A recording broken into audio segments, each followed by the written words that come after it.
At the Gui residence stood an extraordinary pavilion.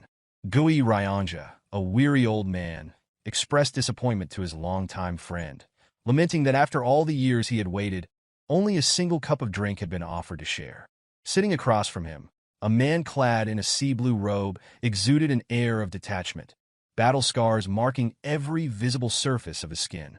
He remained patient as Ryanja poured the drink, listening as the old man recalled their first meeting when both had been young. Observing his longtime companion, Ryanja noted that despite the solemn and aloof demeanor, the determination in his gaze had never wavered. Exactly 40 years had passed since their first encounter. Upon entering the house, the man in the blue robe had wasted no time, making a request that left Ryanja speechless. He sought the great regression technique to return to the past. Shock rippled through Ryanja, unable to immediately comprehend such a demand. The great regression technique stood as one of the greatest legacies of the Gui family, a technique meticulously researched and passed down for centuries.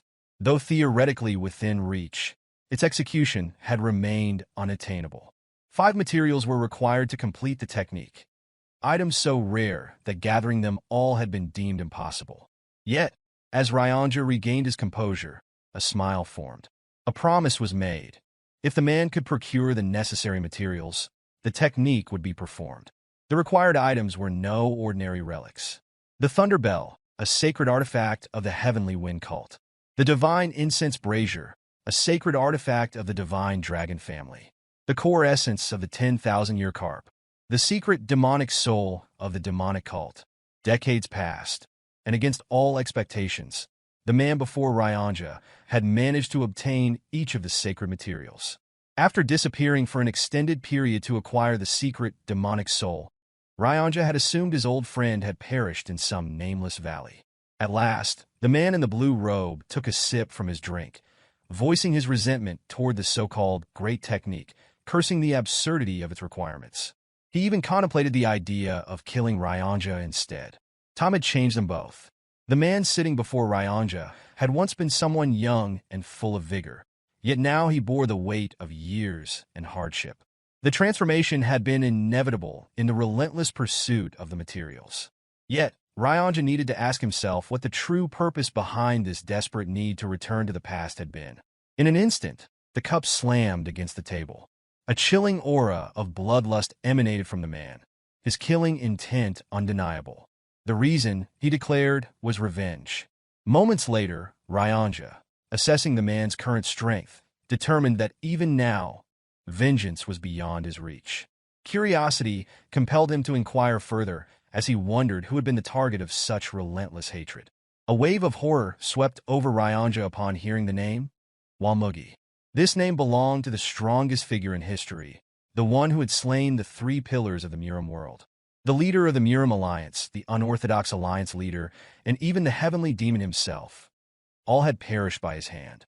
To challenge him was an impossible feat. Even so, the man remained resolute.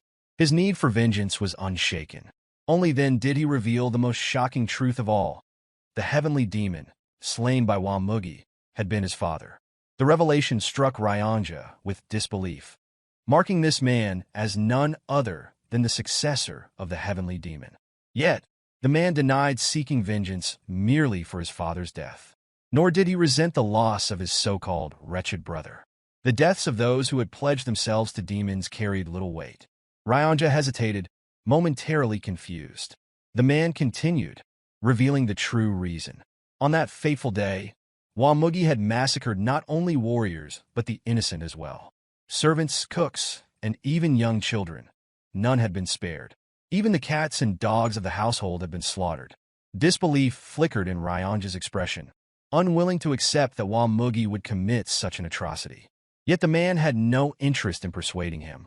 At his current age, killing Mugeuk was impossible. The only way to change fate was to return to the past.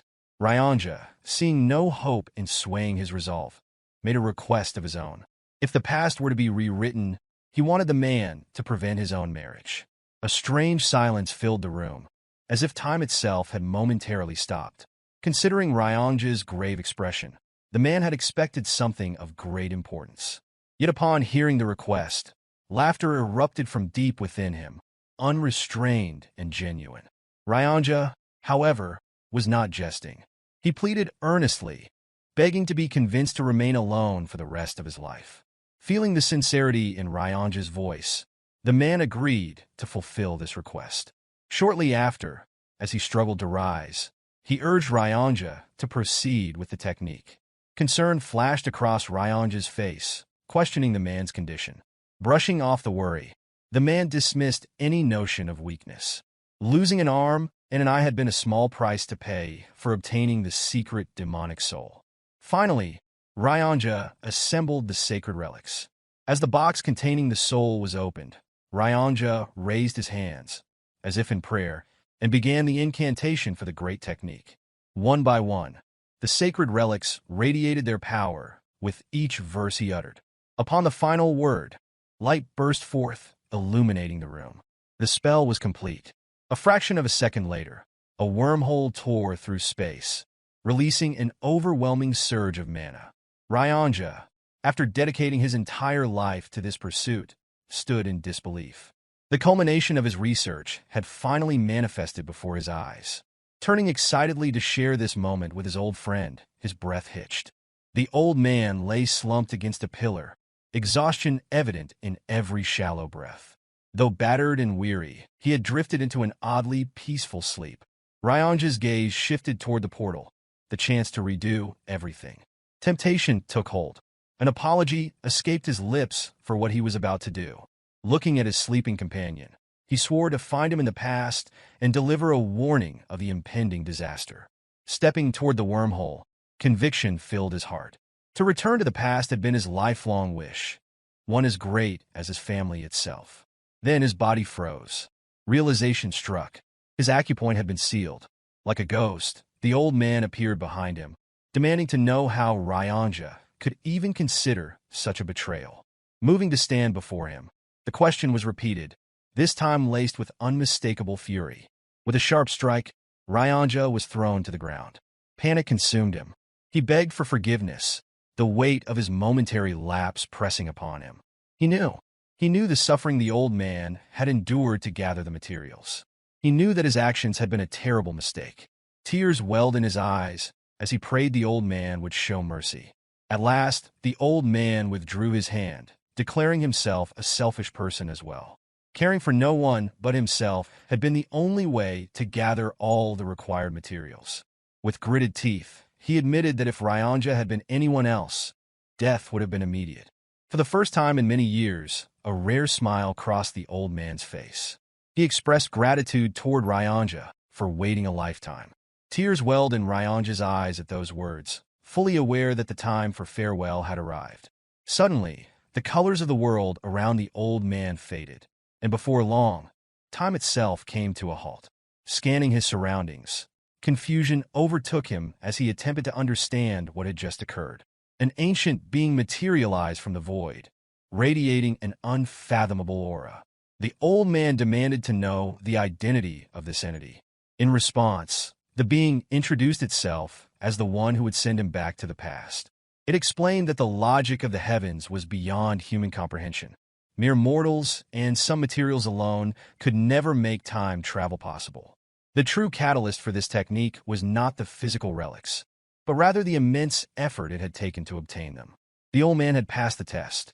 His entire existence had been defined by the singular goal of collecting those items, sacrificing everything to do so. Forgiving Ryanja had been the final challenge. Surprisingly, it had been the most difficult trial of all, yet he had passed it effortlessly.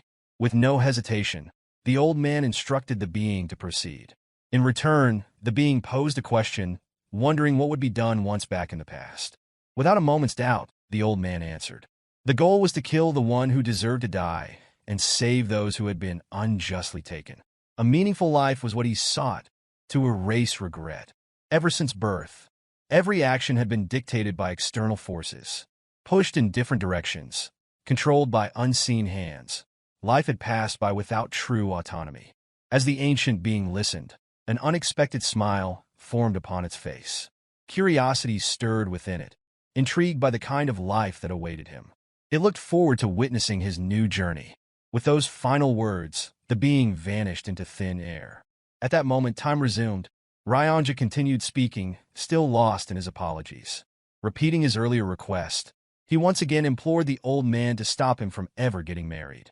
Without acknowledging the plea, the one-handed old man stepped toward the portal, prepared to rewrite his fate.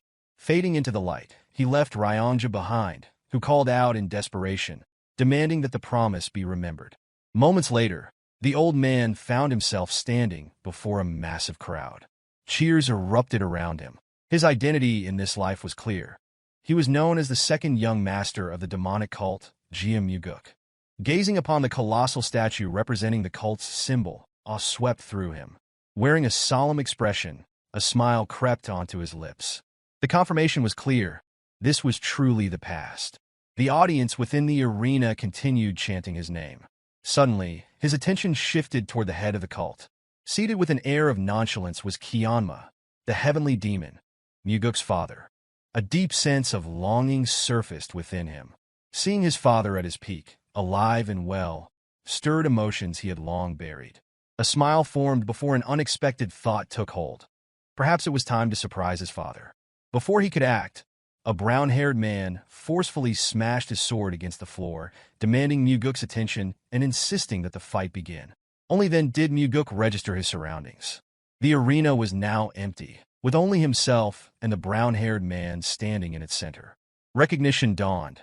This was the day of the demon skirmish. His father, the heavenly demon, had declared that the position of cult leader would not be limited to his own bloodline. The decision had caused an uproar. Anyone who proved themselves the strongest would be given the chance to claim the title of heavenly demon. To demonstrate the seriousness of his declaration, a tournament had been held among the next generation of the cult's leaders. The victor of the demon skirmish would earn the right to challenge either of the heavenly demon's two sons. Whoever emerged victorious in that fight would be granted a single wish by the heavenly demon himself. One of those challengers now stood before Mugeuk, this brown-haired man who insisted that surrender was the only option. Mugeuk recalled his past with greater clarity now. His opponent had chosen him, believing him to be the weaker target compared to his older brother. But there had been more to it. In his previous life, the brown-haired man had bribed the kitchen staff, slipping energy-dispersing poison into Mugeuk's food. The result had been disastrous. Unable to use his energy, Mugeuk had lost. When he had reported the treachery to his father, no words of consolation had followed. Instead, his father's gaze had held nothing but silent disappointment, blaming him for falling prey to such a petty trick.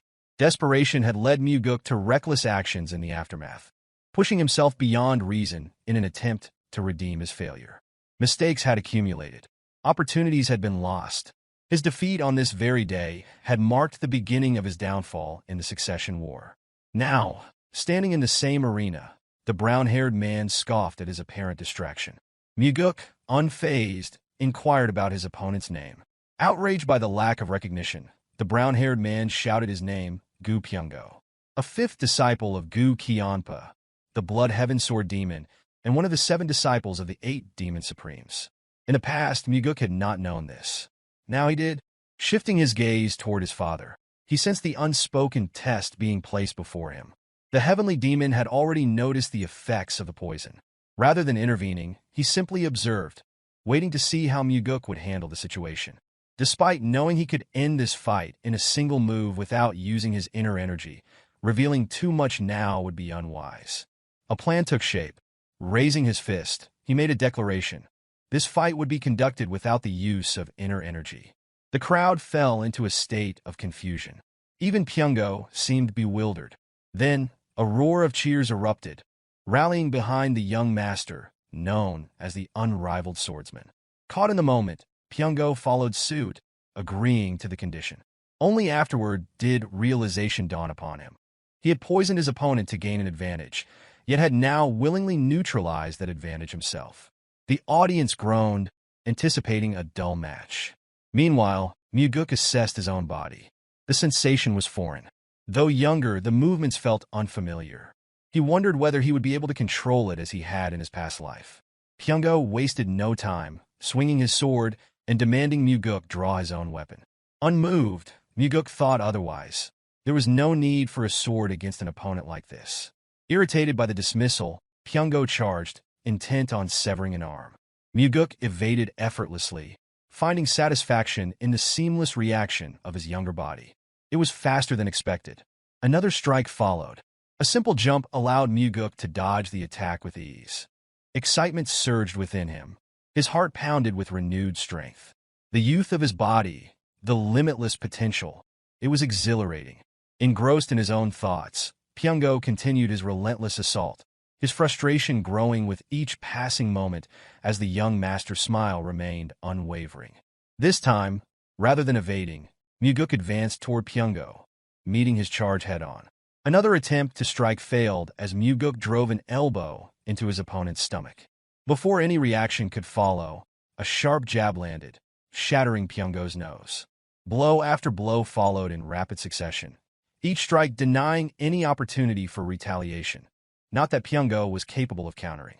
Blood spewed from his mouth as his mind blanked, unable to fully grasp the situation. Before he could collapse or concede defeat, Mugeuk seized his hand, questioning if it was the same hand used to administer the poison. Without waiting for an answer, he crushed it, eliciting a scream of agony. The gathered audience watched in stunned silence as the young master displayed ruthless precision, utterly unfazed by the prospect of maiming a disciple of the Blood Heaven Sword Demon. In that moment, the determination in Mugeuk's eyes was unmistakable. Having returned to the past, he resolved to live without allowing anyone to dictate his fate. A single raised hand from the heavenly demon commanded immediate silence across the arena. His gaze settled on his son as he instructed him to declare his wish for winning the duel. Traditionally, victors requested artisan weaponry or secret martial arts manuals. Such expectations lingered in the air, yet Mugeuk chose instead to follow his instincts. His request was simple. He wished to accompany his father on a hunt. Chanhua, as if ensuring clarity, questioned whether this was truly the desire being put forth. Mugeuk expressed his intent, stating that he had heard tales of his father's fondness for hunting in his youth and wished to learn from him firsthand. Rising from his seat, Chanhua agreed, announcing their departure at dawn. Without another word, he turned and walked away, signaling the official conclusion of the demonic skirmish. Meanwhile, as Pyongo was assisted to his feet, he scoffed at Mugeuk's choice, deeming him a fool for wasting such an opportunity on a mere hunting trip instead of a valuable treasure. In response, Mugeuk simply inquired about his name, his tone laced with provocation, making it clear that Pyongo was beneath his notice. Now that he had returned, the reckless existence that once defined those around him no longer held any appeal. Later, as the sun set in brilliant hues along the horizon, Mugeuk stood in his quarters, gazing at his youthful reflection. Yet within, an aged and seasoned soul resided. A lingering thought crossed his mind as he wondered what Mugeuk could be doing at that moment. If he could locate and eliminate him before he reached the peak of his power, then perhaps everything could be resolved effortlessly. The difficulty, however, lay in finding him. Mugeuk had emerged in Jianghu, as though he had fallen from the heavens. After annihilating the Murim alliance, the unorthodox alliance, and the demonic cult, he had vanished from sight, leaving little trace of his existence. To announce his name publicly would serve only as a reckless provocation, an unnecessary risk. Ultimately, Mugeuk's primary goal remained unchanged, to surpass Mugeuk in strength. A soft and gentle voice broke the silence, offering praise for the remarkable performance displayed earlier. Turning, Mugeuk was momentarily taken aback by the sight of Leon, his personal bodyguard. His expression darkened once more. In the past, he had remained ignorant of the truth, that her imposing stature was a direct result of the martial art she had mastered. The body petrification technique granted its user the temporary ability to harden their body to the density of stone. A secret technique known to only a select few, it had been imparted to her for one sole purpose, his protection. The greatest flaw of this art, however, was its effect on the user's physique, enlarging their body significantly. She had once shielded him, throwing herself in the path of Mugeuk's sword aura, sacrificing her life so that he could live. Yet at the time, he had regarded her as nothing more than a mere bodyguard. He had taken her presence for granted, much like one fails to acknowledge the necessity of air until it is no longer there. Stepping closer, he now noticed how much larger she appeared compared to his memories. The observation only deepened her confusion. It was widely believed that, had she continued growing naturally, she would have become the most beautiful woman in the world. However, the commitment to safeguarding her young master had changed everything. One day, her delicate form had transformed, her beauty buried beneath a physique sculpted for battle. Unbeknownst to him at the time, she had wept over her transformation, struggling with the loss of what she once was. He had never even noticed the swelling in her eyes, the silent proof of her grief. As he walked, his thoughts lingered on her. She, who devoted her existence to protecting him, had clearly sensed the changes within him. When he beckoned her to follow, she hesitated, questioning his intentions. He merely stated that he intended to show her something strange. The destination soon became clear as they arrived at the kitchen, where the cooking staff stood lined up. Without hesitation, Mugeuk posed a simple question, wondering how it had been done. Confusion flickered across the head cook's face, uncertain of the inquiry's meaning. Mugeuk, however, addressed the boy at the back, demanding an explanation for the energy-dissipating poison that had been mixed into his meal. Denial followed, though it quickly crumbled when Mugeuk revealed the boy's secret. A crippling gambling addiction had driven him into insurmountable debt, squandering not only his parents' wealth, but also the borrowed money of his friends. Desperation had led him to commit an unforgivable act.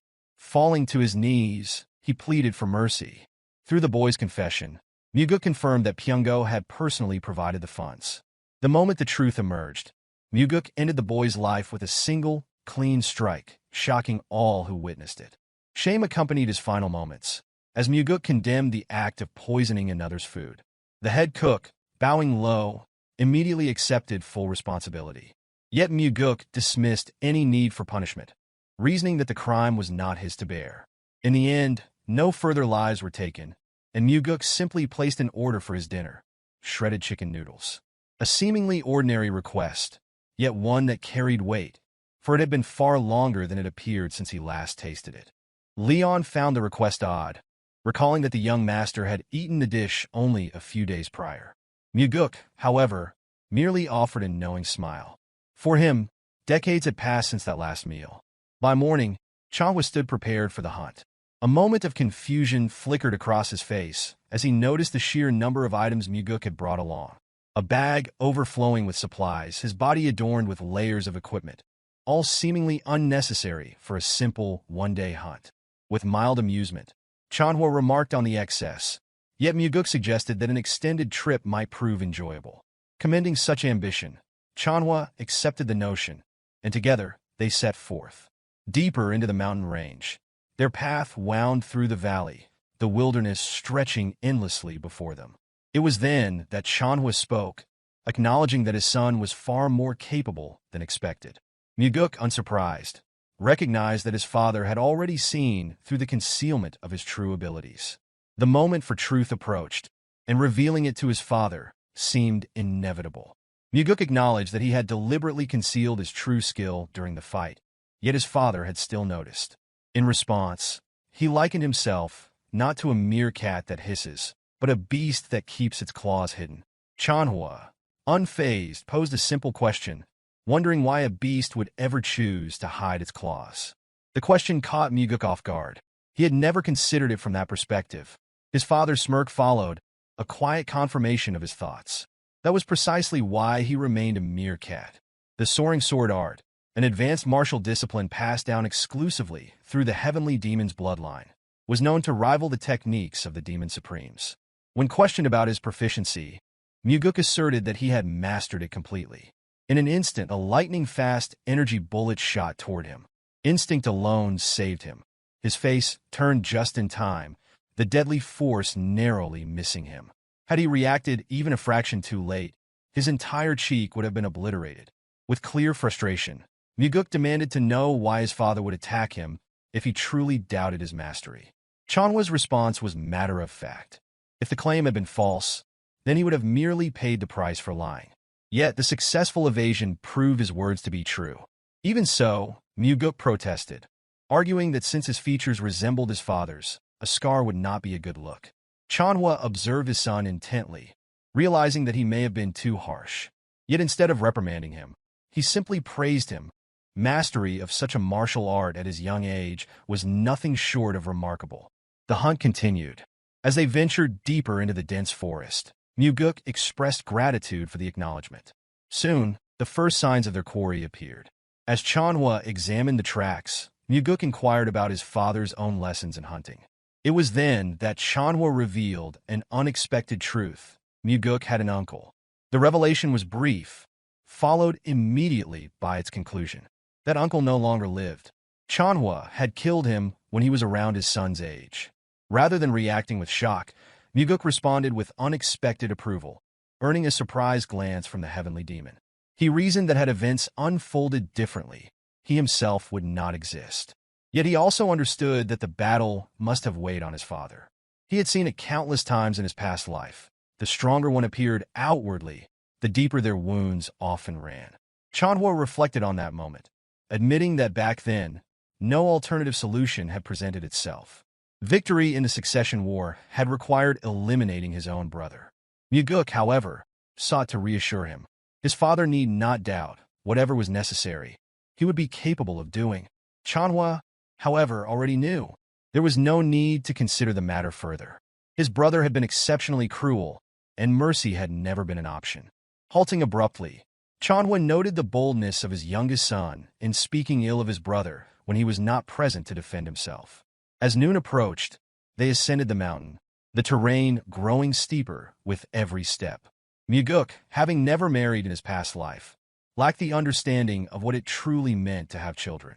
That curiosity lingered as he wondered what kind of existence he had represented to his father. Upon reaching a cliffside, Chanhua stopped, prompting Mugeuk to wonder if something lay hidden within the forest before them. Instead, his father simply stated that their dinner awaited. Lowering his bag, Mugeuk prepared himself to strike, but Chanhua posed a critical question, wondering how something could be killed if it was unseen.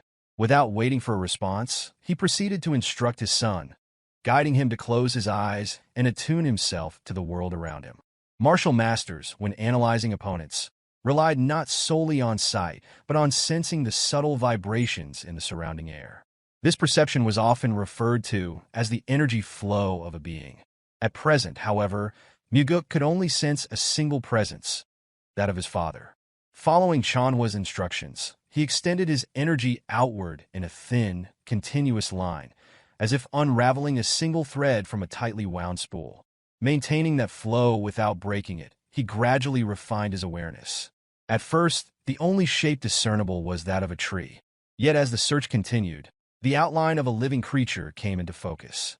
Relaying his findings, Mugeuk noted that the figure bore stiff fur and an elongated body, suggesting either a wild boar or a bear. Chanhua, impressed, acknowledged his son's remarkable ability. Even at this distance, he admitted that during his own training, he had failed to distinguish the form so precisely. Mugeuk, in turn, attributed his success to nothing more than a naturally gifted body, one that absorbed martial arts with ease. As night fell, the scent of roasting meat filled the air. Seated near the fire, Chanhua observed how effortlessly his son handled the task, remarking that it was surprising for someone who had never done it before. In truth, countless wild boars had been hunted for survival before Mugeuk had ever returned to the past. Engaging his father in conversation, Mugeuk subtly maneuvered the situation to earn his favor. A genuine sense of satisfaction followed, knowing that his father regarded him positively. Chanhua then posed a pointed question, wondering whether this hunting excursion had merely been an attempt to impress him and secure the role of successor. The notion, however, was dismissed outright. Mugeuk had no need to rely on his father's influence to attain that position. He could become the successor on his own terms. Chanhua, acknowledging the confidence in that statement, then inquired about the true motivation behind the hunt. Mugeuk offered two reasons. The first was simple. He wished to learn all that he could from his father, to grow stronger. Before divulging the second, he launched into an explanation. Strength was not something he pursued merely to become the heavenly demon. His father was still alive, healthy, and strong. Wasting his youth fixated on succession held no appeal. Instead, his true goal lay in mastering the heavenly demon's martial arts. If becoming the successor was what it took to obtain that knowledge, then so be it. Above all, there was one art in particular he needed to learn and master as quickly as possible, the Nine Calamities demonic art. Even his father, a master of the Nine Calamities demonic art, had fallen to Mugeuk. That reality left Mugeuk with no choice. He had to become stronger. Chanhua, after listening in silence, inquired about the second reason. A faint smile crossed Mugeuk's lips as he admitted that he simply wished to spend time alone with his father. It was the first time they had done something like this. At those words, Chanhua responded with a slight smirk, dismissing the sentiment as a useless emotion, one that would only lead to death. Mugeuk, however, rejected the notion outright. He saw it differently. This was a rare opportunity to spend time with the strongest person in the world. In the end, Chanhua made no further remarks, yet something in his expression suggested a quiet contentment. Even without words, it was clear he did not resent the moment they shared. For Mugeuk, recalling memories of his father had always been difficult. There were none to draw from, only the lingering sensation of fear. But fear could not be considered a memory, not truly. This time he intended to change that. However, this was not for his father's sake. It was entirely for his own. As dawn broke, the time had come to return.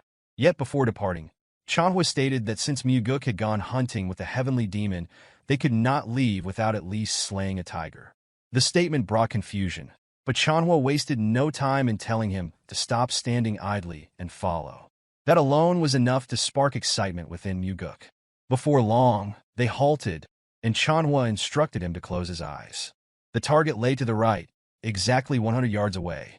Unlike the last hunt, this time he needed to feel the wind to infuse his energy into it. The concept was foreign. In all his time studying martial arts, he had never considered such an approach. No teacher had ever guided him in this, nor had he encountered any martial art that incorporated this method. Still, he followed the instructions. His energy discharged, but slowly, as he attempted to comprehend the unfamiliar technique. Chanhua cautioned him against excessive caution. Hesitation would yield nothing but a mere trick. If this technique was to be useful in a real battle, then the energy must reach its target with speed and precision. Mugeuk adjusted, refining his control, attempting to merge his energy line with the currents of the wind itself. The moment he grasped the method, his energy surged forward, carried swiftly through the jungle in search of the target. Then, it struck him, an unmistakable presence hidden within the bamboo forest. A tiger. Excitement surfaced as he announced the discovery. Chanhua, observing his son's reaction, simply regarded him with an unreadable expression. Noticing this, Mugeuk asked if something was wrong. In response, his father issued a warning to never become complacent in training. The more energy lines he could maintain simultaneously, the greater his chances of survival would be. As Mugeuk had predicted, their hunt extended for another day.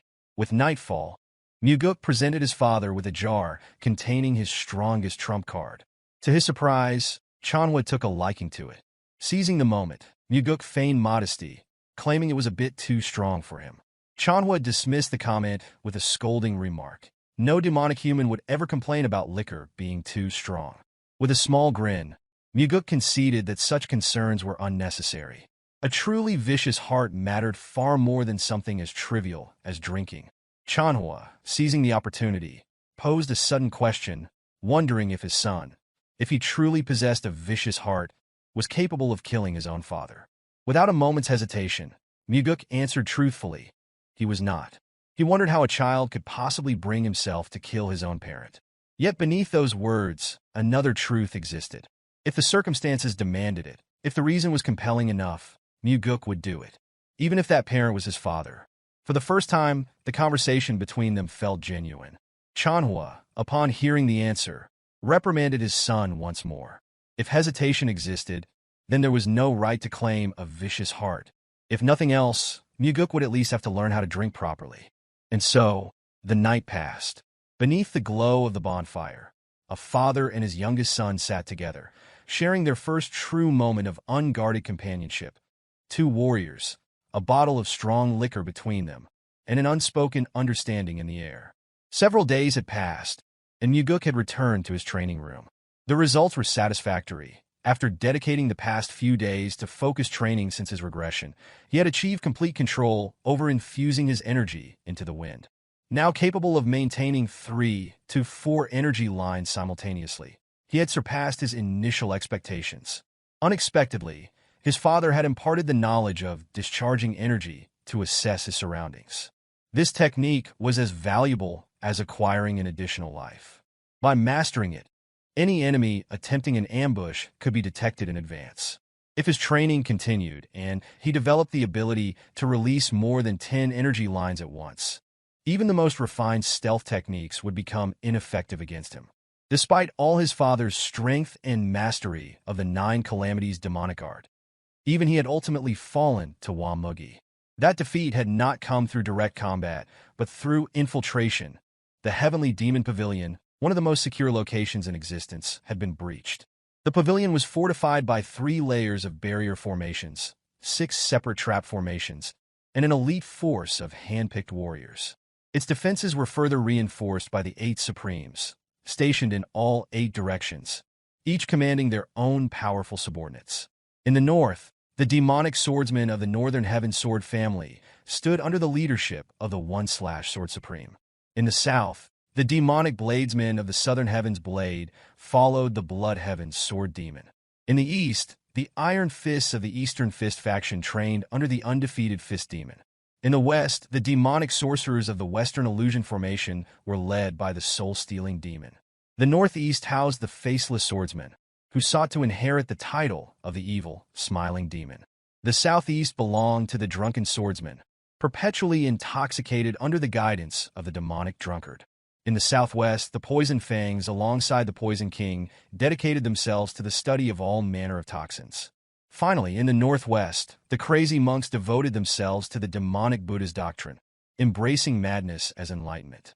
At the time, Mugeuk had assumed that the enemy had forcefully broken in from the outside. Only later did he come to realize that the outer defenses had remained untouched. The breach had occurred from within. A conclusion became undeniable. One among the 8 Demon Supremes had allowed Mugeuk to infiltrate the Heavenly Demon Pavilion, bringing him directly before the Heavenly Demon himself. Perhaps more than one had been involved, for no traitor had ever been discovered. At present, the identities of the betrayers mattered little. For now, all 8 Demon Supremes were regarded as traitors in Mugeuk's eyes.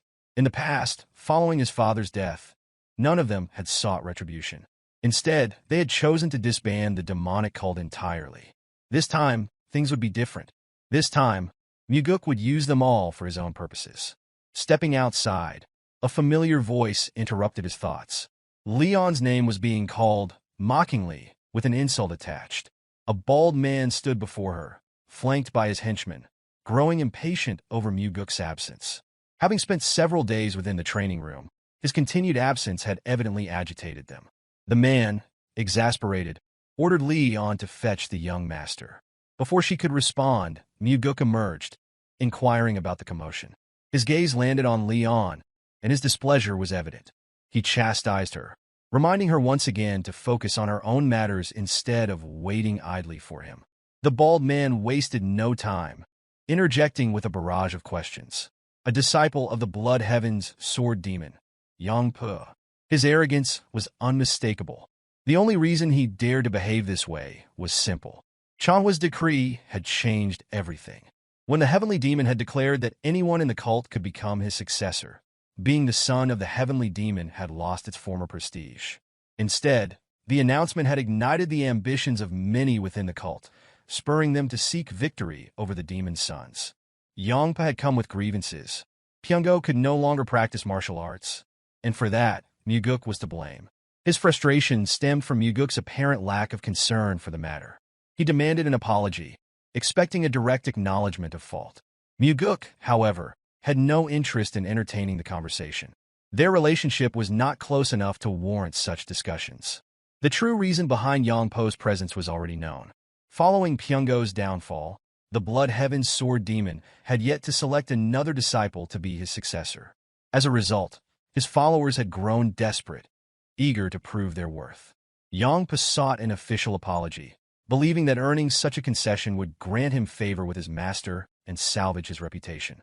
A calm smile surfaced on Mugeuk's face. His next words carried no hostility, only amusement. His master would not necessarily choose him, regardless of his efforts. Yangpa bristled at the remark, his anger barely concealed as he declared that his presence was solely on Pyongo's behalf. That was enough for Mugeuk. His expression sharpened, and a chilling aura settled around him. Enough insolence had already been tolerated. His killing intent surged as he issued a command. Yongpo was to apologize immediately. Confusion flickered across the bald man's face as he wondered for what purpose. Mugeuk's response was simple. He had spoken to his subordinate without permission. Leon's eyes widened at the unexpected gesture. Never before had she been treated in such a way by her young master. Yongpo, however, struggled to comprehend the situation. Leon attempted to de-escalate the confrontation, but it was already too late. Mugeuk had made his decision. Stepping forward, he issued a direct order. Yongpo was to kneel and apologize for speaking rudely to Leon. The demand was met with outright rejection. Pointing toward Leon, Yongpo sneered once more, using the same insult as before. That was the final straw. Mugeuk's fury flared at the audacity. Yongpo, still oblivious to the danger, scoffed at the reaction. He would sooner die than kneel before her. A wicked grin spread across Mugeuk's face. Then so be it. If that was his wish, it would be granted. His sword left its sheath in an instant, the gleam of steel reflecting his unwavering conviction. Yongpo hesitated, taken aback by the unexpected escalation. A choice was presented: fight or kneel. Mugeuk ensured that the weight of the decision was clear. If Yongpo chose to retreat, his master would not be pleased. For the first time, true understanding dawned upon the bald disciple. Mugeuk was serious. To him, Leon was not just a subordinate. She was someone who mattered. The veins in Yongpo's forehead throbbed as rage consumed him. He found it absurd to have fought over someone he had seen as nothing more than a pig. And yet, Mugeuk remained unmoved. The demand had been made. That instant, Yongpo's blade was drawn, the fight inevitable. His henchmen tried in vain to stop him. Leon reached out, hoping to restrain her young master. But the battle had already begun. As Yongpo took his stance, his voice rang with arrogance. Since his opponent was the son of the heavenly demon, he would settle for taking an arm instead of his life. But in Mugeuk's eyes, that choice had never been his to make. Yongpo positioned himself for an immediate attack, his movements sharp and decisive, while Mugeuk observed him with an impassive gaze. Yongpo swiftly swung his sword, aiming to sever the young master's hand, but the strike was effortlessly avoided. Before another move could be made, Mugeuk's blade had already pierced through his opponent's mouth. It was an instant kill, executed without hesitation. The sudden and brutal end left the surrounding henchmen, along with Leon, in shock. Mugeuk regarded the scene with detached finality, stating that the cause of death was the man's own mouth. That same mouth had been used to insult a subordinate and had refused to offer an apology. Withdrawing his sword, he allowed Yongpo's lifeless body to collapse. His eyes remained devoid of emotion, as if he had merely crushed an insect beneath his heel. The two remaining henchmen rushed forward in a panic. One of them, his voice trembling, questioned whether the young master was prepared to face the consequences of such an act. Fear seized their expressions as Mugeuk remarked on the striking similarity between their mouths and Yongpo's. Without pause, he issued a demand, instructing them to deliver his words precisely as spoken. Understanding the unspoken threat, they retreated to their own pavilion. Leon, her voice laced with unease, hesitated before asking why such an action was taken on her behalf. Mugeuk responded with a smile, noting the irony of her concern for his well-being despite the emotional wound she bore. Locking eyes with her, he clarified that the act had not been solely for her sake. Justice had simply been served to one who deserved death. Even so, her concern was valid. The Blood Heaven Sword Demon would not have overlooked such an event. Her fear was justified. The 8 martial masters of the demonic cult wielded both immense influence and unparalleled martial prowess. Commanding subordinates, even the heavenly demon himself, could not easily disregard. Among them, the Blood Heaven Sword Demon stood as one of the 8 demon supremes. Mugeuk had crippled one of his disciples and slain another. Despite this, he maintained a warm smile, assuring Leon that no real consequences would follow. At most, the Blood Heaven Sword Demon would be chastised for failing to properly teach his disciples. Stepping closer, Mugeuk placed a reassuring hand on her shoulder, urging her not to waste worry on his behalf. In reality, Yongpo's death held an advantage for him. Moments later, gratitude filled Leon's expression as she thanked the young master for taking her side. In return, Mugeuk instructed her to never forget this moment. He wished for her to live a life adorned with that very smile. Time passed, and Mugeuk found himself reclining in his backyard, his thoughts drifting. Memories of fleeing in the wake of the demonic cult's disbandment resurfaced, each one laced with a bitter taste of defeat. The weight of despair had been unbearable, leaving no will to live had it not been for the pursuit of a singular goal. Suddenly, the presence of a sword manifested beside him, its steel an unspoken threat resting against his neck. Without a word, an old man materialized, exuding a suffocating killing intent. The Blood Heaven's sword demon, one of the pillars supporting the demonic cult, had arrived. Mugeuk tensed, unprepared for such swift retribution. Despite the knowledge accumulated from a past life, his lack of inner energy left him vulnerable. There would be no evading this attack. Yet, as abruptly as it had appeared, the oppressive aura dissipated. The old man settled beside him, a wicked grin tugging at his lips. Nudging the pommel of his sword toward the young master, he inquired about the reasoning behind recent events. Mugeuk, suppressing any visible signs of unease, admitted that Yongpa had been nothing more than a fool. As though provoking a reaction, he questioned why the old man concerned himself with such insignificance when fools mattered to no one.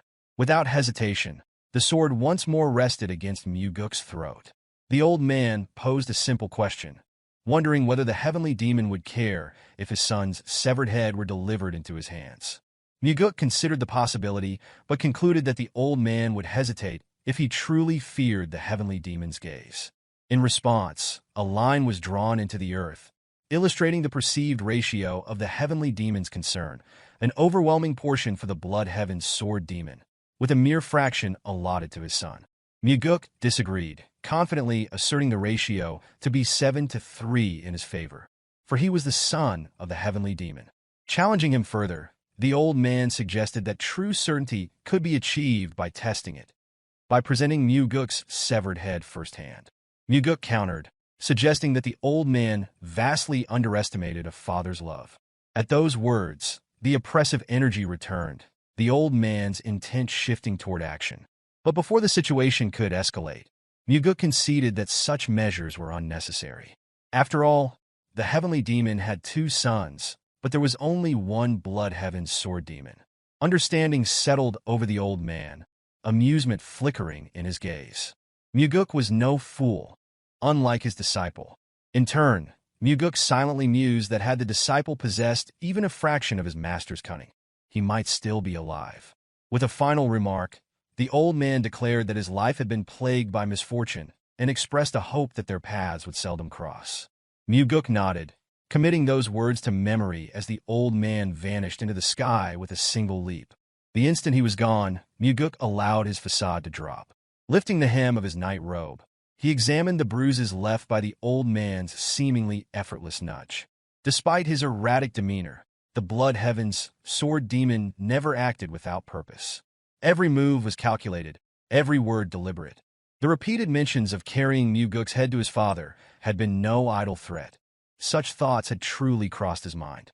This visit had been more than a confrontation. It had been a test. The desire to go hunting alongside the heavenly demon had drawn curiosity from the old man, leading him to assess Mugeuk's worthiness as a successor. Days passed in an instant. Mugeuk immersed himself in rigorous training, refining his control over the concentrated energy coursing through him. On one particular day, movement atop the roof of his training hall drew his attention. Without hesitation, he ascended, sword in hand, only to freeze in surprise. Standing before him was his father. Chanhua, his presence commanding, had come after hearing of Yongpo's death at his son's hands. Mugeuk, unwavering, declared that the disciple had deserved his fate. However, Chanhua dismissed the justification. Whether Yongpo had been deserving or not was irrelevant. The consequences remained unchanged. The Blood Heaven sword demon had already sought out Chanhua. A demand had been made. Mugeuk was to receive punishment. Mugeuk considered the unspoken intentions behind the Blood Heaven's sword demon's actions. Beneath the surface, the old man appeared to be testing the depth of the relationship between father and son. At the same time, he seemed to be probing whether the cult leader regarded Mugeuk as a viable candidate for succession. Despite asserting that there was no justifiable reason for Chanhua to punish his own son, Mugeuk recognized that the decision had already been made. Chanhua, recalling a past conversation, brought up a question his son had once asked regarding whom he trusted most among the demon supremes. That night, while drinking together after a hunt, no answer had been given. Now, at last, Chanhua revealed the truth. He trusted no one, not even the demon supremes. Without hesitation, Chanhua referenced another statement made by his son in the past, one regarding the necessity of hierarchy and discipline within the cult. This time, he demanded genuine insight rather than empty platitudes about eliminating corruption. With unwavering conviction, Mugeuk stated that somewhere along the way, the cult had strayed from the true path of the demon. Chanhua, intrigued, pressed for clarification. Mugeuk elaborated, asserting that the true path of the demon lay in the belief that only their cult possessed the strength to defeat absolute evil. Even with the presence of orthodox factions, the true enemy remained the absolute evil, so vile and cowardly that no human could endure its existence. Even demons, notorious for their cruelty, would turn away in disgust. Though the orthodox faction upheld justice and chivalry, their methods were suited only for combating lesser evils. In Mugeuk's eyes, they lacked the capacity to stand against true malevolence. Chanhua listened in silence as Mugeuk continued. The orthodox faction, by nature, valued forgiveness. As long as they adhered to such principles, they would never be a match for an enemy that had forsaken all humanity. The demonic cult, however, existed outside such moral constraints. With resolute determination, Mugeuk asserted that only by surpassing even the greatest evils and wickedness could they achieve their purpose. True dominance would be attained only when the evil that even the orthodox faction could not subdue knelt before them. Without this realization, they would not endure. To survive, they must be willing to punish themselves first. Mugeuk understood that his father had never encountered such an ideology before. This was not a lesson learned within the cult, but a realization formed through years of wandering the Central Plains. After a moment of contemplation, Chanhua asked if there was anything else to add. Mugeuk simply stated that what had been said should suffice. At last, Chanhua began to comprehend the reason behind the Blood Heaven's sword demon's demand for punishment. The old man had seen something within Mugeuk and sought to use the heavenly demon to put it to the test. Mugeuk suspected that the cursed elder had identified within him the potential to become a successor. Alternatively, he might have seen in him the potential to bring ruin to the cult. Whichever it was, the Blood Heaven sword demon's perceptiveness was undeniable. In the end, Chanhua gave a simple command. Mugeuk was to follow. Before long, they arrived at the entrance to Minor Heaven Cave. This place was reserved for those with the potential to become the Heavenly Demon, disciples of the Heavenly Demon, or the children of the Heavenly Demon. Entry was easy, but failing to clear its trials meant being trapped within forever. Half of those who shared the Heavenly Demon's blood had perished inside. Even Mugeuk's overly ambitious older brother had never expressed the desire to challenge it. Yet, for anyone aspiring to claim the title of Heavenly Demon, surviving the cave was a necessity. Realization set in, and Mugeuk turned to his father, asking if he was truly expected to enter. Chanhua recalled his own trial, undertaken at a similar age.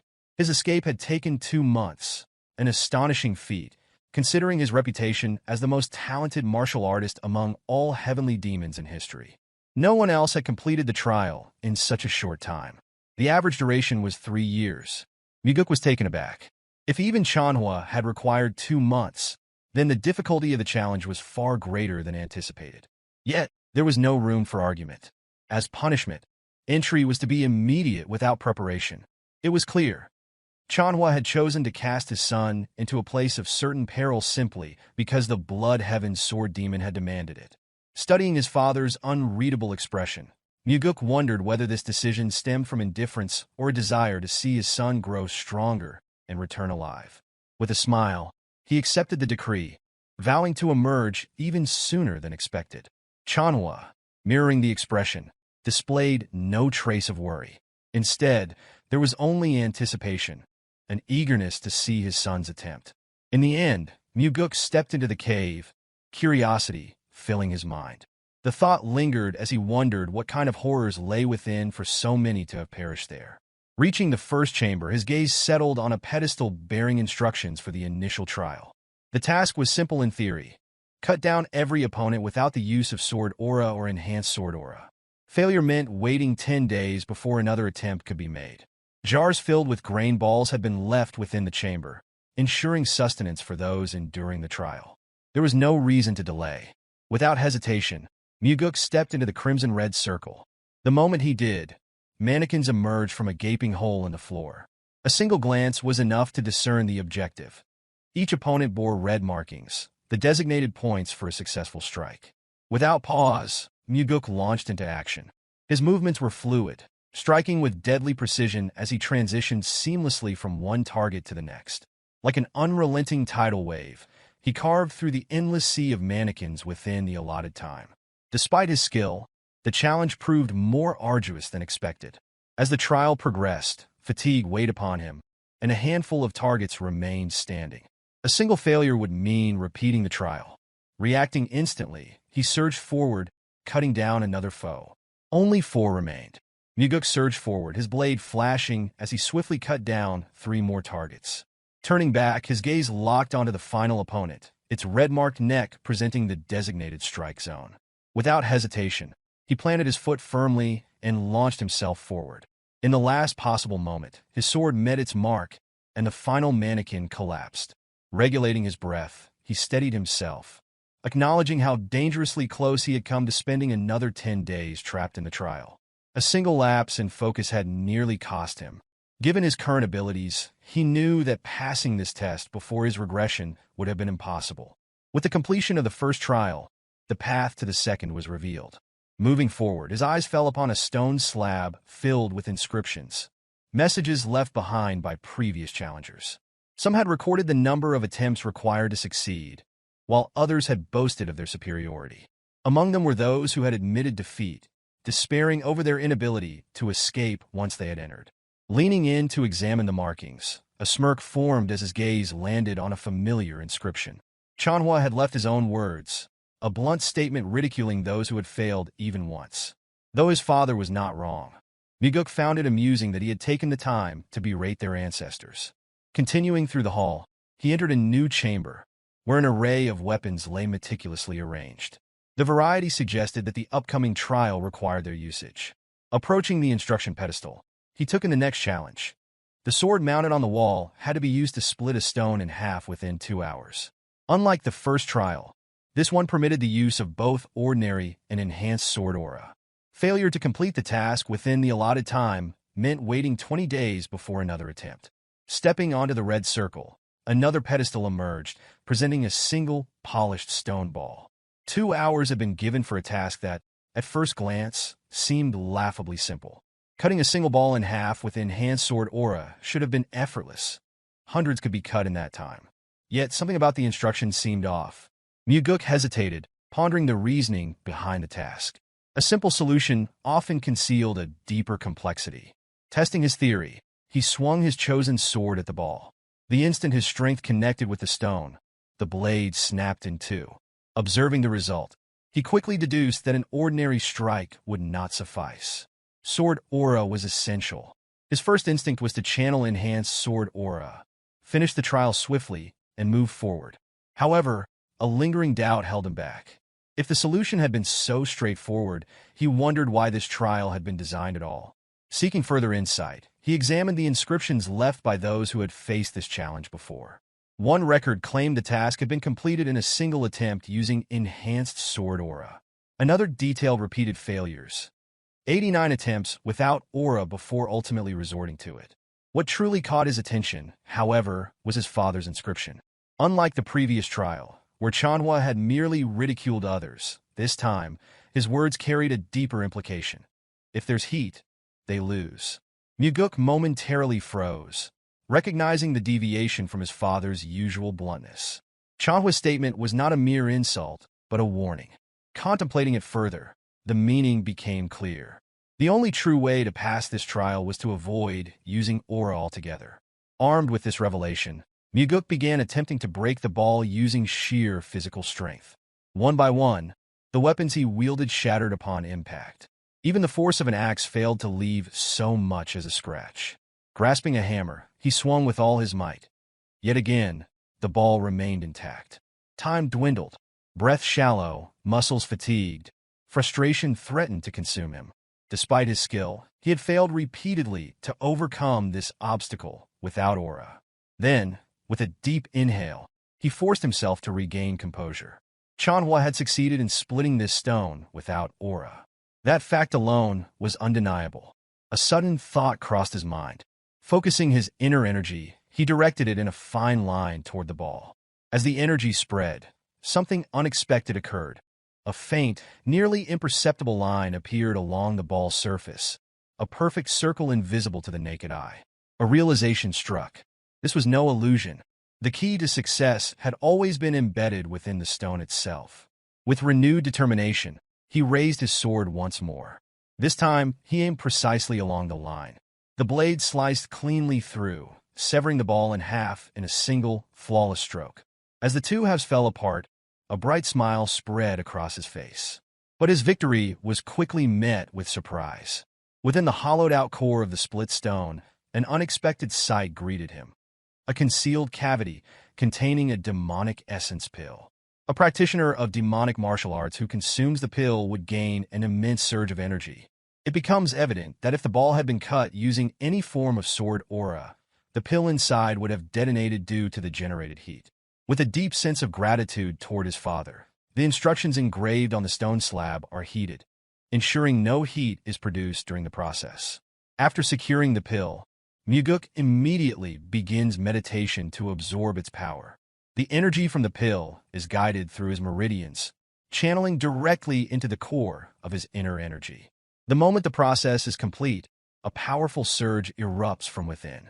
Upon opening his eyes, an unfamiliar, yet formidable strength courses through his body. The deficiency in energy that plagued him upon his return has now been rectified. During the third trial, Mugeuk meticulously analyzes the instruction slab.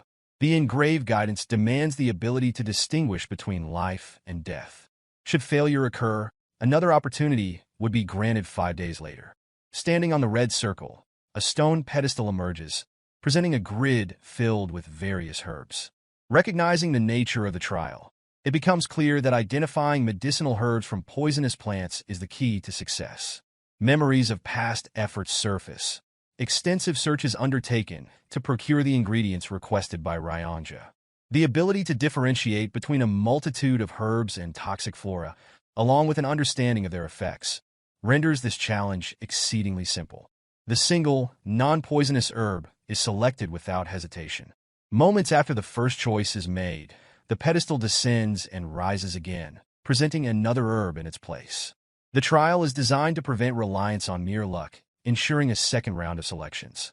Those unfamiliar with herbs would be forced to consume them, discerning their nature through experience. Mugeuk swiftly evaluates each herb, making rapid selections as the pedestal continues its cycle. After a brief pause, the mechanism ceases, and the door to the next trial opens. Before proceeding, the stone slab is examined once more. Complaints from ancestors regarding the necessity of such trials are evident. His father's reprimands toward their predecessors stand as a firm warning. No one should depend on luck. This revelation confirms that recalling every consumed substance from the initial test is crucial. The following trial demands survival within the illusory life-and-death trap formation. The stone slab explicitly warns that perishing within the formation would result in actual death.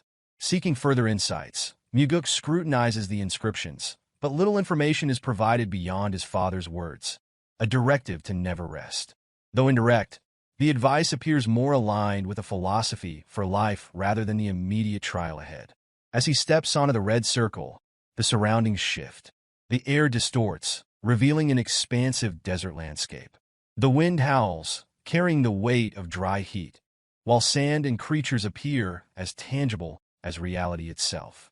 Rising to his feet, a sudden emergence of ghouls encircles him. Though illusions, their presence is unmistakably genuine, exuding a palpable intent to kill. A surge of exhilaration takes hold. This is an opportunity unlike any other. Unsheathing his sword, readiness is signified as the mindless creatures close in. They charge without hesitation, converging upon the lone warrior at the center. With a deft motion, an attack from behind is evaded, followed by a swift stab that eliminates the threat. Additional assaults occur simultaneously, prompting a seamless leap to evade the coordinated strike. No longer bound by restrictions against human opponents, hesitation is unnecessary. Channeling inner energy into his blade, sword aura ignites. A single decisive swing cleaves through dozens of ghouls. The enhancement granted by the demonic essence pill facilitates seamless energy control, yet the adversaries seem endless. They persist, surging forward without reprieve. Drawing a deep breath, Mugeuk remains still, awaiting the opportune moment. As the creatures close in, reaching within arm's length, faint blue marks manifest upon each one within range. In a fraction of a second, a swift execution follows, another dozen ghouls eradicated in an instant. Despite the relentless tide, the onslaught eventually ceases. Satisfaction is momentarily elusive. If this is all the trial offers, then the battle remains unfulfilling. However, another wave soon emerges. This time, the enemies appear noticeably stronger. True to their altered appearance, the newfound opposition proves significantly more formidable than anticipated. Some wield techniques of their own, while others unleash ranged attacks. Clarity dawns regarding his father's cryptic words. With each successive wave, the adversaries steadily increase in strength. Adapting fluidly, every movement becomes precise, dodging attacks with the grace of flowing water while delivering relentless counters. For the first time since Regression, a genuine battle unfolds, demanding a continuous fight with survival at stake. The insights of a past life merge seamlessly with the present. Instincts sharpen. Attacks are deflected and retaliations executed in rapid succession. Sweat trickles down his face, yet an unyielding desire remains. Stronger foes, faster challenges. With a vertical slash, an armored ghoul is felled, concluding the current wave of adversaries. Breathing heavily, uncertainty lingered as he wondered whether it was truly over. Suddenly, the formation abruptly dissipated. The stone slab illuminates, inscribing congratulatory words for the successful completion of the trials. The ancestors' hopes resonate. Strength should serve the advancement and prosperity of the heavenly divine cult. Contentment settles within Mugeuk. The trials, which took his father an entire month to complete, have been conquered within a single day. If such a feat were made known, uproar within the cult would be inevitable. Doubts would overshadow praise, skepticism outweighing acknowledgement. With this in mind, a decision is made to remain and continue training. The intent is clear. Fully assimilate the accumulated insights and solidify mastery. Only upon completion would the journey continue. When the time comes to report to his father, exactly 100 days will have passed. The claim will be simple. Every effort was made, yet the record remains unbroken. A moment of gratitude surfaces. The note left behind, the instruction to sever the stone ball without aura, and the guidance to persist through the final trial. All of it proves invaluable. A fleeting smile graces the face of the heavenly demon before his composed demeanor returns. Chanhua offers praise, albeit in a stern manner. At the very least, the son is not a fool. In response, Mugeuk asserts his identity, the son of the heavenly demon. Before Regression, assumptions dictated the belief that his father merely took pleasure in forcing children into battles of life and death for succession. Now perception shifts. The heavenly demon is not one who relishes the bloodshed of his offspring, but one willing to endure their deaths if it serves the greater good of the cult. Shortly after, the second-in-command of the cult, the individual whom the heavenly demon trusts the most, the chief advisor, Sima Myung, arrives to acknowledge the young master's remarkable feat of completing the Minor Heaven Caves trial in only 100 days. Myung approaches with a matter of importance regarding the cult, a clear indication that the heavenly demon has assigned this task. The matter at hand concerns an anonymous letter received, detailing ongoing corruption within the demonic army, one of the cult's formidable combat divisions. The leader of this army is a direct sibling of the Bloodheaven sword demon. Myung explains that a similar letter surfaced the previous year, prompting an independent investigation that ultimately failed. To address the issue more effectively, Myung proposes that Mugeuk take on the role of Special Investigation Officer and personally oversee the matter. Understanding the gravity of the situation, Mugeuk acknowledges the peril involved. Any individual found complicit in corruption faces immediate execution, and those engaged in such deceit will go to great lengths to conceal their crimes. Even as the son of the heavenly demon, there would be no leniency. Seeking clarity, Mugeuk questions whether Myung truly intends to assign him a mission that carries such a high risk of death. Myung does not refute the notion, reinforcing the suspicion that this is yet another trial orchestrated by his father. The silence is soon broken as Chanhua speaks, referencing his son's conviction regarding the principles of the demonic cult. Mugeuk requests that this discussion take place only once he officially becomes part of the demonic cult, but Chanhua's response is a direct inquiry, whether fear dictates this reluctance. With the challenge framed in such a manner, refusal is not an option. A playful, almost childish smile forms as the mission is accepted, full understanding of his father's intentions settling in. Though the true extent of Chanhua's plans remains uncertain, Mugeuk resolves to approach this task with unwavering resolve, ensuring a performance worthy of his father's expectations. Believing this may be his last opportunity, a request is made to share a drink with his father before departure. Without a word, Chanhua turns away, dismissing the request entirely. A quiet frown forms on Mugeuk's face, recognizing the act for what it is. Though the heavenly demon presents an unyielding exterior, his care for his children remains evident beneath the surface. Immediately following, a meeting is arranged with the special investigation officer assigned to the case, CO Derion from the Nirvana Pavilion. Annoyance flickers across Mugeuk's expression upon seeing the investigator, frustration evident as the request had been for the most beautiful woman from the Nirvana Pavilion. Derion, unbothered, speculates that in the eyes of his superiors, he must indeed be the most beautiful. Setting the matter aside, Mugeuk orders the investigation to commence without further delay. Derion hesitates, questioning whether departure is truly immediate. Providing essential background information, he details the demonic army commander, Gu Gianyang, who has served in his role for 8 years. The demonic army, known for undertaking perilous missions, has earned its status as an elite force, demonstrating both skill and efficiency. Mugeuk shifts the discussion to the corruption allegations, noting the investigators' apparent lack of enthusiasm. Derion, appearing resigned, suggests that exposing corruption within the demonic army would change little in the grand scheme. The implication is clear. Without reform among the cult's leadership, systemic corruption will persist. Probing further, Mugeuk questions whether hesitation stems from fear, given that the previous special investigation officer perished while conducting the same inquiry. Derion dismisses the concern, revealing that the fallen officer had been his direct superior and mentor. Before long, arrival at the demonic dragon court is met with immediate resistance. 2 imposing guards stationed at the entrance exude hostility, refusing passage without authorization from higher authorities, an expected display of hazing.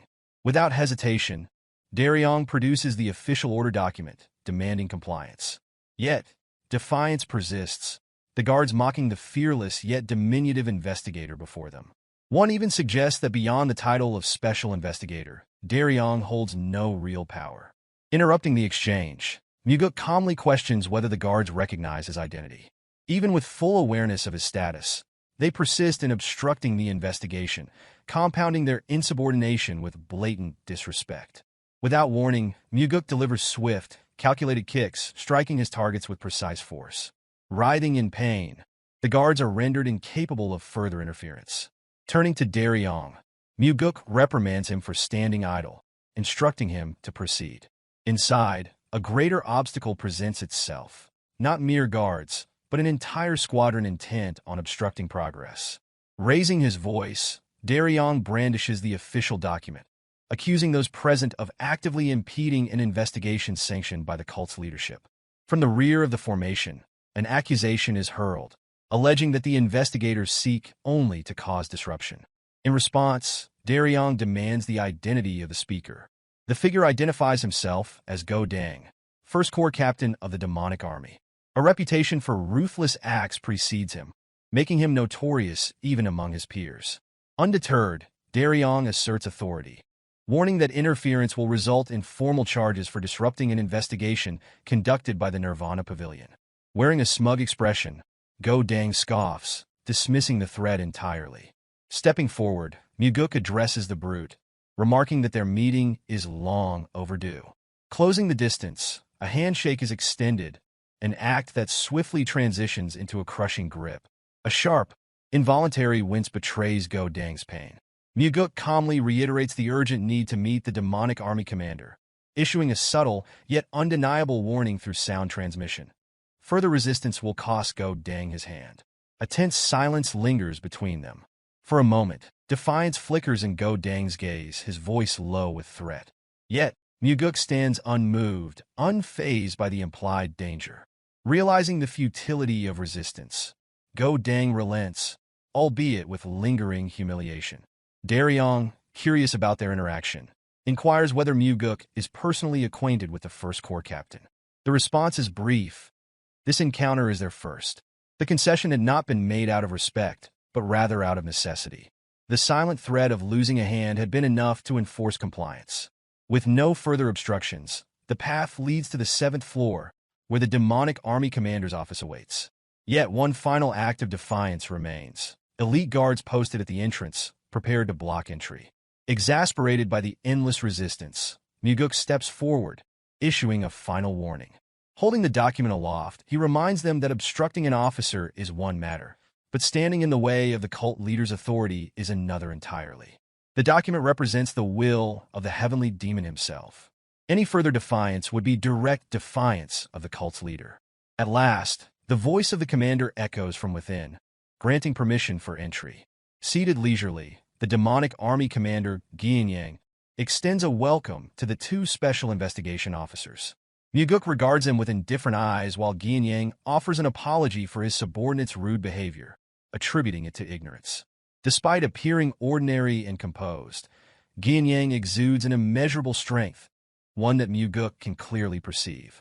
This overwhelming energy causes Derion to tremble, struggling to maintain composure. Observing their confrontational stance, Mugeuk remarks on their apparent eagerness to provoke conflict, suggesting that they must have an excess of free time. Rather than engaging in such disputes, he advises them to occupy themselves with reading instead. Geom, unfazed by the remark, casually references an old saying, stating that ignorance often breeds courage. In response, Mugeuk counters with a modern perspective, asserting that in this era, true courage stems from knowledge. Those who possess it not only develop superior strategies, but also gain clarity on what must be done. Geom remains composed despite the provocation, instead remarking that perhaps age has caused him to fall behind. His curiosity leads him to question how Mugeuk became involved in the investigation. Without much concern, Mugeuk responds, suggesting that it may be a form of punishment from his father, a consequence of a minor misstep during a previous hunt. A knowing smile spreads across Geom's face, as if finally piecing together the situation. Mugeuk recognizes that they must have deliberated extensively over the reasons behind his appointment as an investigator. Geom then inquires further, asking whether another anonymous letter had been sent, similar to the previous incident. While Derion hesitates, insisting that such information cannot be disclosed, Mugeuk openly confirms it, surprising his companion with this revelation. Geom expresses frustration, explaining that as the leader of the demonic army, which consists of unruly and unrefined individuals, he frequently becomes the target of various slanders. Mugeuk assures him that the investigation will be concluded swiftly, though it may cause some inconvenience. In return, Geom dismisses the concern, stating that their relationship is close enough that such matters do not trouble him. Acknowledging this, Mugeuk reveals a widely known fact, that the Blood Heaven Sword Demon supports Mugeuk's brother as the rightful successor.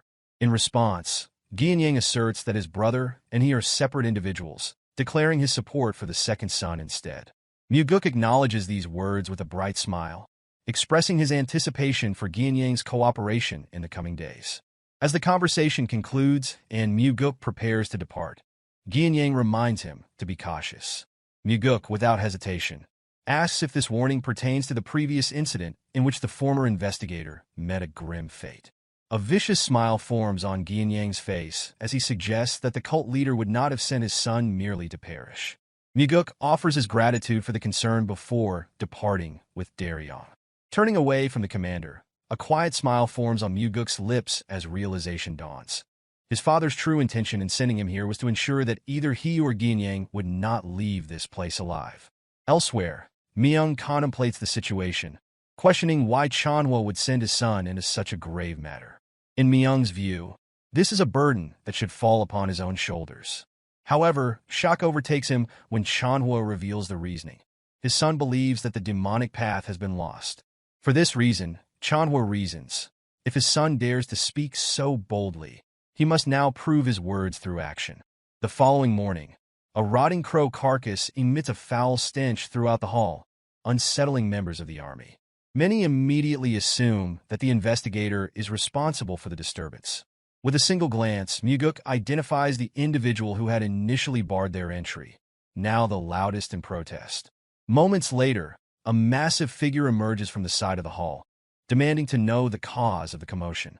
The booming voice belongs to Jang Ho, the Third Corps commander of the demonic army. Recognizing him instantly, Derion recalls his reputation, an individual known not only for his overwhelming martial prowess, but also for his notoriously volatile temper. A faint smile appears on Mugeuk's face as he inquires whether the commander has any grievances. Jang Ho, seething with rage, accuses the investigators of being responsible for the carcass and demands an explanation. In response, Mugeuk discloses that someone within the demonic army had placed it in his bed, leading him to assume it was a cultural practice. Jang Ho suggests a more direct approach, stating that the culprit should simply be punished instead. Mugeuk, however, turns his attention toward the towering commander before him, deciding that the investigation should begin with him. This declaration immediately puts Jang Ho on edge. Without hesitation, Mugeuk demands access to all records related to Jang Ho, including financial transactions and movement logs. In defiance, Jang Ho argues that neither as a special investigation officer nor as the son of the heavenly cult does Mugeuk hold such authority. Unbothered by the protest, Mugeuk calmly asserts otherwise. Enraged, Jang Ho slams his foot against the ground, causing the floor to fracture. Undeterred, Mugeuk explains that such displays of anger are meaningless, cautioning the commander that obstructing an official investigation could be considered treason. Members of the Third Army rush to restrain their commander as Mugeuk repeats his demand to begin the investigation with him. Sometime later, Jang Ho composes himself and sits within the designated office for interrogation. Mugeuk's first words cut straight to the point, questioning how long Jang Ho intends to test him. Though the commander still attempts to feign ignorance, Mugeuk has already discerned the truth. Jang Ho was the one who sent the anonymous letter. Derion remains perplexed by how Mugeuk arrived at this conclusion. In the end, Jang Ho concedes, admitting to his actions while demanding to know how Mugeuk uncovered the truth. Mugeuk explains that Jang Ho's involvement in the carcass incident was unnecessary, leading to suspicion that he sought to divert attention from himself. Additionally, the members of the Third Corps had reacted with conspicuous restraint when Mugeuk displayed the crow, neither laughing nor expressing outrage. This, combined with the fact that Jang Ho's subordinates exhibited genuine concern for their commander, suggested that someone with such strict discipline would struggle to tolerate corruption within his ranks. However, this was not the sole reason behind Mugeuk's conclusion. When Derion relayed information through sound transmission, Mugeuk recalled a significant event from his past life, an incident in which the strongest commander within the demonic army met his demise. It was likely that Jang Ho had been killed after sending the anonymous letter in an effort to resolve the internal issues plaguing the army. Jang Ho admits that the letter was a desperate attempt, left vague due to his belief that no action would be taken. Never had he anticipated that the second young master himself would arrive to investigate. Mugeuk presses him further, asking what his thoughts are now that the investigation is underway. Jang Ho, resigned, can only apologize, certain that the situation is beyond saving. Amused, Mugeuk laughs, pondering whether the current generation has adopted a trend of such pessimism. Derion, however, reminds him that among them, Mugeuk is actually the youngest. Setting amusement aside, Mugeuk finally demands to know the full truth of what transpired in this place. Jang Ho discloses that the demonic army commander has been exploiting the demonic army for personal gain. Rather than serving its intended purpose, he has been accepting payments for assassination requests and coercing subordinates into carrying out the killings. Initially, Mugeuk had assumed Ginyang was merely accepting bribes from a martial arts faction, but the reality far exceeded his expectations. Contemplating the structure of the demonic army, he deduces that the First Corps is likely responsible for carrying out these assassinations. His reasoning stems from their reaction during the investigation. Just as the Third Corps displayed noticeable restraint, the First Corps had been the first to obstruct the inquiry. They had also reacted with the most hostility upon seeing the crow's carcass. Jang Ho then reveals a crucial piece of information. The martial artist believed to have committed suicide after killing the previous investigator had been a close friend. That individual had also been the first to send an anonymous letter exposing the corruption. When pressed further, Jang Ho explains that both of them had joined the cult at the same time, forming a bond akin to family. His voice heavy with conviction, Jang Ho asserts that the demonic army commander must have issued the order for his friend's death, with Go Dang, the First Corps commander, personally carrying out the execution. If this claim holds true, then the case extends beyond simple misconduct. It is a vast corruption scandal implicating the demonic army commander and the entire First Corps. Mugeuk remains certain that both his father and Sima Myung have already grasped the enormity of the situation. His father, it seems, is testing him, gauging whether he can resolve this crisis, even when pitted against the formidable demonic army commander. Turning to Jang Ho, Mugeuk acknowledges the depth of his loyalty, stating that he had chosen his friend well. Without hesitation, he expresses gratitude for the Third Army commander's courage. Overcome with emotion, Jang Ho sheds tears upon hearing those words. Beside him, Derion also succumbs to the weight of the moment, his sorrow evident in the face of such a harrowing truth. As this day unfolds, a glimmer of hope begins to stir within Mugeuk. Perhaps the lost demonic path is not as irredeemable as it once seemed. The heavenly demon-divine cult that he envisions is one where individuals like Jang Ho hold significant roles, ensuring that integrity and loyalty prevail. Unlike in his previous life, Jang Ho will not meet his end this time. The purpose of Mugeuk's regression is clear: to prevent the deaths of those who should not perish. Sometime later, the two special investigators walked through the courtyard of the demonic dragon court.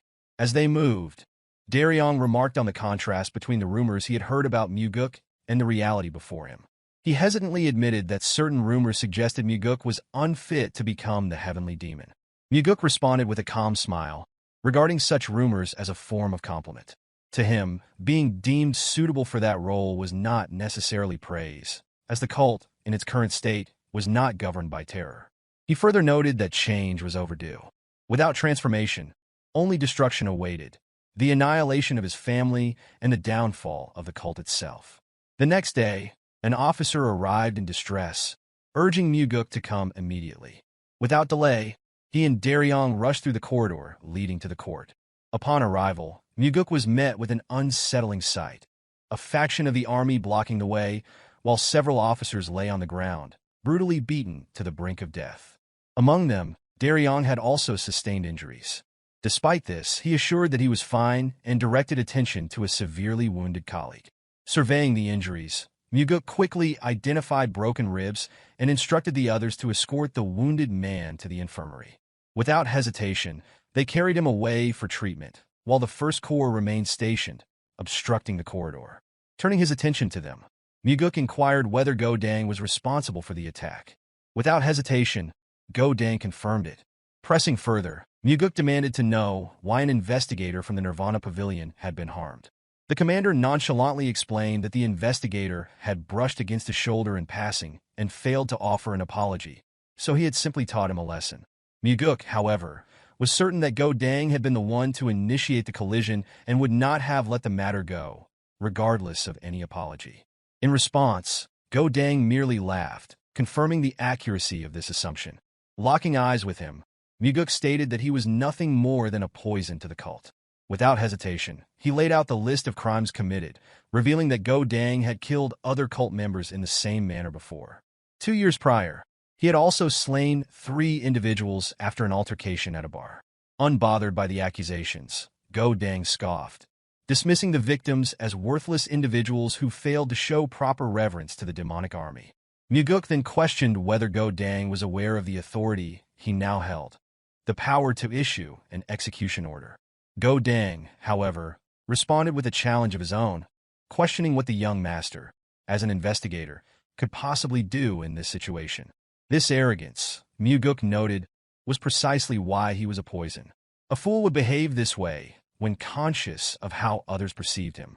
Despite facing an investigator, Go Dang showed no fear, instead putting on a show of bravado in front of his subordinates. He was oblivious to the significance of the stage he now stood upon. Taking a step forward, Mugeuk provoked the commander, prompting immediate movement from his subordinates. Go Dang responded with arrogance, warning that standing against him was the same as standing against the demonic army itself. Without hesitation, Mugeuk retorted, remarking that at the very least, he did not cower behind his subordinates. Feigning injury, Go Dang shifted the blame onto a supposed coward. In response, Mugeuk merely requested that he not use his right hand. The shamelessness of the commander knew no bounds, as he taunted Mugeuk, questioning whether he intended to report to the cult leader after being injured. With unwavering certainty, Mugeuk assured him that even if he perished here, no responsibility would be placed upon Go Dang. Derion, watching from the sidelines, could only wonder at his intentions, while a vicious grin spread across Go Dang's face. Without warning, Go Dang unsheathed his sword, ready to engage in battle. Meanwhile, Derion transmitted a warning through sound transmission, explaining that Go Dang was ambidextrous and could wield a sword with equal proficiency in both hands. This, he suspected, was the source of the commander's confidence. Mugeuk, however, remained composed. Holding his sword in his left hand, he placed his right hand behind his back, unfazed by the rising tension. The battle commenced as Go Dang swung his blade downward in a powerful strike. With effortless grace, Mugeuk sidestepped the attack. The force of the strike shattered the ground, narrowly grazing Derion in the process. Despite repeated attempts, Go Dang failed to land a single blow. Mugeuk, evading each attack with minimal effort, showed no sign of strain. Then, in one fluid motion, he spun his sword, slashing upward in a precise strike. The next instant, Go Dang's hand was severed. A scream of agony escaped the commander's lips before Mugeuk silenced him, breaking his nose with the hilt of his sword. Enraged, the subordinates of the First Corps reacted immediately, unsheathing their weapons and preparing to strike. Derion, filled with concern, braced for the impending assault as they moved to protect their commander. Yet, before any of them could act, Mugeuk had already cut down several, slitting their throats in an instant. The remaining members hesitated, halting in their tracks. Mugeuk then declared that those who had just fallen had committed treason. Meanwhile, Go Dang, now reduced to a pitiful state, crawled along the ground, pleading for his life. Ignoring his desperation, Mugeuk inquired whether Go Dang even remembered the families of the men he had slain in the bar fight. He doubted it, given the indifference he had displayed. Those families had lost their fathers, sons, and husbands, lives forever altered. Only at this moment did Go Dang finally admit his wrongdoing. But it was too late. Without hesitation, Mugeuk executed him. The remaining Corps members and Derion could only watch in silence as their commander met his end. Turning his gaze toward the fallen man, Mugeuk reflected on the arrogance of one who had dared to kill fellow cult members without consequence. Not long after, Mugeuk found himself seated with the demonic army commander, Geom, in the midst of music and dance. As expected, the commander wasted no time shifting the blame on Go Dang, portraying him as a criminal despite having once served under him. Feigning regret, Geom lamented the difficult position he now found himself in, stating that the execution of a demonic army commander during an official investigation placed undue pressure on him. He then urged for the investigation to be concluded immediately. Mugeuk, appearing agreeable, acknowledged that he too wished to resolve matters smoothly. However, without evidence, the situation remained problematic. He had arrived to conduct an investigation, yet as things stood, he had nothing to report to his father or superiors. Bringing up the letter that had been sent, Mugeuk referenced the external assassination requests accepted in exchange for money. Without concrete proof, fabricating evidence would be impossible. His words carried an unspoken implication. Geom himself would need to provide the necessary fabricated evidence in order to officially close the case. Some time later, Derion pondered the reason behind the young master's unexpected visit to the infirmary. Mugeuk arrived at the infirmary to check on the injured investigator. Derion expressed gratitude, acknowledging that it was an unexpected kindness for the young master to bring the demonic physician for someone of such low standing. Mugeuk dismissed the notion, stating that it was only natural. Regardless of their ranks, they had been working together, even if only temporarily. Before long, the demonic physician emerged, searching for Mugeuk. Known as the most skilled healer in the cult, he was selective in his treatments, only tending to individuals of significant status. He explained that while the injured officer's life was no longer in danger, a period of rest would be required before he could return to duty.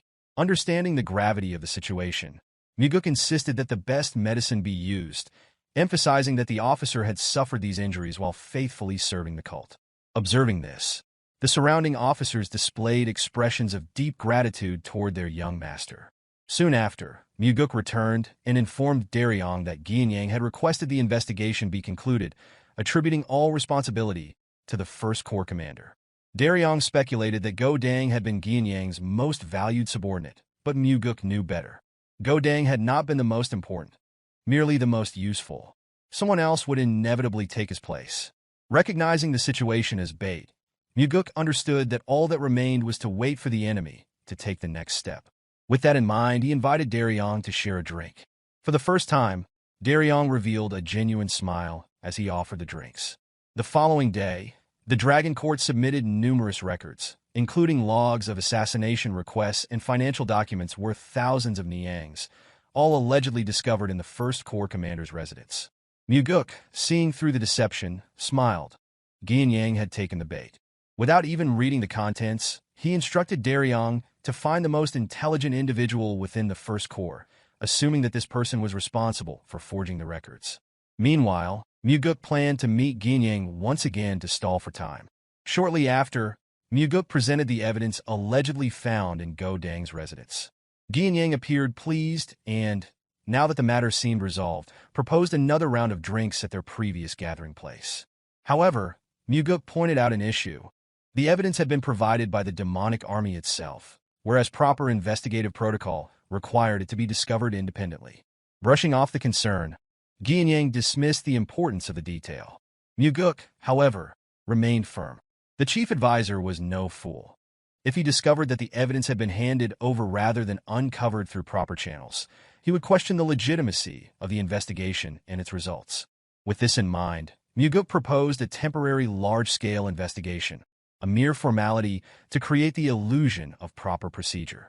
He assured Geom that he had no real desire to investigate further and only required some standard official documents. Eventually, Geom agreed, promising to instruct his subordinates to cooperate. What Mugeuk truly sought was not classified information, but the earliest documents used to hire the demonic army, as well as wills left behind by those sent on high-risk missions.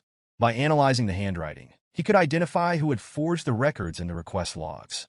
Before long, Mugeuk confronted Yonggu, the individual he suspected of fabricating the assassination request logs. Yonggu immediately denied the accusation, but Mugeuk had already determined that this man likely knew very little. Instead of pressing him, he merely encouraged Yonggu to be honest. Still, Yonggu feigned ignorance, insisting that he had never received direct orders from the commander. Mugeuk, understanding his fear, realized that the man was more concerned about Geom eliminating him. Seeing no reason to continue the interrogation, Mugeuk dismissed him.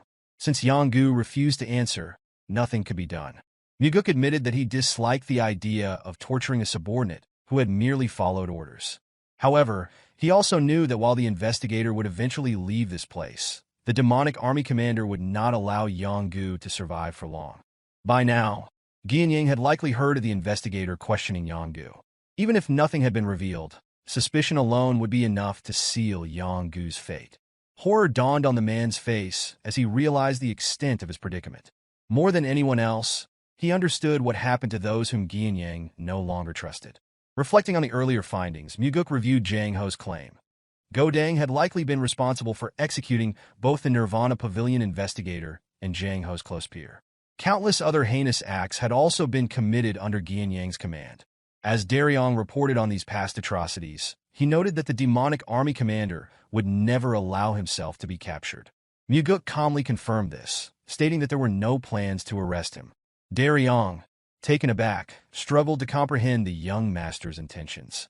Mugeuk had already made his decision. Geom would be executed. Derion, stunned, instinctively recoiled in surprise.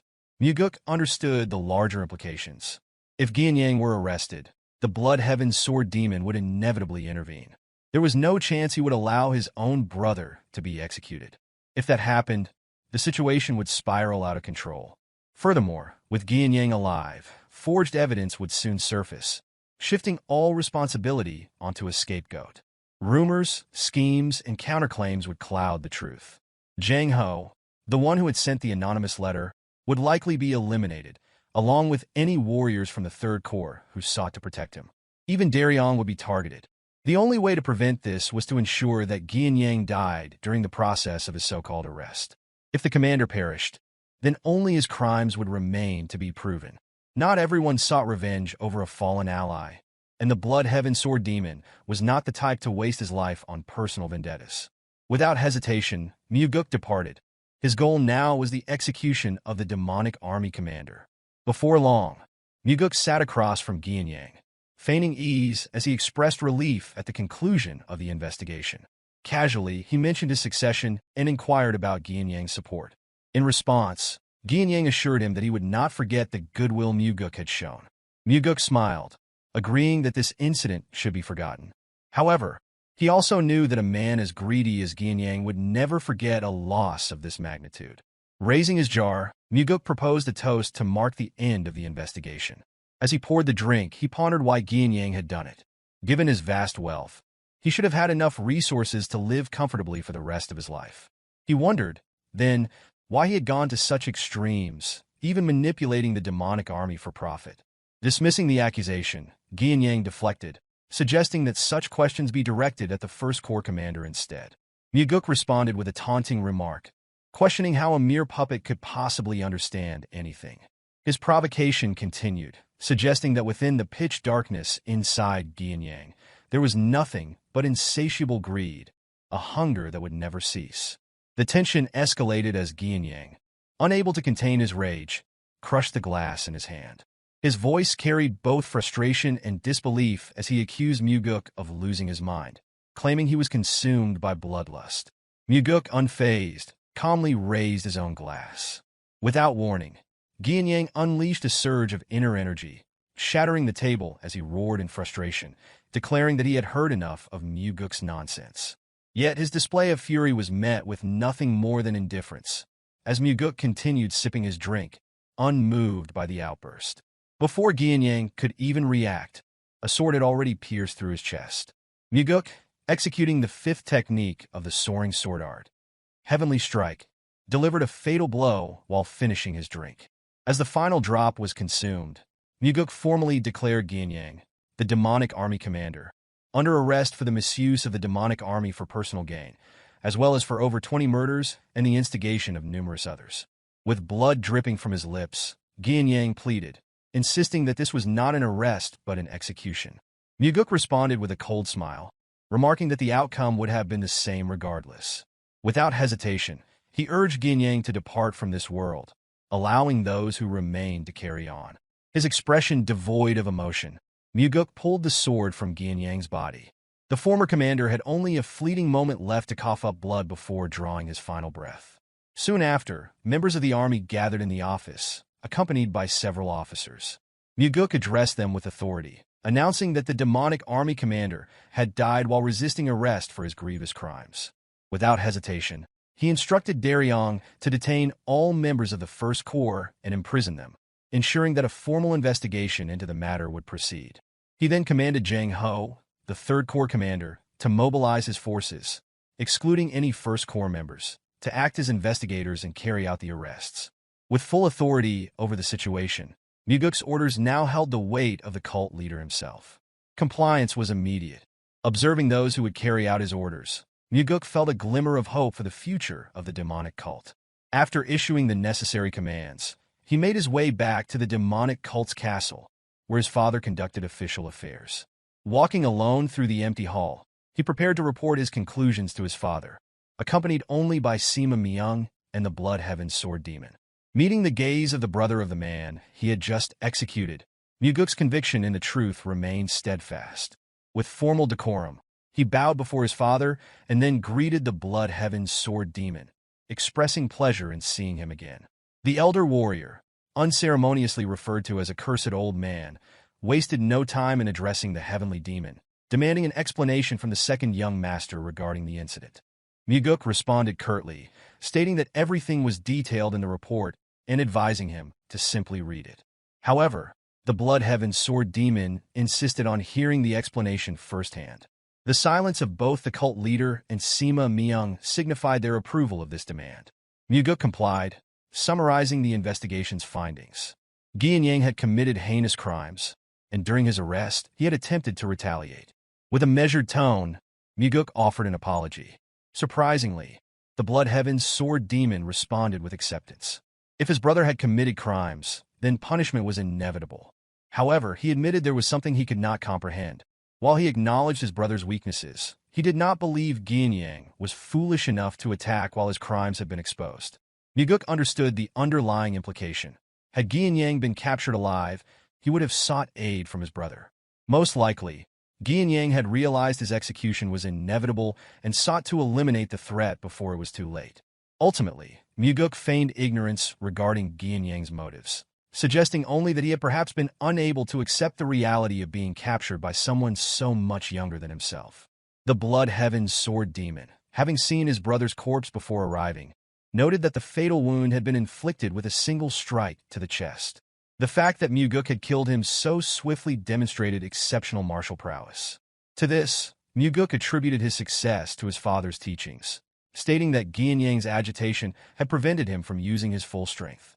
Accepting this explanation, the Blood Heaven's Sword Demon expressed gratitude for the truth. In return, Mugeuk lowered his gaze and offered condolences for the loss. Despite the situation, Mugeuk was somewhat surprised by the elder's composure. He had expected the Blood Heaven's Sword Demon's anger to reach its peak.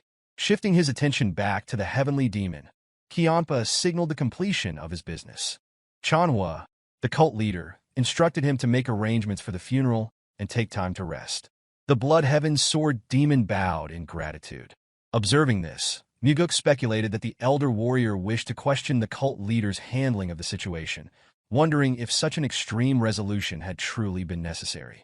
Once the three of them were left alone, Sima Myung praised Mugeuk, acknowledging the thoroughness of the evidence gathered and noting how the incident had been resolved without further complications. He then inquired whether Mugeuk had sustained any injuries. Mugeuk reassured him that he was unharmed, expressing gratitude for the chief advisor's concern. At that moment, another individual entered, carrying a box. Sima Myung presented it as a reward from the cult leader for Mugeuk's efforts. Recognizing the item immediately, the second young master's expression shifted. This was no ordinary sword. Sima Myung revealed its name, the Black Demonic Sword, one of the cult's treasured blades alongside the White Demonic Sword. Mugeuk, however, requested the White Demonic Sword instead, stating that it suited his aloof nature better. Chanhua firmly denied the request, asserting that the Black Demonic Sword was what best suited him. Unsheathing the blade, Mugeuk remarked that his father understood far too little about him. To his surprise, the sword exuded a chilling energy, even before any internal energy had been infused into it. Sima Myung, equally astonished, observed as the cult leader looked on with satisfaction, seemingly pleased to witness the second young master's genuine reaction. Despite his admiration for the weapon, Mugeuk voiced that the reward felt excessive. However, Sima Myung countered, explaining that the matter concerning the demonic army commander had been one of the cult's most dire problems. He added that the cult leader himself should weigh in on the matter. Chanhua remarked that Mugeuk was fortunate to have survived while navigating such perilous circumstances. Yet, Mugeuk knew better. His father had sent him there not out of mere formality, but out of confidence. Chanhua had known that Mugeuk had mastered the soaring sword art. He had also been aware that Mugeuk had consumed the demonic essence pill, ensuring that he would not fall so easily. However, he likely had not anticipated Yang's death. Still, Mugeuk understood the deeper reason behind his father's decision to bestow this exceptional sword upon him. Chanhua addressed the Blood Heaven's Sword Demon with a firm statement, acknowledging the contributions he had made to the cult, but making it clear that he would not tolerate any attempt to tarnish his son's reputation over this incident. In response, Mugeuk expressed gratitude to his father for bestowing the sword upon him and for the meaning behind it. This unexpected reaction caused Chanhua a moment of surprise. With the matter settled, the cult leader granted his son permission to leave. As Mugeuk stepped out of the pavilion, he was immediately greeted by the Blood Heaven's sword demon, who requested that he take a short break before departing. Mugeuk, aware of the elder's persistent nature, understood that he would not have simply left without another discussion. As the young master approached, the old man's gaze shifted toward the sword, immediately recognizing its significance. Mugeuk casually remarked on the summer's unusual heat before taking a seat beside him. Without warning, the Blood Heaven's sword demon erupted in rage, his voice booming as he hurled curses at Mugeuk. His accusations were seething. He demanded to know how Mugeuk had dared to ambush and kill his brother. His fury escalated as he declared his intent to tear Mugeuk limb from limb and offer his remains at his brother's grave. Even the mere release of his inner aura carried enough force to wither the surrounding flowers, his energy surging without restraint. Then, just as suddenly he stopped, a wide grin spread across his face as he stated that such words were exactly what he should have said. Matching the intensity of the moment, Mugeuk immediately retaliated, shouting back with equal vigor. He ridiculed the elder's immaturity despite his age and challenged his audacity, questioning how he had dared to disrupt the order within the cult for his own selfish desires. Without hesitation, he issued a warning, declaring that if the Blood Heaven's sword demon dared to act in retribution for his corrupt brother, then Mugeuk would personally dismember his body and grind him into dust. The moment his words ended, a smile swiftly returned to Mugeuk's face as he concluded that this was how he would respond. The Blood Heaven's sword demon, taken aback, silently observed the young man. He had not anticipated the sheer depth of inner energy radiating from Mugeuk.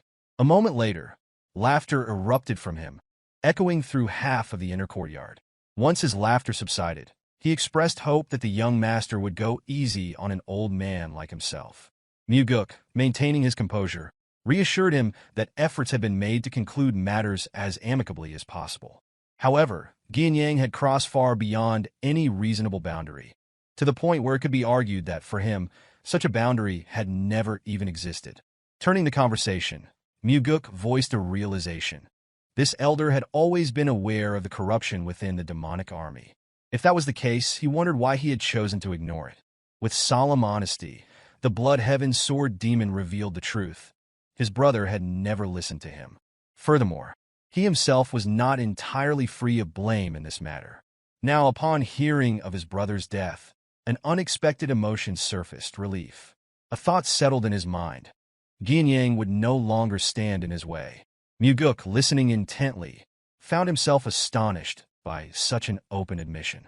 The honesty in the elder's words was unexpected.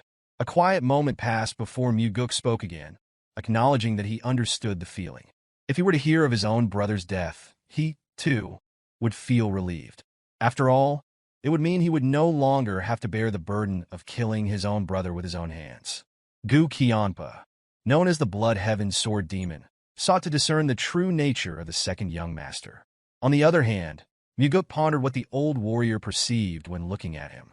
In the end, Qianpa did nothing more than remark that the year would be particularly hot before departing, the heavy broadsword resting on his small, aging shoulders. As he walked away, he solemnly noted that, fortunately, he was not weak against heat. Despite observing the exchange, Mugeuk remained uncertain about Qianpa's true intentions. Though the elder had claimed to feel relief, he was still the brother of the man Mugeuk had killed. It was entirely possible that he was already plotting revenge. Alternatively, he might choose to let the incident drift away, much like the passing clouds in the sky. Whatever the case, Mugeuk had no regrets about his actions. Returning to his training room, he prepared to test his newly acquired sword. The initial moments after receiving a weapon held great significance. A sword and its wielder were meant to commune, and a supreme blade such as the black demonic sword operated on an even deeper level than most. If the bond between them was not properly established, the weapon's true potential could never be realized. Holding the sword, Mugeuk acknowledged its presence as cold energy emanated from the blade in a seemingly joyful response. Taking a deep breath, he infused it with inner energy. At that moment, the sword reacted, releasing an even stronger surge of icy power. A sense of astonishment overtook him as he observed its sheer robustness, noting how vastly different it was from his previous weapon. The strength of this blade was undeniable, and he found himself taking a liking to it. With steady movements, he practiced several sword techniques, allowing his inner energy to flow through the weapon. His purpose was twofold: to familiarize himself with the blade and to convey to it that they would rely on his current techniques for the time being. A silent promise followed. He would display far greater martial prowess in the future, but until then, he sought the sword's cooperation. From that day onward, Mugeuk devoted himself entirely to training within the confines of his room. Day and night, he cultivated his abilities, pushing his sword techniques to the absolute limits of his youthful body, something he had never been able to do in his previous life. By his side, Leon faithfully provided support as his personal bodyguard. Once satisfied with his progress, he finally stepped out of the training room. Awaiting him was an overwhelming crowd. Members of the Sword Demon faction had gathered in great numbers. Whether they had come of their own volition or had been sent by the Bloodheaven's Sword Demon remained unclear. However, one thing was certain: hostility radiated from them. They refrained from drawing their swords, but instead unleashed waves of demonic energy in his direction, expending their power without hesitation. If Mugeuk miscalculated, the sheer force could cause internal injuries. This was not a direct assault, but a battle of attrition. Their aim was intimidation, to turn him into a coward who would not dare step outside. Then, in an instant, an insight dawned upon him. If such an overwhelming amount of demonic energy was being directed toward him, he could turn the situation to his advantage. Recalling the meridian strengthening technique, a secret method designed to fortify the meridians by allowing multiple martial artists to discharge energy at a single target, he realized the greater the number of opponents, the more effective the technique would be. As the surrounding warriors began to reach their limits, Mugeuk seized the opportunity. While others faltered, he pressed forward, absorbing their energy to temper his meridians. Step by step, the concentrated energy grew more intense, but this was exactly what he had intended. The meridian strengthening technique, having already surpassed the second stage, now progressed into the third. Advancing further, Mugeuk continued his steady march, reaching the fourth stage in a remarkably short time. Finally, as the technique neared its ultimate level, the fifth stage, the incoming waves of demonic energy ceased abruptly. Opening his eyes, Mugeuk met the stunned gazes of those before him. Disbelief spread across their faces. Despite their numbers, they had failed to overwhelm him. A particular brood among them, once defiant, now trembled under Mugeuk's gaze. In the end, he stepped aside, followed by those behind him, allowing the young master to pass. A weary yet satisfied smile formed on Mugeuk's face. It was clear that the sword demons had now acknowledged his strength. Upon arriving at the hall of the demonic castle, he found his father's seat empty. Chanhua appeared suddenly behind him, inquiring whether he wished to test sitting in the heavenly demon's throne. As his father made his way toward his seat, Mugeuk dismissed the idea, stating that he had no desire to be confined by that position. Chanhua, unimpressed by the response, instructed his son to come forward and take the seat regardless. Once seated, Mugeuk reflected on the moment. Though he had expected to feel some excitement, he realized he felt nothing at all. Only then did his father express a similar sentiment. Recalling how his father had slaughtered countless individuals, including his own brother, to ascend to this throne, Mugeuk silently wondered what his father must have felt in that moment if there had been no sense of excitement. Chanhua then revealed that the sword demons had sought out Mugeuk of their own accord. The Bloodheaven sword demon had not ordered them to do so. Hearing this, Mugeuk admitted that although he had acted as if the situation had not affected him, enduring the barrage of energy had been no simple task. He had refused to submit to their suppression, but the moment he left their presence, his body had begun to tremble. It was not fear of them that unsettled him, but fear that his judgment had been flawed. If any among them had lost control and attacked, he might not have survived. And even if he had, the act of killing so many of the sword demons would have destroyed any chance he had of becoming the successor. His father listened intently as Mugeuk explained the true source of his fear: the possibility of facing another moment where a single decision could determine everything. Strangely, in that moment of doubt, he had found himself missing his father, though he could not fully understand why.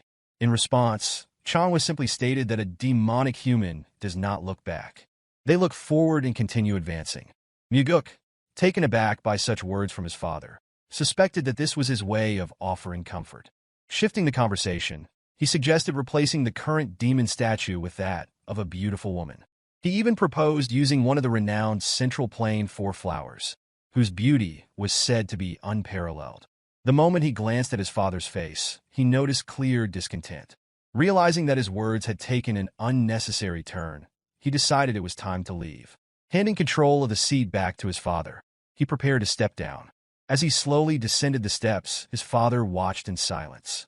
Before departing, however, Mugeuk posed a final question: whether it was possible for him to kill the Blood Heaven's sword demon. The instant the request was made, a vein bulged on Chanwa's forehead as he locked his gaze on his son, his expression unreadable. In the end, a dismissive laugh escapes from Chanwa as he acknowledges that while Mugeuk may possess the ability to defeat the demonic army commander, he stands no chance against the Blood Heaven's sword demon. In response, Mugeuk questions the reason behind his father's actions, wondering why conflict was created between them in the first place. He then demands that Chanwa take responsibility. Chanwa affirms his responsibility by declaring that Mugeuk will assume leadership of the Nirvana Pavilion, an inspector bureau within the cult. With a calculated tone, he provokes his son by echoing his own words about maintaining discipline and order within the cult.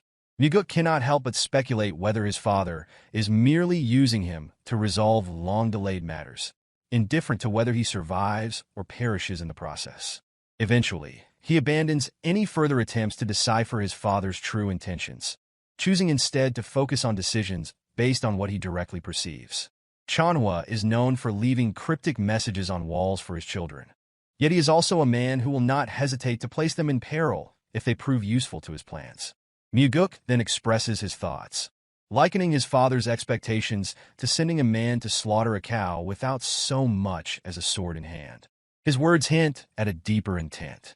Surprise flickers across Chanwa's face upon realizing that Mugeuk seeks entry into the Heavenly Demon Archives, a repository of rare and secret Murim manuals. Only a select few, including the Heavenly Demon, are granted access. With a skeptical tone, Chanwa warns that simply entering the archives will not guarantee the discovery of supreme martial arts. The sheer number of manuals housed within would be overwhelming, making it unlikely for Mugeuk to find anything more formidable than the soaring sword art he already possesses. Despite this, Mugeuk expresses a desire to test his luck. Chanwa, while still harboring suspicions regarding his son's true intentions, ultimately grants Mugeuk 7 days within the archives. Accepting this, Mugeuk subtly implies that his leadership of the Nirvana Pavilion is a price for this opportunity. In another life, Mugeuk was meant to be dead. Years had passed since his departure, and with his disfigured face, none could recognize him. Back then, it had taken him an arduous journey to rise from an ordinary warrior to a position where he could converse privately with the cult leader. During one such meeting, he had learned of a certain martial art. The strides of the wind god was regarded as the greatest mobility technique, consisting of only 4 steps. It had once served as a supporting technique for the Heavenly Demon's martial arts, but was eventually lost to history. The manual was said to have been discovered by Ju Baekdo, the cult leader of that time, who secured his rise to power after finding it within the Heavenly Demon archives. However, he had later revealed that the manuals were not located among the bookshelves. Now, before this knowledge becomes common, Mugeuk enters the archives and discovers the long-lost manual. From the one who was supposed to be the future cult leader, the treasured text had been repurposed to prop up the 19th bookshelf. A knowing smile appears as Mugeuk retrieves the manual, realizing that these 4 strides alone would be enough to traverse the world freely. Without hesitation, he begins meditating to absorb its teachings. The first step, Shadow Step, is designed for infiltration, initially allowing evasion from a single individual. With mastery, however, its effectiveness expands to escape detection from entire groups. The second, Flicker Step, functions as a defensive maneuver, ensuring an escape route even when confronted with an unavoidable attack. The third, Death Step, serves as an aggressive charge, capable of piercing through any defense. The final, Swift Step, is a mobility technique so fast that the word itself fails to encapsulate its true speed. 7 days are spent internalizing the technique.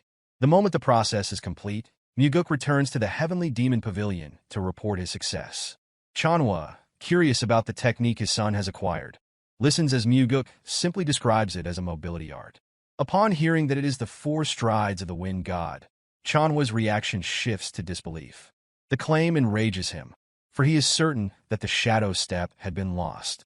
Mugeuk calmly asserts that he would not dare to lie about such a matter.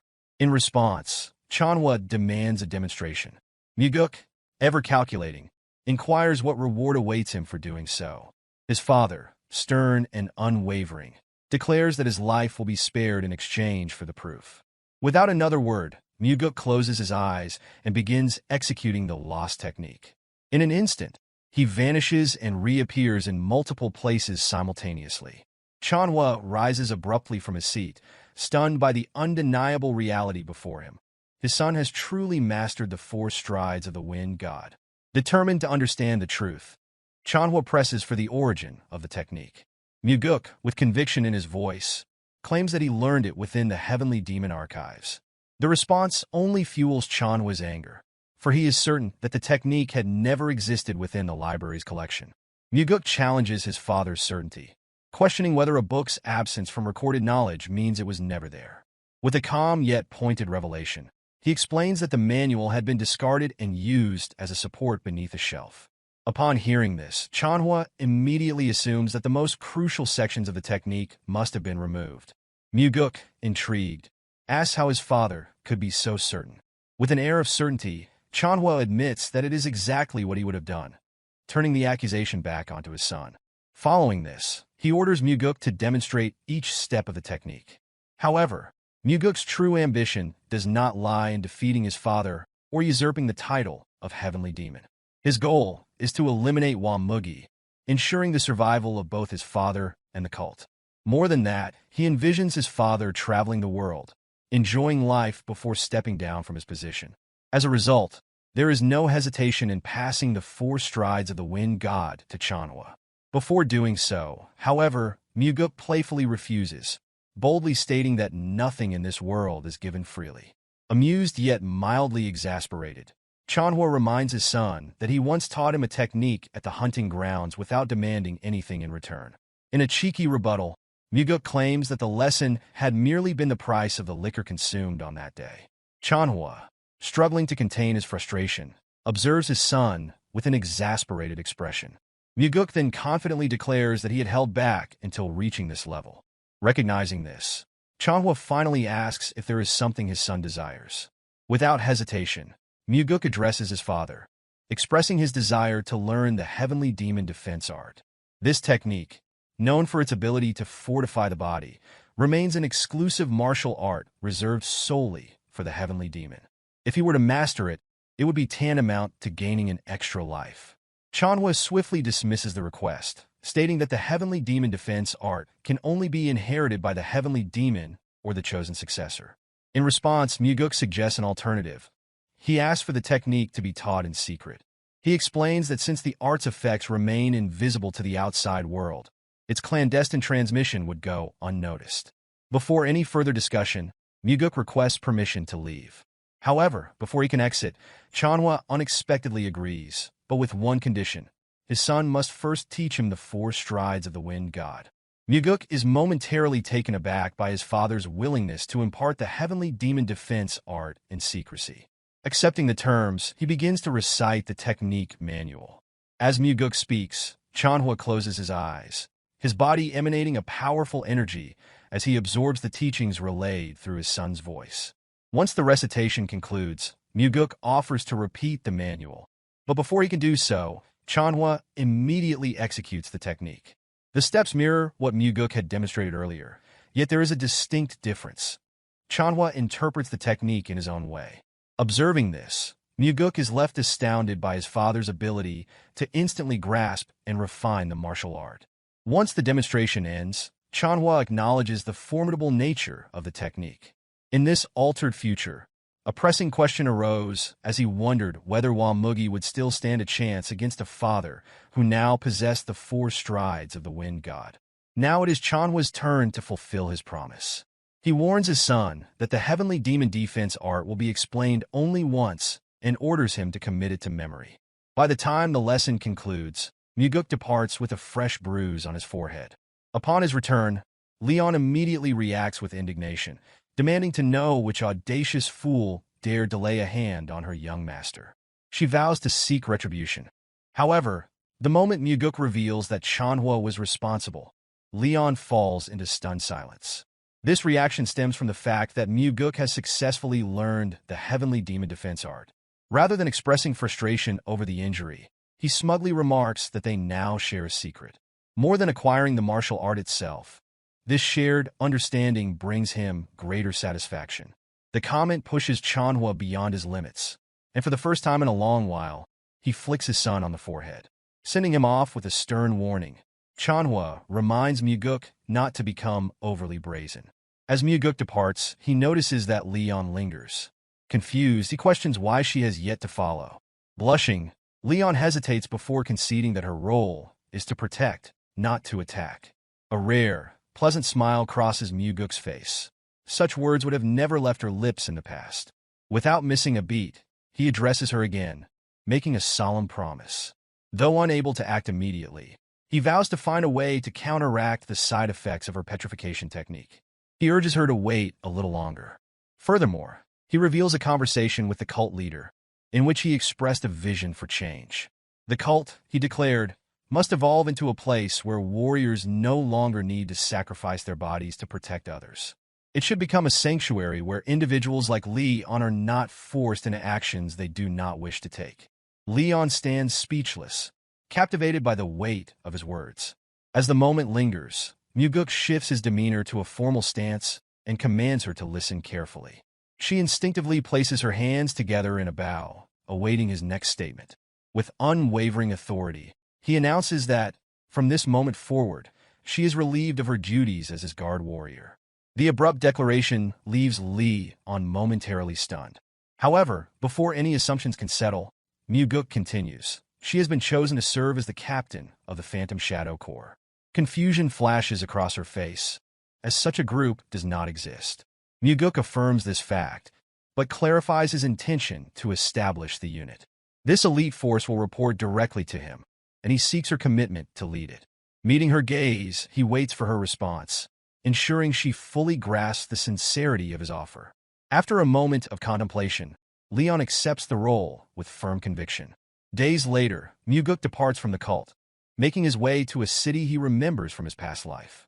Though he had informed Leon of his intent to form his own faction, the reality of such an endeavor is anything but simple.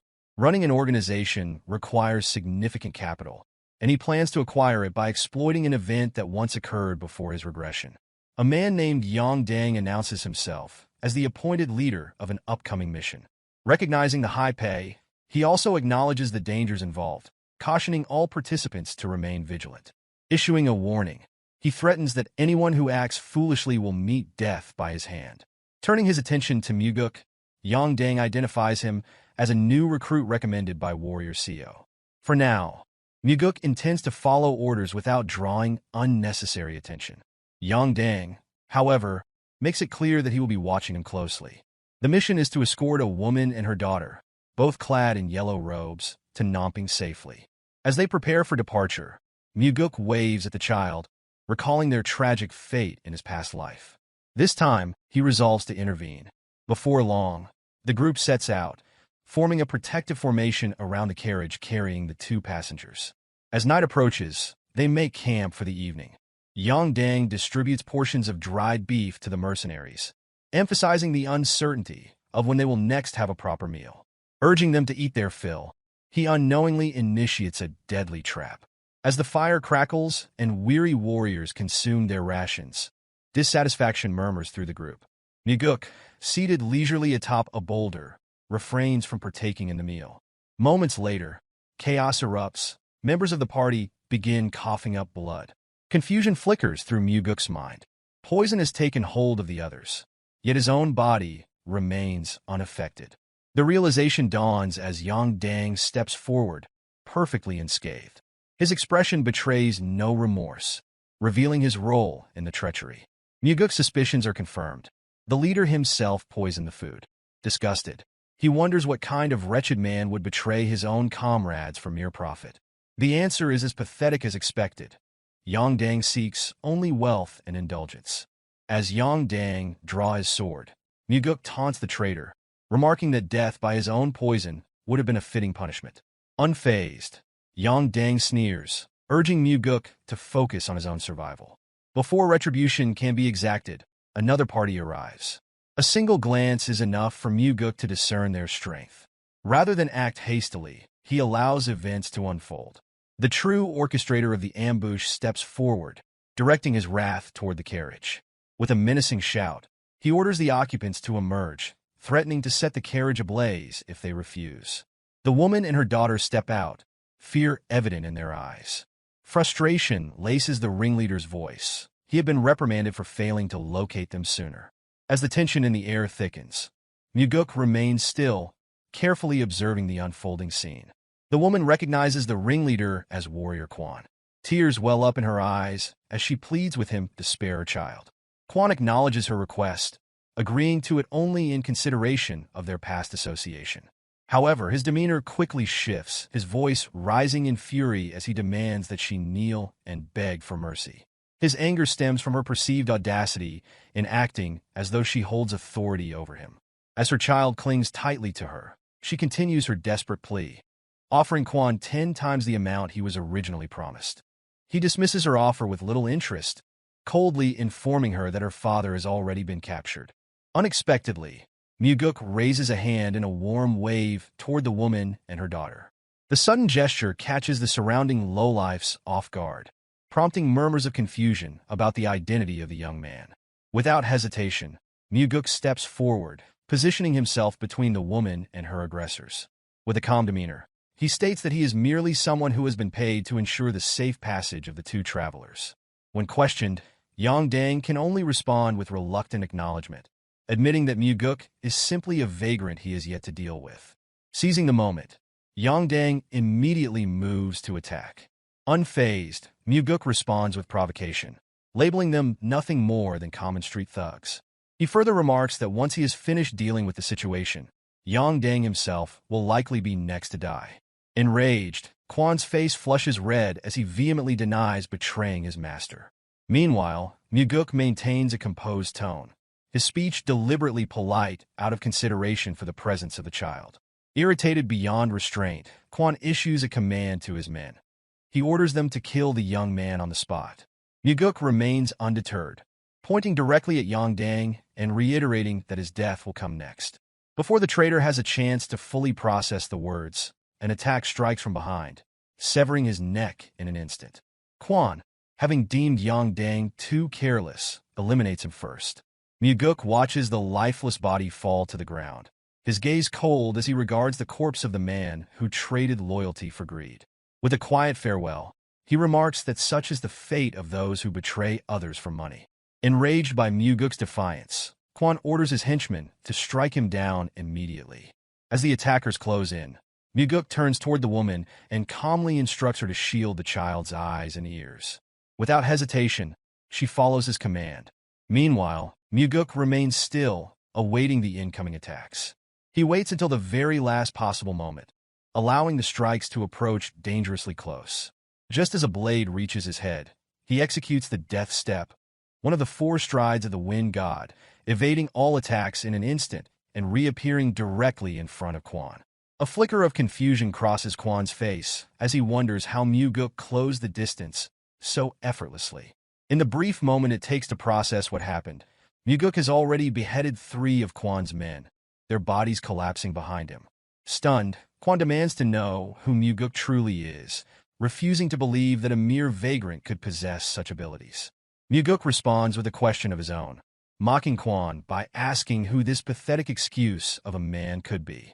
The woman interjects, revealing that Quan is one of the vassals assigned to protect her household.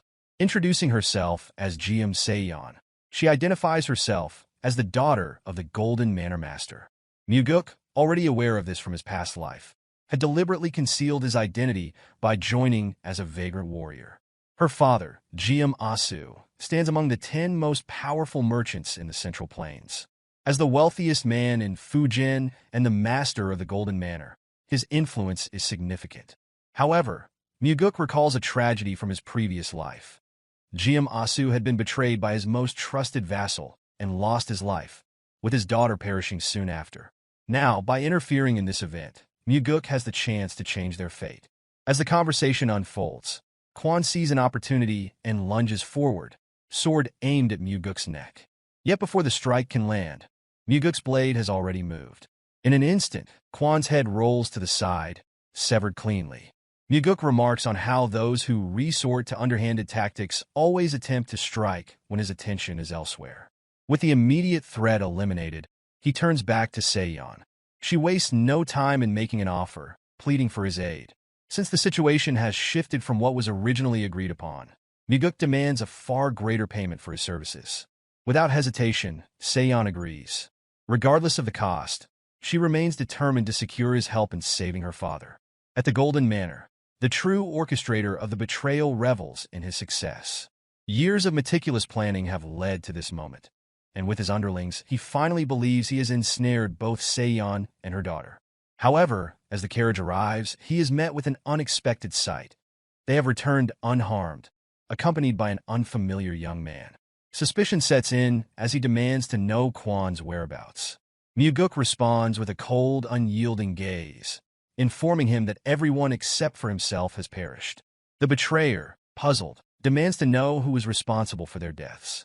With a slight smirk, Mugeuk offers an answer, an elusive martial master, both young and striking in appearance. The remark sends the lowlife into a fit of rage, unable to comprehend why his enemy would be praised. Mugeuk chooses silence, watching as realization dawns. Recognition flickers across the traitor's face as he finally understands that the person standing before him is the very same young and skilled warrior he was just questioning. The instant that truth settles, the henchmen draw their weapons, swiftly surrounding Mugeuk. Their leader sneers, mocking Mugeuk for his decision to return. In his eyes, escaping after saving the woman and child would have been the wiser choice, rather than stepping back into danger. Mugeuk, unshaken, meets his gaze and dismisses his words with ease. What stands before him are not tigers, but mere dogs barking loudly. For the first time, the ringleader acknowledges the reality before him. The young man who eliminated Quan and arrived unscathed is not ordinary. Mugeuk exudes confidence, appearing entirely at ease despite being encircled by enemies. Suddenly, the betrayer adopts a more cordial tone, placing his hands together in a gesture of peace. He extends an invitation, suggesting they discuss matters over a drink. Mugeuk, unimpressed, refuses outright. No amount of forced hospitality will change the inevitable outcome. Realizing that diplomacy has failed, the ringleader issues the command to kill him. The moment the order is given, Mugeuk vanishes from sight, reappearing before one of the henchmen with lethal precision. With a single decisive strike, the man collapses lifelessly. The remaining henchmen quickly realize the truth. Mugeuk is far too fast for them to handle. Before any of them can retaliate meaningfully, they fall one after another. The massacre unfolds before their very eyes, each betrayal answered with swift execution. Despite their overwhelming numbers, they stand no chance. Their bodies drop like flies, paying the price for their treachery. The betrayer stands frozen in shock, forced to watch as his underlings are slaughtered by a single man. Horror grips him as he struggles to comprehend the force before him. He could only ask himself who exactly this young warrior was. Mugeuk, unbothered by the disbelief, offers only a simple reply. He is no one, just a hired swordsman who saw an opportunity for great profit. Seizing on this, the ringleader hurriedly offers Mugeuk money in exchange for walking away. Yet Mugeuk remains unmoved. He has already been hired, and he has no interest in the wealth stolen from Geom. Suddenly, a remaining henchman emerges, gripping a sword against Geom's neck. A demand is made. Mugeuk must lower his weapon, or the Golden Manor Master will die. Seiyon, helpless and desperate, pleads for her father's safety. The ringleader, emboldened, reinforces the threat, warning Mugeuk to comply or face the consequences. Instead of obeying, Mugeuk moves swiftly. His sword arcs upward, slicing through the air in a flash. Confusion spreads across the ringleader's face as he fails to grasp what just happened. Within a blink, the blade held against Geom shatters where it was struck. Mugeuk had executed the soaring sword art's fourth form, Flaming Heaven. The technique travels through its target, splitting the henchman cleanly in two. A scream erupts from the ringleader as he witnesses his final ally fall to ruin. Mugeuk turns toward him, expression cold, and mockingly asks him to repeat what he had just said about dropping his sword. Panic overtakes the betrayer, who now pleads for his life, urging Mugeuk to listen. But Mugeuk shows no interest in idle discussions. He tells the traitor to come at him if he wishes to live. Believing Mugeuk has exhausted his energy, the ringleader grips his sword tightly and lunges forward in an all-or-nothing attack. Feigning struggle, Mugeuk pretends to falter, giving the illusion of difficulty. Sensing an advantage, the ringleader pours all of his strength into his assault, convinced that victory is within reach. One after another, his frenzied attacks are deflected. Confusion clouds his mind as he wonders how such a young man can maintain both overwhelming offense and unbreakable defense. In his desperation, he convinces himself that one final push will turn the battle in his favor. But in that moment, he realizes the truth. Mugeuk's sword is already buried deep within his chest. Disappointment laces Mugeuk's voice as he condemns the ringleader's wasted potential. Had he spent his life honing his skills rather than indulging in greed, he might have been worthy of his title. A vassal meant to protect the Golden Manor should have upheld his duty, not succumbed to corruption. With everything settled, Geom steps forward, expressing deep gratitude. He promises never to forget what has been done for him and his family. Mugeuk, however, dismisses it lightly. He claims to be nothing more than a wandering vagrant passing through. Yet, for those who witnessed his skill, it is clear that no mere vagrant could possess such ability. The name he refuses to reveal remains shrouded in mystery. Seong steps in, reminding her father of the promise made to reward Mugeuk financially for his help. Geom responds with a nod of approval, praising his daughter for making a promise they are more than capable of keeping. Turning to Mugeuk, he assures him that if money is what he seeks, he has certainly come to the right place. In truth, this was precisely why Mugeuk went to such lengths to disguise himself as a vagrant and offer his assistance. To fulfill the agreement, Geom leads him to the manor's warehouse, expressing his wish to give everything in gratitude. However, realistically, that would be an impossible feat. In response, Mugeuk remains respectful, stating that he would not demand such excess. The old man then makes a proposition. Mugeuk may enter the warehouse and take as much as he can carry as payment. However, there are conditions. He must not use any carts or seek help from others. Only his own strength and inner energy may be used. Before proceeding, Mugeuk asks if the old man is truly certain, warning that he is capable of carrying an immense amount. Geom stands firm in his decision, reaffirming that he and his family owe their lives to Mugeuk. Acknowledging this kindness, Mugeuk bows respectfully before stepping into the warehouse. Meanwhile, Seong turns to her father with concern, questioning whether he has considered just how much a skilled martial artist like Mugeuk might be able to take. Geom, however, remains unconcerned. To him, nothing within the warehouse holds more value than the safety of his daughter and granddaughter. Both father and daughter share an unspoken understanding. Mugeuk is no ordinary warrior. Seong, in particular, has observed his hidden strength, sensing the power that lies beneath his unassuming exterior. The old man, having encountered countless individuals in his lifetime, finds himself unable to describe Mugeuk in mere words. Never before has he met someone so young, yet exuding such confidence and an unmistakable presence. As a merchant, he understands that wealth can always be regained, but a connection with someone like Mugeuk is an opportunity that may never come again. Thus, he remains at peace with whatever Mugeuk decides to take. The greater the amount, the deeper the bond they will form. Once the transaction is complete, Mugeuk returns to the Heavenly Demon Pavilion, selling the gold and treasure he obtained from the Golden Manor across various locations. He ensures that no single shop is burdened with too much wealth at once. By the time he is finished, a literal mountain of riches has been exchanged, earning him a staggering sum of 38 million niang. This fortune will serve as the foundation for the elite squad he plans to establish under his direct command. Upon his return, he finds Chanhua seated as usual. As always, his father receives frequent reports from Sima Myung, making critical decisions that determine who will live and who will die. Observing this, Mugeuk cannot help but wonder if this is truly the life his father desires. As he approaches to deliver his report, a thought crosses his mind.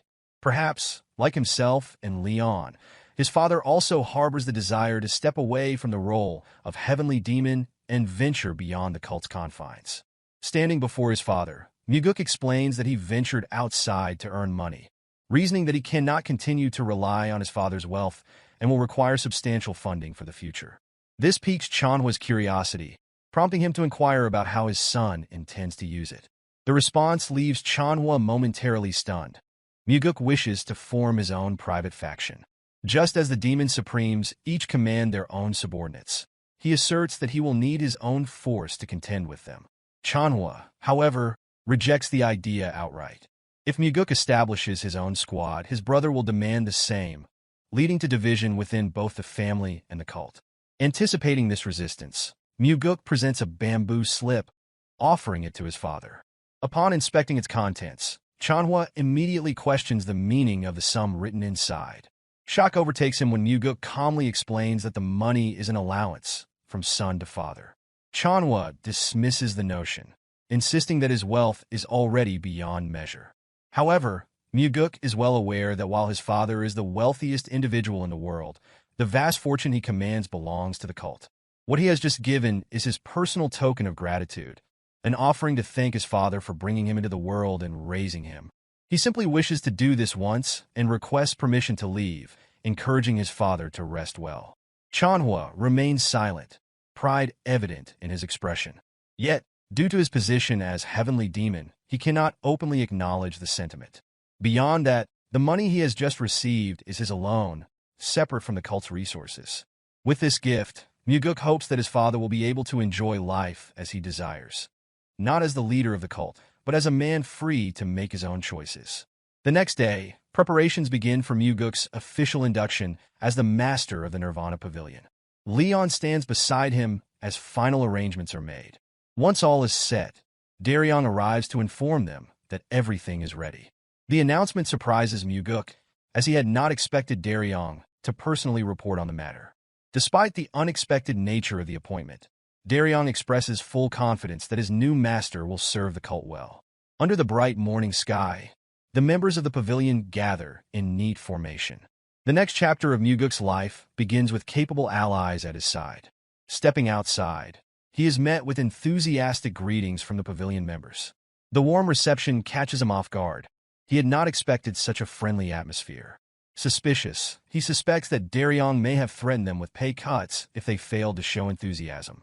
However, Derion denies this, explaining that the pavilion's members hold genuine respect for their new leader. Their admiration stems from the events surrounding the demonic army commander's investigation. Previously, Go Dang, the first corps commander, had killed the investigator assigned to the case. Yet when Mugeuk conducted his own inquiry, only one investigator was injured. In that moment, Mugeuk personally ensured the man received medical attention from the demonic physician. Beyond that, he had personally avenged them by crushing Go Dang's skull. With the gathered members awaiting his address, Derion prompts him to speak. Mugeuk steps forward and begins. He admits that even he does not know whether their lives will improve or worsen under his leadership. However, there is one certainty. Under his command, their hearts will race faster than ever before. The ceremony concludes with resounding cheers from the pavilion members, a clear signal of the unity and direction they will move toward. Once fully immersed in his duties, Mugeuk quickly discovers troubling information. Upon requesting reports of past cases where justice had been obstructed, he finds multiple instances involving the heaven demons. Derion shares in his frustration, but acknowledges that the timing of this discovery is particularly unfortunate. It coincides with the involvement of a subordinate of the Blood Heaven Sword Demon. Leon, sensing the gravity of the situation, advises caution, urging her young master to restrain himself. She knows all too well that the cursed old man's wrath is about to erupt. Mugeuk, however, merely hands her the report and instructs her to read it. The injustice detailed within the pages is too egregious to be ignored. As her eyes scan the document, her expression shifts. Any hesitation vanishes. Rather than advising restraint, she now insists that something must be done. At the entertainment pavilion, a middle-aged man sat alone, drinking in silence. The barkeeper, observing his pitiful state, urged him to stop, concerned by how helpless he appeared. However, the man, drowning in despair, continued, unable to suppress his misery. He muttered bitterly about the scum from the heaven demons, the ones who had left his child in a coma for 10 days, yet were acquitted as innocent. The barkeeper, attempting to console him, reminded him that the Nirvana Pavilion was investigating the case. But the man had already lost faith, revealing that the investigator concluded his child had merely been sparring with a friend and was injured in the process. Seething with anger, he cursed the father of the child who led the attack. 100-Sword Demon, a subordinate of the Blood Heaven Sword Demon and the leader of the 100-Sword Demons. Hopelessness filled his voice as he lamented that the Nirvana Pavilion investigator was no different from the rest. The barkeeper, worried for his safety, repeatedly urged him to stop speaking in such a manner, fearing that an investigator might overhear and take his life. But the man no longer cared. Having lost everything, he had already given up on life. If his son did not wake, his wife would not be able to endure either. When that happened, he resolved that he would kill the one responsible himself.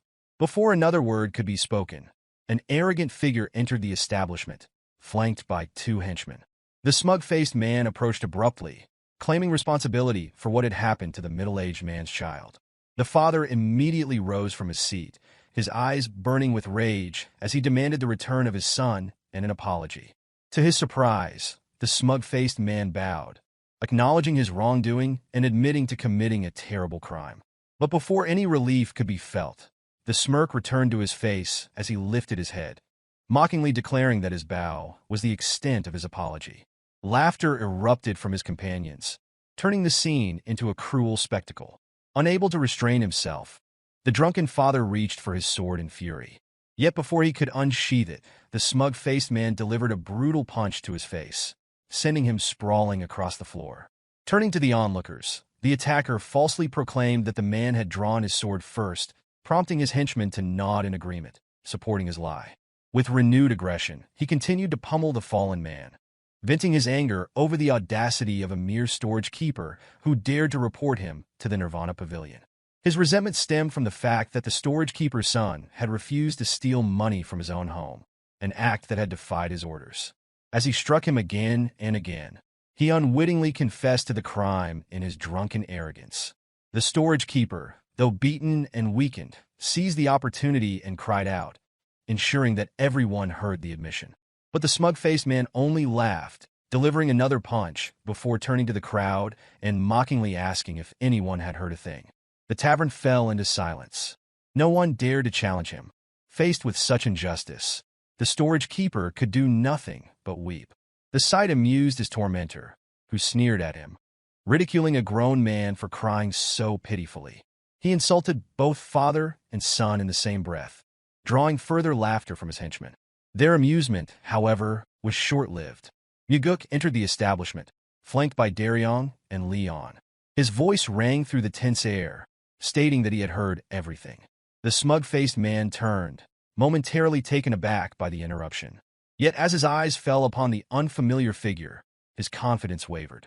Silence spread through the room as realization dawned that someone had dared to challenge him. Mugeuk, with an air of calm authority, remarked on the sheer rudeness displayed and speculated on how poorly the man must have been raised. Immediately, the smug-faced man lowered his head, adopting a submissive tone. He apologized, claiming that he had simply been too emotional and pleaded for Mugeuk's understanding. But in the next breath, he turned once more, sneering at Mugeuk and asserting that he had no idea who he was dealing with. He warned him not to interfere. A serene smile appeared on Mugeuk's face as he pondered the arrogance displayed by a man whose only claim to power was being the son of the 100-Sword Demon. The realization struck. 100-Sword Demon's influence must have been great for this man to act so brazenly in broad daylight. The smug-faced man stiffened, wondering how Mugeuk dared to speak of his father in such a way.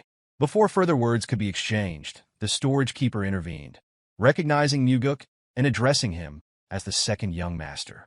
Shock rippled through the smug-faced man and his henchmen. The other patrons quickly stood, offering their greetings. As the weight of the situation sank in, the smug-faced man scrambled to lower his head once more, this time stammering out an apology for failing to recognize Mugeuk's identity. Yet Mugeuk brushed aside the insincere words. He pointed out the clear lack of genuine remorse, given the man's behavior mere moments ago.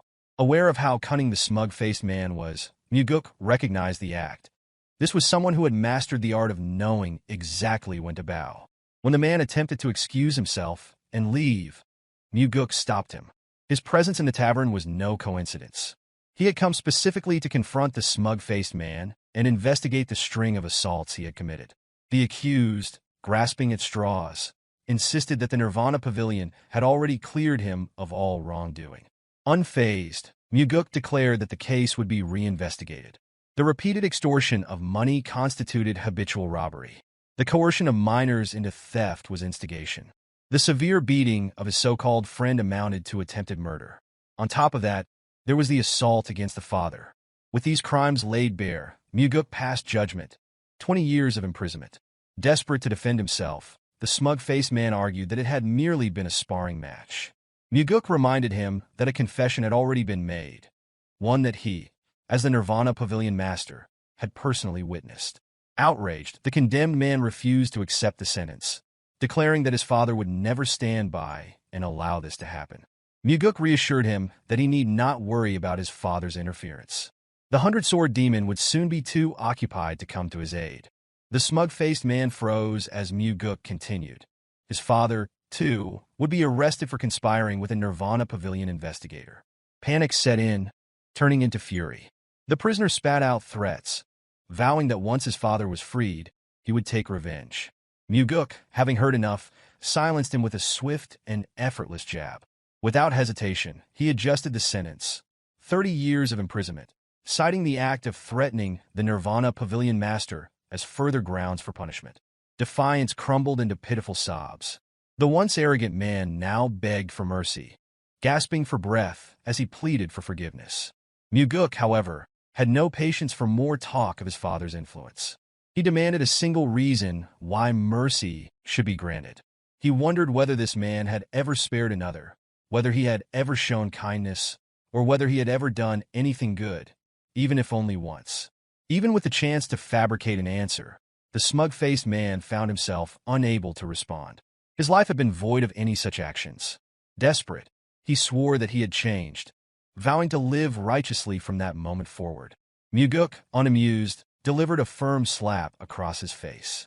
With a satisfying finality, the smug-faced man lay unconscious, felled by a single decisive strike. Mugeuk, standing over him, remarked that he should remember to live with kindness once his sentence was served.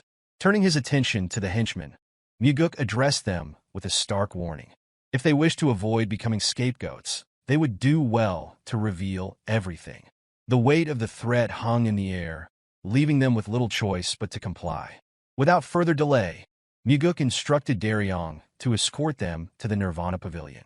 For the first time in far too long, justice had been served, not for the powerful, but for the common people of the cult who had long suffered under oppression. With the matter settled, Mugeuk turned to the gathered crowd and urged them to report any future injustices. As long as he remained the Nirvana Pavilion master, he assured them that no amount of external influence would be allowed to interfere with the pavilion's decisions.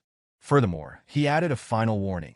If anyone attempted to invoke their father's name to intimidate others as the smug-faced man had, then he would not hesitate to call upon his own father in response.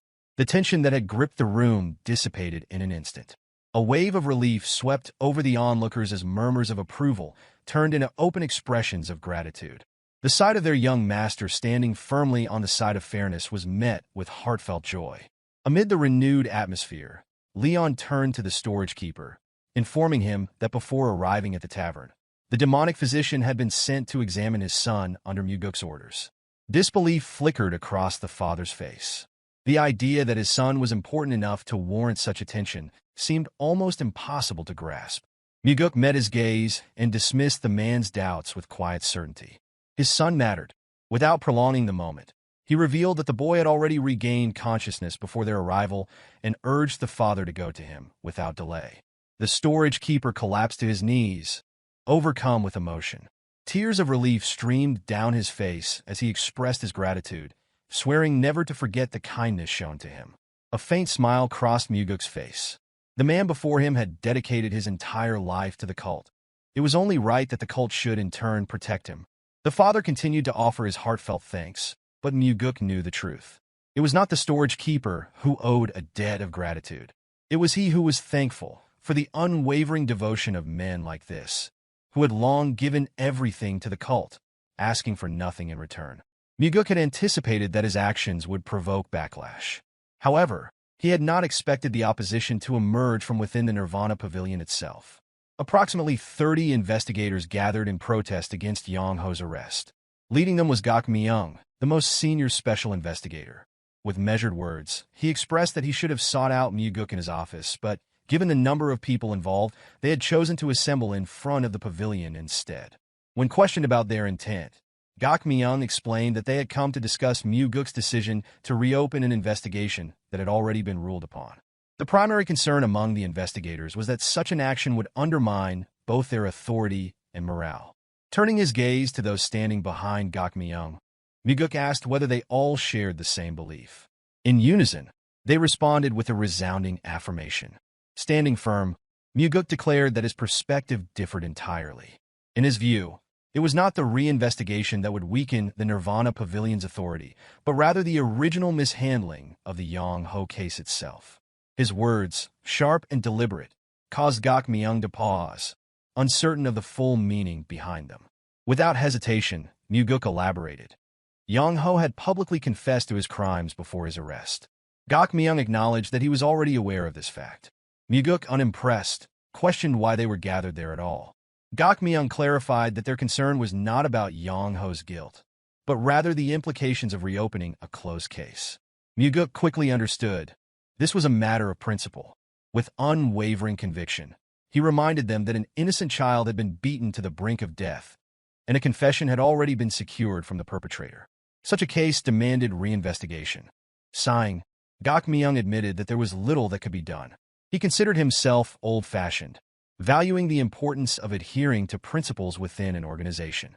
Mugeuk silently observed the man, questioning whether he was merely stubborn or actively attempting to pressure him. Without further delay, he instructed all those in favor of reinvestigating the case to step to one side of the court. If their gathering was truly meant as a collective statement, then surely someone would be willing to break formation. A brief silence followed before one individual stepped forward. CO Derion was the first to move, voicing his agreement that a reinvestigation was necessary. When prompted for his reasoning, he stated that the initial inquiry had been insufficient and could not rule out the possibility of external influence. Mugeuk agreed with his assessment and turned his attention to the rest of the investigators, asking for their thoughts. Another figure came forward, accompanied by his colleagues. Echhi, the investigator injured during the demonic dragon court case, now stood in support of the reinvestigation. Before making his stance known, he took a moment to express gratitude to his young leader for ensuring that medical aid was sent to him. Despite these defections, the majority of the investigators remained aligned with Gok Myung. Mugeuk then turned his attention to Zhang Hua, the investigator originally responsible for handling the case. Looking directly at him, Mugeuk asked for his assessment of the situation. Without hesitation, Zhang Hua maintained that he had conducted the investigation properly. Fixing his gaze on him, Mugeuk bluntly questioned whether he had accepted a bribe from the 100-sword demon. For a fleeting moment, Zhang Hua's expression hardened, though before he could respond, Gok Myung reacted with immediate outrage. In that instant, Mugeuk unleashed his inner energy, silencing him. A wave of killing intent radiated from his entire being, serving as a warning for Gok Myung to remain silent unless given permission to speak. Beads of sweat formed on the senior investigator's forehead as the weight of fear settled over him. Turning back to Zhang Hua, Mugeuk demanded an answer. In that moment, Zhang Hua swore upon his life that he had never accepted any money. If there was any doubt, he invited Mugeuk to investigate him thoroughly. A brief smile crossed Mugeuk's face as he revealed that such an investigation had already been conducted. No evidence of bribery had been found. The revelation sparked protests among the other investigators, but Mugeuk quickly silenced them with another revelation. This special investigation had been carried out under direct orders from the cult leader.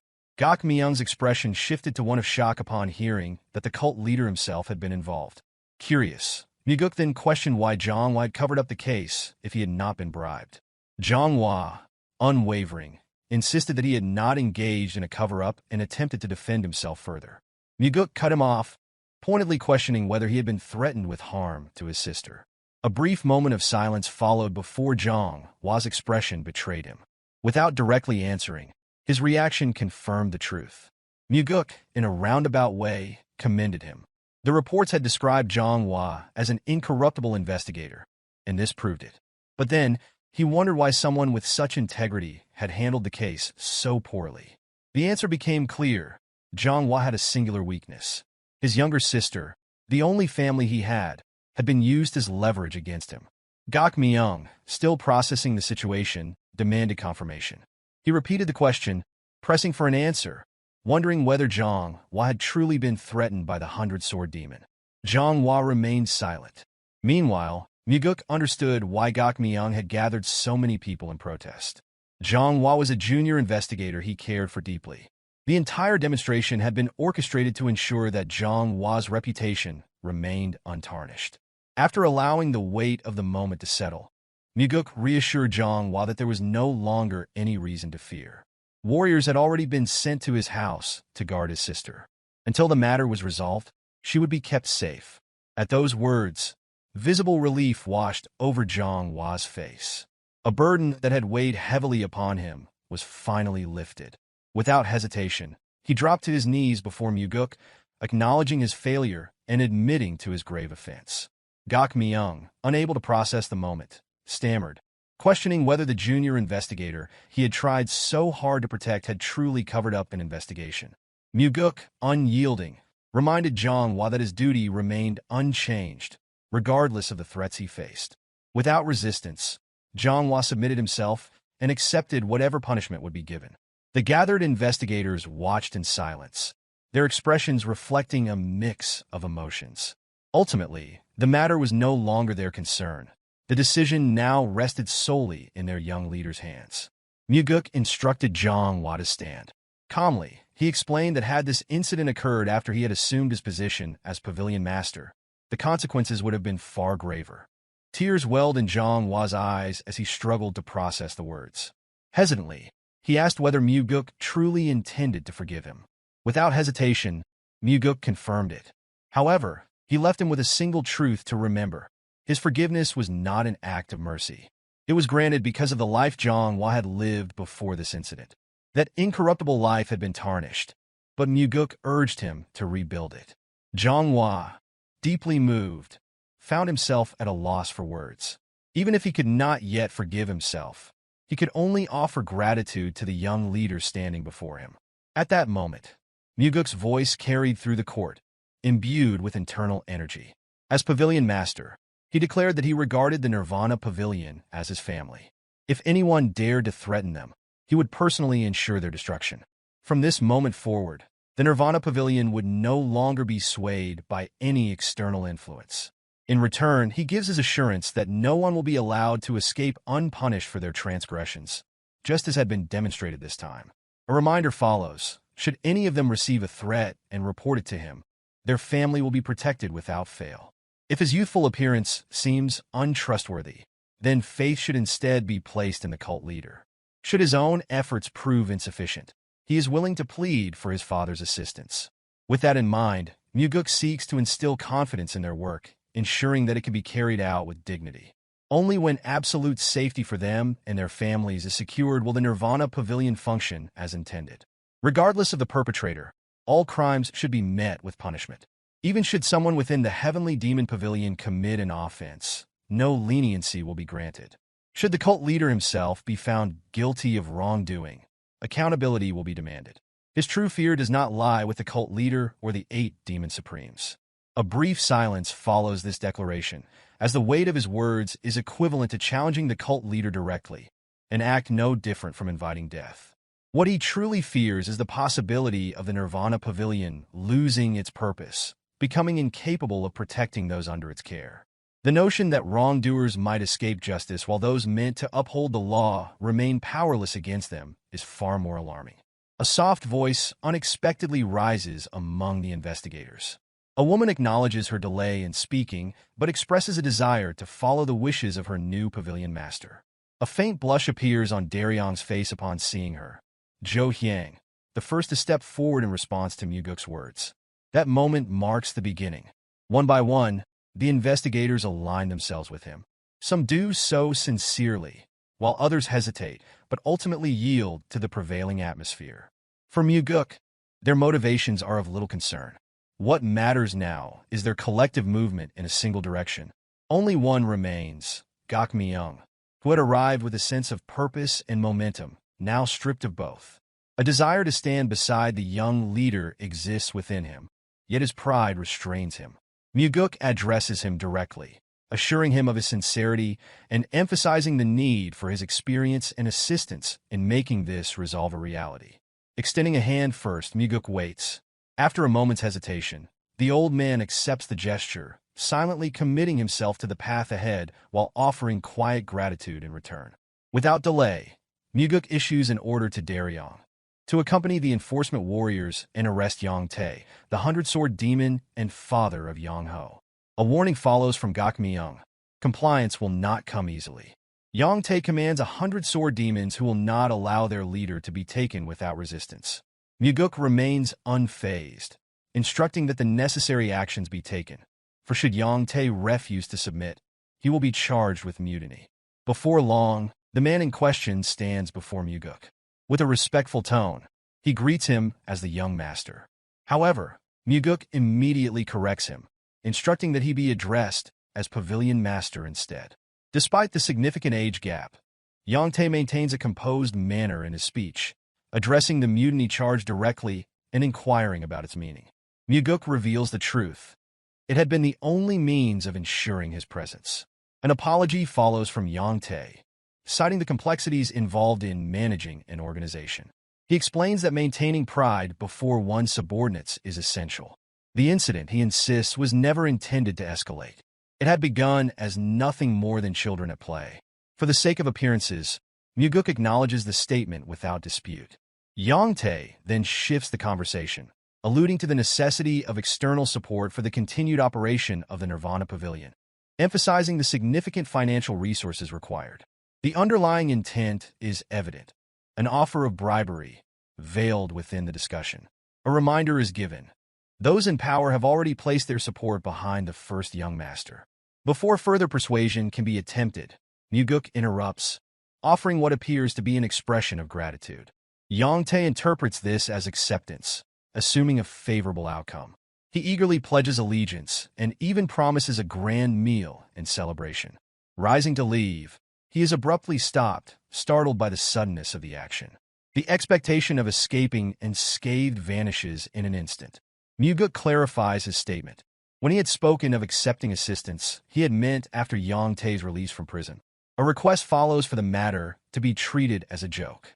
With unwavering conviction, Mugeuk denies any jest. The crime at hand concerns a direct threat against the family of a Nirvana Pavilion investigator.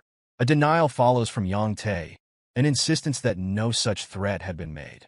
However, Mugeuk dismisses the denial entirely, emphasizing the testimony already received from the investigator. The laws of the cult dictate that the word of a Nirvana Pavilion warrior carries greater weight than that of others, a provision designed to protect the authority of the investigators. It is suggested that Yang Tae's ignorance of this clause is unsurprising, as its very necessity arises from individuals like him. Many others before him had believed they could escape accountability with mere words. A plea bargain is offered, 10 years in exchange for a confession. A refusal will result in a 20-year sentence. No further negotiations will be entertained. The response was disbelief as he wondered whether the pavilion master had lost his mind. Mugeuk, unbothered, expresses a willingness to be seen as mad if that is what it takes. Dealing with men like Yang Tae requires such an approach, for rational discourse holds no value to those who believe absolute power determines all outcomes.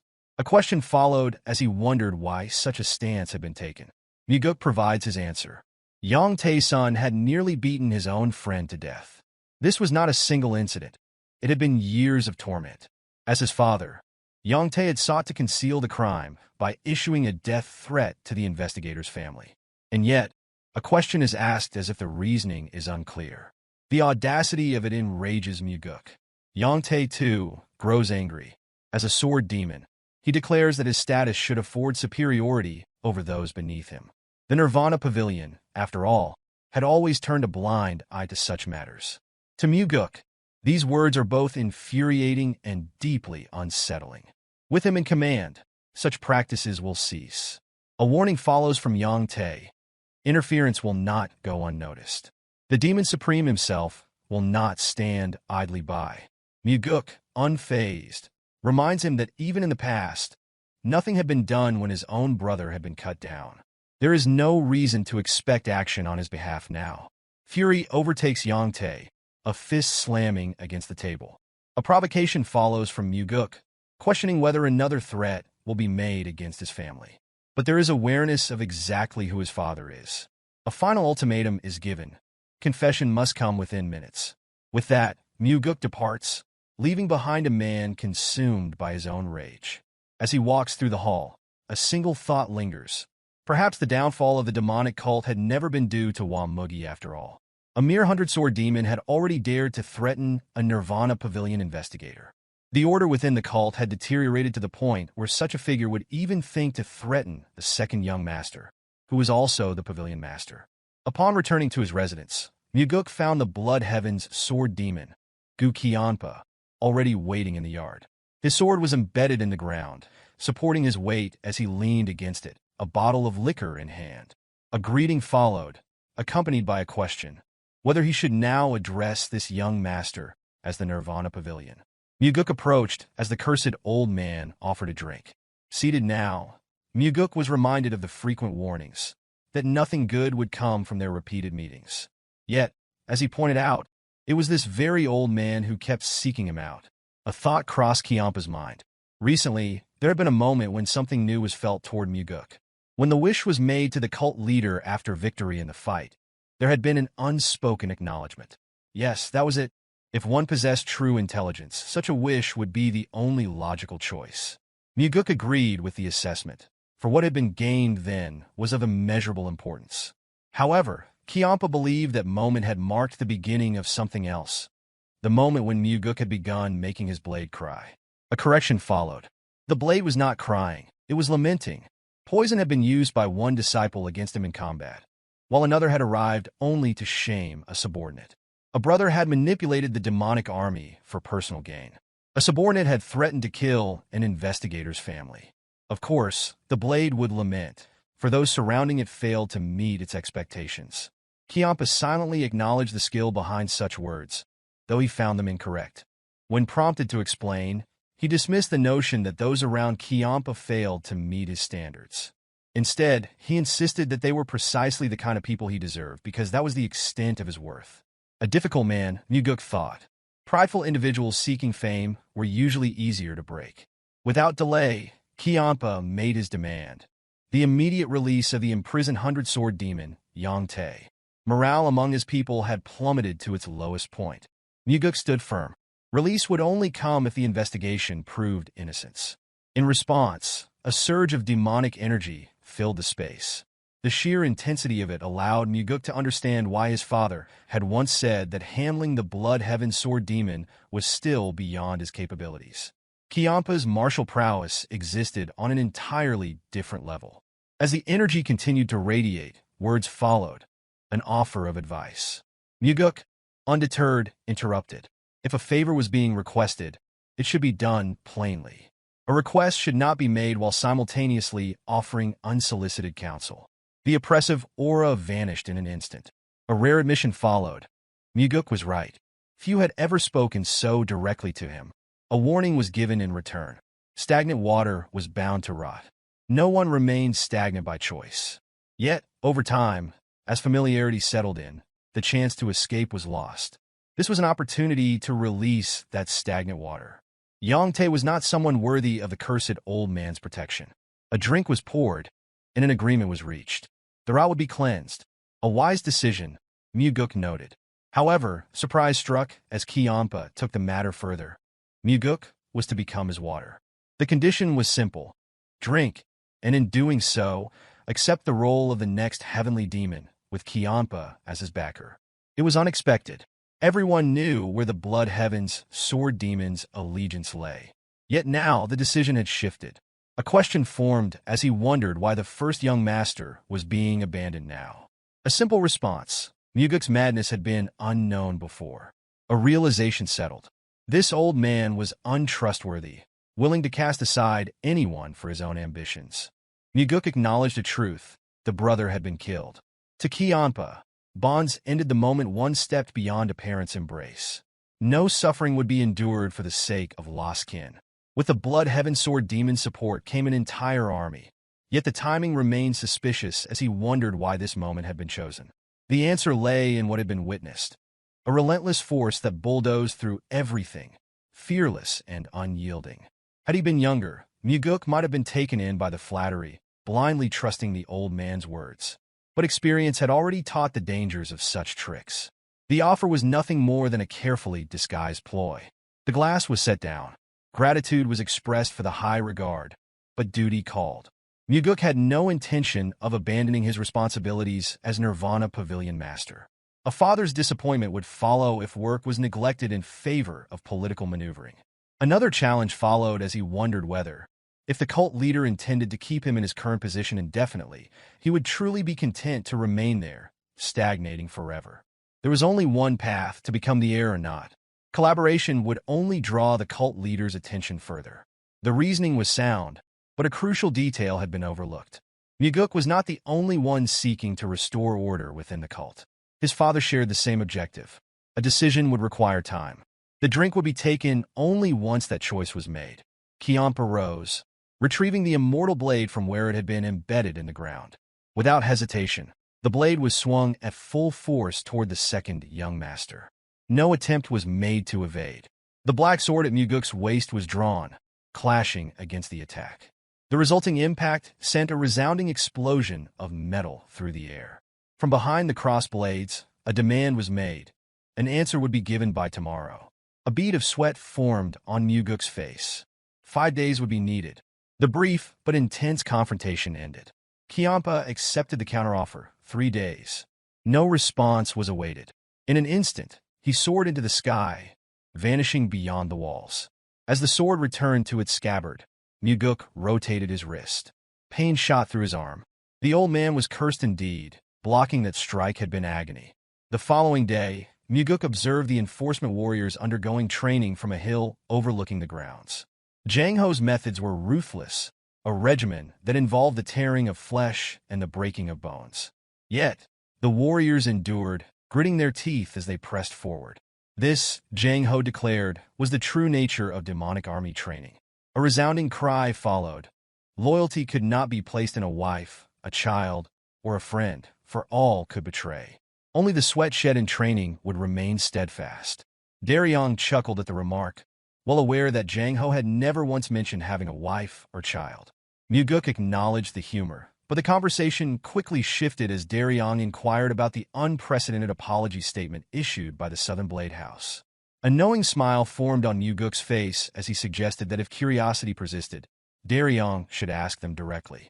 Panic flashed across Darion's expression as he protested against the idea, fearing that such an action would result in broken legs. Mugeuk dismissed the concern, stating that even if Derion were to dance in the Southern Blade House's training grounds, he would walk away unscathed. The reason was simple. The cursed old man had chosen to support him and had begun severing the stagnant influences they had previously discussed. Without further delay, Mugeuk issued an order. Yang Tae and his son were to be imprisoned in a location where outside contact would be nearly impossible. Full accountability for their actions would be enforced. A thought lingered. Had interference not occurred, they would have continued living as they pleased while victims such as Guak, Su suffered in silence. And if there was one, then surely there had been others before, and there would have been many more to follow. This could not be allowed. Those who sought to wreak havoc would be stopped. The following day, a new branch of the Nirvana Pavilion officially opened within the demonic village. Chunbei, a bar owner, observed as necessary furnishings were placed inside, and a signboard was mounted. A question formed as he wondered why a branch had been established in such a location. Mugeuk offered a simple explanation. Should any cult warrior abuse their authority, reports were to be made there. Another question followed as he wondered what the people had done in the past when such abuses had occurred. The inquiry seemed absurd. The expressions of those gathered revealed an unspoken truth. They had endured in silence. Even those who knew such matters should be reported had been unable to do so. The process required multiple identity verifications, making it near impossible to complete. A firm declaration followed. Any issue involving the cult's warriors could now be reported directly to the Nirvana Pavilion branch. Furthermore, any attempt to retaliate against those who submitted reports would result in execution. The bar owner was taken aback, startled by the realization that the second young master had truly established this branch for the people's sake. A bow of gratitude followed, along with a promise to ensure that the message spread. A pleased smile formed on Mugeuk's face. This was the beginning. With the Nirvana Pavilion at the center, protection would extend to the villagers, low-ranking warriors, and all those who suffered injustice simply for lacking power. Through this, a fundamental principle would be taught. Every life held equal worth. And with this principle, Mugeuk intended to move forward. That night, upon stepping into the yard, Mugeuk found the old man waiting. The promised decision was due.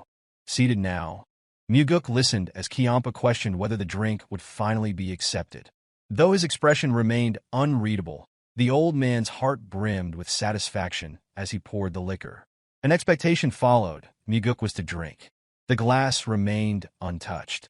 The tension thickened as their gazes met.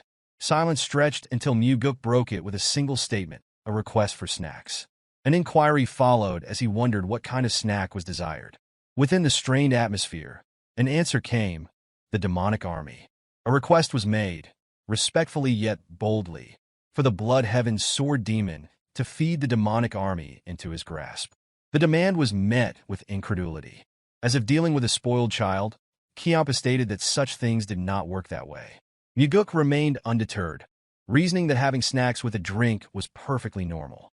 A sigh of exasperation followed, a finger pressed against a throbbing temple. 3 days had been spent awaiting this decision. Frustration reached its peak, and finally, anger erupted. The audacity of the request was declared absurd. The Annihilation Blade was torn from the ground, a proclamation made, to simply sever Mugeuk's head and present it to the Heavenly Demon Pavilion instead. In a fit of rage, the blade swung, sending a sharp arc of energy hurtling forward. There was no true intent to kill, but the attack was fueled by impulse and irritation. With a swift reaction, Mugeuk raised his sword in defense. The clash of metal sent a resounding shockwave through the air. Observing the reaction, Kiampa noted the skillful use of inner energy. Considerable demonic energy had been imbued into the strike, yet Mugeuk had blocked it with apparent ease. Without hesitation, the Blood Heaven Sword Demon struck again, this time faster and with greater force. A realization emerged. It would not be so simple to take this young master's head. A second collision followed as Mugeuk met the vertical strike of the Annihilation Blade with his pitch-black sword. The impact sent another deafening explosion through the air. A masterful sword technique had been executed in defense against a powerful assault. The impact sent a shockwave rippling through the air, obliterating the surroundings. The Blood Heaven Sword Demon, appearing exhilarated, pressed forward, his excitement growing at the prospect of ending Mugeuk's life. As their blades clashed, an overwhelming surge of energy erupted, flinging Mugeuk backward while the old swordsman stood his ground. Recovering quickly, Mugeuk steadied himself, but the Blood Heaven Sword Demon had already taken notice. His opponent's sword was shaking. A smirk formed on the old man's face as he acknowledged the thrill of the battle. His energy flared as he assumed another stance, preparing for the next strike. Frustration flickered in Mugeuk's eyes. Clenching his teeth, he considered using the 4 strides of the Wind God technique against his formidable opponent. Curiosity gnawed at him as he wondered whether Kiampa had the ability to counter the death step. However, the technique remained beyond his full mastery. The realization settled in. Engaging in such a high-risk confrontation without sufficient inner energy would be reckless. With a defiant shout, he demanded that Kiampa hand over control of the demonic army. The Blood Heaven Sword Demon, unfazed, inquired about Mugeuk's choice for demonic commander. There was no expectation that Mugeuk would assume the role himself, given his position as the Nirvana Pavilion Master. In response, Mugeuk declared his choice. Jang Ho, the 3rd Corps Captain. A pointed reminder followed. The Blood Heaven Sword Demon cautioned him. emphasizing that Jang Ho belonged to his faction, and warned of the dangers of overstepping. Mugeuk, unfazed, countered with a sharp remark. It was not greed, but an intentional pursuit of chaos that drove his actions. He reminded the old man that their collaboration had been his suggestion in the first place. A path walked only by madmen could never be ordinary. For a brief moment, there was visible shock on the old swordsman's face. Being called a lunatic struck a chord. Mugeuk, unwavering, pressed further, questioning whether it had been madness to seek an alliance in the first place. The words seemed to resonate in a way Mugeuk did not fully understand. In a past life, Kiampa's ambitions had never been realized.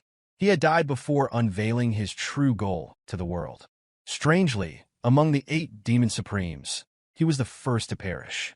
How such a ruthless and calculating individual had met an early demise remained an enigma. The Blood Heaven Sword Demon's gaze darkened. Fury smoldered beneath the surface as he accused Mugeuk of letting greed ruin their negotiation. Frustration boiled over.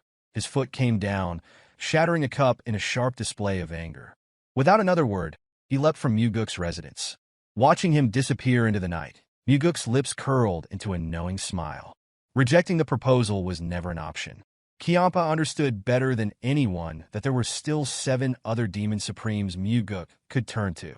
2 days passed. Jang Ho stood before Mugeuk, a look of confusion on his face. His voice carried uncertainty as he questioned the situation. The Blood Heaven Sword Demon had recommended him for the position of demonic army commander, and Jang Ho wanted to know if Mugeuk was behind it. The confirmation came swiftly. Mugeuk's judgment had been correct. Jang Ho was perceptive enough to recognize the maneuver. Without hesitation, Mugeuk admitted to orchestrating the decision. Gratitude flickered across Jang Ho's face, but hesitation followed. He did not believe himself worthy of the role. Mugeuk dismissed the humility, insisting that Jang Ho simply lead the demonic army as he had led the Third Corps. If he succeeded, he would go down in history as the greatest demonic commander to ever live. The weight of those words left Jang Ho momentarily speechless. A hint of doubt crept into his voice as he questioned whether Mugeuk was overestimating him. Mugeuk acknowledged the possibility, reminding him that other candidates remained under consideration. Nothing had been finalized and the situation could still change. Jang Ho accepted this explanation, though he remained unsettled. However, despite what was said, Mugeuk had already set his plans in motion.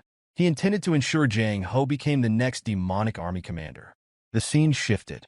Shock flickered across Mugeuk's face as he stood before his father. The heavenly demon's appearance was unusual. His long hair fell loosely, and his robe was adorned with floral patterns. It was an unfamiliar sight, one that left Mugeuk uncertain of how to react. After a moment, he inquired whether this was a new garment. The response was unexpected. The heavenly demon explained that it was merely his sleepwear. For a brief moment, Mugeuk was at a loss for words. His father, unfazed, asked why he had come at such a late hour. Surprise flickered in Mugeuk's expression as he corrected him. The time was still early evening. A smirk threatened to break through as he pointed out that his father's early bedtime was supposed to be a closely guarded secret. Mugeuk stated that if the Murim Alliance discovered the exact time the heavenly demon went to sleep, they could use it as a vulnerability against him. Despite this, the cult leader remained focused, urging his son to explain the purpose of his visit. Without hesitation, Mugeuk revealed his intentions. He planned to use the Blood Heaven Sword Demon as one of his swords.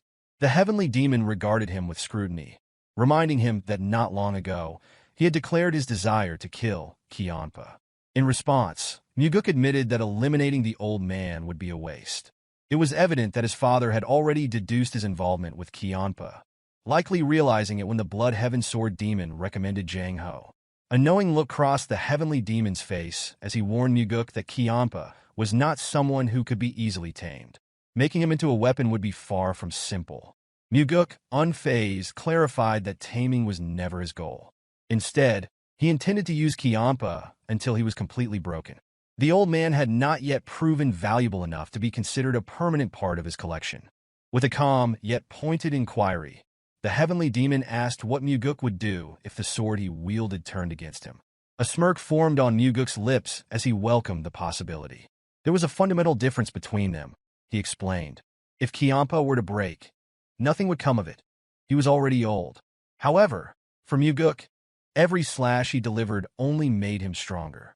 The heavenly demon dismissed such words as meaningless and pressed for the real reason behind this conversation. Mugeuk replied that, as someone receiving a salary from his father, it was only natural to report his actions. The cult leader, unimpressed, saw through the deception immediately. With a sharp gaze, he asked whether Mugeuk had truly come to request his approval for the Blood Heaven Sword Demon's recommendation. Surprisingly, Mugeuk insisted that he did not want the request to be accepted.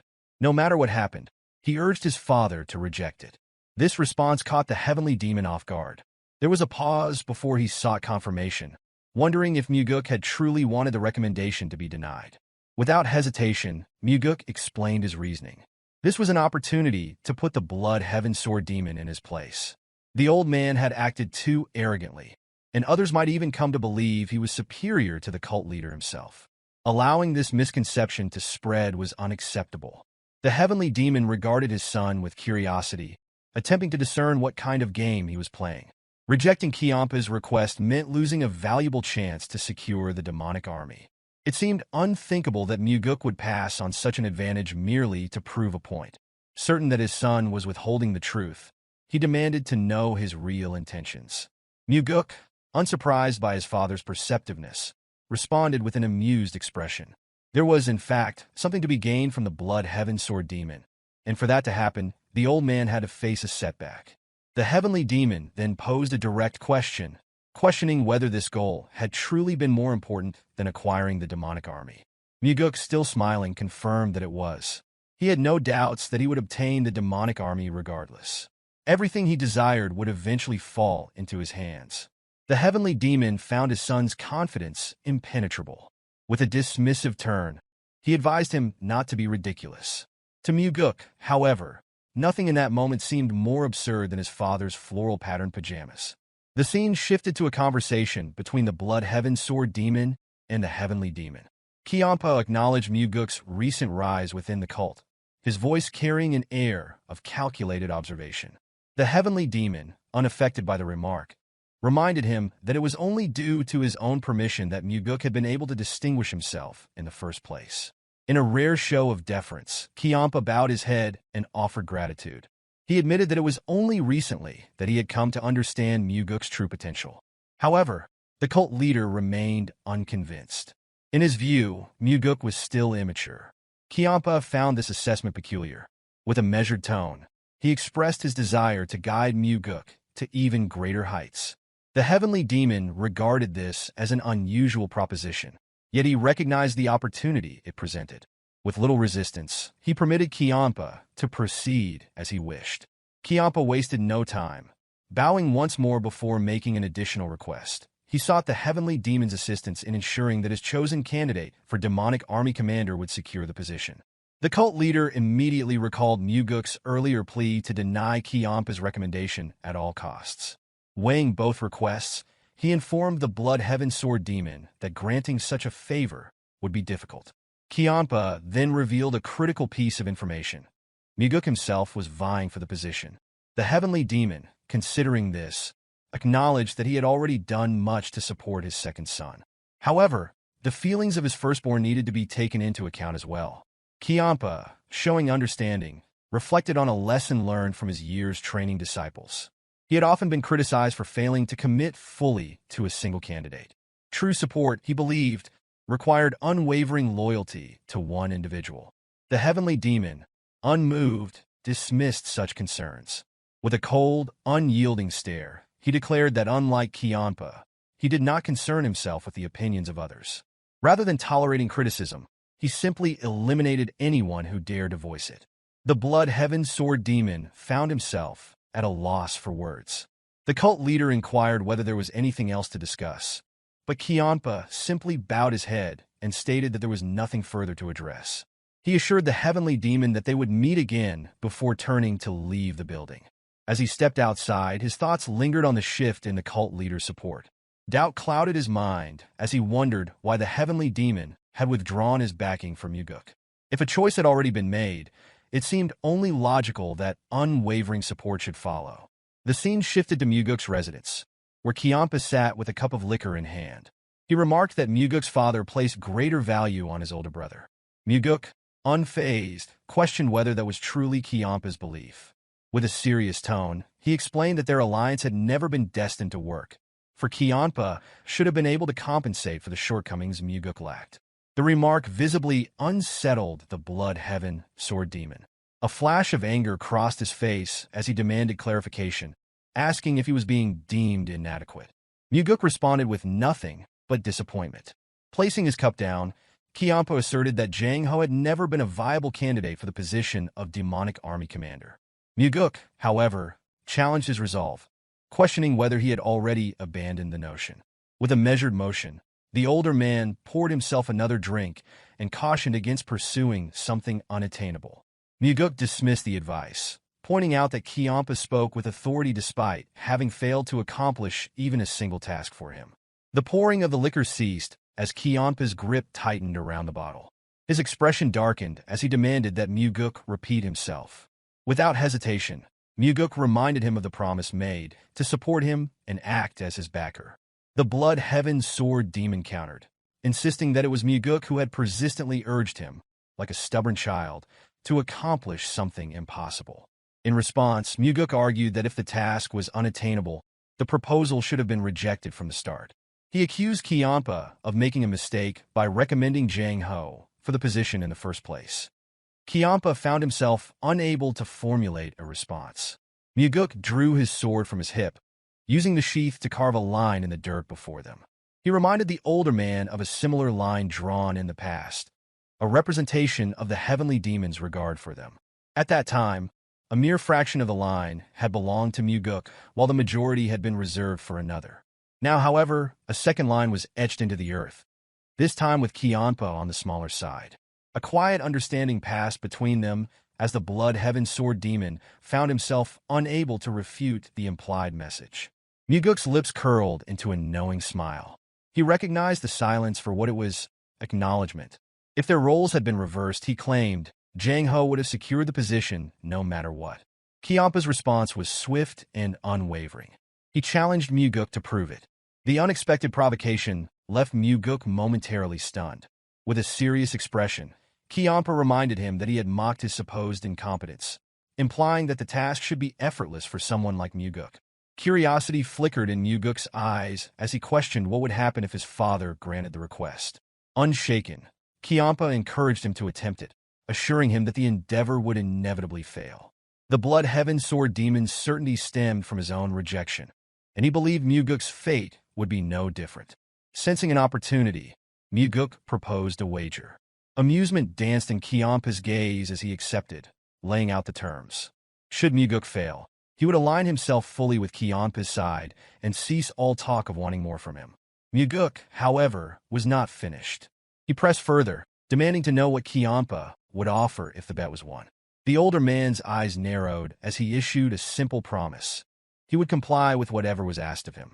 Seizing the opportunity, Mugeuk revealed his demand: an elixir more powerful than the demonic essence pill. The request visibly unsettled Kiampa, who immediately questioned whether Mugeuk understood the rarity of such an item. With unwavering confidence, Mugeuk assured him that he was well aware.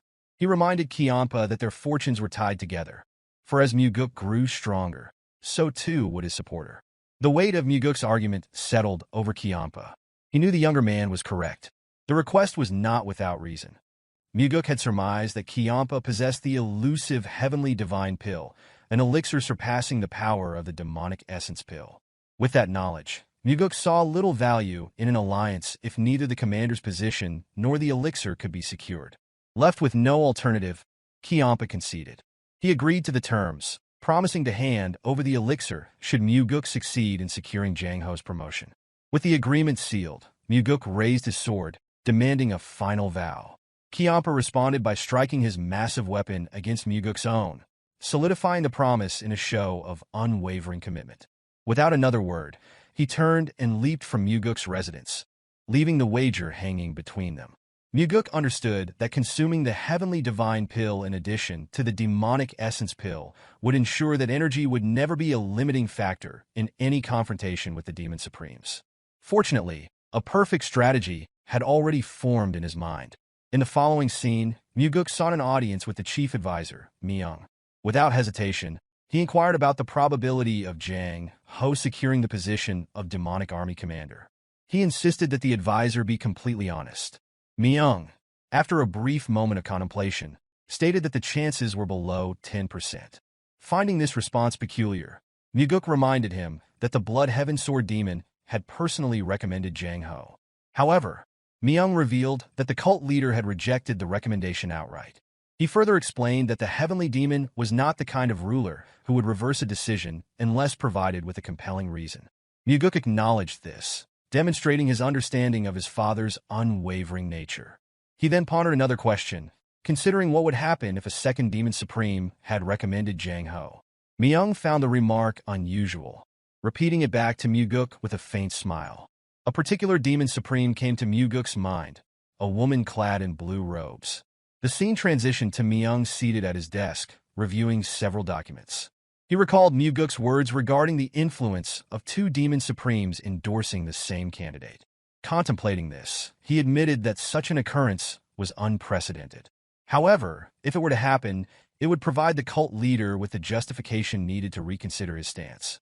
With evident curiosity, Myung asked whether this was a realistic possibility. In response, Mugeuk merely smiled and assured him that he intended to give it a try. He remarked that, at times, it was easier to fight two tigers than one. A lingering sense of unease settled over Myung, who silently hoped that the second tiger in question was not the Sword Supreme.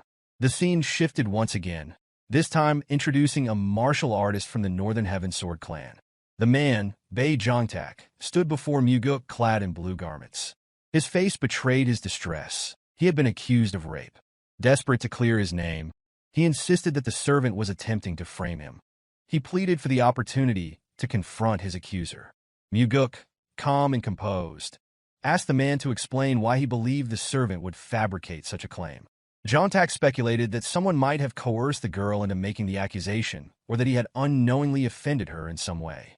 He maintained his innocence, swearing that he had never forced himself on her. Observing him intently, Mugeuk agreed to allow him to face the girl. Calling out to Derion, who stood outside the door, Mugeuk signaled for him to bring the girl in. The moment she entered, Jongtak sprang to his feet, immediately demanding to know why she was lying. Mugeuk, his voice steady, ordered him to remain silent. If he shouted again, the girl would be dismissed without a word. Instantly, Jongtak clamped his mouth shut. Turning to the servant, Mugeuk asked if Jongtak had indeed violated her. With a slight nod, she confirmed the accusation. The accused, his voice rising in desperation, called her a liar and insisted that her trembling was due to fear of exposure. However, Mugeuk countered that she was simply afraid. Jongtak, disbelief evident in his expression, questioned whether Mugeuk truly believed the girl's words. Without another word, Mugeuk gestured to Derion, who immediately understood the command. Moments later, two additional young women were ushered into the room. Upon seeing them, a wave of sheer terror washed over Jongtak's face. Mugeuk calmly reminded him that these women had once served under him. With a trembling voice, Jongtak acknowledged them, noting how much they had grown. However, the fiery glares they directed at him left no room for doubt. Dropping all pretenses, Mugeuk declared that there was no point in feigning ignorance any longer. The two women had already testified against him. They had suffered the same abuse, endured the same threats, and had been discarded in the same cruel manner. Jongtak had treated his servants as disposable, exploiting them for years before replacing them with younger victims. Realization dawned upon the accused. His crimes had been laid bare. In a final attempt to save himself, he muttered that he had merely made a mistake after drinking too much. He begged Mugeuk for mercy, claiming that no one had ever been imprisoned for touching their own servants. Mugeuk acknowledged that this was indeed the case. Thorough research had confirmed as much. Jongtak, sensing an opportunity, swore never to repeat his actions. If necessary, he would even put it in writing. However, Mugeuk reassured him that there was no need for concern. He would not be sent to prison. Jongtak's face lit up with gratitude. Smiling, he promised to repay the favor. Yet before another word could escape his lips, Mugeuk's sword flashed through the air, severing his head in a single, merciless stroke. Coldly, Mugeuk informed the lifeless corpse that he was going somewhere else instead. The room fell in a stunned silence. No one had anticipated such an abrupt and decisive action. Turning to the girls, Mugeuk met their uncertain gazes. With quiet resolve, he assured them that the one who had tormented them was dead. Their families would no longer be in danger. They were free to live without fear. He acknowledged that the pain of their experiences would likely linger for the rest of their lives. However, if those memories could not be erased, then they should at least remember what had happened on this day. He hoped that witnessing Jongtak's downfall would provide them with some measure of solace. Mugeuk instructed the girls to remember the final expression on the bastard's face. Unfortunately, this was all he could do for them. His words left them momentarily stunned before the eldest among them stepped forward, expressing her gratitude for the justice he had granted them. The moment she spoke, emotions overwhelmed her, and she, along with the others, broke down in tears. Their sorrow and relief intermingled, creating a bittersweet moment. Between sobs, they thanked Mugeuk once more. Both Mugeuk and Derion remained silent, merely watching as the girls cried. After a pause, Mugeuk gently told them not to express gratitude toward him. The only reason the bastard had been punished was because they had displayed the courage to testify against him. Without their bravery, justice would not have been served. He urged them to continue living with the same strength they had shown today. With deep respect, the girls bowed their heads and promised they would. Once their conversation ended, Derion led them out of the building. Left alone, Mugeuk turned toward the window, gazing at the world beyond. A somber realization settled over him. The cult had failed these girls. Under the rule that only the strong survived, there had been no protection for them. If the cult continued down this path, fate would one day allow his father to be cut down by the very orthodox martial arts he despised. That future seemed inevitable. Quietly, Mugeuk acknowledged to himself that his father needed to be removed. His thoughts were interrupted by the sound of footsteps. Leon stepped into his office, her gaze falling upon the lifeless body on the floor. Without hesitation, she informed him that the deceased man had once served the Northern Heaven Swordsman. She warned that the Flower Sword Supreme would not let this matter slide easily. Fixing her master with a piercing stare, she asked if he was not afraid. Mugeuk responded without hesitation. He admitted that he was indeed afraid, but his fear was not of reprisal. With a serious expression, he confessed that his true concern was dying before he had finished dealing with all the filth that plagued their world. Leon regarded him carefully before offering a different perspective. She noted that, over time, their cult had begun to change for the better. If things continued this way, soon they might even have more honorable individuals among them than the Murim alliance itself. Mugeuk smiled at her words, but his response was firm. Avoiding the crime of raping a servant was not an act of goodness. It was the bare minimum expected of any decent person. No one should be permitted to commit such atrocities. What she perceived as progress was nothing more than their cult finally doing what should have been natural all along. As he finished speaking, Mugeuk called out to Derion. Without delay, he instructed him to notify the Sword Supreme immediately. A problem had arisen during the course of an investigation, and he intended to explain the matter personally. The scene shifted to the Northern Heaven Sword clan. A man dressed in blue led Mugeuk and Derion through a vast bamboo forest. The surroundings were serene, the thick canopy of bamboo casting elongated shadows across the narrow path. Deep within the forest stood a refined yet imposing building. Upon their arrival, an announcement rang out. The Nirvana Pavilion Master had arrived. Stepping out of the building to receive them was a woman of striking beauty. Her composed demeanor radiated both grace and authority. This was the Flower Sword Supreme, so Yonrang.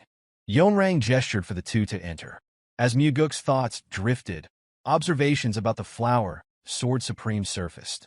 Despite appearing to be in her 20s, reality dictated otherwise. Her true age doubled that assumption. This peculiarity birthed a saying within the sect. The world may change, but the Sword Master does not. Strangely, she even seemed to grow younger with each passing year. Once inside, Mugeuk pressed his hands together in a formal greeting, acknowledging the time that had passed since their last meeting. The remark prompted Yonrang's response, noting how the title of senior still felt unfamiliar. A preference was expressed, being addressed as mentor instead. Mugeuk, however, dismissed that suggestion, explaining that their difference in status made such familiarity inappropriate. In response, Yeonrang questioned whether respect should be dictated by age alone. True reverence, she argued, belonged to those who earned it, regardless of youth or seniority. With the point made, Mugeuk relented, agreeing to address her as mentor. In return, a request was put forth. He wished to be called Young Master. Attention then shifted to another matter. Mugeuk subtly turned his head, revealing the reason for Derion's presence. The special investigator had been brought in to explain the details of a case. A brief introduction followed as Derion identified himself. Yeonrang, however, swiftly interrupted, raising a hand to halt further explanation. In her view, the Nirvana Pavilion's verdict rendered any discussion unnecessary. If guilt had been determined, then guilt existed. Furthermore, any individual who dared to assault a young servant deserved no leniency. The Northern Heavensword clan would not contest the ruling or its investigative process. With that, Mugeuk signaled to Derion, prompting his departure. Leaving his leader alone with the Flower Sword Supreme, Derion exited without delay.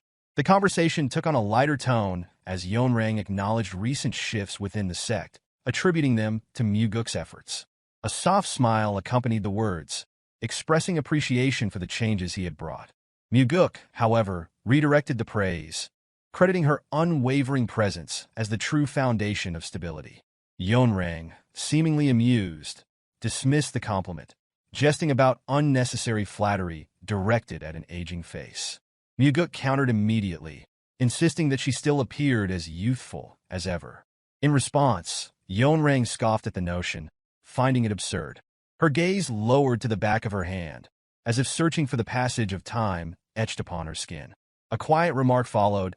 Perhaps it was time to step back and immerse fully in the essence of martial enlightenment. Mugeuk's mind drifted to the past. Yeonrang, despite her words, had lived a life steeped in battle. After the sect's gates closed following Mugi's defeat of the heavenly demon, chaos erupted. The 8 demon supremes and the sect's renowned masters clashed for supremacy. In the end, the Flower Sword Supreme stood victorious, ascending as the sect leader after leaving a trail of corpses in her wake. Her reign, however, remained turbulent, marked by unrelenting bloodshed. Had governance been her strength, her ambitions might have flourished. Instead, she faltered, failing to maintain power beyond 3 years. Eventually, her life was claimed by her successor, bringing himself back to the present. Mugeuk admitted the burden weighing on him in light of the recent case. Yeonrang, noting the concern, prompted further elaboration. Tensions with the Southern Heavenblade clan had escalated, Mugeuk explained. This revelation was deliberate, a calculated mention of the Heavenblade Demons faction, aimed at gauging her reaction. Among the 8 Demon Supremes, Blood Heaven Sword Demon and the Flower Sword Supreme shared a particularly strained relationship. Consequently, the forces they commanded, the Sword Demon and the 100 Sword Demon, remained at constant odds. Mugeuk continued, revealing the pressure exerted by Blood Heaven Sword Demon, followed by the growing conflict with the Southern Heavenblade clan. Yeonrang, however, dismissed any comparison between herself and the Elder, making a clear distinction. Mugeuk immediately agreed, reaffirming her uniqueness without hesitation. The shift in conversation led to an inquiry. Yeonrang referenced a matter concerning Jang Ho, a recommendation made by Blood Heaven Sword Demon for the position of Demonic Army Commander. Seeking clarification, she pressed for details. Mugeuk confirmed that Jang Ho possessed both capability and loyalty. More importantly, Jang Ho served under his own command. The answer piqued Yeonrang's curiosity further, prompting her to question how the Elder had been convinced to act against expectations. A brief explanation followed. The Elder's pride had been leveraged. Mugeuk had reasoned that a Demon Supreme should prioritize the sect's welfare over personal affiliations or political maneuvering. Yeonrang, unconvinced, pointed out that such an argument alone would not sway someone like Blood Heaven Sword Demon. Mugeuk speculated that the Elder's motivation stemmed from a personal desire not to be outmaneuvered. Yeonrang listened closely, offering no immediate response. Further elaboration continued. Even with the Elder's endorsement, an obstacle remained. A second Demon Supreme support was necessary, yet none had stepped forward to provide it. Yeonrang, seemingly deep in thought, considered the reason behind his belief that no one else had volunteered. Mugeuk hesitated, responding with uncertainty. Yeonrang clarified her meaning. Uncertainty remained over whether he genuinely believed that the Blood Heaven Sword Demon was the only supreme who cared for the sect. Mugeuk attempted a response, but faltered. Before he could justify his stance, Yeonrang voiced the true purpose of his visit. By challenging her pride, it became evident that his intent had likely been to secure her recommendation alongside that of the Blood Heaven Sword Demon. A quiet acknowledgement escaped Mugeuk. His thoughts deepened. Now was the time for honesty. When schemes and truths intertwined so seamlessly that the foundation of a plan became indiscernible, that was when a strategy truly flourished. A moment of silence stretched between them. Mugeuk pondered whether she had discerned his intentions from the start. Yeonrang, however, offered no immediate reply. The weight of the situation settled. Mugeuk considered the doubts she might harbor. The reasoning behind the elder's choice to abandon a brother in order to place trust in him remained uncertain. The thought lingered. Breaking the silence, Yeonrang voiced an understanding. At last, the reasoning behind the sect leader's decision became clear. The appointment of this young master to the Nirvana Pavilion made sense. Mugeuk, caught off guard, reacted with a single word of surprise. Yeonrang turned briefly, striding toward Mugeuk with a swift, elegant step. In an instant, she appeared directly in front of him. The sudden movement caught him off guard, and his eyes widened in surprise as he struggled to grasp her intent. The proximity between them was so close that, for a fleeting moment, it seemed as though she might kiss him. Yet, she halted. A quiet murmur escaped her lips, noting how this young master had a peculiar way of stirring emotions. A gentle smile accompanied the words before she abruptly turned away. Without hesitation, she declared her decision. Jang Ho would receive her recommendation as well. Mugeuk's response came quickly, laced with disbelief. The confirmation prompted Yeonrang to walk away, but not without offering a final remark. The choice, she explained, was not merely for his benefit. Rather, it served as proof that Blood Heaven Sword Demon was not the only demon supreme who prioritized the sect's well-being. As she spoke, she turned her head back momentarily before continuing forward.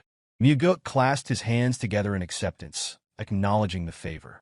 His thoughts deepened as he departed from the Northern Heaven Sword. The outcome had been somewhat expected. If he was indeed perceived as a potential successor, and if Blood Heaven Sword Demon had recognized that possibility before anyone else, then Yeonrang's decision made perfect sense. She would never allow the elder to have complete influence over him. Her disdain for that old man ran too deep. She detested him to such an extent that she wouldn't even spare him discarded refuse from the roadside. Her hatred was absolute. A testament to this was the first act she carried out upon becoming sect leader, eliminating Blood Heaven Sword Demon. Meanwhile, within the Heavenly Demon Pavilion, Myung observed the unfolding situation and addressed Chanhua. The development had been unexpected. The young master had chosen to involve the Sword Elder. Chanhua, seated in his place, voiced his thoughts aloud. The move had clearly been a calculated one, exploiting the deep-seated discord between Yeonrang and Blood Heaven Sword Demon. Attention then settled on Jang Ho, prompting an underlying uncertainty regarding his suitability for the role of Demon Supreme. Myung responded without hesitation. Jang Ho's martial abilities were exceptional. However, his political influence remained weak. The young master had been shrewd in selecting someone like Jang Ho. Chanhua contemplated this further. It was unlikely that Jang Ho had been the young master's choice from the beginning. Emotion must have played a role. Despite outward appearances, the boy was more sentimental than he seemed. Myung, the chief advisor, murmured in response, recognizing both the strength and the vulnerability in such a trait. Chanhua, however, dismissed the sentiment entirely. From his perspective, such emotional inclinations were solely a weakness.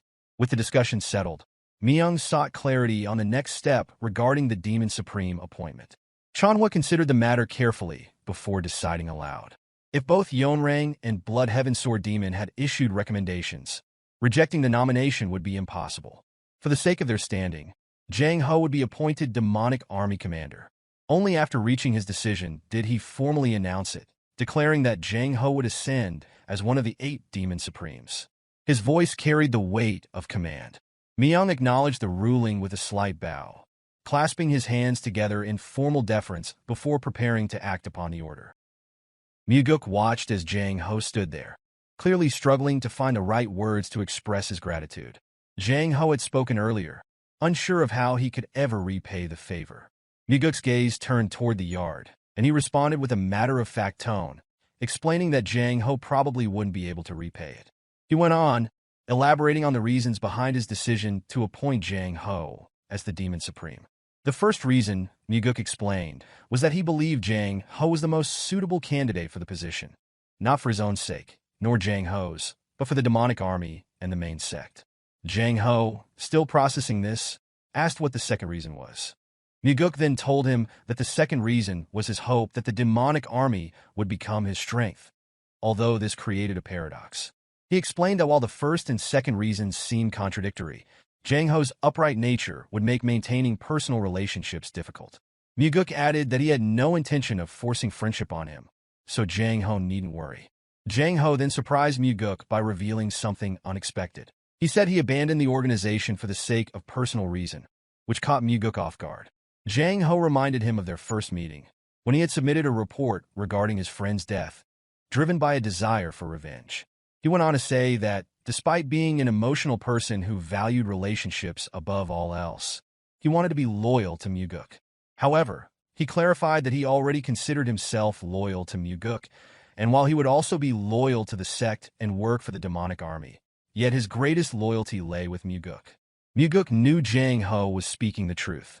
If it hadn't been for his intervention, Jang Ho would have died in that incident. He realized he had gained a far more reliable subordinate than he had initially expected. Mugeuk smiled, acknowledging the bond between them. He looked forward to working with him, and Jang Ho affirmed the feeling, clasping his hands in acknowledgement. Later that evening, just as always, Kianpa waited in Mugeuk's yard, standing tall like a silent guardian statue. Mugeuk chuckled at the sight of the old man, noting that his presence seemed like a protective force. Kianpa, not one to miss a chance to tease, shot back, asking if Mugeuk was calling him a blockhead. Mugeuk denied it quickly, assuring him that wasn't the case. The conversation shifted when Kianpa congratulated Mugeuk on making Jang Ho the Demon Supreme, and Mugeuk thanked him in return. As Mugeuk pondered the situation, he noted to himself how surprisingly calm Kianpa had been about involving the Flower Sword Supreme. He had expected anger but saw none. However, he reminded himself not to let his guard down, knowing Kianpa's cunning ways. Mugeuk knew the old man might be planning something unexpected. Kianpa, ever inquisitive, asked how Mugeuk had managed to persuade the Sword Supreme. Mugeuk, with a teasing glint in his eye, made a light-hearted promise to tell him honestly, if Kianpa promised not to get angry. Kianpa, half suspicious but intrigued, agreed. Mugeuk then revealed that he had provoked her pride by stating that Kianpa was the true Demon Supreme, using Kianpa as a pawn in the process. Kianpa, with a knowing smile, retorted that Mugeuk had clearly been tricked by the Sword Supreme, who would undoubtedly try to play tricks on him. The conversation grew serious as Kianpa warned Mugeuk not to underestimate her, predicting she would stop him from meeting Kianpa, using the excuse and notion to be helping him. When Kianpa asked Mugeuk what he would do if this came to pass, Mugeuk, without hesitation, declared that for him, Kianpa came first, no matter what. Kianpa's face softened at the loyalty, but he quickly turned the conversation back to strategy. As they spoke, Kianpa pulled out a small black box adorned with golden lines. Mugeuk took it, curious about its contents. Kianpa casually stated that a promise was a promise, but there was more to it than his laid-back tone suggested. When Mugeuk opened the box, his eyes widened in surprise at what lay inside. A marble of medicine, faintly glowing with a blue light that emitted an almost otherworldly energy. Kianpa didn't need to say more.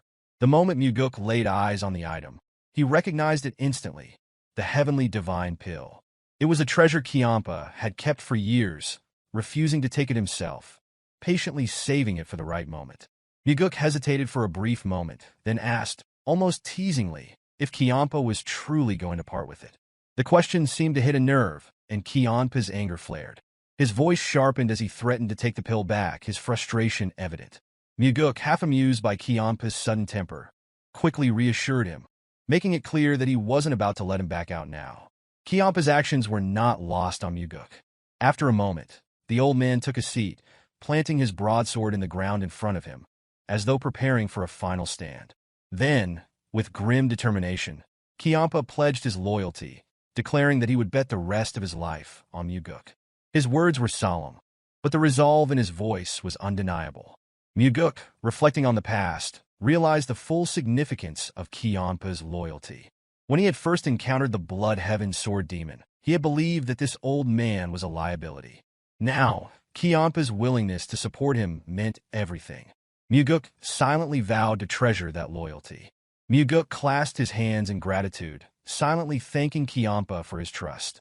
Kiampa, however, did not respond with words. Instead, he offered a silent nod, his actions speaking far louder than anything he could have said. As Mugeuk prepared to take the heavenly divine pill, he turned to Kiampa, asking if he would stand guard while he meditated. Kiampa's surprise was evident, as he questioned if Mugeuk was serious. Mugeuk confirmed that he was, explaining that since Kiampa had given it to him, it felt right to take it in his presence. The ritual of taking such a powerful pill wasn't something to be done lightly. It held symbolic meaning, signifying trust between a martial artist and their guardian.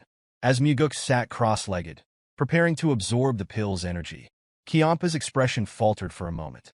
He was clearly uncertain about Mugeuk's decision, but trusted him nonetheless. Mugeuk's voice was firm as he stated that he was taking the heavenly divine pill because he trusted Kiampa. Kiampa asked, his voice filled with a trace of concern, what would happen if Mugeuk's intuition turned out to be wrong? Mugeuk, however, was unconcerned. He simply replied that he would deal with the consequences when the time came. With that, Mugeuk took the pill without hesitation, closing his eyes as the powerful energy of the heavenly divine pill began to spread through his body.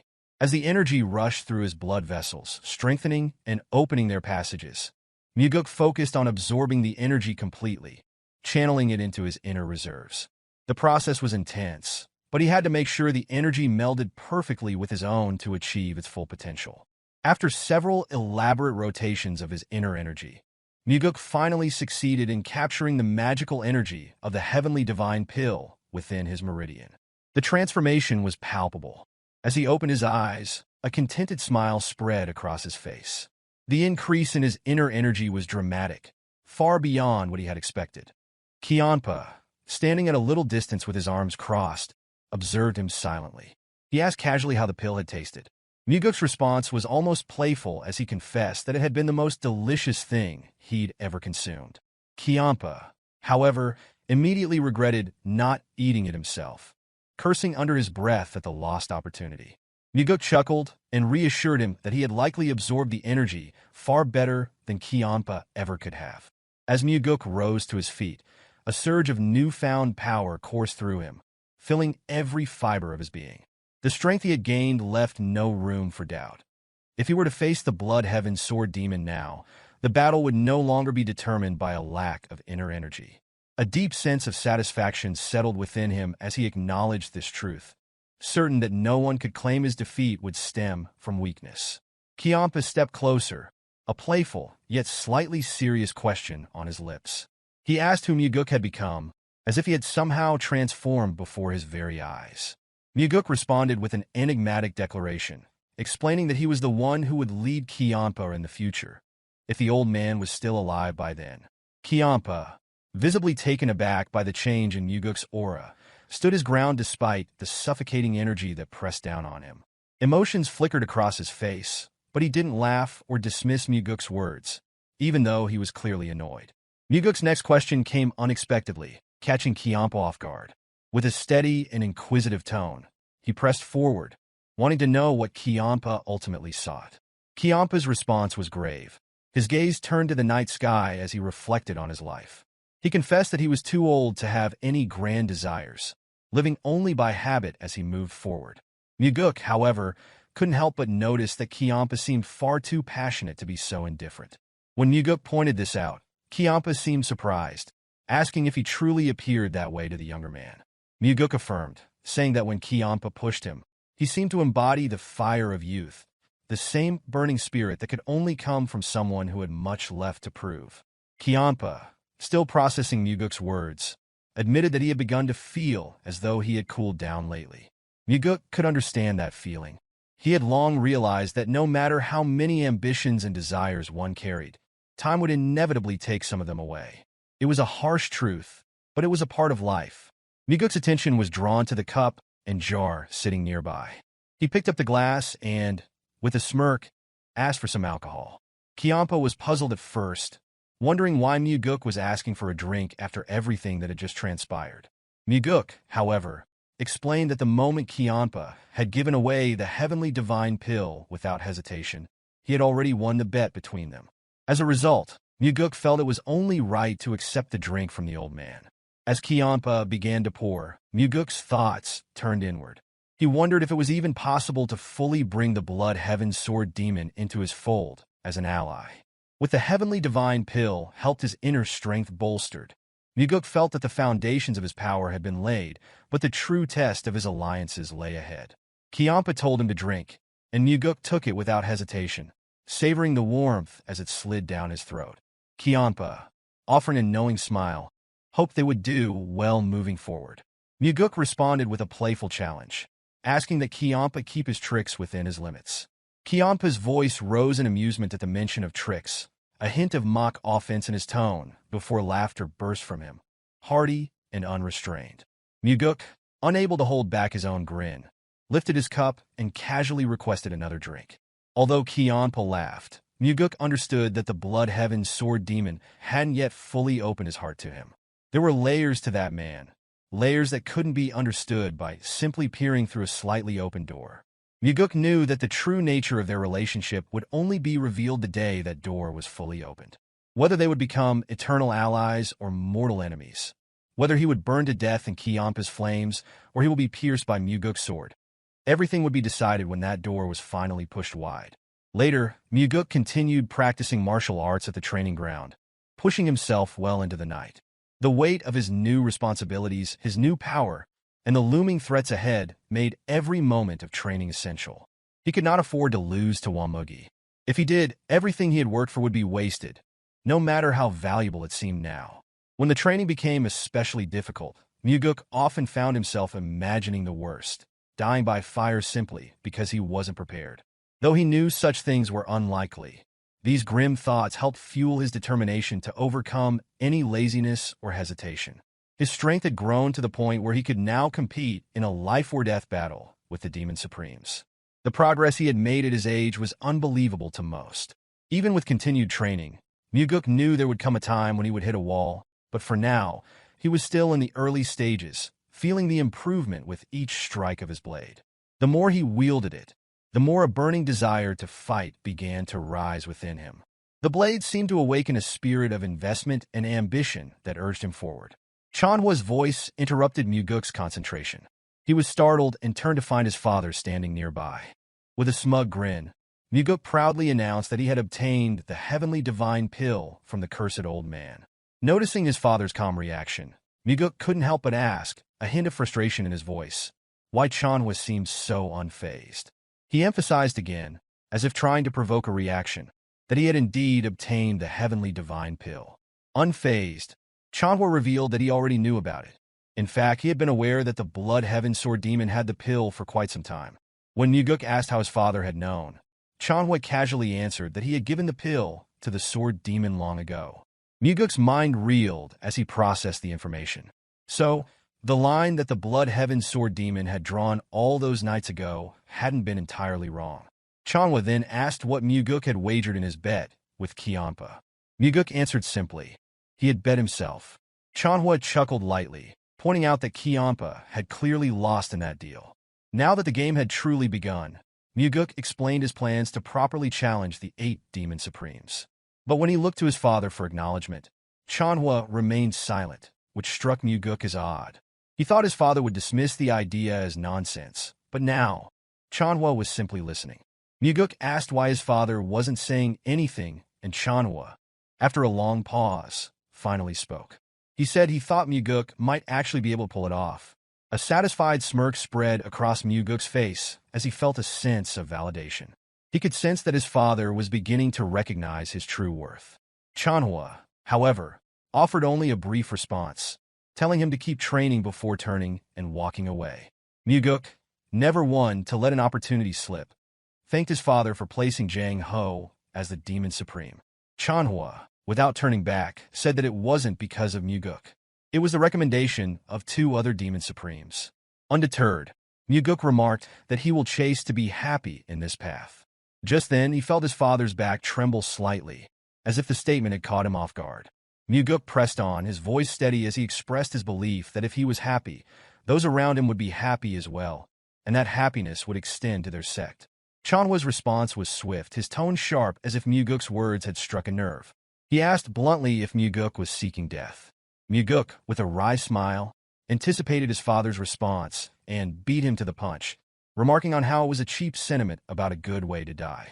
Chanhua paused for a moment, his gaze settling on his son before he responded.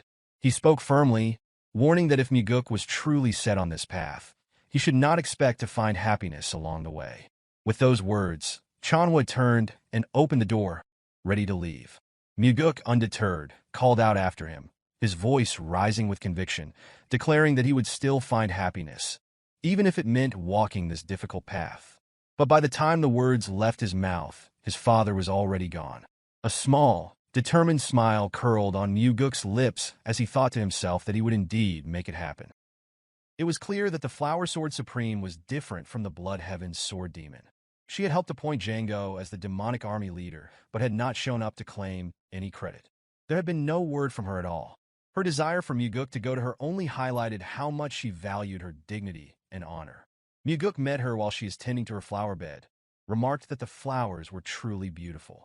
Yeonrang responded, mentioning that, as one grew older, flowers tended to look more beautiful. She added that for him, young master, that time was still a long way off. Mugeuk, however, couldn't help but think to himself that, when one grew older, the beauty of flowers might not matter much anymore. He then thanked her for the help she had provided. Holding a bottle of drink in his hand, he bowed his head slightly and mentioned that it was a token of gratitude, a gift of alcohol.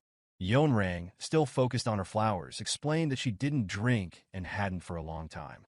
Mugeuk, realizing he had made an error, apologized for the gesture. He had known she didn't drink, but he had brought it anyway, wanting to avoid the impression that he knew her too well. Mugeuk pondered whether he really needed to go this far, but he knew it was essential to build relationships, even through small gestures. He spoke as he reflected on his upbringing. When one received help, one was expected to repay it. He asked if there was anything she desired. Yeonrang stopped for a moment, her gaze shifting far ahead. Finally, she spoke, asking him to sever ties with Kianpa. Mugeuk, inwardly bracing himself, thought that it was exactly as the Blood Heaven's Sword Demon had predicted. He then inquired about her reasons. Yeonrang explained that Kianpa's values were at odds with the ideals Mugeuk sought. She explained how, unlike him, who wanted to bring order and discipline to the sect, Kianpa abhorred being bound by rules.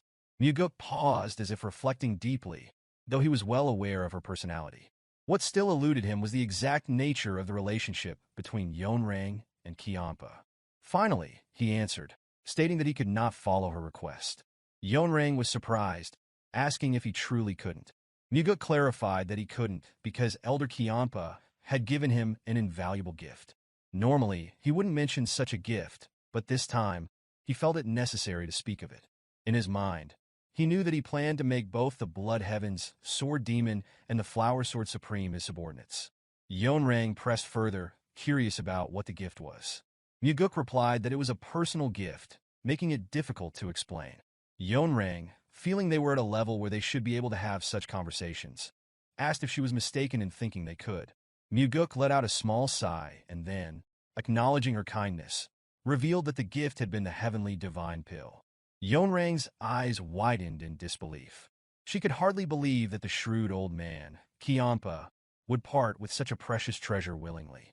She shouted in surprise, asking if he was certain that Kianpa had really given him the heavenly divine pill. Mugeuk, with calm composure, replied that Kianpa must have judged that he was more valuable than the elixir itself. There was a long silence as Yeonrang processed this information. The thought that the cursed old man had done such a thing for Mugeuk was beyond her understanding. Finally, Mugeuk broke the silence, thanking her once again for her help and assuring her that if she ever needed his assistance, she could simply send word. As he began to turn away, Yeonrang called out to him, asking what kind of person he thought Kiampa was. Mugeuk answered, describing Kiampa as eccentric, violent, and unpredictable. He had initially disliked him, but as they had crossed paths more, Kiampa had come to seem better in his eyes. Yeonrang then asked if Mugeuk's change in opinion was solely because Kiampa had given him the heavenly divine pill. Mugeuk couldn't deny it, admitting that the gift had played a part in his shift in perspective. Still, Yeonrang insisted that Kiampa was not the right choice. She urged him once more to sever ties with Kiampa if he wanted her help in the future. Mugeuk responded with a challenge, which is for her to prove it. Yeonrang, confused, asked him what he meant. He told her that he needed something more to go on, something that would convince him that she was more helpful to him than Kiampa. After all, Kiampa had given him the heavenly divine pill, and if he was to sever ties with such a person, Mugeuk needed a good reason. Yeonrang suggested that serving the sect and its ideals was reason enough. Mugeuk dismissed the idea with a smile, expressing his disdain for those who tried to win over subordinates and juniors with lofty ideals and dreams. Yeonrang's reaction was swift and violent. A chilling inner energy emanated from her, and her eyes flashed with killing intent. She was clearly angry at his words. The flowers in the bed began to freeze, but Mugeuk remained unfazed. He released his own inner energy, counteracting hers with equal force. He knew this was a test, but he wasn't backing down. Mugeuk stated, in a firm voice, that he didn't know how she viewed him, but he was preparing for a great cause. In the future, he would encounter many people, and he couldn't always be sure of what was right or wrong. He needed to be able to judge people with certainty, and he demanded that she show him something he could evaluate. He reached out, asking for something more valuable to be placed in his hands, just as he had once asked Kiampa for the demonic army. Mugeuk could sense the conflict brewing in Yeonrang's mind. She seemed certain that it had to be the Blood Heaven's sword demon, and yet she also felt that Mugeuk was shaking her resolve. It was as if she was trying to convince herself, though her thoughts remained hidden from him. However, she eventually dismissed the notion, deciding that there was nothing she needed at the moment. When she asked what Mugeuk wanted, he responded, stating that there was nothing he desired at the moment. Yeonrang, interpreting his response, assumed that he already had the Blood Heaven sword demon, and that was why he refused. Mugeuk bowed his head slightly as he prepared to leave, telling her that he wouldn't forget the help she had offered. As he walked away, a thought crossed his mind. Since he had said that he wanted nothing, the Flower Sword Supreme would likely grow more impatient. He smiled to himself, aware that his refusal would only escalate her desire to find a way to sway him. Upon returning from the meeting with the Flower Sword Supreme, Mugeuk found Kiampa waiting in his usual spot. Kiampa wasted no time, asking what the fox had said. Mugeuk answered that she had told him to cut ties with the elder. Kiampa grinned knowingly, exclaiming that he had been right all along and asking if she had provided a reason. Mugeuk explained that she had said their ideals were too different, with Kiampa being too free-spirited. Kiampa growled in response, dismissing her words as nonsense. Then Kiampa asked, with some curiosity, what Mugeuk intended to do. Mugeuk nonchalantly replied that he would side with the one who offered better terms, which caught Kiampa off guard. Mugeuk elaborated further, stating that he had to weigh his options while he still could, and questioned if Kiampa wouldn't do the same in his position. For now, Mugeuk continued. Kiampa still had the upper hand, but he was curious if Yeonrang could offer something better than the heavenly divine pill. Kiampa, somewhat irritated, admitted that she might be a shrewd woman who would go to any lengths to ruin him. Mugeuk then asked, genuinely curious, why Kiampa had fallen out with the Flower Sword Supreme. Kiampa hesitated, as if ready to reveal something, but then stopped short, leaving Mugeuk with no new insight. Mugeuk, however, mused to himself that he already knew the reason. Kiampa responded to Mugeuk's question with a rhetorical inquiry, wondering if a reason was truly necessary to dislike someone. Mugeuk, sensing the tension, quickly sought to shift the topic. He offered to get a drink, suggesting that if Kiampa left in his current state, he would only feel frustrated and bitter. Kiampa, snapping back, questioned what Mugeuk took him for, a drunkard. Mugeuk, unfazed, countered that cold rationality wasn't always a virtue. Mugeuk believed that when one was upset, they should embrace it, let the bad mood out. He insisted that they go out for a drink, offering once more to cover the cost. Kiampa hesitated for a moment before suddenly leaping into the air. He declared that he would be waiting in Mega Village and disappeared in an instant. Mugeuk, watching him vanish, couldn't help but smile, reflecting on Kiampa's temper. It had certainly changed from the time he had first met the old man, when he had poked at Mugeuk's side and left bruises. Soon, the two met at the tavern. The other customers present felt a palpable sense of nervousness, fearing a fight might break out. Mugeuk had expected Kiampa to suggest going to a pleasure house, but Kiampa revealed he didn't like places with women. Mugeuk found it surprising, commenting that Kiampa's late brother had liked such places. This remark seemed to unsettle Kiampa, who retorted sharply, asking him to stop bringing up the past.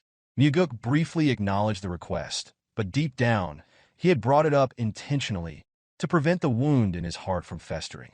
The innkeeper approached them, welcoming them both with great respect, calling their presence an honor. Mugeuk responded by saying they had come because the drinks and food were known to be good. The innkeeper thanked them before leaving to prepare the requested drinks and food. Kiampa expressed his opinion that Mugeuk was being unnecessarily kind. Mugeuk asked with a smug smile if there was anything wrong with being kind. Kiampa sighed and responded, cautioning that letting emotions dictate actions could lead to mistakes. He further noted that the first young master, who chose intimidation over kindness, had an advantage over Mugeuk. Mugeuk, however, stared intently at Kiampa, saying that while being ruthless certainly made life easier, he would not ride that ruthless carriage. When Kiampa asked for clarification, Mugeuk explained that he believed food made with joy and whistling lips always tasted better than food made with fear. To Kiampa, this reasoning sounded like nonsense. Kiampa warned that one day, Mugeuk's kindness would be exploited by someone who would ask for something greater. If he refused, they would criticize and curse him. Staring Mugeuk dead in the eye, Kiampa added that this was simply human nature. Mugeuk responded in kind, stating that one day, the kindness he had shown would return to him in the form of something greater, perhaps even saving his life. He locked eyes with Kiampa again, adding that this, too, was human nature. Kiampa crossed his arms, frustration evident in his expression as he responded, suggesting they should wait and see. Mugeuk observed that Kiampa appeared to be the more emotional one. Kiampa, annoyed, asked how Mugeuk had blocked his strike earlier, accusing him of underestimating him. Mugeuk thought to himself that he had judged Kiampa accurately. Mugeuk reflected on the conversation, realizing how much emotion he had expended, which was unlike his usual self. Even now, he was engaging in an entirely new kind of conversation, wasting emotions. Changing the topic, Mugeuk suggested that Kiampa start managing his disciples, or else he would keep clashing with Nirvana Pavilion. Instead of answering, Mugeuk demanded Kiampa's attention. Kiampa, with anger flaring up, retorted that Mugeuk was becoming more arrogant. Mugeuk responded, pointing out that it was Kiampa who was being arrogant. He then asked if Kiampa was looking down on both the sect and his father. As their conversation seemed to escalate, other customers grew visibly nervous. Mugeuk then provocatively mentioned that Kiampa's title as the Blood Heaven Blade Demon should not give him the right to ignore his disciples' actions. This comment struck a nerve with Kiampa, and his inner energy surged, pulverizing the table they were seated at. The innkeeper and the other customers, panicked, watched the destruction unfold. Kiampa, seething with anger, shouted at Mugeuk, expressing his desire to beat him to death before turning away. In the same breath, he demanded that the innkeeper bring out new drinks and food. Mugeuk, unruffled, calmly took out a handful of gold coins and instructed the innkeeper to accept the payment, ensuring it would cover the damages and losses. The innkeeper hesitated, reluctant to accept the money, but Mugeuk insisted, urging him to set up another feast and make the table legs bend. Kiampa, still incredulous, asked if Mugeuk truly expected him to go along with such an absurd request. Mugeuk countered, suggesting that Kiampa shouldn't have smashed things in the first place if he didn't want to deal with the consequences. Kiampa then asked if Mugeuk was trying to teach good deeds to a demon supreme. Mugeuk, however, explained that the demonic path he intended to establish wouldn't involve destroying in simply due to a bad mood. Frustrated, Kiampa screamed, demanding to know what Mugeuk was trying to achieve. Mugeuk, in a stern tone, instructed him to stop shouting and sit down. Despite the flare of anger within him, Kiampa begrudgingly moved, then sat, crossing his arms and looking away like a child throwing a tantrum. Kiampa muttered under his breath, calling Mugeuk an insane, arrogant brat. Mugeuk, unperturbed, only continued to stare intently at the cursed old man, waiting for whatever would come next. Kiampa threatened that if Mugeuk betrayed him, he would kill him. The innkeeper approached, placed the drink on the table, and quickly left, seemingly in a hurry. Mugeuk, still calm, asked if Kiampa was serious. Kiampa affirmed without hesitation. Mugeuk then suggested that Kiampa should truly be loyal to him. He explained that threats only work when one has shown true loyalty, and that only after being betrayed and discarded could one drive a sword into their master's heart. Kiampa was stunned into silence, his anger almost palpable. Mugeuk offered his drink in the same manner as Kiampa had once offered a drink for their alliance. The key difference now was that Mugeuk was the one asking for loyalty.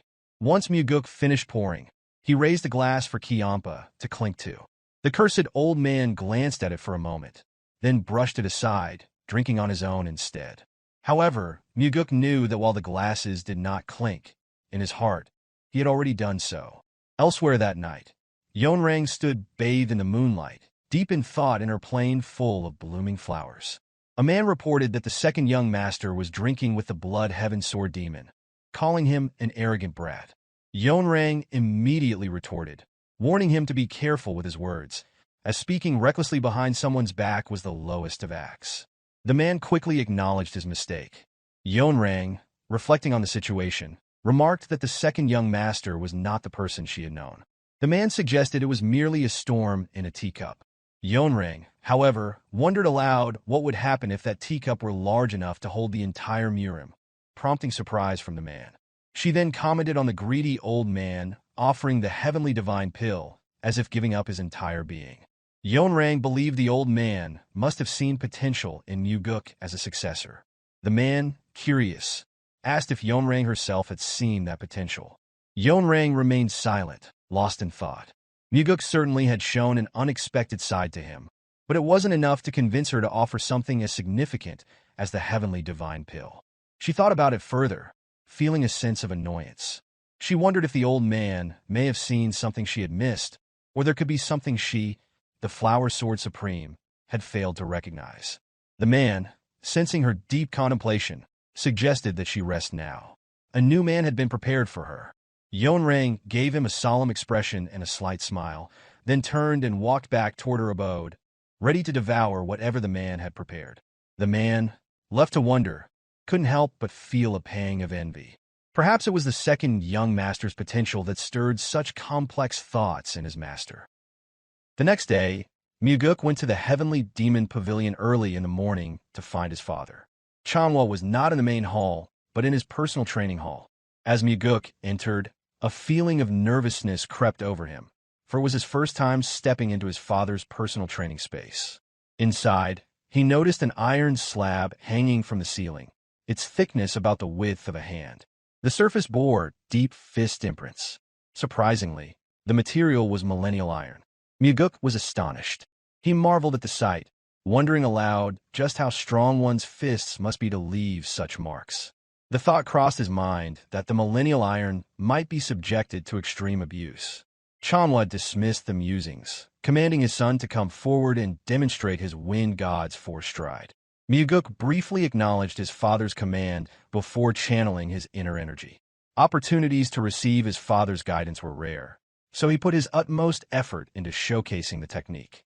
The wind god's force stride was made up of 4 primary techniques, each of which contained over 900 variations. Depending on one's interpretation, these variations could either increase or decrease. The way each practitioner interpreted and executed the technique altered the movement and, in turn, the power of the wind god's force stride. This was why even the same martial art could appear entirely different depending on the understanding of the individual performing it. Once Mugeuk completed the technique, his father's reaction was one mild of visible enthusiasm, likely because Mugeuk's performance exceeded his expectations. Their initial discussion centered on whether to focus more strength into the foot or twist the waist faster. Mugeuk openly shared his thoughts and, on occasion, disagreed with his father's opinions.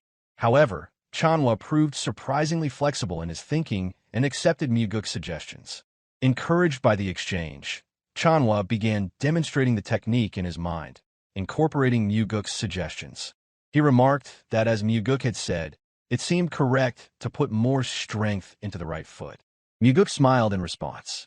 Moments like these, when discussing martial arts, revealed a different side of his father, which was one's mind that was open, generous, and rational. Chanhua then instructed his son to close his eyes, explaining that he would now share the realizations he had gained. Mugeuk complied, and Chanhua began to chant his understanding of the technique. In Mugeuk's mind, he followed each step as his father explained it, integrating his father's interpretation with his own understanding. The ripples of each step he took spread through his mental world, embodying the movement of his foot, waist, and the deployment of inner energy. Through this mental exchange, Mugeuk's mastery of the wind god's force stride deepened even further. Grateful for his father's teachings, Mugeuk clasped his hands in a gesture of respect. Inwardly, he resolved to repay this kindness by killing Mugeuk, though he humorously promised to show his appreciation by offering some pocket money later. However, Chanhua interrupted his son's jest, telling him to stop talking nonsense and stay for a meal before leaving. Mugeuk was taken aback for a moment, as it was rare for his father to make such a request. Noticing his surprise, Chanhua asked why he looked so stunned. Still surprised, Mugeuk explained that it was the first time he had heard his father invite him to share a meal together. Chanhua dismissed his son's reaction as trivial and insisted that there was no need to be surprised as he stood up. They ended up having a meal together. Chanhua remarked that there was plenty of food, encouraging Mugeuk to eat his fill.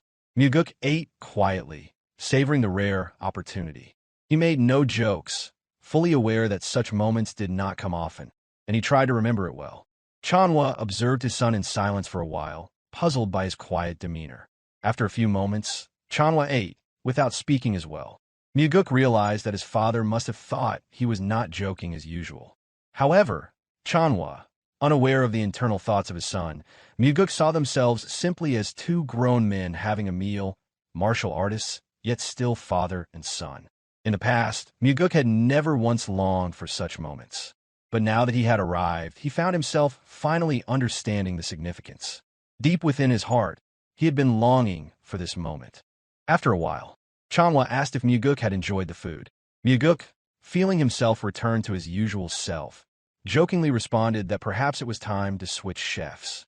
Chanhua declined the suggestion with a sigh, and then, after a moment of quiet, asked what had brought Mugeuk to see him that day. Mugeuk revealed that he has a request. Elaborated, Mugeuk wanted to add one person to his family, surprising his father. Chanhua inquired if Mugeuk was speaking of marriage. Mugeuk quickly clarified that it was not a marriage he was seeking. He intended to pass down the soaring sword art to Derion. Inwardly, Mugeuk think that mastering the technique was necessary for her to protect her position as the captain of Phantom Shadow Corporation. However, since the soaring sword art could only be passed down through the heavenly demon's bloodline, it presented a unique challenge. Somewhat bemused, Chanhua remarked on the irony of Mugeuk looking down on his own blood brother, yet now wishing to make his personal guard a member of the family. Mugeuk spoke with unwavering confidence, stating that Derion was more precious to him than blood, and that she would accomplish great things in the future. However, Chanhua questioned him further, asking if he was sure about passing down the soaring sword art, as it was his personal technique. Without hesitation, Mugeuk confirmed that his personal martial art would be the Nine Calamities demon art. He thought to himself that the Nine Calamities demon art was not something that could be passed down simply because one was of the heavenly demon's bloodline. It was a martial art reserved only for the successor. Observing Mugeuk's confidence, Chanhua commented on his boldness and gave his approval, though Mugeuk was initially stunned. He could hardly believe his father had agreed so easily. Chanhua then asked Mugeuk for a promise. He required that if Mugeuk ever decided to kill a demon supreme, he must inform him first, no matter which one it would be.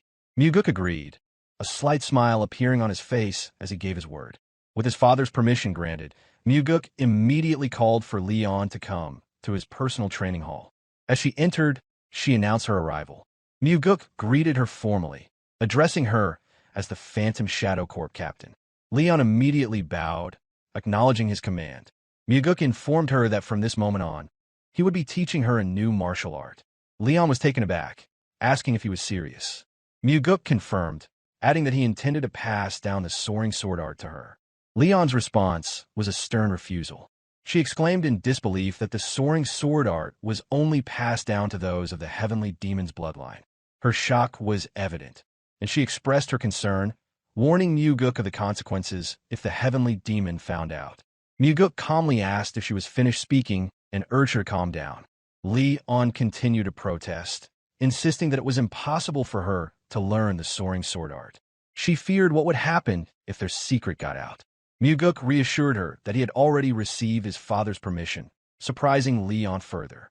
She questioned the validity of his claim, but Mugeuk confirmed that it was true.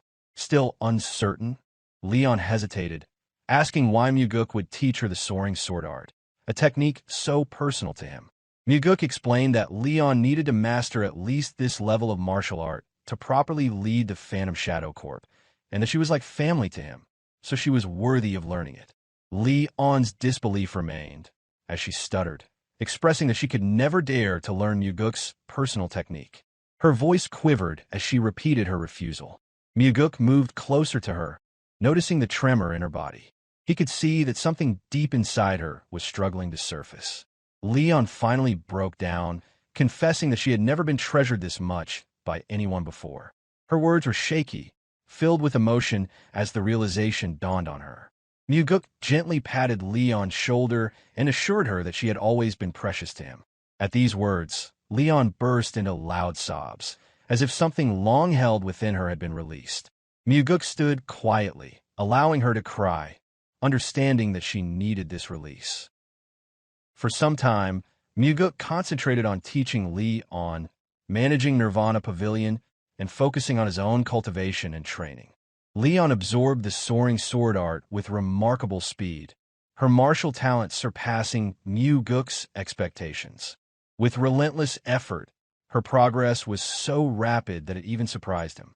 Mugeuk also came to a realization that teaching was, for him, a learning experience as well. Through Leon's hard work and Mugeuk's guidance, the soaring sword art began to shine through in the blade she wielded.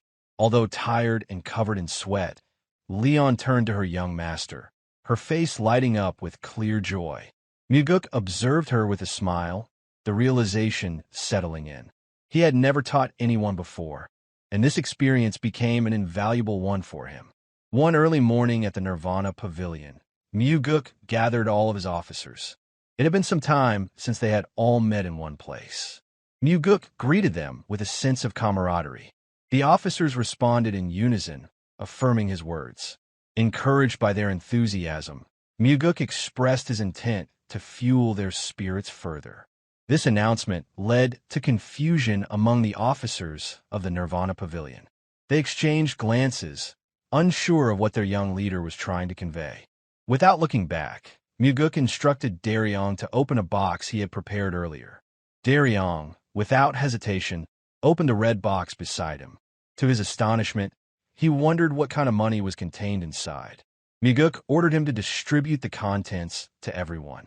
Derion hesitated, confused, and asked for clarification. Mugeuk repeated the command, his tone firm. Derion complied and began distributing the money to the officers. Mugeuk explained that the money was a special gift from him to all of them. The officers cheered in response, expressing their gratitude. The money was meant to ensure that Nirvana Pavilion remained free from external pressure, emphasizing that no bribes should be accepted.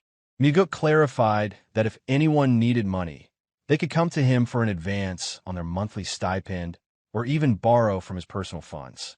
Responding in unison, the officers acknowledged the arrangement. Their faces brightened with the unexpected gift. With this matter resolved, Mugeuk dismissed them, and as he left the main hall, Derion followed. Curious, Derion asked how Mugeuk knew about Echhi's situation. Mugeuk feigned ignorance and asked what Derion meant. Derion explained that Echhi was struggling to gather funds for his younger sibling's wedding and had spent all his money supporting his parents' medical expenses before their deaths. Now he was left with nothing, constantly scraping by. Mugeuk responded casually that he had no idea about Echhi's circumstances. Derion pressed, asking Mugeuk not to lie. Mugeuk, with a slight pause, thought to himself that he had known. He had found out by chance and initially intended to give the money only to Echhi. However, when things turned out this way, he decided to share it with everyone. Mugeuk asked whether that was really that important. Derion insisted that loyalty didn't come without reason, and that such gestures were important. Mugeuk, slightly turning, dismissed the importance of such gestures, calling it a trick to appear good in front of the officers. However, Derion disagreed, asserting that in a world where even such tricks weren't used, people would still exploit others. He spoke with sincerity, looking intently at Mugeuk. Mugeuk, reflecting on Derion's words, offered no immediate reply. Derion then bowed deeply and went on his way. A few days later, Mugeuk visited the Southern Heavenblade family. Upon his arrival, Qianpa greeted him in his office, asking if something had happened that required Mugeuk to arrest him.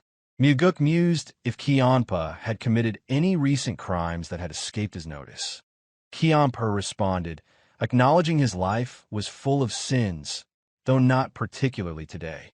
Mugeuk then revealed his purpose for the visit, handing over a box to the Blood Heaven Blade Demon.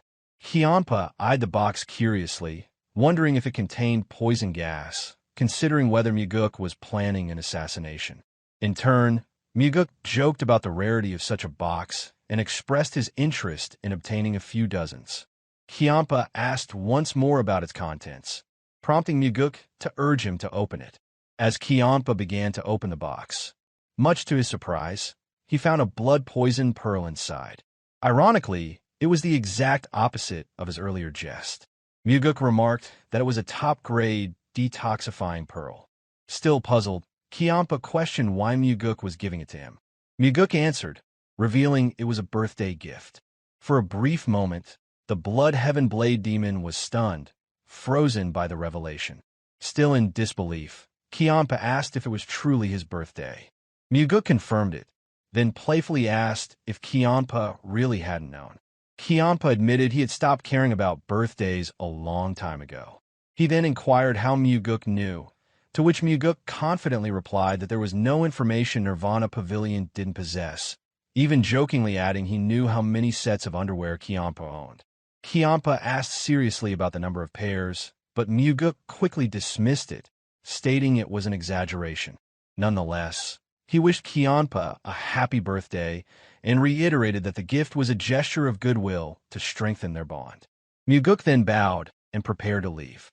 Before he could go, Qianpa asked if he had truly come just to give a gift.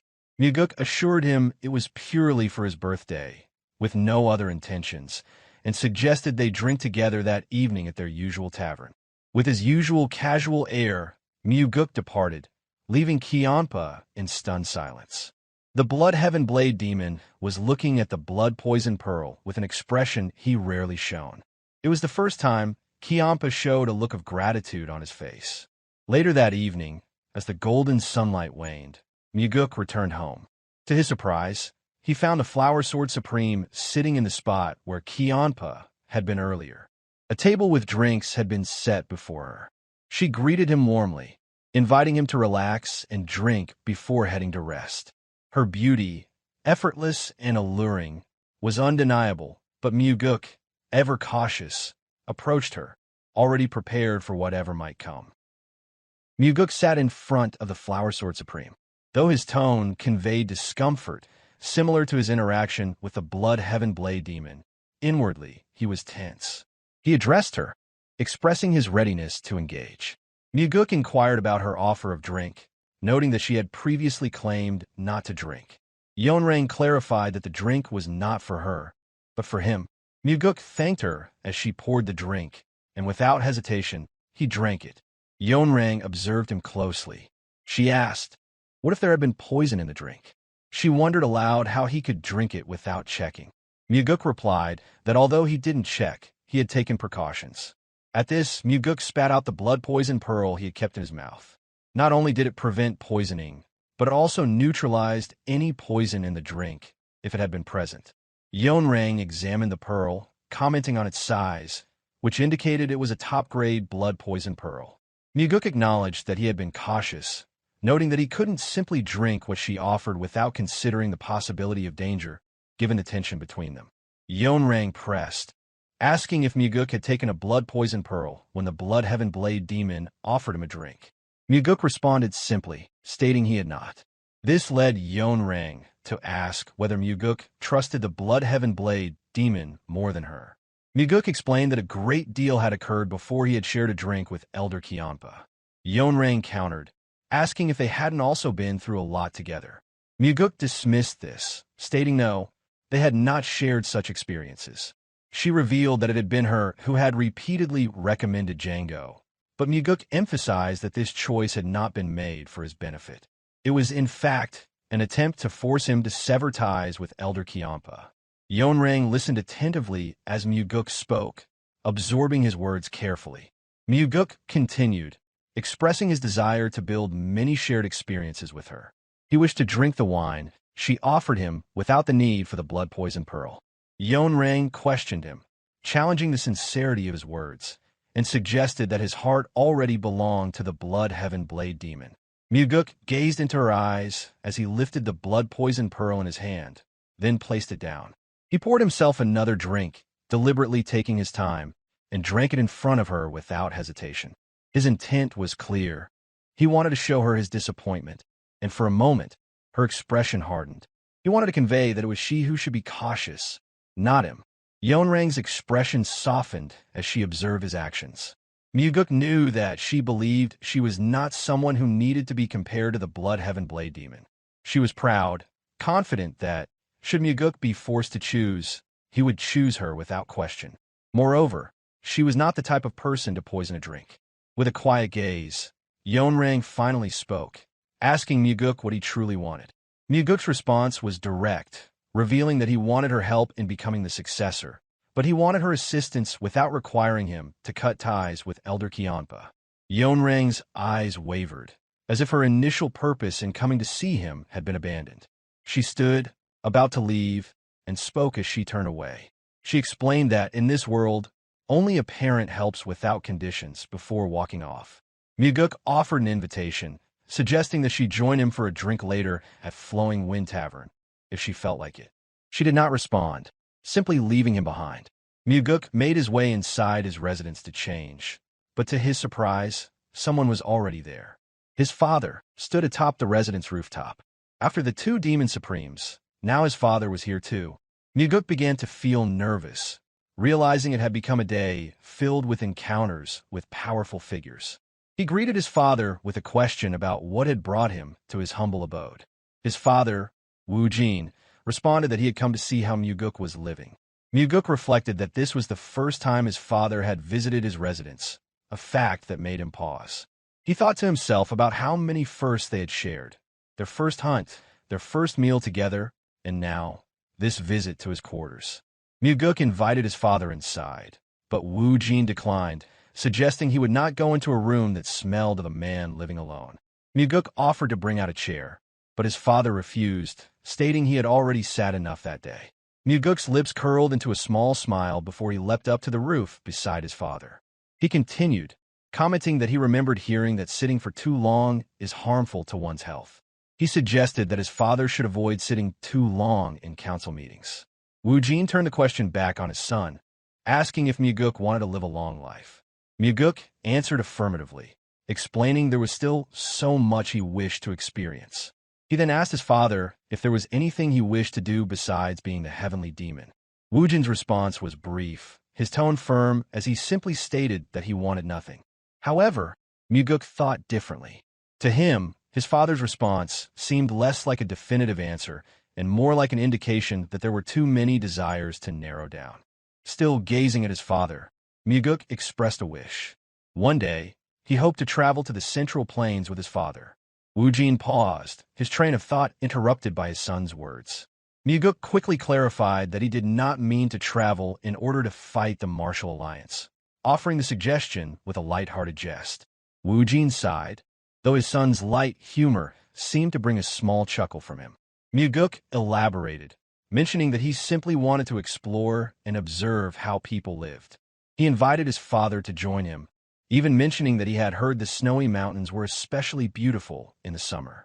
Yet, Wu Jin did not respond, and the two sat in silence for a while, watching the setting sun. As the conversation moved on, Mugeuk began to speak about his dealings with the two demon supremes, as if reporting on the events. The sun set fully, casting a red hue on both of their faces. Mugeuk reiterated his determination to bring both demon supremes along on his journey, and he would bear the scars from each of them. Later that evening, Mugeuk arrived at the Flowing Wind Tavern for a drink. He had invited both the Blood Heaven Blade Demon and the Flower Sword Supreme, and now he waited to see who would show up first. The tavern owner expressed his thanks, noting that since a branch of the Nirvana Pavilion had been established in the village, incidents involving drunk warriors had decreased significantly. Mugeuk smiled, pleased to hear this, and expressed his gratitude. The tavern owner continued, explaining that many people in the village had benefited from both large and small acts of help from the Nirvana Pavilion. At that moment, Kianpa entered, his presence immediately freezing the atmosphere. His large blade slung across his back seemed to magnify the tension in the room. The last time Mugeuk and Kianpa drank together, it had been early, and the tavern had been nearly empty. Tonight, however, the place was crowded. For the guests, drinking in the presence of a demon supreme was far from comfortable. Mugeuk stood and addressed the patrons, assuring them that Kianpa was a man of the highest character. He urged them to enjoy their drinks and reminded them that as long as they behaved, there would be no problems. The two sat down, and Kianpa grumbled in response, questioning why Mugeuk had lied to the patrons. Mugeuk shrugged, explaining that it was a harmless lie. If people paid for a drink, they should be able to enjoy it without feeling uncomfortable. Kianpa suggested that if the other guests didn't like his presence, they should just leave. Mugeuk countered, remarking that Kianpa should perhaps give them some money before telling them to leave. Kianpa grumbled again, accusing Mugeuk of acting righteous. Mugeuk calmly replied that it wasn't about acting righteous, but simply about common decency. Kianpa asked if this was how a demonic cultivator behaved. Mugeuk responded by pointing out that demonic cultivators were still human. For a moment, Kianpa paused, seemingly unsure of how to respond. Then he spoke again, wondering aloud if Mugeuk actually belonged to their sect or the Martial Alliance. Instead of retorting, Mugeuk simply smiled. He thought to himself that his identity wasn't based on being from the demonic sect. It had been inevitable. In his past life, he had left the sect in his youth and spent a lifetime wandering the Central Plains. During that time, he had met many people and experienced all kinds of human emotions, pain, anger, and compassion. His values have been shaped by these experiences, so, in a sense, he didn't belong to any one path. Not the demonic path, the righteous path, nor the unorthodox path. His goal of eradicating absolute evil and establishing a new demonic path had been born out of these life experiences. In the end, Mugeuk raised his cup, offering congratulations for Kianpa's birthday.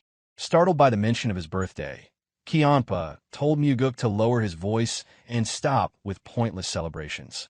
He dismissed the idea, questioning why getting older was worth celebrating. Mugeuk explained that they were simply using it as an excuse to drink and have fun.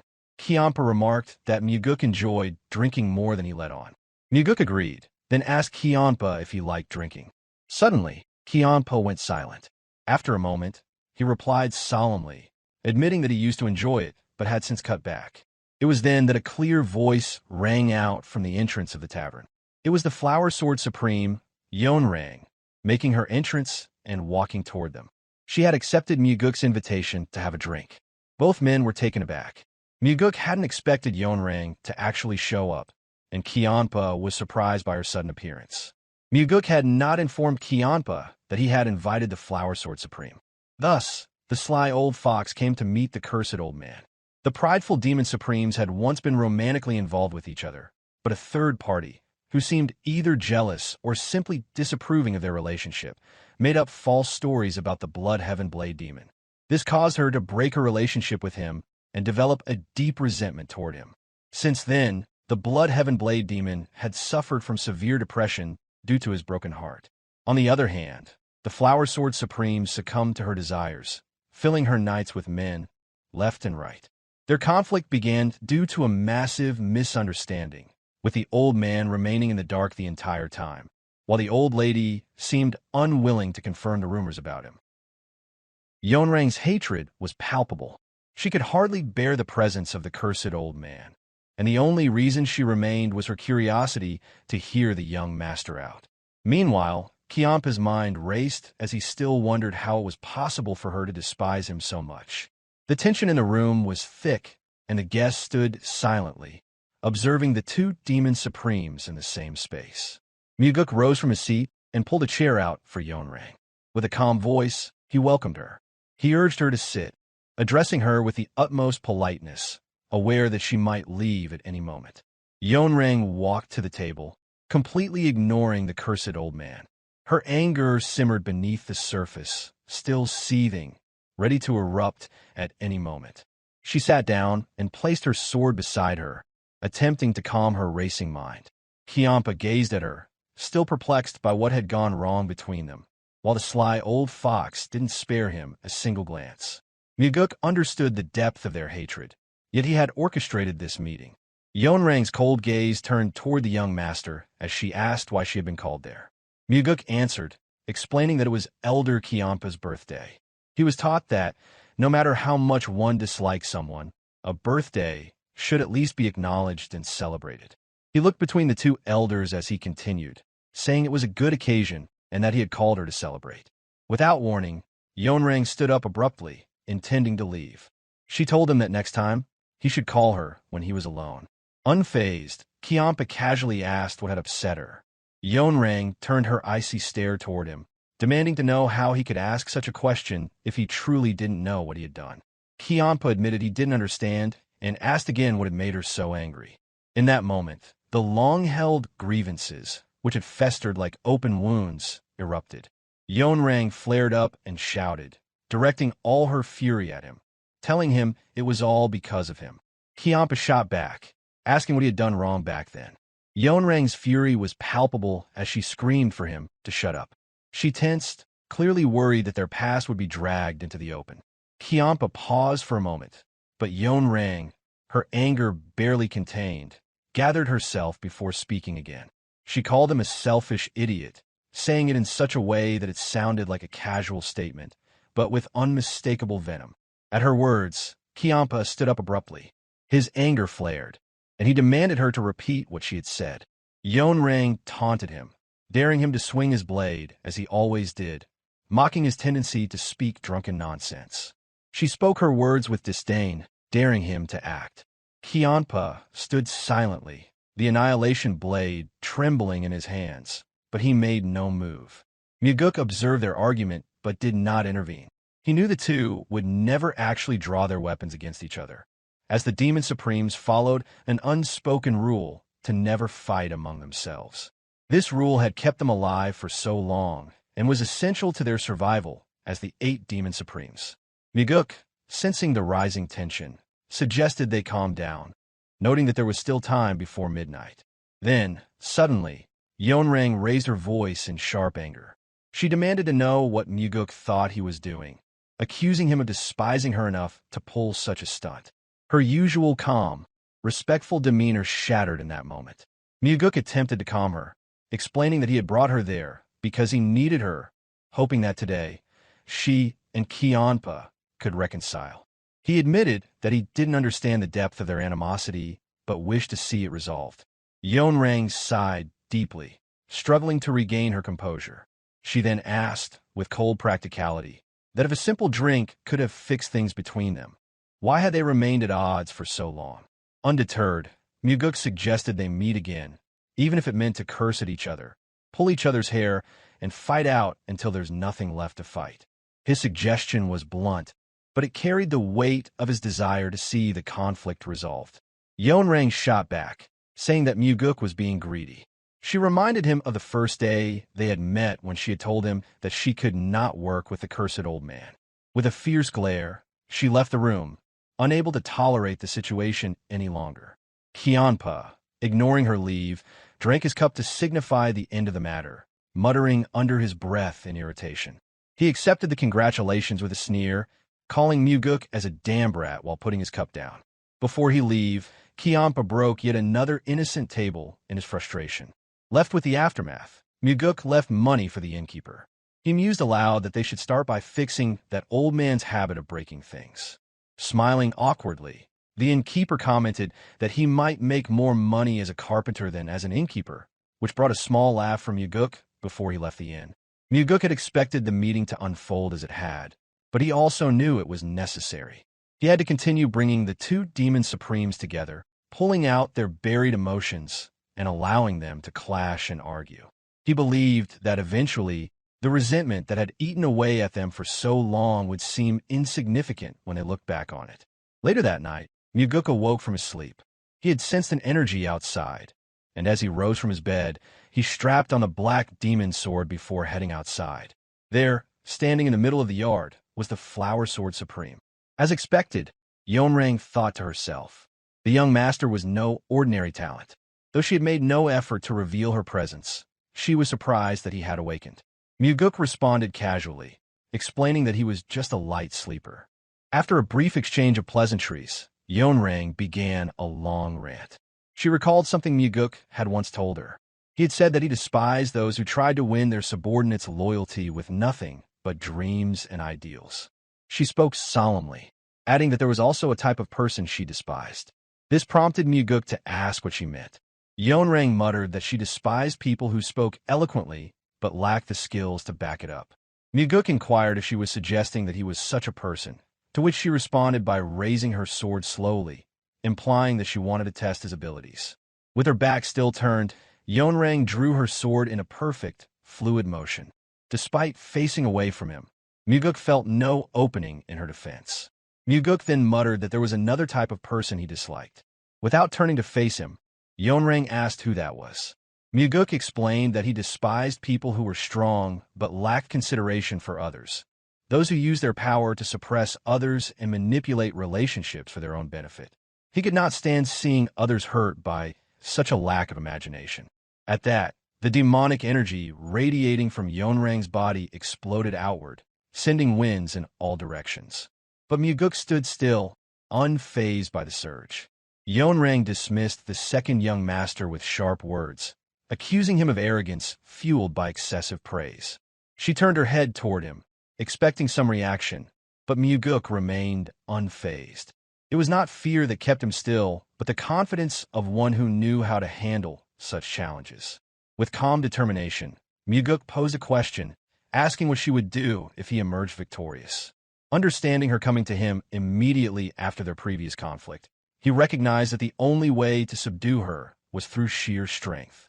At that moment, disbelief flickered across Yeonrang's face as she processed his words. She asked whether he truly believed he could win now. In response, Mugeuk offered nothing more than a simple affirmation. A sense of unwavering determination marked her next statement. If he were to defeat her, she declared she would grant him anything he desired. Even if he were to demand her life, she would comply. It was a bold declaration, spoken as if she had already calculated her ability to deal with him. Mugeuk readily accepted her proposal without hesitation. But then, she turned the question back on him, asking what he would do if he lost. Without pause, he promised to do whatever she wished as well, addressing her with the respect of an elder. Her demand was direct. She wanted him to sever ties with the Bloodheaven Blade Demon. That was the sole condition she set. His gaze never wavered as he studied her. Her confidence was understandable. After his father, Wu Jin, the heavenly demon and the strongest figure known, Yeonrang stood unrivaled within the demonic cult. Mugeuk then posed a question of his own, wondering aloud if she was not at all curious about what he wanted. Her reply came without hesitation. She saw no need to hear it, certain that such knowledge would never be necessary. With quiet assurance, Mugeuk countered, stating that she would soon discover his desire. He acknowledged that his sword, the black demonic sword, might damage hers. He spoke this aloud as he slowly unsheathed the pitch-black blade, almost as if musing to himself. Both warriors drew their swords, facing each other in silence. Mugeuk understood well the terrifying speed of a martial master at the Demon Supreme level. Without properly honed instincts, facing such an opponent meant certain death. Yeonrang made only a slight movement, subtly twisting the tip of her lowered sword. That single adjustment transformed the atmosphere entirely. It had been a long time since Mugeuk had experienced such tension. Without acknowledging his warning, Yeonrang made a concession, offering him 3 moves. In the past, such gestures were common among seniors when facing juniors. Though this tradition had faded over time, the Flower Sword Supreme held onto such romantic notions of battle. Mugeuk accepted her generosity with a respectful acknowledgement, stating that he would begin. Though he refrained from arrogance, he made a calculated decision to withhold one technique, the Wind God's Force Stride. Instead, he resolved to end the battle within the 3 moves allotted to him. Without any preliminary testing through a few early clashes, he launched into the perfect execution of the soaring sword art. Closing the distance between them with precision, he unleashed the first form, balancing the heavens. A brilliant streak of light traced the path of his sword, cutting through the air in a dazzling line. The shining sword path appeared to carve a horizontal line across her form. The sound of clashing metal rang clearly as the swords met just before her chest. The force behind Mugeuk's attack carried a weight beyond her expectations. Through the blade, her surprise was evident. The sheer internal power within his strike unsettled her, presenting her with the unfamiliar sensation of facing a true rival. Despite the intensity of the clash, Mugeuk remained composed. His gaze held the distant, solemn quality of an old soul, yet within his chest, his heart pounded with excitement. Their inner energy collided through their swords, and the explosive force rang through the empty yard. The violent clash sent Mugeuk hurtling backward, while the Flower Sword Supreme leaped high into the air as their blades separated, the sound of their impact still echoing in the air. Mugeuk quickly regained his balance, his mind already calculating his next move. His eyes were sharp, focused, scanning his opponent. Yeonrang still hovered, her gaze following his every movement with a watchful intensity, waiting for any sign of weakness. Without hesitation, Mugeuk launched his second strike, an embodiment of the second form of the soaring sword art, the transforming heaven style. 12 sharp sword energies manifested around the black demon sword, swirling with inner energy. Mugeuk sent them racing toward his opponent, each one designed to overwhelm. The Flower Sword Supreme was forced into action. She parried the first 8 strikes with rapid precision, retreating gracefully with every blocked attack, but the energy of the blows pushed her backward. Yet, Mugeuk was not content to stop there. Even as the Flower Sword Supreme retreated, he sent another 4 sword energies her way. With gritted teeth, she prepared to face them head-on, her determination rising as she countered the relentless barrage. But this time, she broke her promise. Her sword blazed with a brilliant light as she executed a technique that shone like a comet cutting through the night. She thrust her sword forward with overwhelming force, the sword energy surging through the air, ripping through Mugeuk's attacks, and continuing toward him with a deadly momentum. Her strike flew directly at Mugeuk's chest, but his reflexes were quicker. He twisted his body midair, deflecting her attack with a black demon sword, his movements fluid and precise. In that brief moment, Mugeuk realized that the Flower Sword Supreme had broken her vow. She had not held to the agreed-upon 3 moves, but had launched an offensive of her own. Realizing what she did, Yeonrang cursed under her breath. Instinctively, she prepared to counter the incoming strike.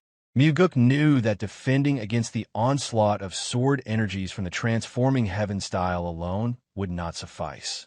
Forced into action, she shifted her stance and launched her own counterattack, unless she does not want to be struck down. Her face betrayed her distress as she struggled to match Mugeuk's relentless assault. But Mugeuk was already planning his next move, his mind calculating with terrifying precision. With a sudden surge of energy, he channeled his inner strength and executed the 3rd form of the soaring sword art, the profound heaven style. The world seemed to lose its color as Mugeuk's sword thrust forward with a power that felt like a wave of destruction. His technique was flawless, and the sword energy surged forward like a tidal wave, unstoppable in its path. Yeonrang's mind faltered in that moment. She had yet to speak, still processing what was happening when Mugeuk's sword struck again. Her focus wavered as she realized she had underestimated the depth of his martial mastery. When their swords collided once more, The shock was overwhelming. Yeonrang's eyes widened in disbelief. The force of Mugeuk's sword was pushing her back, something she had never expected. The Flower Sword Supreme, the strongest of the heavenly demon cult after the heavenly demon, was now being overpowered by someone she had thought inferior. Panic surged through her as she felt her sword begin to yield. Her eyes seemed to lose all color as Mugeuk's sword took control, pushing hers back with an unrelenting force. And then, the unimaginable happened. A shout escaped from her lips, words that should never have come from the Flower Sword Supreme. The clash of their swords seemed to fade, replaced by a chilling silence. Mugeuk's sword halted just before her face, faster than her eyes could track. The tension in the air was palpable as the threat hung before her. The fight now decided. Raising his sword to signal the end of their contest, Mugeuk stood victorious. Yeonrang's face remained frozen in shock, her eyes wide, unable to comprehend what had just transpired. Her voice trembled as she sought to understand the events, but she still maintained her composure. Originally, her plan had been to let Mugeuk have the first 3 moves, to test his abilities and then win with ease. Instead, she had lost in just 3 moves, something she could hardly believe. With calm assurance, Mugeuk sheathed his sword and remarked that he had warned her about the Black Demon Sword, and that she should have been more cautious. His tone was not one of arrogance, but of simple fact. Though stunned by the outcome, Yeonrang did not seek excuses for her defeat. She knew it had not been the sword that caused her loss, but her own inadequacies. Even if it had been the Heavenly Demon Sword, she admitted to herself that this was a fight she should never have lost. Surprise flickered across her face once more when Mugeuk casually revealed that he had already mastered the soaring sword art. She had always known that the art was one of the highest levels of martial mastery, comparable to the techniques of the Demon Supremes. She had doubted his claim at first, but the evidence before her was undeniable. Unfazed by her disbelief, Mugeuk pointed out that his father would never have made him the leader of Nirvana Pavilion if he were not truly capable. His confidence was unwavering. Despite his words, Yeonrang remained unconvinced. Her disbelief only deepened when Mugeuk casually mentioned that he had already taken the celestial heavenly pill, ensuring that his internal energy would never run dry. Mugeuk then made a final declaration, stating that the martial contest was his victory and asking if she acknowledged it. Yet, despite the overwhelming evidence, Yeonrang could not bring herself to admit it. If Yeonrang had known Mugeuk's skill was at this level, she would not have let her guard down. She had been unaware of his martial prowess, and the situation had unfolded while she was yielding the first 3 moves. Mugeuk's words broke the tense silence, his voice calm but pointed. He reminded her that if word spread that the Flower Sword Supreme had broken her promise, the label of coward would stick with her forever. Yeonrang's expression hardened, and she responded sharply, telling him to stop provoking her with such unnecessary words. Her tone remained unflinching. She claimed that she always kept her promises, asking what he wanted now. His brow furrowed. Mugeuk reminded her that she had said she would give his life if she lost. Yeonrang nodded, acknowledging their wager. She asked him then, did he want her life? Mugeuk's response was casual. He admitted that while Elder Kionpa had often called him mad, he was not crazy enough to demand her life. Yeonrang pressed again, asking what he truly wanted. Mugeuk's expression softened as he requested her forgiveness. He apologized for being rude to her up until that point, explaining that his apology was sincere and asking for her forgiveness. She looked at him, puzzled, and questioned if he was mocking her. Mugeuk quickly reassured her, saying that he had indeed been rude and should not have invited her to that place. He bowed respectfully as he spoke. Still confused, Yeonrang asked why he was apologizing when he had won the duel. Mugeuk answered honestly, expressing that he wanted both to apologize and to gain her favor. He hoped she would support him genuinely. She questioned his sincerity, suggesting that if he was hoping for her support in a succession battle, he was being naive. She expressed her disappointment in his naivety. Undeterred, Mugeuk explained that it depended on the opponent. If someone threw dirt at him, he would respond with the same, but he did not wish to do that with her. as he respected her too much. A bit taken aback, Yeonrang asked if that meant he thought she was naive. Mugeuk clarified that he saw her as worthy of more respect than anyone else among the 8 Demon Supremes. He admired her character, which he considered noble. For a moment, Yeonrang hesitated. She looked at him, considering his words carefully. She then asked if he truly believed that about her. Without missing a beat, Mugeuk responded affirmatively, calling her refined and dignified. She bit her lips slightly, a mix of pleasure and complexity in her expression. She seemed pleased by the compliment, but also conflicted. With a polite bow, Mugeuk took his leave, returning to his room to end the evening. Though, considering her future, Mugeuk realized that everything he had said to her was a complete and utter lie. However, the events he spoke of had not yet come to occur. If meeting him could alter her fate, perhaps the bloodshed she was destined to cause might be avoided, and a new life could unfold. Perhaps, just perhaps, Mugeuk could make a flower bloom in the desolate wasteland that he saw in her eyes.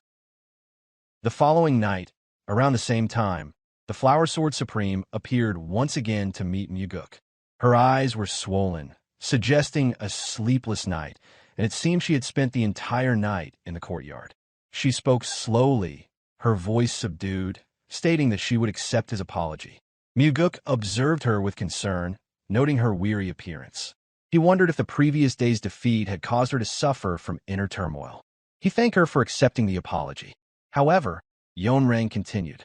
She admitted her loss in the duel the day before, but insisted on another challenge. Mugeuk's eyes widened in surprise. If they were to wager again, and without using the wind god's 4 strides, he doubted he could win. He immediately refused her request. Undeterred, Yeonrang pressed further. She asked why he refused, to which Mugeuk responded that he could never win again. He explained that if she hadn't lowered her guard and allowed him the first 3 moves, he would have had no chance. Still, Yeonrang wouldn't accept his answer. She pushed on, reminding him that he had mastered the soaring sword art technique and had the necessary martial prowess. With his vast inner energy, she believed he could win again. Mugeuk firmly stated that he couldn't, explaining that his victory had been a mere stroke of luck, one that came rarely in a lifetime. He wasn't arrogant enough to mistake it for genuine skill. Yeonrang then proposed an alternative. If she won, she would ask for nothing. But if she lost, she would grant him whatever he desired. Mugeuk paused, considering her offer. He understood her desire to regain her pride. He reflected on how her obsession with pride had led her to become the cult leader, causing a bloodbath before her eventual fall. He wondered what she thought he might demand. Her naivety and foolishness were evident. He finally spoke, telling her that he would keep their duel a secret. There was no need for her to defeat him. No one would ever know about the fight. Mugeuk then suggested she rest, noting how exhausted she seemed. He turned to leave, but Yeonrang's voice stopped him when she admitted feeling humiliated. Her words made Mugeuk pause. He turned back to her, reassuring her that there was no need to feel humiliated. He had already told her that his victory was purely due to luck. Yeonrang continued, explaining that her humiliation went beyond the loss itself. The source of her shame, which Mugeuk hadn't anticipated, was how she had screamed to avoid a blow to her face during their duel. Mugeuk thought back to the end of their duel when, in desperation, she had cried out not to strike her face. He understood her discomfort and assured her that it was understandable. After all, it was her face, and even as a man, he would likely feel the same way. Yeonrang averted her gaze, retorting that an ordinary person might think that way. But as the Flower Sword Supreme, she shouldn't. She would rather have had her face pierced than utter those words. The depth of her humiliation was clear. She had never intended to express such weakness. Turning to face Mugeuk, she asked if he now understood why she had returned. Stunned, Mugeuk acknowledged her. Then, she asked once again if he would fight her. But Mugeuk still refused.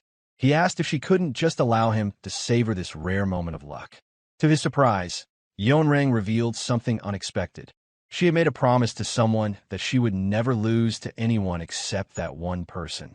Mugeuk thought for a moment, realizing the person she referred to could only be Wu Jin. In that fleeting moment, the person who crossed Mugeuk's mind was the very one Yeonrang had mentioned. She had made a promise to the cult leader. At that instant, Mugeuk recalled his father's words that the Flower Sword Supreme was a person marked by many scars.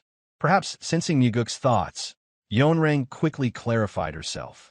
She spoke with a warning tone, as though afraid he might misunderstand her. She made it clear that if he harbored any disrespectful thoughts, she would not tolerate it. She respected the cult leader with pure intentions and did not want that to be tainted. Mugeuk quickly assured her that he thought no such thing. Curious, he then asked why she respected his father so much. For a moment, Yeonrang lowered her gaze, lost in thought as though recalling the time she made that promise with Wu Jin. She then smiled faintly, but did not reveal any further details. Mugeuk, sensing her reticence, understood. As he waited for an answer that never came, he reflected on her behavior. If she had mentioned the promise she made with his father, it meant she had played her final card. He could not refuse any longer after hearing her sincere plea. Finally, Mugeuk nodded. He acknowledged that a promise made with his father had to be honored. Yeonrang's expression shifted dramatically, her joy unmistakable. Her genuine smile lit up her face, surpassing the insincerity of her previous smiles and laughs. She now appeared truly happy. Curious, Mugeuk asked if she was really that pleased. Without hesitation, Yeonrang responded affirmatively. Mugeuk drew his black demon sword as he spoke, declaring that he would give it his all this time. The Flower Sword Supreme drew her sword in return, echoing his words. She too was prepared to fight with all of her strength. The two stood across from each other once more, swords drawn, and the air between them thick with tension. The promise to give everything in their duel was clear. The excitement was palpable, even more so than the first time. The Flower Sword Supreme was no longer complacent. Her eyes were filled with unmistakable passion. This duel, though not to the death, was a true contest of skill. Yeonrang struck first, closing the distance between them with a swift step. She thrust her sword in a straight line. Mugeuk, quick to react, tilted his head and narrowly avoided the attack. In response, Mugeuk swung his sword wide, but Yeonrang blocked, then leapt back, creating space between them. Their movements became a series of exchanges, testing each other's martial skills. The next series of moves was a warm-up. Mugeuk seemed to use the Winged God's four-stride moves to close the distance. Yet, Yeonrang blocked each of his sword strikes with precision. As the barrage of attacks ceased, Mugeuk seemed to vanish from in front of her for a split second. Yeonrang was surprised to find him suddenly behind her, sword raised for another attack. However, Yeonrang was not caught off guard. She effortlessly blocked his strike and, in the same movement, shifted her sword to redirect Mugeuk's trajectory, breaking his balance and sending him off course. Mugeuk landed a few steps away, his feet dragging across the ground. Before he could recover, Yeonrang's blade filled his vision. He barely managed to pull his head back in time, narrowly avoiding a sword strike that would have pierced his forehead. Mugeuk swung his sword again, forcing her blade aside. Yet, just as quickly, she countered with a second strike. Mugeuk managed to read her movement and dodge once more. The two stood facing each other, raising their swords simultaneously. Each observed and anticipated the other's movements. Then, without hesitation, they thrust their swords forward at the same time.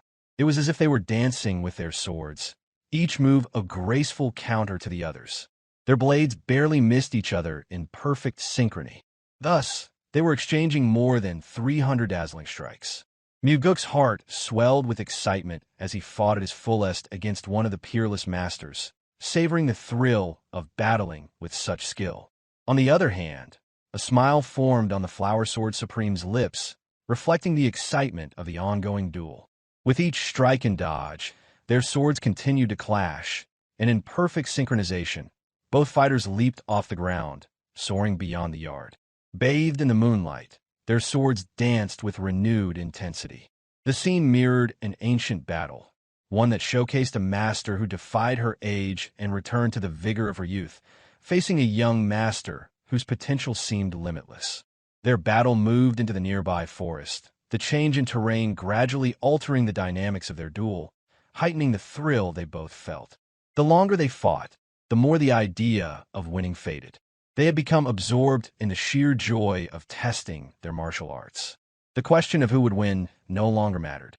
Sweat began to soak their faces, and Mugeuk couldn't help but think that Yeonrang must have felt the same way. The intensity of their fight had faded, replaced by a mutual focus on their craft. The deadly intent was gone, leaving only the purest form of swordsmanship. Mugeuk was astounded by her ability to link seemingly impossible sword techniques and by her swift perception of his weaknesses. She was truly remarkable, worthy of having the word sword spoken with honor in her name. He, too, was enjoying the fight. This contest of martial arts, pure and untainted by life or death stakes, brought Mugeuk more joy than any previous battle he had faced. He realized that, just as with his father or Leon, he had misjudged her. Normally, such thoughts wouldn't have time to form during a duel, but they paused and rested during what felt like agreed-upon breaks. Both were absorbed in testing their skills, revisiting the various techniques they had exchanged.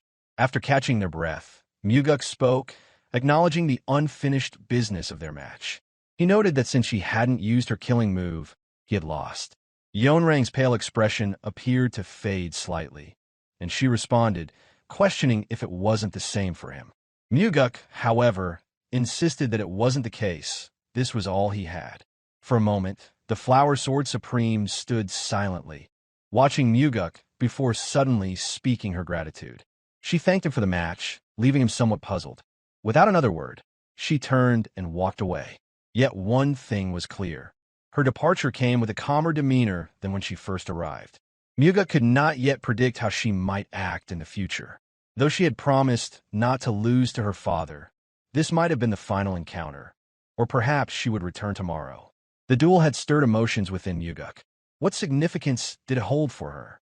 Had it been enough to touch the emotional barrenness she carried? Mugeuk could not be certain. Regardless, the effort to bring her to his side began now. Winning someone's favor was never an easy task. The following night, the Flower Sword Supreme returned to see Mugeuk again. She began, explaining how after their draw the day before, she had gone back and slept all day. Mugeuk had been abruptly woken from his sleep and rushed to meet her in the yard, still in his pajamas. Yeonrang continued, sharing how, unlike after her loss the first day, she had slept soundly after the draw. In fact, she confessed, she hadn't slept so deeply in years. Curious, Mugeuk asked whether she usually had trouble sleeping. Yeonrang confirmed it, adding that she had never slept deeply before. Then, she shared a thought that had crossed her mind. Could a duel every day be the answer to her restlessness? Mugeuk, though confused, could not hide his disbelief at the suggestion. Yeonrang, however, was unfazed and proposed another match, explaining that third time's the charm. A fleeting sadness appeared on Mugeuk's face, but he realized there was nothing to lose in accepting her request. Smiling, he agreed. Drawing his sword, he responded, "That sounds good." Returning his smile, Yeonrang began to draw her own sword. Another duel began. Nothing was at stake, yet with each clash, the spirit of the martial artist reignited. After the bout concluded, the two warriors rested by a waterfall, using the quiet moment to exchange questions about the fight and each other's techniques. When asked about a particular move, Yeonrang elaborated that dodging left on the 23rd move had deliberately restricted his options. Had she dodged right, there would have been 3 potential responses, but by going left, she reduced the choices to just 2. Mugeuk reflected on the explanation. He had always known that dodging to the right would have been more straightforward. Yet the Flower Sword Supreme had chosen the opposite. After a brief pause, he murmured a guess. Perhaps it had to do with his center of gravity. Yeonrang confirmed it with eagerness, affirming his insight. For warriors of their caliber, even after exchanging hundreds of blows, the entire fight could be replayed clearly within their minds. When Mugeuk posed his question, Yeonrang responded with complete honesty, and when she asked her own, Mugeuk offered his answers just as truthfully. Her sincerity was unmistakable, and she no doubt sensed the same truthfulness from him. It had been that way when Mugeuk instructed Leon, talking with his father, and just as then, he found that imparting knowledge often deepened his own understanding. Bathed in the moonlight beside the second young master, Yeonrang confessed that she could not recall a time when she had been so wholly immersed in martial arts. Perhaps, she mused, this was the first time. Given her rank and years, It was not a sentiment expressed without weight. Mugeuk, acknowledging the feeling, prompted her to consider how it must have been for him. The unspoken agreement between them echoed mutual understanding. Once their breaths settled, Yeonrang proposed resuming their spar. As if responding to a silent signal, both leaped into the air and resumed their duel. Mugeuk brought down his blade, launching a sword aura at her. Yeonrang shifted effortlessly to the side, avoiding it, as the attack sliced through the lake below. Then it was her turn. Launching from a boulder, she rushed toward him. As the young master descended, Yeonrang drew her sword back. From below, her aura surged upward, forcing Mugeuk to raise his black demon sword in defense. With the momentum and power level of a demon supreme, she sent him soaring upward, as if supporting his flight with her strike. They never sought to ambush one another. Instead, they cooperated in a constant exchange of refined swordplay. Detached from worldly concerns, Yeonrang's expression held quiet satisfaction. Mugeuk, too, found himself exhilarated. Despite having lived his entire past life to old age, this duel with the Flower Sword Supreme stirred something deeply fulfilling. The night sky sparkled with their sword light as they continued their mid-air exchange. Wherever their aura strikes landed, the ground was devastated, a stark contrast to the serene clarity in their eyes. Eventually, their energy ran dry. Though drenched in sweat and physically spent, their smiles remained. Upon landing, swords lowered and breaths heavy, silence overtook them. If this had been their first duel, the outcome might have hinged on who recovered first, but now, victory no longer mattered. Their martial hearts were fulfilled. Then, Yeonrang asked if Mugeuk had any alcohol. One who never drank was now asking, prompting a flicker of surprise in Mugeuk. A smile curved across his face as he confirmed that he did. The two made their way to his yard. After searching through the house, Mugeuk found the bottles. Together, they drank, quietly commemorating the end of that night's series of duels. Upon taking her first sip of alcohol in a long while, Yeonrang noted how pleasant the drink tasted. This prompted Mugeuk to inquire whether she knew much about liquor. In response, Yeonrang clarified that abstaining from alcohol did not equate to ignorance. She had, after all, once been a drinker. Suddenly shifting her tone, Yeonrang grew serious and asked the young master a question. Mugeuk responded respectfully, granting her the space to speak. She then asked what had brought about such a drastic change in him. He had not always been like this, she observed. Though she had not studied him closely, she had held a general impression of his character. After a brief moment of reflection, Mugeuk answered that the change had not been sudden. He had been preparing for a long time. When pressed further on whether he had been hiding his true nature, he acknowledged that, in essence, he had. Revealing too much too early, he explained, would have meant death at the hands of his brother. Concealing his true self had been necessary until he could ensure his own survival. At this revelation, Yeonrang remarked that he was a truly formidable individual. With the last of their drinks finished, both lowered their jars and fell into silent contemplation. Rising to her feet, Yeonrang began to voice her thoughts. She admitted that it might sound strange, but being with him felt much like being in the company of a friend. This shift in her tone startled Mugeuk. The woman who had always maintained formal speech now spoke more casually, without consciously realizing it. Perhaps she had caught a fleeting glimpse of the person Mugeuk had once been. In the presence of Wu Jin and Leon, Mugeuk often behaved more lightly, preferring to shield others from the weight of his past. Yet in front of the Flower Sword Supreme, that barrier had not been maintained. During their duels, he had shown a seriousness unmatched by anything else. In response, Mugeuk rose, placed his hands together, and expressed that, if he might be so bold, he had felt a genuine sense of camaraderie through their exchange of swords. Yeonrang appeared to resonate with that sentiment.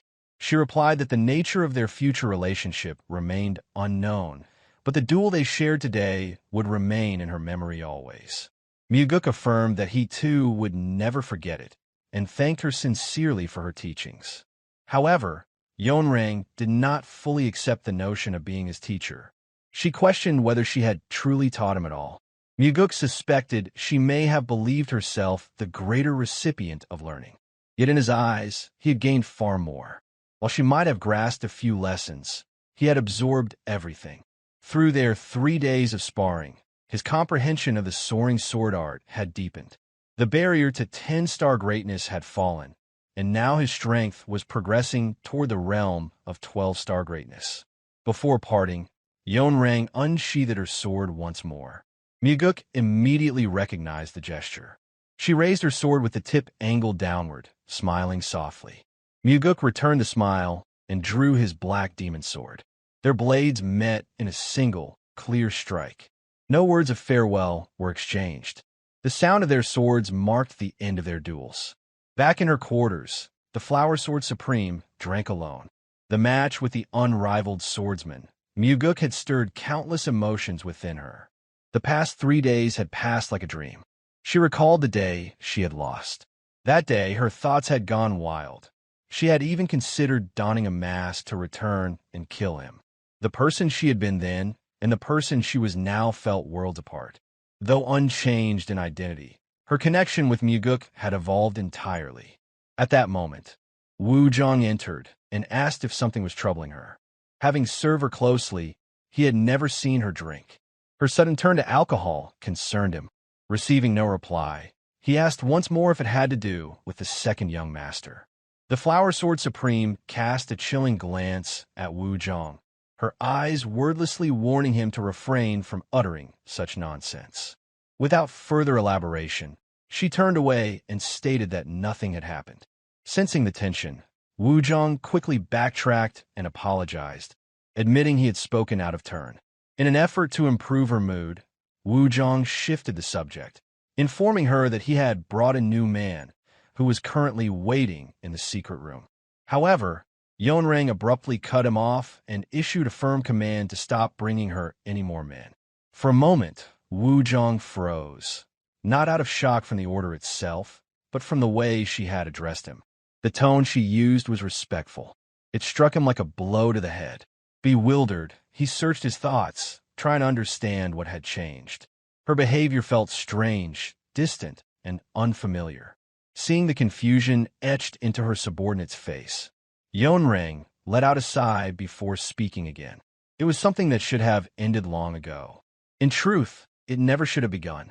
The origin of the issue had been a single lapse in judgment. When Wu Zhang had first brought a young man before her, she had yielded to a fleeting desire. Just once, she had told herself. So long had passed since she had last lain with a man, and for that one night, she had chosen to indulge. But what was meant to be a one-time indulgence had soon spiraled into a daily routine. Wu Zhang responded immediately, promising to send the man back and insisting she need only speak if ever she required anything. Yet Yeonrang's decision had already been made. She declared sternly that there would be no next time and demanded that he understand. Faced with her cold and commanding gaze, Wu Zhang bowed and acknowledged her order. He also pledged not to lay a hand on the young men, understanding the need to keep the matter hidden. With that, Wu Zhang departed, his expression stiff with unease. He had believed that by arranging these affairs and safeguarding her secret, he had secured his position as her most trusted subordinate. And yet, he could not ignore the unfamiliar chill in her demeanor, nor the quiet certainty in her words. He had once been sure he would become the next Sword Supreme, but now, it was clear, the Flower Sword Supreme was drifting away. The one responsible for shaking her resolve was none other than the second young master, Mugeuk. The morning that followed saw the mountain cloaked in a heavy silence as enforcers from the Nirvana Pavilion secured the area. Though seasoned in facing humanity's darkest depths, these martial artists stood hollow-eyed, shaken by the horror confronting them. One enforcer, unable to endure the gruesome scene any longer, abruptly turned away and vomited. A heap of corpses lay buried in a shallow grave, discarded like refuse, treated as if their lives had held no value. They had been used and then thrown away. After finishing his daily training, Mugeuk arrived on the scene. 2 investigators, Derion and Gakmyeong, were already present, reporting their findings. Gokmyung revealed that around a dozen bodies had recently been unearthed from a site. Shock sparked in Mugeuk's mind as Gokmyung explained that every corpse had been found without its heart. Recognition followed quickly. There is only one technique capable of such a specific, gruesome result: the heart and soul reaping technique. It was a powerful and sinister method designed to absorb life force by ripping the heart from a living being. The procedure was infamous for its cruelty, known to inflict unimaginable agony. Within the ranks of the Heavenly Demon sect, only a single individual was known to wield such dark power: the Soul Reaper, Demon Supreme. Before the reversal of time, Mugeuk had returned to the sect in pursuit of the secret demonic soul. At the time, vague rumors had circulated about the Soul Reaper Demon Supreme employing the heart and soul reaping technique to collect ghostly energy. Focused solely on his objective, Mugeuk had dismissed those whispers, unable to spare time for an investigation. Now, he questioned whether those rumors had held truth all along. Derion then added a more troubling detail. None of the deceased appeared to be martial artists. Mugeuk asked if this meant they had been ordinary civilians. Derion confirmed this grimly. The corpses had included men and women alike, without any pattern or selection. Then came a quiet, almost reluctant admission: among the dead were children. Mugeuk's mind stilled in that instant, descending into an icy calm. His heart, too, hardened. This was the line he could not ignore. What lay before him was the very thing he despised above all: those with power preying on those without.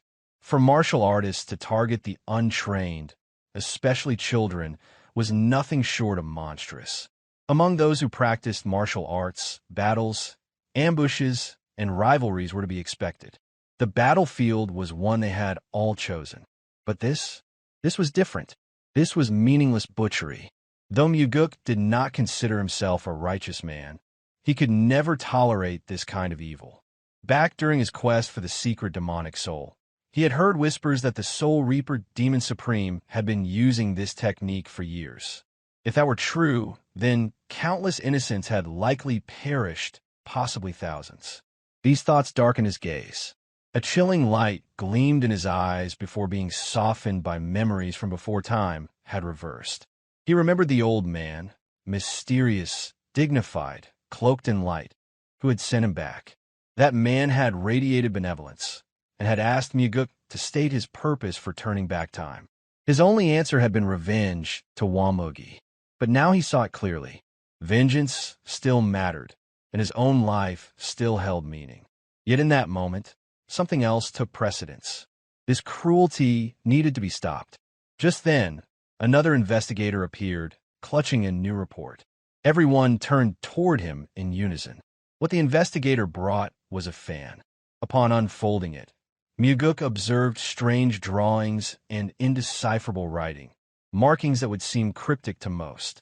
But to him, their meaning was unmistakable. It was a ghost fan, the kind wielded by ghost sorcerers, more specifically by the disciples of the Soul Reaper Demon Supreme. When questioned, the investigator revealed that the fan had been found among the corpses. This discovery further reinforced the suspicion that the Soul Reaper Demon Supreme was involved. Still, a sliver of doubt lingered in Mugeuk's mind. If someone had been assigned to dispose of the corpses, why would they leave behind such a distinct artifact and then simply vanish? Further inquiries led to another unsettling detail. The herbalist who had discovered the site was now missing. Yet Mugeuk did not dwell on that fact. He gave instructions for the area to be cleaned up and declared his intent to visit the Wester Illusion Fort. This decision drew surprise from the investigator. The Soul Reaper Demon Supreme was no trivial figure to confront. Derion questioned whether Mugeuk truly intended to face the man directly. With a faint smirk, Mugeuk affirmed the notion. Since evidence had surfaced, a direct inquiry was necessary. As he traveled, Mugeuk contemplated the strangeness of the situation. It made no sense. The Soul Reaper Demon Supreme was known for leaving no trace of his soul techniques. Yet now, not only had a civilian stumbled upon a mass grave, but a highly identifiable ghost fan had also been left behind in plain sight. Someone was trying to manipulate the situation, to guide Mugeuk's thoughts toward believing the Soul Reaper Demon Supreme was involved. This led him to consider a possibility: the Flower Sword Supreme second in command, Wuzhong. That man had once attempted to assassinate the Flower Sword Supreme while under the influence of a soul-reaping technique. He had died in the process. It was only later discovered that Wuzhong harbored unspoken romantic feelings for the Flower Sword Supreme. Not long ago, Mugeuk had engaged the Flower Sword Supreme in a 3-day duel. That could have stirred something within Wuzhong. If Wuzhong had orchestrated all this before his death, then the purpose might have been one of two things. Either he wanted Mugeuk to perish in combat with the Soul Reaper Demon Supreme, or he sought to divert Mugeuk's attention away from the Flower Sword Supreme altogether. Before long, Mugeuk reached the Western Illusion Fort. Since prior notice had been given, a Ghost Master was already stationed to escort him. The journey into the fort was long and winding. From a moment he stepped inside, the ambient ghostly aura became unmistakable. Mugeuk was thankful he had come alone. Had he brought his subordinates, their internal energy would have been disrupted, rendering them vulnerable to hallucinations, inner demon states, and the effects of soul-reaping techniques. The ghost flowers blooming in the garden released waves of soul energy. Statues and pagodas scattered throughout the grounds radiated similar eerie force. At the heart of these haunting surroundings stood a conical structure, the residence of the Soul Reaper Demon Supreme. The building's interior was disorienting. Swirling patterns covered every surface from floor to ceiling, making it difficult to maintain balance. Mugeuk felt as though he had stepped into an elaborate illusion. At the center of the room sat Yasuo, the Soul Reaper Demon Supreme. Before the regression, Mugeuk had no meaningful interaction with him. Even during his return to the sect, while pursuing materials for the Great Regression technique, their paths had barely crossed. Still, one fact stood out. Among the 8 Demon Supremes, Yasuo had survived the longest. Upholding formality, Mugeuk bowed and greeted him with due respect. Yasuo responded with an eerie calm, addressing him as the second young master. His voice seemed to echo from multiple directions, now from the left, now from the right. Then came a question, its tone shifting to a whisper that seemed to come from behind. What had brought Mugeuk to such a distant and obscure place? In that instant, Mugeuk realized the disorientation was no accident. Yasuo had already begun to weave confusion through his soul-reaping technique. With a solemn expression, Mugeuk declared his purpose. He had come to investigate a grave incident. In response, the Soul Reaper Demon Supreme fixed his gaze on Mugeuk with unsettling intensity. Without warning, the blackness in Yasuo's pupils expanded, consuming his eyes entirely. The sight created a strange pull, and as Mugeuk stared into those black voids, a wave of drowsiness began to overtake him. But Mugeuk remained steady. His will did not falter, and that unwavering focus prompted a rare note of praise from Yasuo, who commended his resilience. A slight, knowing grin spread across Mugeuk's face as he credited his firm mind. In truth, part of the credit belonged to his determination, but it was largely due to the heavenly demon body protection technique, which shielded him from spiritual assaults. He moved the conversation forward, informing Yasuo that a group of peculiar corpses had been discovered, alongside an object belonging to a soul conjurer. When asked to clarify, Mugeuk retrieved the item and presented it. It was a fan. Soul conjurers were known to carry uniquely crafted artifacts, symbols of their affiliation and power. As soon as Yasuo laid eyes on the fan, he immediately called for someone. Mugeuk found it odd that there were no questions. Typically, he would have been flooded with inquiries, yet none came. Even after emphasizing the unusual nature of the corpses, Yasuo showed no curiosity. Mugeuk began to suspect the man already understood what made the corpses so disturbing. Soon after, Nungyu arrived, summoned by his superior. As he entered, Mugeuk examined him carefully. Just as expected, there was no fan in sight. That absence was telling. Soul conjurers did not go without their tools unless they had a reason. Yasuo turned to Nungyu and inquired about the fan's whereabouts. With no hesitation, Nungyu confessed that he had lost it the previous day. Mugeuk responded by tossing the recovered fan across the room to him. Nungyu didn't turn to his master for answers. Instead, he addressed Mugeuk directly, asking how he had come to possess it. Mugeuk replied that the fan had been recovered from the site, where several corpses were discovered. Upon hearing this, Nungyu flinched. But it wasn't the reaction of someone learning their possession had been linked to a crime. It was something more, a subtle but clear realization that he had been exposed. He asked no further questions, not about the bodies, not about the location or the cause of death. That omission revealed what Mugeuk needed to confirm. Nungyu had been the one responsible for disposing of the bodies. Given that, Mugeuk stated calmly that Nungyu would have to be brought in for formal questioning. That statement was not made lightly. In Mugeuk's mind, the situation was now clear. Yasuo had indeed been using the soul conjuring technique, and Nungyu was carrying out the work on his behalf. Nungyu did not resist or object. Instead, his gaze shifted toward the only man he truly feared, seeking silent instruction. Without a word, Yasuo transmitted his intent through his unique method of telepathic communication. A subtle nod followed. Nungyu turned back toward Mugeuk and accepted his fate, stating that he would comply. Mugeuk bowed with courtesy toward Yasuo, expressing gratitude for the cooperation and stating they would speak again in the future. Nungyu went peacefully, neither resisting nor attempting to explain himself. Yasuo offered no reaction. He simply nodded, allowing his subordinate to take the fall. His face remained impassive, unreadable. Back at the Nirvana Pavilion, Nungyu underwent interrogation. After a lengthy session, Derion delivered his assessment. The man had only offered one line, that he had lost a fan. No further explanation, no elaboration. Nothing else. Mugeuk considered the implications. It was evident from Nungyu's eyes alone. His fear and loyalty to Yasuo ran too deep. No method of questioning would shake him. Derion agreed, explaining that without concrete evidence directly linking Nungyu to the murders, there would be no way to hold him for long. The law required certainty. Mugeuk acknowledged that point. Nungyu was merely a subordinate, a piece on the board. To reach the truth, they would have to confront Yasuo himself. Noting the steel in Mugeuk's expression, Derion voiced his concern.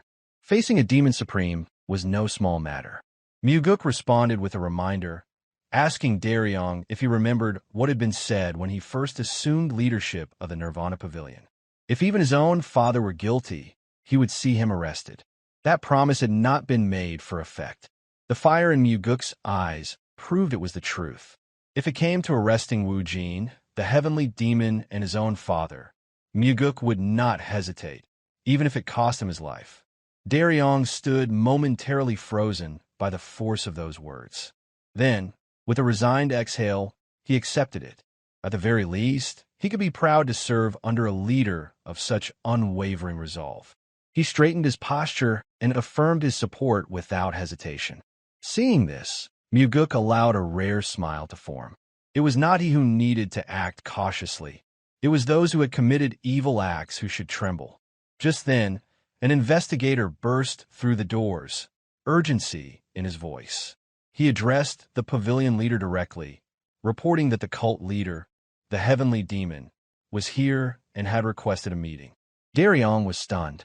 No one had expected the heavenly demon to come to the Nirvana Pavilion in person. Though surprised as well, Mugeuk's expression remained composed. Never had it occurred to him that his father would appear before him. Yet as soon as the words left the investigator's lips, he knew.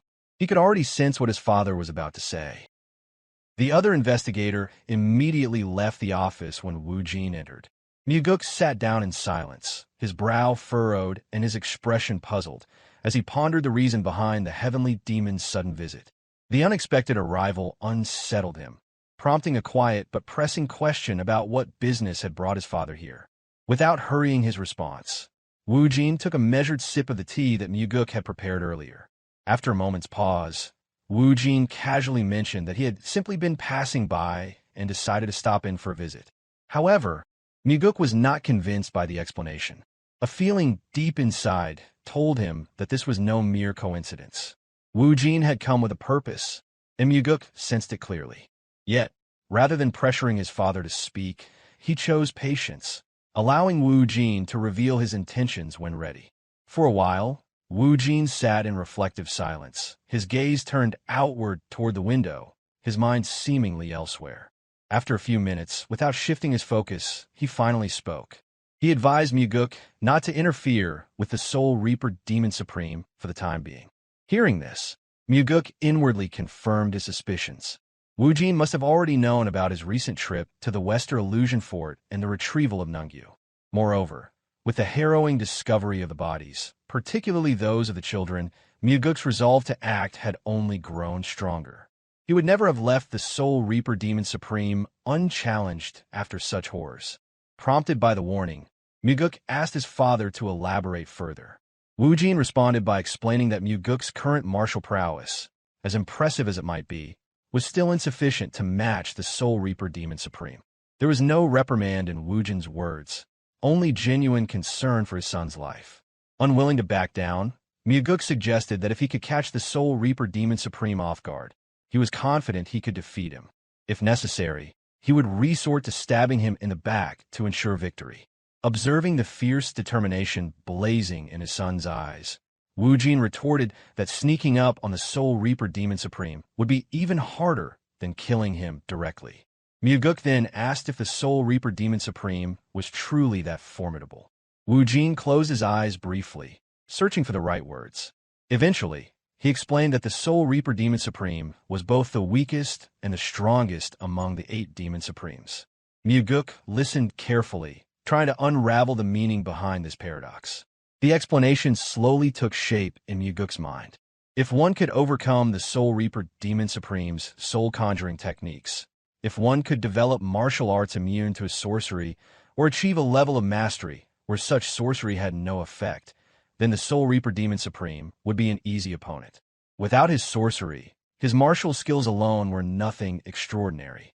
In that sense, to someone like the Heavenly Demon, who could resist his magic, the Soul Reaper Demon Supreme would indeed be the weakest among the 8.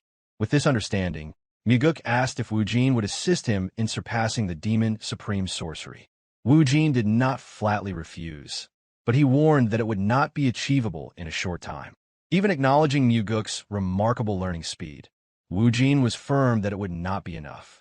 Wu Jin outlined 2 possible methods to block the Soul Reaper Demon Supreme sorcery. The first method required mastering the 9 Calamities demonic art. Depending on the practitioner's talent, the level of resistance varied, but if Mugeuk reached the 5th level, the sorcery would no longer affect him. Eager to act, Mugeuk declared his willingness to pursue the first method immediately, showing little interest in hearing the second. When he pressed his father once more, subtly hinting at becoming Wu Jin's successor, Wu Jin pretended not to notice and proceeded to explain the second method regardless. The second path involved mastering the Heavenly Demon Body Protection technique to its fullest extent. Since both methods were currently beyond Mugeuk's immediate reach, Wu Jin's initial advice to stand down became all the more urgent.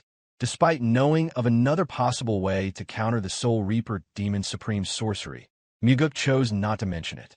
Instead, he shifted the topic and asked if the Soul Reaper Demon Supreme truly held a critical role within the Heavenly Demon cult.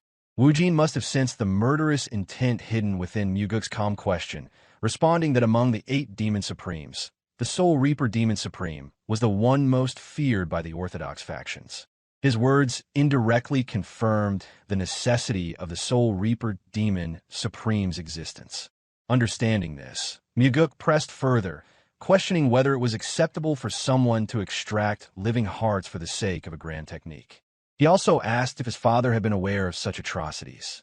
Wu Jin shook his head, explaining that he had only discovered this disturbing fact recently. Mugeuk then wondered how his father intended to handle the situation. Even the Heavenly Demon would find it difficult to tolerate someone who extracted hearts from the living, especially civilians under his protection. Nevertheless, as the leader of the cult, removing such a powerful asset would not be simple. Someone of the Soul Reaper Demon Supreme's strength, who stood as a bulwark against the martial alliance, could not be discarded lightly. Thus, This dilemma was not for Wu Jin to resolve. It was Mugeuk's burden to bear. Mugeuk reminded his father of the promise made between them, that he would inform Wu Jin before attempting to kill any of the Demon Supremes. This promise had been forged when Wu Jin had permitted Mugeuk to pass on the soaring sword art to Leon. With that promise in mind, Mugeuk declared that he would kill the Soul Reaper Demon Supreme.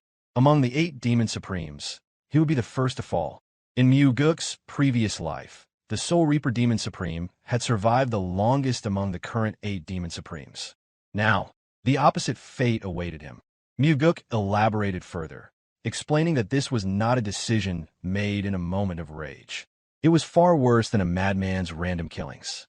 The Soul Reaper Demon Supreme was systematically and methodically murdering civilians with a clear mind, carefully concealing all evidence of his involvement. If there had been some noble purpose behind his actions, it might have been possible to muster some degree of understanding. Yet, the Soul Reaper Demon Supreme sought only a bit of power, and he employed horrific methods to achieve it. Mugeuk emphasized that this was no act committed by a human being. Fully aware of his father's delicate position concerning the 8 Demon Supremes, Mugeuk requested that Wu Jin leave the matter entirely in his hands. He further stated that, as the heavenly demon, Wu Jin had already given him the sword. Now he asked to be allowed to wield it to its fullest extent. Whether or not his father would empathize with these words, Mugeuk could not tell.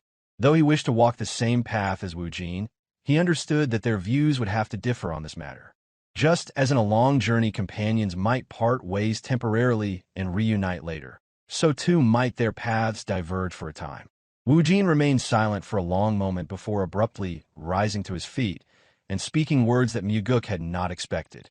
Wu Jin stated that there would not be any major problems if Mugeuk wished to proceed. Surprised by this, Mugeuk asked his father to elaborate. Wu Jin explained that if Mugeuk was truly skilled enough, he would naturally be able to fill the void left by the Soul Reaper Demon Supreme's death. Thus, Wu Jin granted his son permission to carry out the execution. It was not merely encouragement. It was also a weighty expectation that Mugeuk must be strong enough to claim the vacant seat of power. A smile crept across Mugeuk's face as he silently gave thanks to his father. Wu Jin was already leaving by then, his figure retreating without another word. This was not a journey where they would part ways permanently. Mugeuk and his father were still treading the same path, each carrying their own burdens. The following day, Mugeuk set out alone for the Western Illusion Fort. His subordinates would have been unable to withstand the illusions surrounding the pavilion, so he went without them. There, Mugeuk met the Soul Reaper Demon Supreme once more and released Nungyu from custody. Mugeuk had chosen to ignore his father's earlier warnings and had resolved to kill the Soul Reaper Demon Supreme. However, to succeed, he required at least a 2-month window to obtain a specific item he remembered from his previous life. Until then, Mugeuk needed to buy time, ensuring that the Soul Reaper Demon Supreme remained hidden and refrained from committing further massacres among the civilians.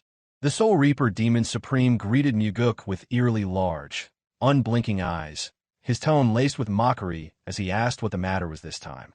Mugeuk calmly replied that Nungyu had been judged innocent. The investigator had been unable to find any evidence linking him to the murders of civilians, and as such, Nungyu would be released. The Soul Reaper Demon Supreme, appearing disinterested, questioned why Mugeuk had come personally if his only task was to free Nungyu. His voice carried a slight edge of curiosity beneath the sarcasm. Mugeuk, unwavering, answered that there was something he needed to say, something that could not be left unsaid. Prompted by the Soul Reaper Demon Supreme's indifferent gesture, Mugeuk continued. Without a hint of hesitation, he revealed that he knew about the soul reaping technique being employed. He spoke the accusation plainly, leaving no room for misunderstanding. Feigning innocence, Yasuo, the Soul Reaper Demon Supreme, claimed ignorance. He insisted that he had never heard of such a technique before and that it was his first time encountering the term. Despite the convincing delivery, Mugeuk recognized the lie immediately.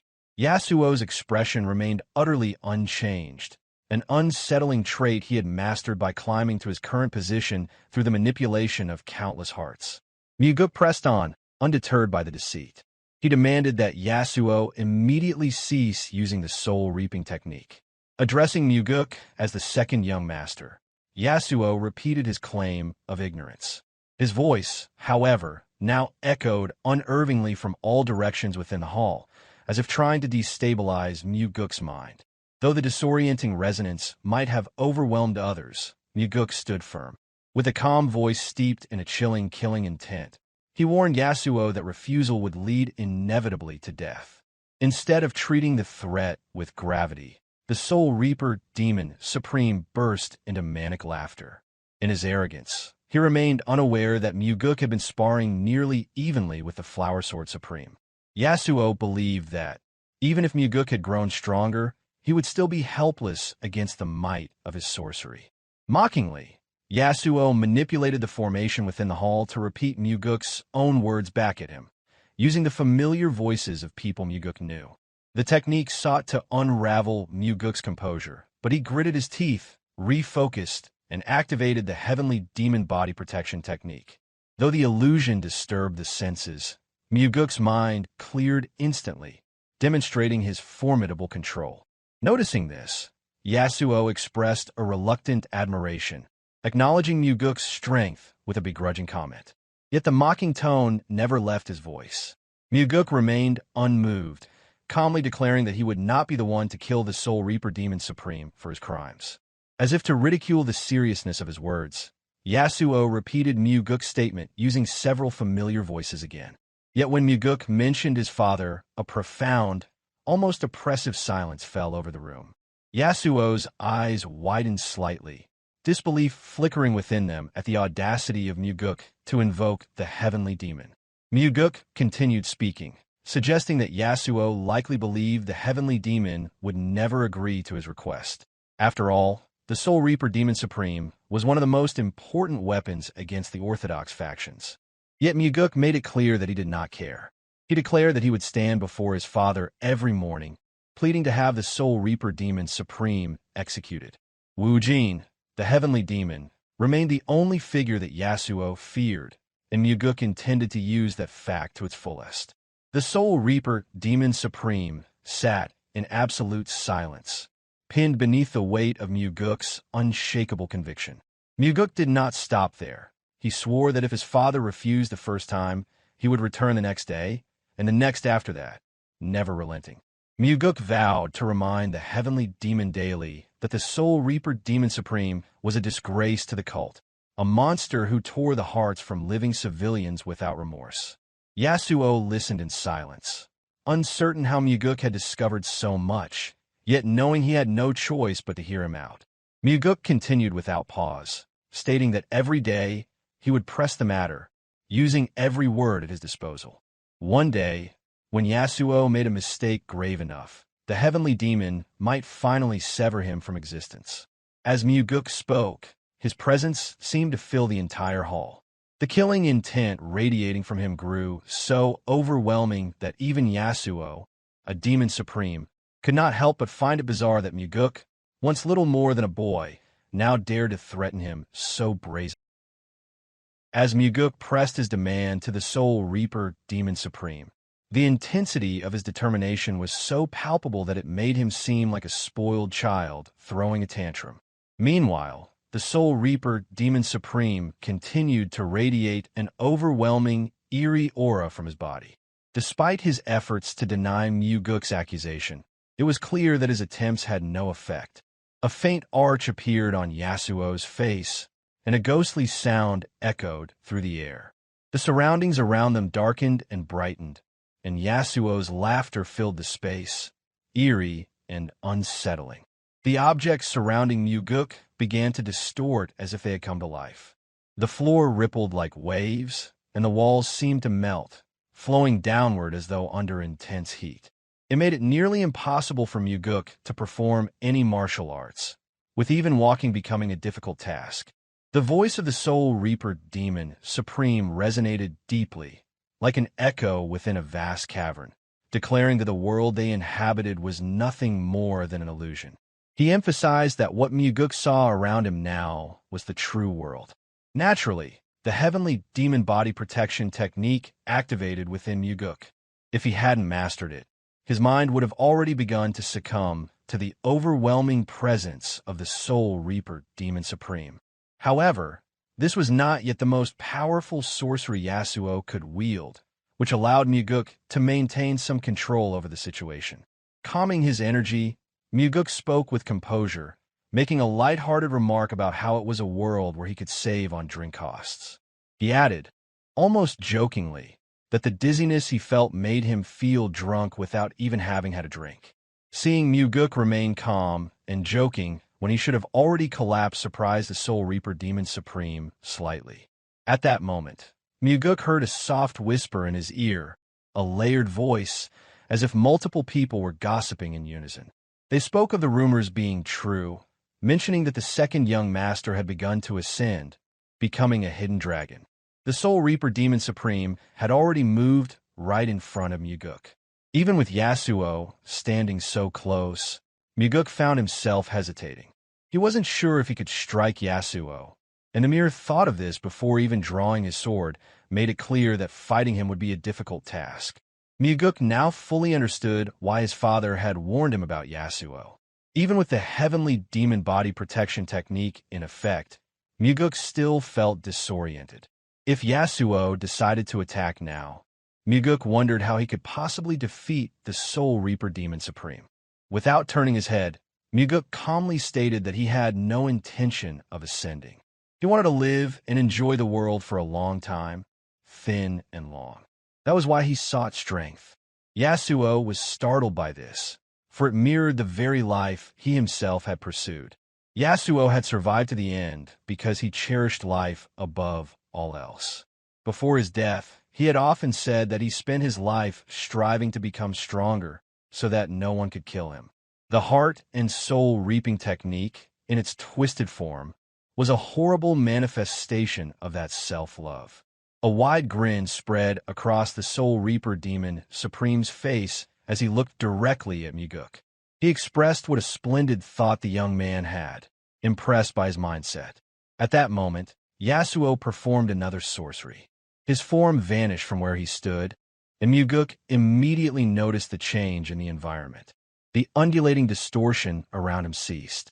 The surroundings darkened for a brief moment before brightening again, revealing a completely different scenery.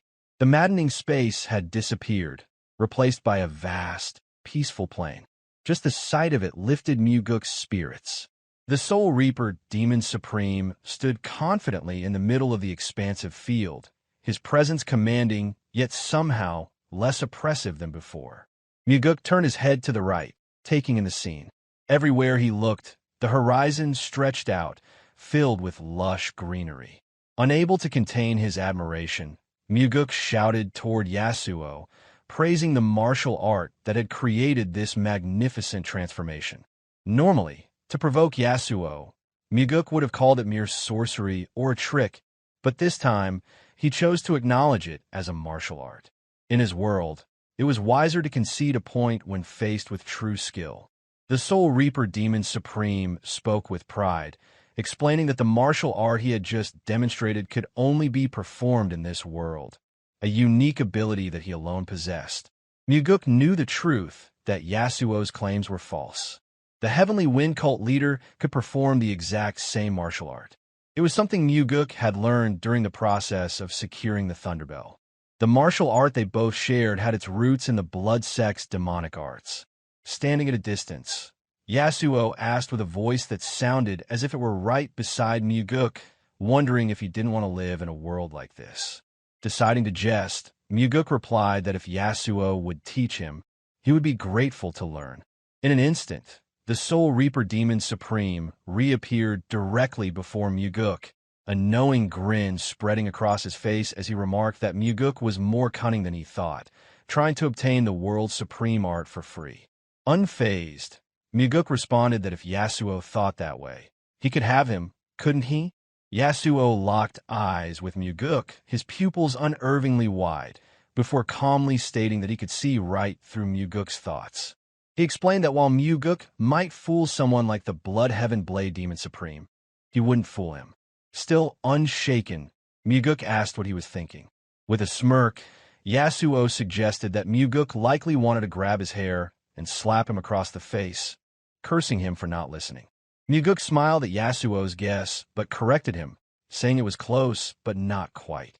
Then, moving closer to Yasuo, Mugeuk's smile vanished as he shouted, calling Yasuo a stupid bastard and accusing him of thinking he could kill people. He boldly declared that they should rip out his conscience-less heart first. The Soul Reaper Demon Supreme stood silently, taken aback by Mugeuk's daring words. Never one to shy away from a challenge, Mugeuk grinned as he asked if that was a little different from what Yasuo had suggested.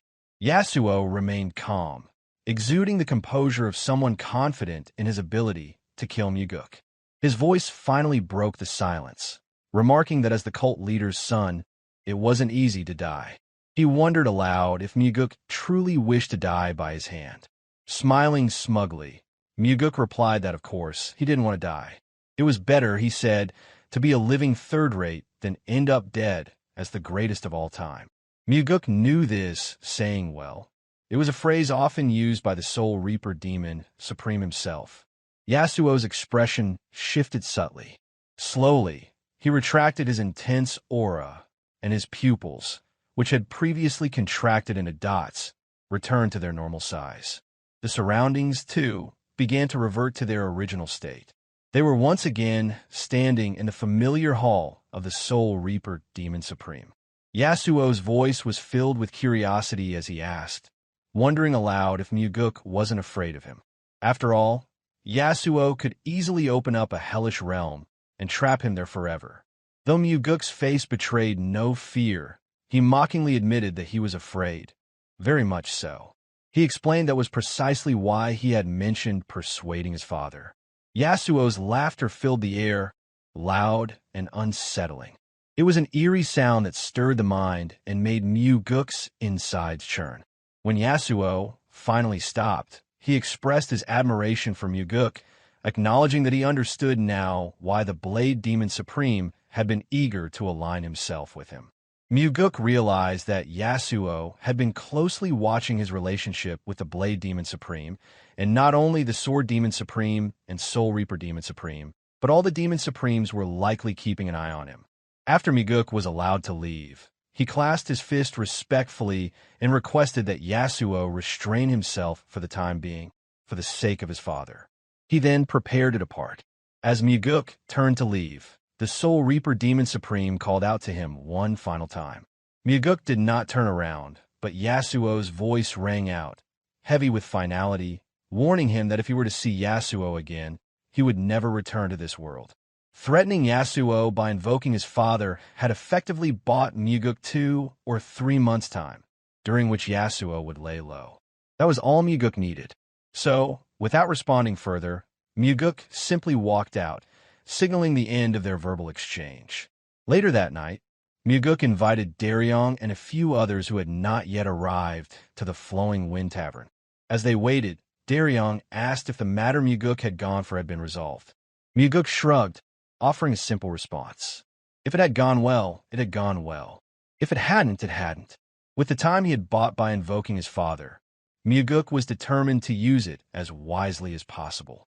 Just then, Derion continued, expressing his admiration for Mugeuk's decision to confront the terrifying Soul Reaper Demon Supreme head-on. He believed that no one else would have dared to do such a thing and saw real meaning in Mugeuk's courage. Mugeuk listened carefully as his subordinate spoke, acknowledging his words with a thoughtful nod. Derion then apologized, saying that he wished he could do more for Mugeuk. He added that if he could, he would confront the Soul Reaper Demon Supreme himself. In turn, Mugeuk remained silent, thinking how curious it was to be comforted by someone as gloomy and burly as Derion. After taking a drink from his cup, Mugeuk responded, saying he would accept the sentiment, and expressed that was why Derion was his right-hand man. Confused, Derion asked why he was considered Mugeuk's right-hand man, pointing out that warrior Leon had been regarded as Mugeuk's right hand. Mugeuk shook his head and replied that Leon was not his right hand. This made Derion wonder if he had somehow surpassed Leon in rank. With a slight flare and a sincere smile, Mugeuk continued, explaining that Leon was his heart. Derion fell silent for a moment, recognizing that Leon was indeed the subordinate Mugeuk cherished most. Then a smile formed on his face, and he teased that he now felt bad about just being Mugeuk's right-hand man. Mugeuk laughed heartily, and Derion joined in, both men sharing the moment of camaraderie. After Mugeuk established branches of Nirvana Pavilion throughout various points in the demon cult's territory, the Flowing Wind Tavern enjoyed a rare period of peace. As their conversation continued, Derion asked who the left wing of the group was, assuming the left hand must be the demon lord, Django, and the heart was Leon. Mugeuk took a sip from his cup and answered that there was indeed someone else. Derion pondered this for a moment, unaware of the secret dealings Mugeuk had made in the shadows with both the Blade Demon Supreme and the Sword Demon Supreme. At that moment, Django arrived, apologizing for being late before sitting down. Mugeuk greeted him warmly, joking that he hoped he hadn't called someone too busy for no reason. Django replied that if Mugeuk hadn't called him, he would have been disappointed. Mugeuk continued with a grin, explaining that he had called him because this was his first drinking gathering with his people. He handed Django a drink from his bottle. Just then, Leon arrived. Her face was flushed with apology, her cheeks a soft red as she made her way toward them. Mugeuk, brushing aside her apology, instructed her to sit immediately. As she took her seat, Leon greeted both Django, the demon lord and commander of the demonic army, and Derion, the investigator of the Nirvana Pavilion. Trained in martial arts, Django immediately noticed something different about Leon. He called out to her, remarking that she seemed to have changed somehow. Inwardly, Mugeuk thought to himself that, as expected, a lord who led the demonic army had sharp eyes. Leon had indeed become even more skilled lately through her training in the soaring sword art, and Django must have sensed the change in her energy. Leon laughed it off, explaining that the grueling training had caused her to lose weight, and she had changed a bit because of it.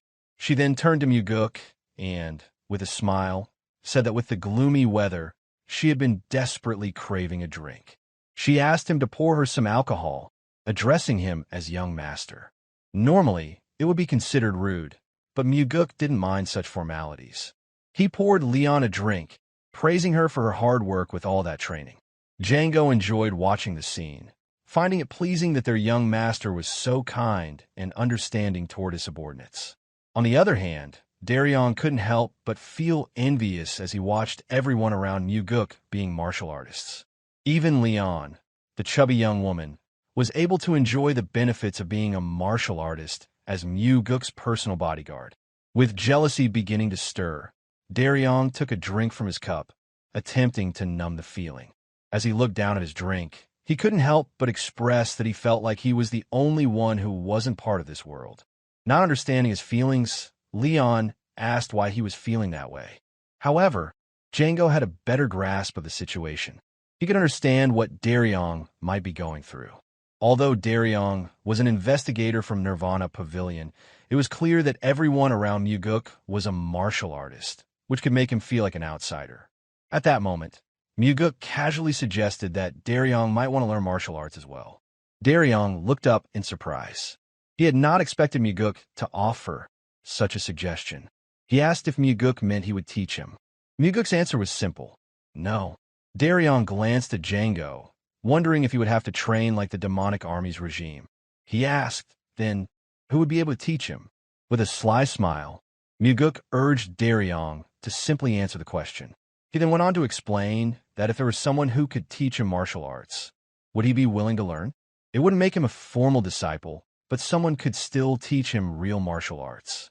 Derion hesitated, unsure, before asking who that person could be. Mugeuk still didn't answer directly. He wanted to make sure Derion was fully committed before revealing anything.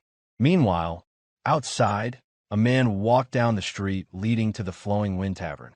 People who saw him stopped in their tracks, eyes wide in disbelief. Left and right, people turned to stare at him, surprised that such an important figure was walking through the village street so casually. It was Kionpa, the Blood Heaven Blade Demon Supreme. He was walking with a pout on his face, muttering curses about the second young master. He found it frustrating that the young man thought so arrogantly that he could summon someone like Kionpa whenever he... The sky outside was buried beneath a dense layer of cloud, mirroring the uncertainty pressing down on Derion. He stood at a crossroads, his thoughts clouded and directionless, struggling to make a decision that might alter the path ahead. In an effort to deflect from the pressure, Derion commented on the overcast weather, suggesting that it looked as though rain would fall. His words lacked conviction and clarity. Arms folded across his chest, Mugeuk dismissed the remark with irritation. There was no time for meaningless talk. The decision had to be made swiftly within the burning of a single incense stick. Derion clung to a show of ignorance, but internally the weight of choosing something so vital, so quickly, gnawed at him. Gauging the moment, Mugeuk explained his perspective. Overthinking often paralyzed action. If this night of drinking ended without a decision, everything would reset. Derion understood what that meant. The reality of his inadequacies surfaced. Unlike the others gathered around him, Derion had never trained in martial arts from a young age. That distance, that gap, bred a sense of exclusion, an inner voice branding him as lesser. Django and Leon remained quiet, watching the scene unfold. They believed that if the young master sanctioned something, it would be accomplished. That belief needed no words. Within himself, Mugeuk entertained the thought that Derion might one day lead the Nirvana Pavilion. In character, Derion showed promise. But youth clung to him still, and he lacked both strong affiliations and the kind of powerful support that typically underpinned leadership. For someone in his position to claim the title of Pavilion leader, more was needed, more than just potential. Darion's reflection deepened while the sake continued to flow. Mugeuk allowed the silence, recognizing that the will to change had to come from Derion alone. Only then would such a transformation carry weight. The decision was unlike anything Derion had encountered before. His duties as an investigator were guided by written orders. However, this was an internal summons, a call to act that demanded personal ownership. It was then that Leon, watching him carefully, noted his rapid pace. Derion was drinking too fast, and the remark cut through the fog in his mind. A loud thud followed as Derion set his cup down with finality. Silence enveloped the group as Mugeuk, Django, and Leon turned to him, sensing the gravity of what might come next. A flicker of doubt crossed Darion's eyes. He questioned the sensibility of beginning martial arts training at his age. At 32, the prospect seemed distant, nearly unreachable. Mugeuk acknowledged the concern. It was late, yes, but there were advantages. A latecomer, he explained, could bring a different kind of strength, one born from deliberate effort. Every swing of the sword, every motion, would be imbued with conscious intent. Each movement would carry the weight of thought. The idea struck Derion with unexpected force. He had never considered it from that angle. Through reason alone, he recognized the truth behind Mugeuk's insight. From the side, Django and Leon smiled in agreement. They understood that a chosen path, one embraced willingly, bore greater fruit than a forced one ever could. Derion let his thoughts expand. As an investigator of the Nirvana Pavilion, the time might come when he, too, would stand before the Demon Supremes, just as Mugeuk had. That future required more than titles and orders. It demanded strength of another kind. As the final drops emptied from the drinking jar, Derion made his decision. He would embrace the path. Mugeuk recognized the change and smiled. The course of Darion's life had shifted.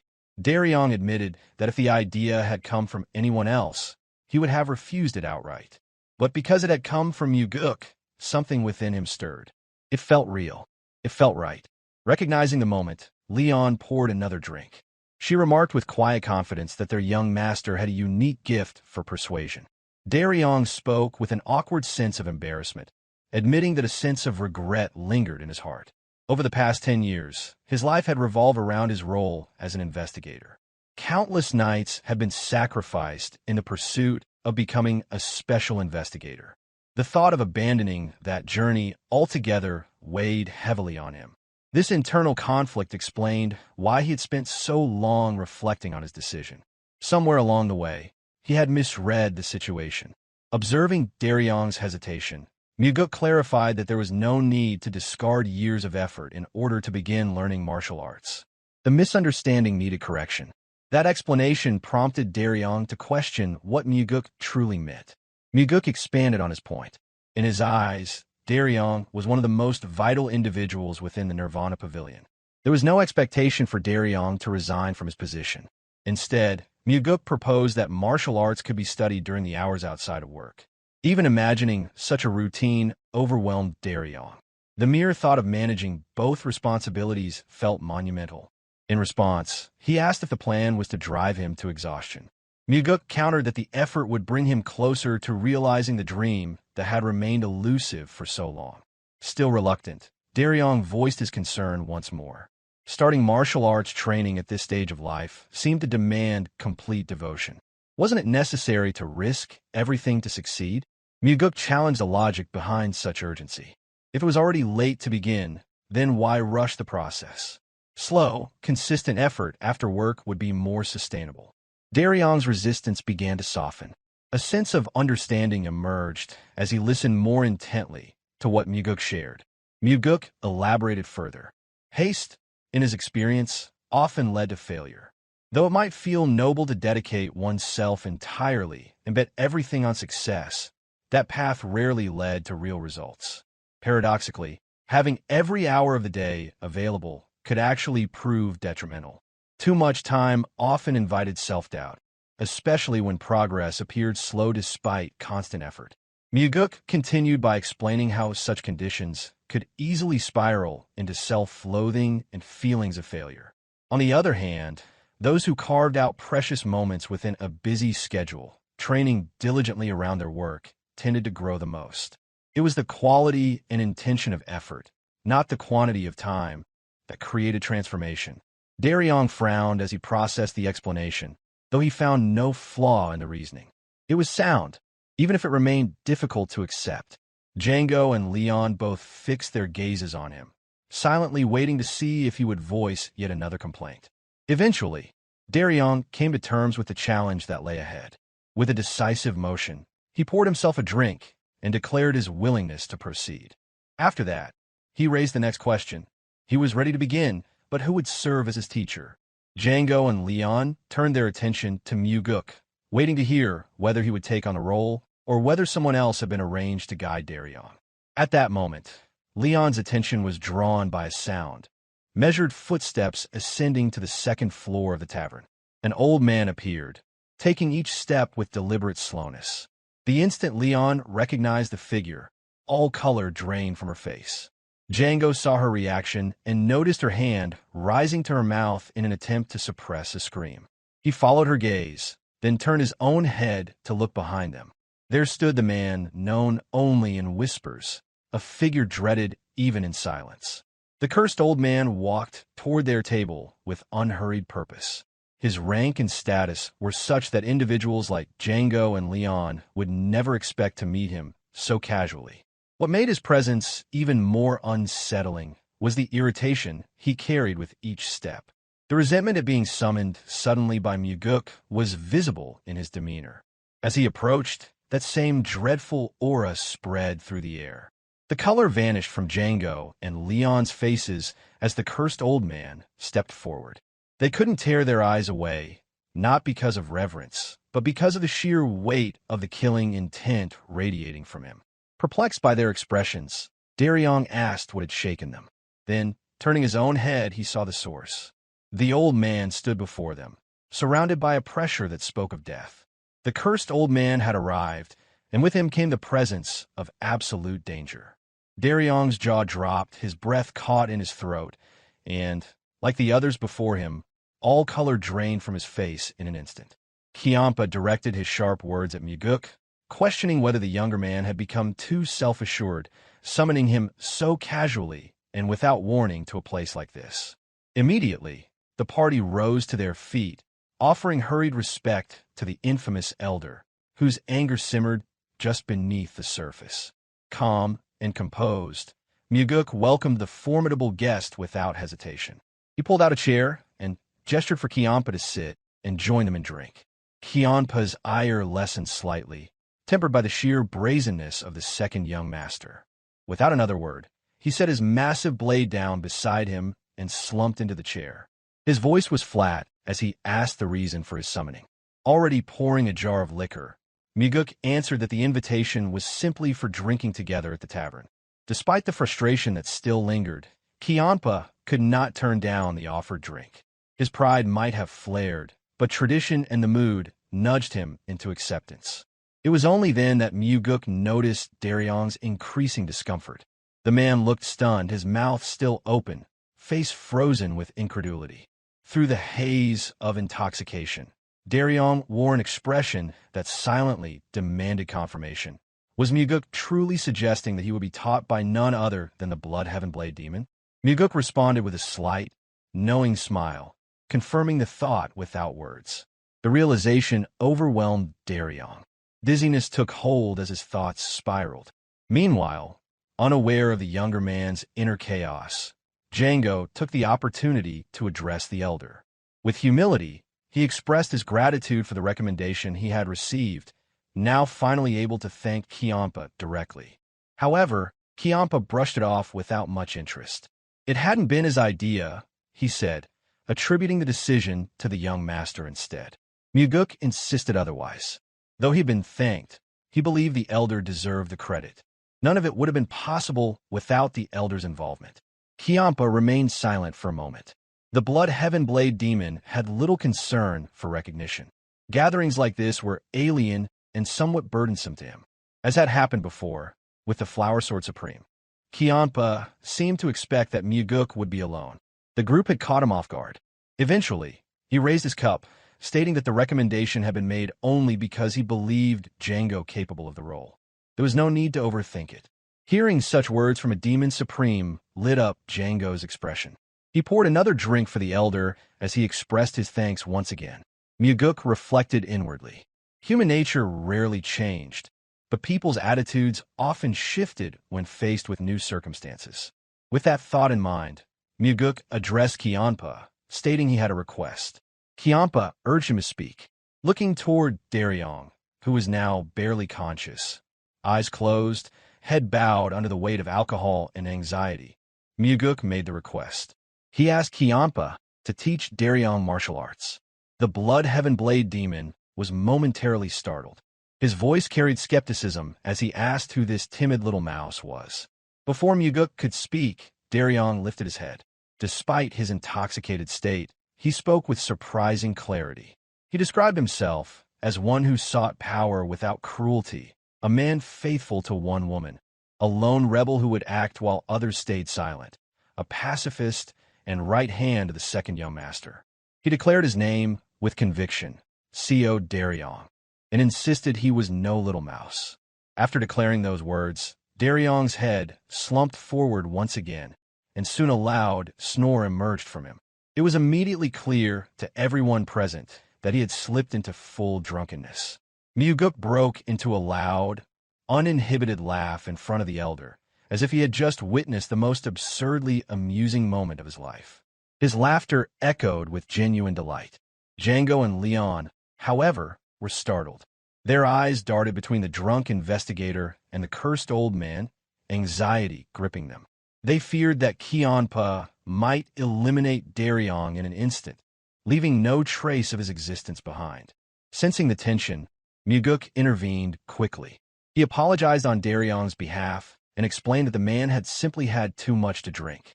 Unaffected by the apology, Kianpa replied with sharp sarcasm. The idea of teaching martial arts seemed laughable to him. He remarked that they were fortunate he hadn't killed Derion on the spot for showing such an insolent face. Still, Mugeuk pressed forward. He insisted that Derion was someone truly needed by the Nirvana Pavilion. Without hesitation, Kianpa rejected the request. But Mugeuk wasn't finished. He advanced the proposal again, undeterred. Kianpa held his ground, questioning the necessity. Why him of all people? Why should he be the one? With earnest conviction, Mugeuk responded that Kianpa was the most skilled. If Derion were to learn martial arts, he should learn from the best. The words held layered meanings, and for a brief moment, Kianpa seemed to contemplate them. But he clung to a single thread of reasoning. Turning away, he voiced his objection. Passing down martial techniques to someone not recognized as a disciple was not acceptable. With a boldness that seemed unrestrained, Mugeuk offered an immediate solution, which was to make him his disciple. The suggestion caused Kianpa to jerk in surprise. Without pausing, Mugeuk continued. None of Kianpa's current disciples, he argued, were fit to inherit his position. He pushed further, suggesting what felt like an outrageous proposition. Kianpa's youngest disciple might be kind, but kindness alone was not enough to become a successor. What about Derion, right here, right now? Kianpa appeared stunned, almost incredulous at what he was hearing.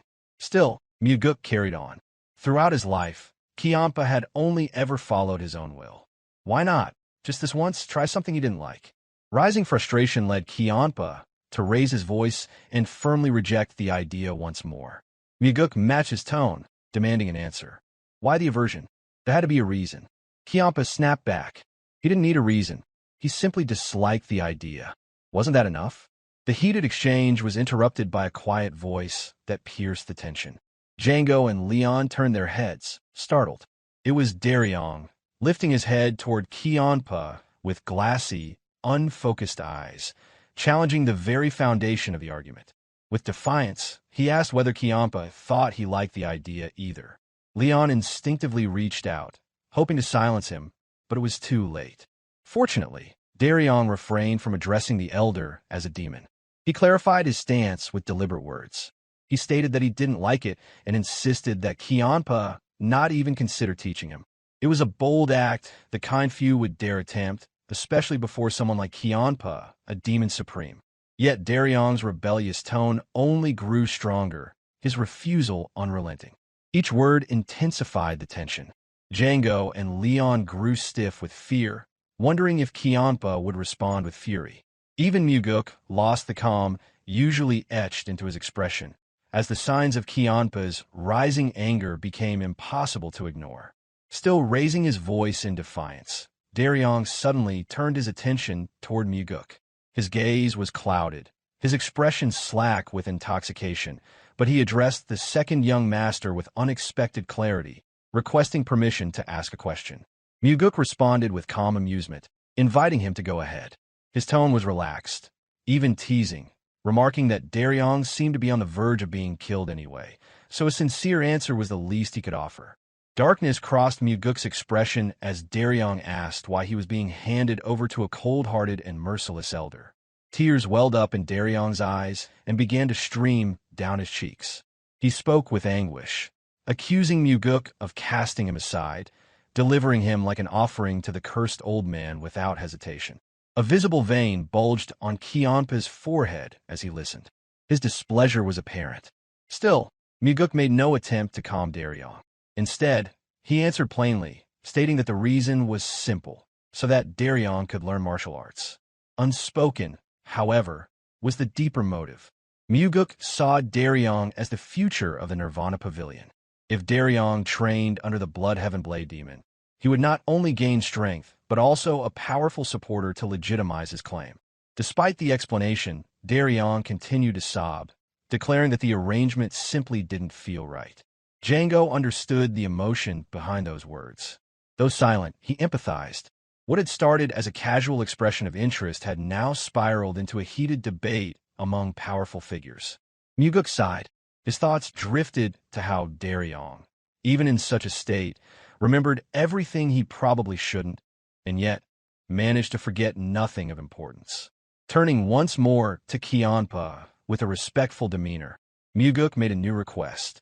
He asked for the elder to train Derion for just half an hour each day after work. He added that it didn't matter how long the training lasted, days or years. If Kianpa disliked him, even one day would suffice. All he asked was for a chance to be given.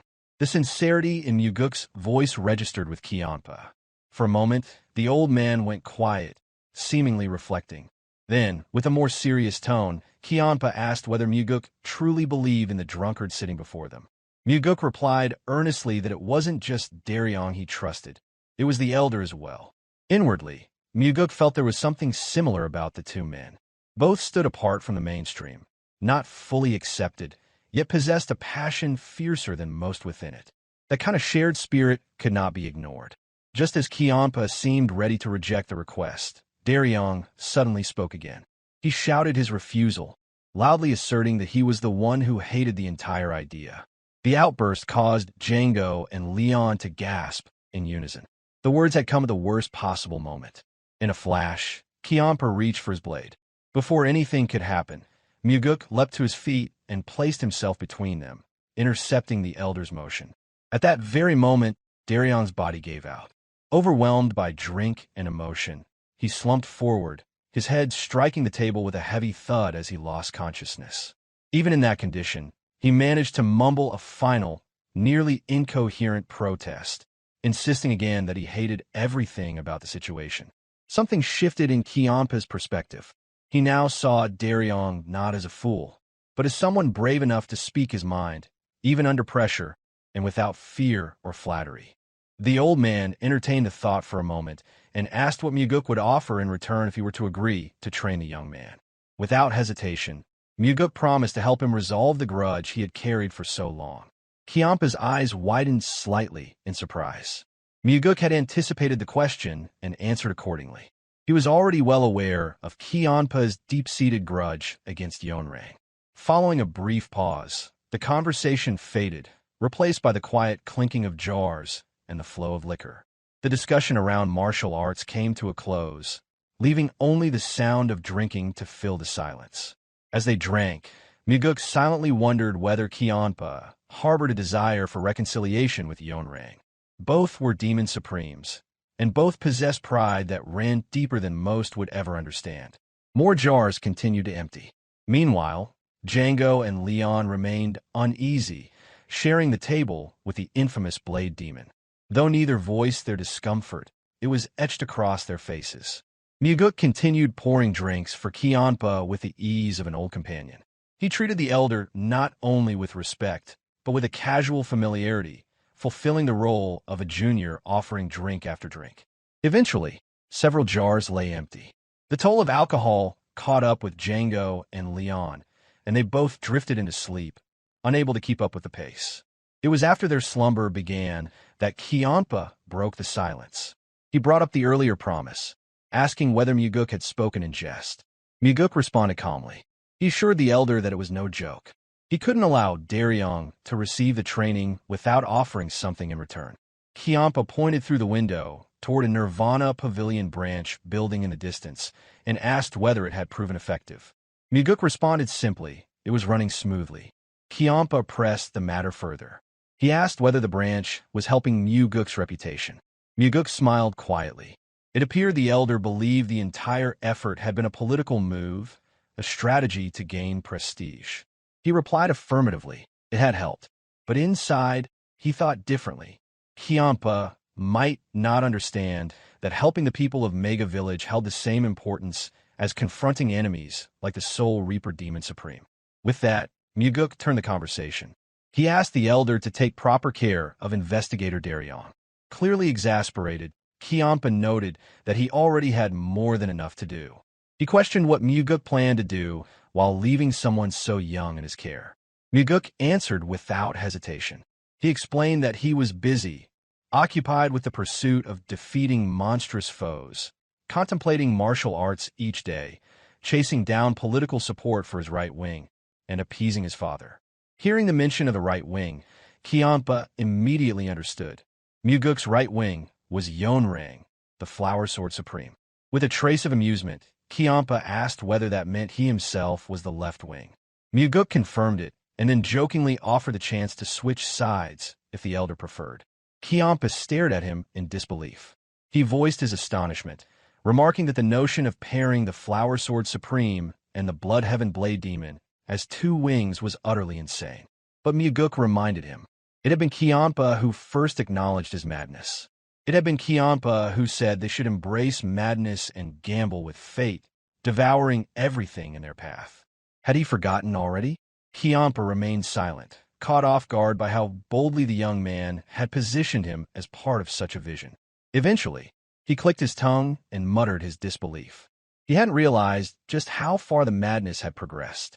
Mugeuk encouraged it. He proposed they embrace the madness together.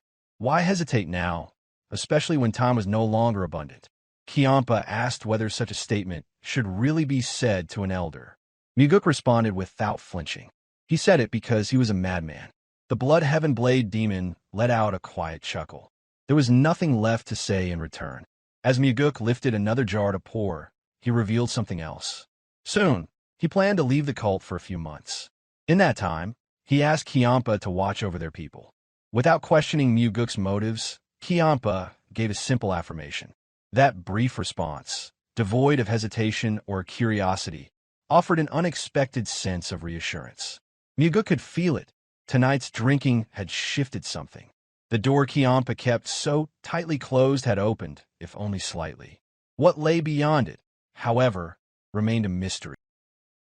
The scene shifted as Derion slowly woke up, feeling the weight of a massive hangover. Groggily, he asked for water, complaining that his throat felt unbearably dry and that he was extremely thirsty. Almost immediately, someone replied that there was water right next to him. Still confused, Derion opened his eyes fully and started looking around the room. When he finally spotted it, Derion reached out his hand and took the kettle sitting on top of the nightstand. Without hesitation, he hurriedly brought it to his mouth and drank directly from the kettle. A sharp pain shot through his head, causing Derion to curse himself for drinking like a wild animal the previous night. With hollow and empty eyes, his mind drifted as he struggled to remember what had happened the night before. But nothing came to mind. His memory was completely blank. He turned his head, trying to get a better sense of where he was. From the look of it, the place felt unfamiliar and strange to him. The next time he turned, he asked who had said where the water was located. By the window, someone stood quietly reading a book. Because of the sunlight streaming in, Derion couldn't immediately make out who it was. He frowned and tried harder to focus his gaze. Not being a martial artist, he needed a moment to gather his scattered thoughts. As his eyes adjusted to the bright light, the figure gradually became clearer. The man reading the book was none other than the Blood Heaven Blade demon, who appeared surprisingly calm and peaceful. Derion lost his composure completely, stammering in utter shock. The defiance he had shown the previous night was nowhere to be found. Once he managed to form coherent words, he asked why the Demon Supreme was here. Kiampa calmly explained that it was because this room belonged to him. Still confused, Derion questioned why he was here at all. The anger Kiampa had seemed to feel earlier was gone when he revealed that, when they parted ways at the tavern, Derion suddenly stood up and shouted at him, demanding that Kiampa carry him back. He described how Derion had clung desperately to his pants, yelling about how a master could abandon his own disciple. Derion stammered once more, sweat pouring down his face as he wondered aloud how he could have behaved in such a way. Kiampa added that right after, Derion simply started snoring again, leaving him no choice but to carry him back to this place. The Blood Heaven Blade demon's expression shifted, his eyes staring dead ahead as he asked if Derion wanted to die but lacked the courage to jump off a cliff. Mortified at the thought of having clung to his brand-new master's pants like that, Derion was left unsure of what to do next. At that moment, a question entered Darion's mind, prompting him to ask why Kiampa had let him sleep in his bed. Kiampa muttered that it was obvious Derion didn't remember that either. Derion swallowed hard, feeling tense as he realized there was yet another offense he had committed against the elder. Kiampa explained that when he tried to bring Derion to the guest room, Derion accused him of being a heartless master for making him sleep in such a dirty and shabby place. Then Derion sat on the floor, crying, claiming he deserved such poor treatment for choosing such a savage and cruel master. Darion's mind sank into despair as he recognized the offense he had committed against a peerless master. A slight amusement could be detected in Kiampa's tone as he commented on how hard Darion's life seemed to be. Then the old man added that life was hard for him as well, since he had to try his hardest to hold back from killing the young man. Darion's expression fell deeper into despair, as if his entire life had flashed before his eyes. He immediately got off the bed and knelt down, shouting his apologies and promising to quit drinking altogether. Kiampa mused aloud that Derion did need to quit drinking good liquor, but sternly reminded him that quitting his drunken behavior was more important. At that, Derion screamed his affirmative reply, promising to quit everything as he begged the old man for forgiveness. He reasoned that he had simply drunk too much the night before. No matter how much he yelled and caused a commotion, the Demon Supreme could have thrown him into the stables instead of his room. It was truly unexpected that Kianpa treated him so well. It seemed all of this was because of Mugeuk, and once the incident was dealt with, Kianpa allowed Derion to leave. Life returned to Derion's face upon hearing his new master's words. He stood back up, clasped his hands, and bowed as he replied affirmatively.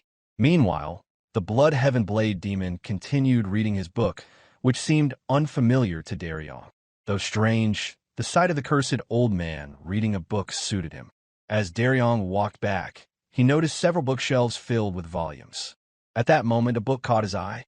He absent-mindedly pulled the book from the shelf. It was a story about a boy meeting an unparalleled master and growing into a hero, a book he had read many times since childhood. Gleaming with excitement and stars in his eyes, Derion turned to the old man, mentioning that it was his favorite book and asking if Kianpa had read it. In contrast, the Blood Heaven Blade Demon glared at him fiercely, declaring that he hated people who touched his belongings without permission. Derion gasped loudly and jolted in surprise, causing the book in his hand to slip involuntarily.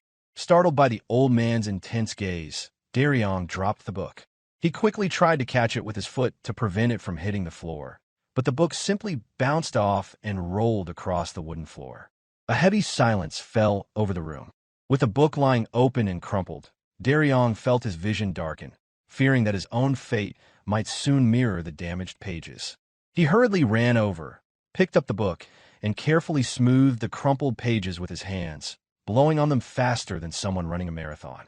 He muttered hurried apologies, hoping it was only the boring part that had been harmed. Fortunately, the Blood Heaven Blade Demon turned his attention back to the book he had been reading, sparing Derion any punishment. Today, he appeared almost the embodiment of mercy. With that, Derion found courage to speak his parting words. He timidly bowed and was about to leave the room when the Blood Heaven Blade Demon suddenly asked why Derion liked the book so much. Derion answered thoughtfully that the protagonist reminded him of himself, born into poverty, with a dark personality and never fitting in well with those around him. It was a story about such a person rising to become a hero against all odds. Kianpa listened intently, as Derion admitted he had read the book at least 20 times. He kept it close and would read it whenever he couldn't fall asleep. The Blood Heaven Blade Demon then returned to his own book after hearing Derion's words. Derion repeated his farewell, offering heartfelt gratitude to the old man for letting him stay. Then Kianpa suddenly asked whether the second young master would become the heavenly demon's successor. Derion answered without hesitation, affirming it confidently. Without looking up, Kianpa asked why he was so sure. Derion explained that Mugeuk was an extraordinary person, more remarkable than anyone he had ever encountered. He believed Mugeuk would bring positive change to the cult. The old man paused thoughtfully, as if carefully gauging the young man standing before him. He then asked whether Derion would be willing to lay down his life for the second young master. Derion did not hesitate in his reply, firmly refusing to do so.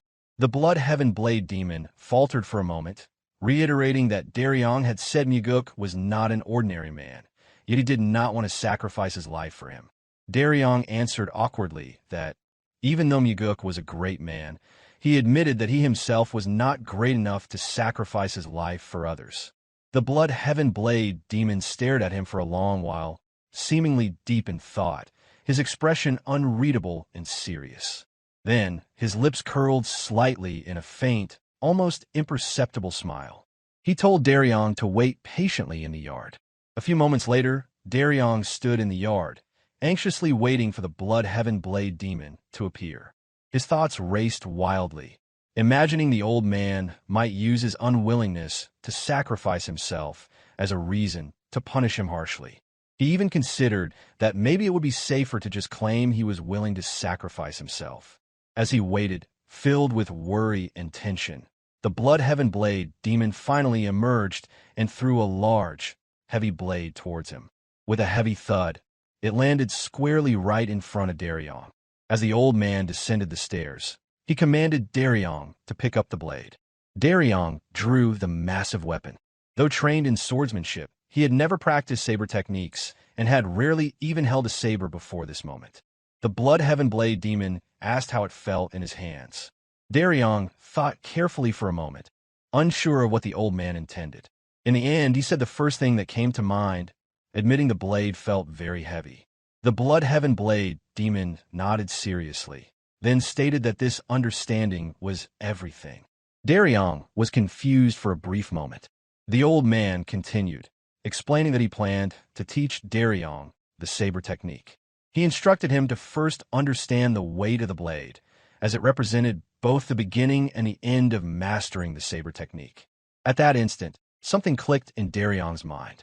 He looked carefully along the line of the blade, then lifted his head with a flushed expression, saying his heart had just tingled upon hearing the old man's teaching. The Bloodheaven Blade Demon simply commented that it was likely because Derion had drunk too much the night before, or perhaps he had some heart problems. Derion stammered in agreement with the remark. The Bloodheaven Blade Demon turned away and reminded Derion not to be late for training the following day, officially beginning his martial arts instruction. Feeling the weight of the blade firmly in his hands, the lingering effects of his hangover vanished as he shouted his affirmation loudly. Meanwhile, Mugeuk journeyed steadily northwest, his speed unmatched thanks to the winged god's four-stride technique. His first stop was an inn located at the base of Hong Mountain. Inside, the inn was bustling with activity, and the workers moved frantically as Mugeuk entered. Draped in a black hat and flowing black robe, Mugeuk was soaked from the rain. Despite his shabby appearance, his handsome figure was impossible to hide. He noticed a young boy rushing about, serving the fully packed tavern's customers. In Mugeuk's past life, when he had come here to save a nearby sect, that boy was already a grown adult by the time Mugeuk greeted him. The boy approached Mugeuk, offering a brief greeting before explaining there were no seats available at the moment. Mugeuk inquired if any rooms were free, but the boy revealed that none were available. The boy explained that with the Blood God Festival exactly 10 days away, every inn nearby was likely packed to capacity. Then, without hesitation, he hurried back to tend to the customers, leaving Mugeuk to his own devices. Mugeuk did not dwell on it much, feeling content that he had arrived early, 10 days before the festival was set to begin. The Blood God Festival is the Wind Heaven sect's largest annual ritual held to honor the Blood God.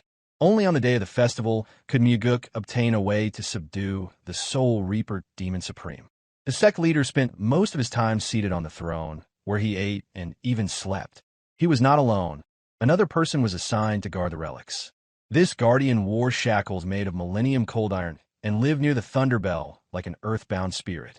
Stealing a relic while avoiding both the sect leader and the guardian was considered impossible. However, once a year, there is a brief moment when the Iron Gate rises and the sect leader leaves his post unattended. That moment comes only on the day of the Blood God Festival.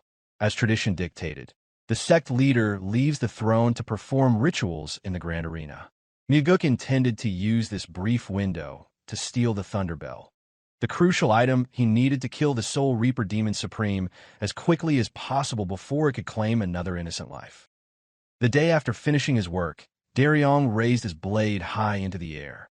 His flushed face glistened with sweat pouring down as he brought the blade down repeatedly with great force and determination.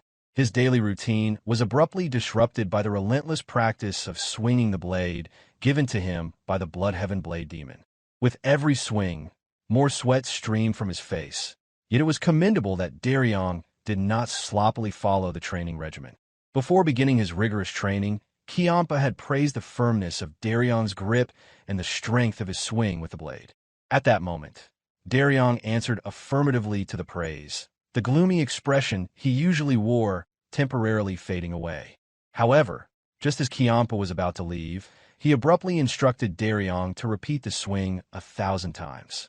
This sudden command left Derion confused and surprised, but he did not voice any objection. And so, Derion found himself swinging his blade restlessly, drenched in sweat, muscles burning. He was told to complete 1,000 swings without using any internal energy, which caused fatigue to gnaw deeply at him. The more he swung, the heavier the sword felt. The sword's weight pressed down on his arms like 1,000 kilograms, making them ache as if they might fall off. At one point, his hand trembled uncontrollably. Eventually, Derion collapsed to the ground, planting the sword firmly into the earth beside him. He could not help it, even with the Bloodheaven Blade demon watching intently. Not a single finger could he move from exhaustion. His mind was eaten away by fatigue, and regret began to flood in. He wondered if perhaps he had taken on something unnecessary. Normally, at this hour, he would be at home, leisurely eating snacks, lying on his bed, and reading a book. Mugeuk's words came back to him when he said that since Derion had started training late in life, he would need to give his all in every sword swing. Derion's eyes widened as he realized that this was his last chance to become someone. Sweat poured like a waterfall, his face flushed deeply from exertion.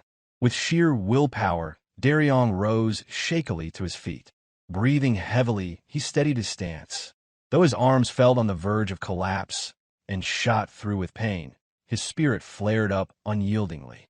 He began swinging the blade again, thinking that if he failed to complete this training on the first day and was kicked out, he would never have the courage to face Mugeuk, the Nirvana Pavilion leader. Time passed quickly, the sun setting over the horizon. But for Derion, time stretched on infinitely. With one final powerful swing, he completed the task. His face was contorted with exhaustion. Dehydration gnawed at him, but sweat continued to pour as if without end. Derion collapsed heavily to the ground, panting with great effort, his arms bloodied from the physical strain. He thought that if he trusted the cold, heavy weight of the blade, it would surely lead him to a better life than one spent idly. At that moment, the Bloodheaven Blade demon returned and suggested that if the training was too difficult, Derion could quit, and Kionpa would not stop him. Derion considered this, sweat still pouring freely from his face. The idea of leisure seemed more than tempting in that moment. But as he looked up at the Bloodheaven Blade demon, his arms feeling as if they might fall off, he answered firmly that he would not quit, determination blazing in his eyes. Kionpa asked why he was so resolute. Derion answered that he would never get another chance like this again. Kionpa tried to dissuade him, warning that he would never pass down his personal martial arts to him either way. Derion replied calmly that he did not expect to inherit the Demon Supreme's martial arts. The true opportunity he sought was to learn martial arts directly from the Demon Supreme himself. He explained that when he eventually had children, he would tell them that their father, in his youth, trained under the Bloodheaven Blade demon. That memory alone was enough for a martial artist, something to carry with pride. Kionpa then brought up Derion's intention to marry someday and inquired about his plans. It was common knowledge that martial artists often face death early in the martial world, some even losing their lives in youth. Compared to many, Derion was still a toddler within the martial arts realm. Derion expressed his wish to raise a child and to provide them the fatherly love he himself never received. There was a story wrapped in sadness in his words, and Kionpa, as an old man, felt the weight of it deeply. He paused, reflecting quietly. Then Kionpa asked how Derion would react if his child ended up hating him, just as Derion had once hated his own father. Derion contemplated the question for a long moment. His face then brightened with a spark of determination as he looked up at Kionpa and requested that the child be put through the same rigorous training he was undergoing. The Bloodheaven Blade demon chuckled silently at Derion's earnestness and words. Immediately afterward, Kionpa's stern voice rang out again, ordering Derion to swing the blade 1,000 more times. Derion's already exhausted face was jolted in surprise, but he knew if he wished to remain in the training regiment, he had no choice but to obey. Elsewhere, in a secluded cave deep within the remote mountains where Mugeuk once stayed, he cleaned the area meticulously and began brewing various herbs. Before arriving there, Mugeuk had visited several apothecaries, collecting rare herbs which he then boiled for days. He prepared an elixir designed to numb even the heightened sense of smell of masters who wore shackles. Once applied, it could prevent even the most sensitive martial artist from detecting his scent. Mugeuk recalled the martial master who had been confined in shackles since youth, thinking the man must be still stationed at those very place in this very moment. While the elixir brewed, Mugeuk sat cross-legged in meditation, practicing the heavenly demon body protection technique. When he first learned the technique, Mugeuk had nearly died. But now, it had become an indispensable old friend. The more he practiced, the more he felt the unique and sacred properties of the art. The technique had awakened him several times during moments of crisis, often activating on its own, giving it the sensation of a living martial art. Mugeuk knew that combined with the 9 calamities demon art, he would become even more powerful. He trained tirelessly into the late night before leaving the cave to gaze up at the starry night sky. He had stood there before his regression, but now he felt something fundamentally different. Back then, his only focus was returning to the past, but now that place he longed to return to was filled with memories and longing for those he missed. He especially wondered if Derion was learning well from the cursed elder. The following morning, Derion woke suddenly, a jolt of pain coursing through his arms. Though he had enjoyed a pleasant dream during the night, his entire body ached as if it had been beaten throughout the night. He remembered swinging the blade late into the night, completing 2,000 sword swings in a single day before sleep finally claimed him. Waking confused, he looked around to see where he was. Realization struck him like a freight train, and he asked aloud why he had ended up once again in the same room, the Blood Heaven Blade Demon's room, where he had slept after a night of heavy drinking. Fortunately for him, the cursed elder was not in the room, and groaning quietly, Derion carefully got up and moved about. He dressed himself in his officer uniform before stepping out of the pavilion. When he reached the stairs leading down to the road, he was startled by an unfamiliar sight. In the yard where Derion had trained just the day before, the Blood Heaven Blade Demon was swinging his blade with precise and graceful movements. Derion almost ran forward eagerly to greet his master, but he stopped in his tracks. He was utterly captivated by the cursed elder's flawless swordsmanship. The Blood Heaven Blade Demon swung the blade in the very stance he had taught Derion yesterday. The way he held the blade, the way he moved with it, they were all perfectly identical. In that instant, Derion understood fully. The cursed elder had not made him swing the blade merely to cause suffering or hardship. The training he was receiving was exactly the same rigorous practice the cursed elder himself had endured when first learning martial arts. Just then, as if sensing Derion's gaze, the cursed elder spoke while swinging the blade. He asked if Derion thought he could slack off just because his pavilion leader was not around. The sun hung high in the sky, and a sudden realization struck Derion. He was late for his job. Before departing, Derion bid farewell, assuring the Blood Heaven Blade Demon that he would be fine with being thrown into any room, just as long as he was not killed. He promised to return later in the afternoon. The Blood Heaven Blade Demon asked, with a surprised expression, whether he really intended to come back. Derion answered immediately, full of resolve, that he would. The cursed elder reminded him that soreness was no excuse and ordered him to complete another 2,000 swings. Though the thought of swinging the blade 2,000 more times filled Derion with horror and made his body tremble, the fear was only in his mind. Still, he responded energetically that he would do it. The cursed elder's intention was to deter Derion from continuing his training under him. But instead, Derion seemed eager to impress him with his determination, a stark contrast to the gloomy young man he had been before beginning his martial arts training. Elsewhere, Mugeuk walked along a desolate path. With the elixir now ready, he decided to check if the secret passage still functioned properly and to scout the throne room of the Wind God cult leader. It was 5 days before the Blood God Festival. Mugeuk arrived at the desolate place after descending the mountain. It was a place behind the castle where no one would come, even if they stayed there all day. There was a large rock in that place. Mugeuk skillfully manipulated the hidden mechanisms on both sides of the rock in succession. The rock slowly opened, revealing a narrow passage of stairs. Though Mugeuk had been impressed before, it was still amazing to see how well-crafted the mechanism was. It made him wonder who had engineered such an inconspicuous secret passage. Once Mugeuk entered, the door closed automatically behind him. He then took out a night pearl and descended cautiously into the underground passage. As he walked, he applied the elixir carefully to his face and body. With the elixir in place, even martial masters with exceptional senses of smell could not detect his presence. Mugeuk slowly made his way down the passage, illuminating the path with a glowing night pearl in his hand. He stopped before a sturdy door, presumably leading to the throne room. In the past, he might have approached more closely to observe, but now there was no need. He had a safe way to inspect the interior.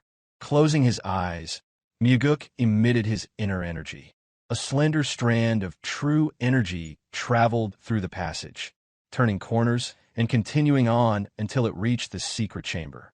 The moment Mugeuk's inner energy entered this new space, he felt an immense presence on one side. He immediately recognized it. It was the Heavenly Wind cult leader. Mugeuk recognized the aura immediately. As expected of the Heavenly Wind cult leader, the sheer force of presence was anything but ordinary. Without delay, he redirected his inner energy in the opposite direction. His next objective was to locate another key figure, a martial artist known for an exceptionally keen sense of smell. Sure enough, that man sat directly in front of the Thunderbell. He had been chosen specifically to bear the burden of guarding this sacred relic, as if sworn to protect it at all costs. Once Mugeuk confirmed the positions of both individuals, he released his inner energy gradually. There was no need to take unnecessary risks. His experience told him that any longer would increase the chance of detection. The reconnaissance was complete, and it had yielded exactly what he needed. He made his way back to the cave that served as his hiding place. 5 days remained until the Blood God Festival. Mugeuk committed this precious time to refining and deepening his heavenly demon body protection technique. When the day of the festival finally arrived, the streets came alive with waves of color and voices. People flowed toward the cult's grounds, their anticipation building. They came from all directions and factions, respected heads of prominent sect affiliated with the Heavenly Wind cult, ambitious martial artists from minor sect seeking opportunity, and merchants hoping to profit from the occasion. The authority of the Blood God Festival knew no exceptions. Regardless of one's stature or influence, all attendees were required to walk to the cult's grounds. Such was the weight of tradition. As the appointed hour approached, Mugeuk coated himself in the special elixir he had prepared, spraying it from his scalp down to his soles. Every surface of his body was covered with care. Then he waited. He knew the ceremony would begin once the cult leader had officially departed to oversee it. All he could do was wait and trust in himself. In moments like these, belief was as vital as skill, belief that fate would bend, or that he would endure even if it did not. The timing of his infiltration was already set. He would move as soon as the thunderbell rang for the 36th time. The first chime sounded. To Mugeuk, it came as a faint echo. To those outside, it rang with full ceremonial force, echoing across the courtyards. When the 35th bell tolled, Mugeuk slipped into the hidden passage leading to the throne. The final ringer, a man bound in heavy shackles, stood alone. This chamber was so sacred that only he had been allowed inside by the cult's decree. The moment the 36th bell sounded, Mugeuk sprang into motion, activating the wind god's 4 steps. He moved like shadow incarnate, his dark shadow step rendering him all but invisible. With precise mastery, he struck the devil's hole and the sleep pressure points in one seamless motion. The shackled man collapsed without a sound, overtaken by unconsciousness. The execution was as swift as it was skillful, evidence of technique honed through relentless effort. Turning, Mugeuk made his way to the Blood Buddha standing behind the bell. From now, he had only the time it would take the cult leader to return, roughly the span of one incense stick. He pressed down firmly on the Buddha's closed eyes. They snapped open with a jolt. Their gaze was fearsome and unnerving. Pressing again, he caused the eyes to bulge outward from their sockets. Inside the protruding eyeballs were twin beads of glass, each containing a third of a red liquid. This was the treasure Mugeuk had sought across such distance and danger. It was the Blood Eye Essence. This sacred water, known only to the leaders of the Heavenly Wind cult, had long been kept secret. When applied to the eyes, it allowed the user to perceive and unravel the secrets of the blood sect's dark sorcery. The Blood Eye Essence enabled a form of sight that pierced illusion and revealed the very roots of demonic technique. The Soul Reaping technique, practiced to its apex by the Soul Reaper Demon Supreme, originated from these blood arts. The modern heir of that tradition stood in the heavenly wind cult itself. By using the Blood Eye essence, Mugeuk could finally sever the curse placed upon him and free himself from the grasp of the soul-reaping technique. Carefully, he lifted the small beads and tilted them. From each, he drew out a single droplet. One drop for the left eye, one for the right. Then, in silence, he stood and waited. The moment the Blood Eye essence entered Mugeuk's eyes, a searing heat surged through them, as if fire had ignited behind his eyelids. Though the burning sensation was sharp, his vision remained intact, blurred for a heartbeat, but ultimately unharmed. As the pain began to fade, his eyes snapped open. A vivid crimson gleam radiated from his pupils. The sacred substance had taken hold. It would remain within him, permanently altering his vision and etching its power into his very being. The glow receded slowly, fading inward and settling at the core of his gaze. With the procedure complete, a satisfied smile formed on Mugeuk's lips. He had obtained the Blood Eye essence without incident. No alarms raised, no forces stirred. He carefully repositioned the eyeballs into their original sockets. The mechanical motion retracted them back into place, and the Blood Buddha's eyelids slid shut once more. Mugeuk noted that the essence reservoir remained mostly the same.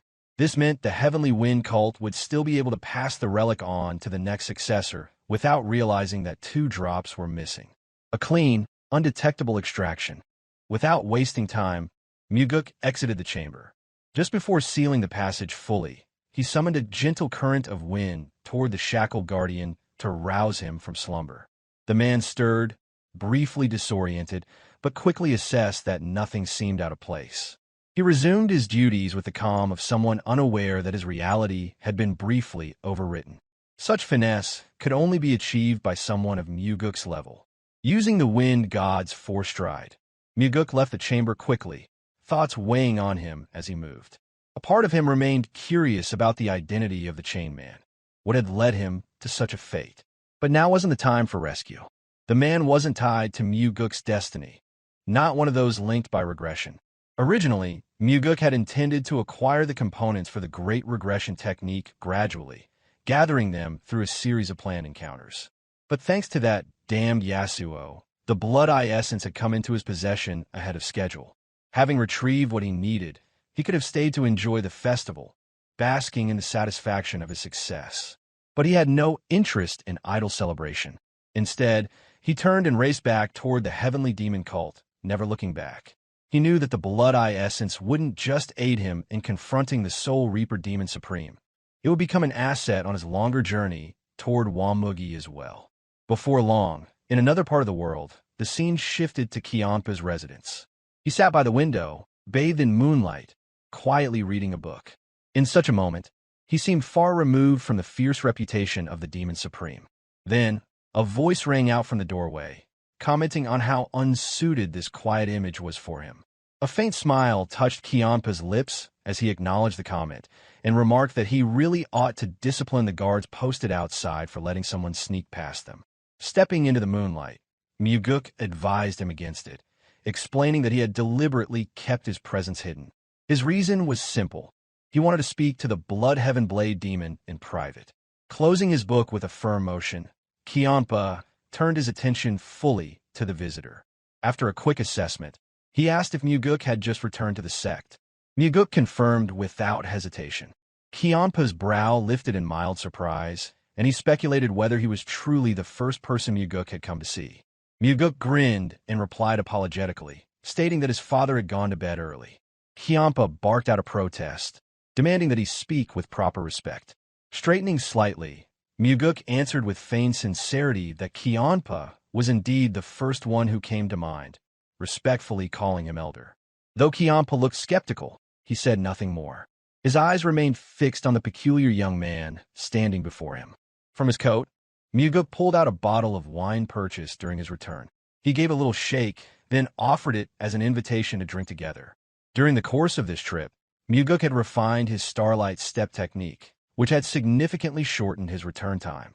As he poured the elder a drink, Mugeuk casually mentioned that he had completed all of his tasks outside the cult in less than 2 months. He then asked how the training of Special Investigator Derion was progressing. Kianpa accepted the drink and, with a smirk, commented that the tiny runt was working quite diligently. To hear such remarks from the Blood Heaven Blade demon carried a peculiar resonance, a subtle reflection of the bond that had developed between them. Mugeuk recognized clearly that Derion must have been diligently training. Mugeuk reflected that Derion might come across as a bit obstinate, but beneath that exterior was a will of iron. However, Kianpa dismissed the idea quickly, asserting that Derion had never shown such behavior toward him. Mugeuk responded with the observation that Derion was simply adept at knowing when and where to extend himself. It appeared Derion was navigating his surroundings thoughtfully, asserting himself when necessary without overstepping. Judging by the elder's reaction, there was no real animosity toward someone like that. Shifting his attention, Mugeuk noted the poetry collection Kianpa had been reading earlier. He questioned whether the elder had truly been reading it. The elder's rebuttal played out, asking if he looked like someone who did not look like one who indulged in poetry. Mugeuk conceded that it wasn't a matter of status or intellect, but simply a mismatch in image. Kianpa reflected, almost wistfully, that he had once loved books in his youth and had merely forgotten about them over time. Mugeuk found it difficult to imagine the stern and gaunt man in front of him as someone once enamored with literature. Prompted by curiosity, Mugeuk asked how Kianpa had been during his younger years. The elder replied with a hint of dry humor that he had been dark and gloomy, a description that prompted Mugeuk to liken him to investigator Derion. To his surprise, the Blood Heaven Blade demon nodded without argument. With a calm detachment, Kianpa dismissed the relevance of the past, calling it a bygone era. He then emptied his glass in silence. Regret over time long lost offered no solace, a sentiment Mugeuk understood intimately. While refilling the elder's drink, Mugeuk confirmed with confidence that everything had gone according to plan. Kianpa, reading the confidence in Mugeuk's demeanor, remarked that this success would likely herald new waves of trouble. Mugeuk then posed a rhetorical question, probing what the elder thought he had ventured out to accomplish. Kianpa speculated it must have involved bloodshed. Mugeuk pushed back against the assumption, describing it as a grave misunderstanding and insisting that he preferred peace. Kianpa gave a knowing response, agreeing with the notion of peace, but clarifying it as the peace that followed forcing others into submission. The silence that reigned once all had knelt, soaked in a scent of blood, was the kind he referred to. Mugeuk chuckled, sipping his wine, and commented internally on the refreshing change of pace his outing had offered. He extended a subtle invitation for the elder to join him next time. Kianpa declined, remarking that too many people outside wished to kill him, and he, in turn, held similar sentiments toward them. Life within the cult, therefore, was far more peaceful. The elder poured Mugeuk another drink and, with a measure of gravity, advised caution. In the battle for succession, even a single misstep could spell the end. Mugeuk pondered aloud what the elder might do should he fail. Kianpa responded without pause, stating he would realign himself with the first young master. Mugeuk labeled the sentiment cold-hearted, to which the elder replied that a wing flapping without a body was useless. He would simply find another vessel. Mugeuk accepted this reasoning with unusual calm. He knew the elder meant what he said. Should Mugeuk fall, Kianpa would mourn briefly before moving on, aligning himself with the next viable candidate. Surprisingly, the mental image stirred no resentment. The mood shifted slightly as Mugeuk proposed they drink through the night. Kianpa agreed without resistance, saying it was an easy request. Yet moments later, Mugeuk stood up abruptly from his seat. Being caught off guard, Kianpa asked where he was going, especially after suggesting they would drink until morning. Mugeuk replied with quiet resolve that he was heading out to gather more drinks and snacks. Kianpa casually suggested that the servants could handle such a task, assuming it was a trivial matter. Yet Mugeuk had no intention of retrieving just any ordinary refreshments. What he sought was something personal, something he had been preparing with care over the past 2 months. This was not merely for indulgence, it was purposeful. The snacks he had in mind were crafted specifically for this occasion, a private celebration marking something far more profound than a casual drink. Unaware of Mugeuk's true intentions, Kianpa remained seated, oblivious to the storm brewing beneath the surface. He had no inkling that on this very night, Mugeuk had resolved to eliminate the Soul Reaper Demon Supreme. The moment of his return from his journey had also become the moment of reckoning. To strike down one of the 8 pillars of the cult upon re-entry was an audacious decision, bordering on the unthinkable. However, Kianpa could do little to stop it. Having already thrown his lot in with the second young master, he had accepted that Mugeuk would act on his own terms. Should failure occur, the elder had already planned his next move. That night, Mugeuk's decision to confront the Soul Reaper Demon Supreme had crystallized. No one could have foreseen that he would move so swiftly, striking on the very day of his return. His resolve would be masked by the image of one who had simply spent the night drinking with the Bloodheaven Blade Demon. The elder would serve, unknowingly, as his alibi. With his mind set and his intent sharpened, Mugeuk departed, leaving Kianpa behind. His eyes burned with cold, unwavering fury. For the unatoned sins of slaughtering innocents, the Soul Reaper Demon Supreme would not live to see the dawn.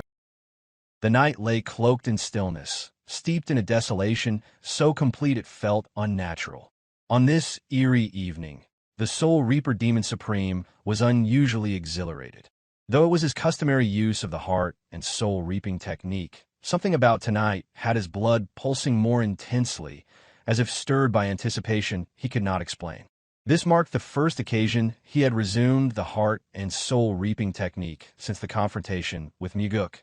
That accursed man had appeared before him, and, with a tone as sharp as a blade, commanded him to cease his use of the forbidden art. Mugeuk had not merely warned him.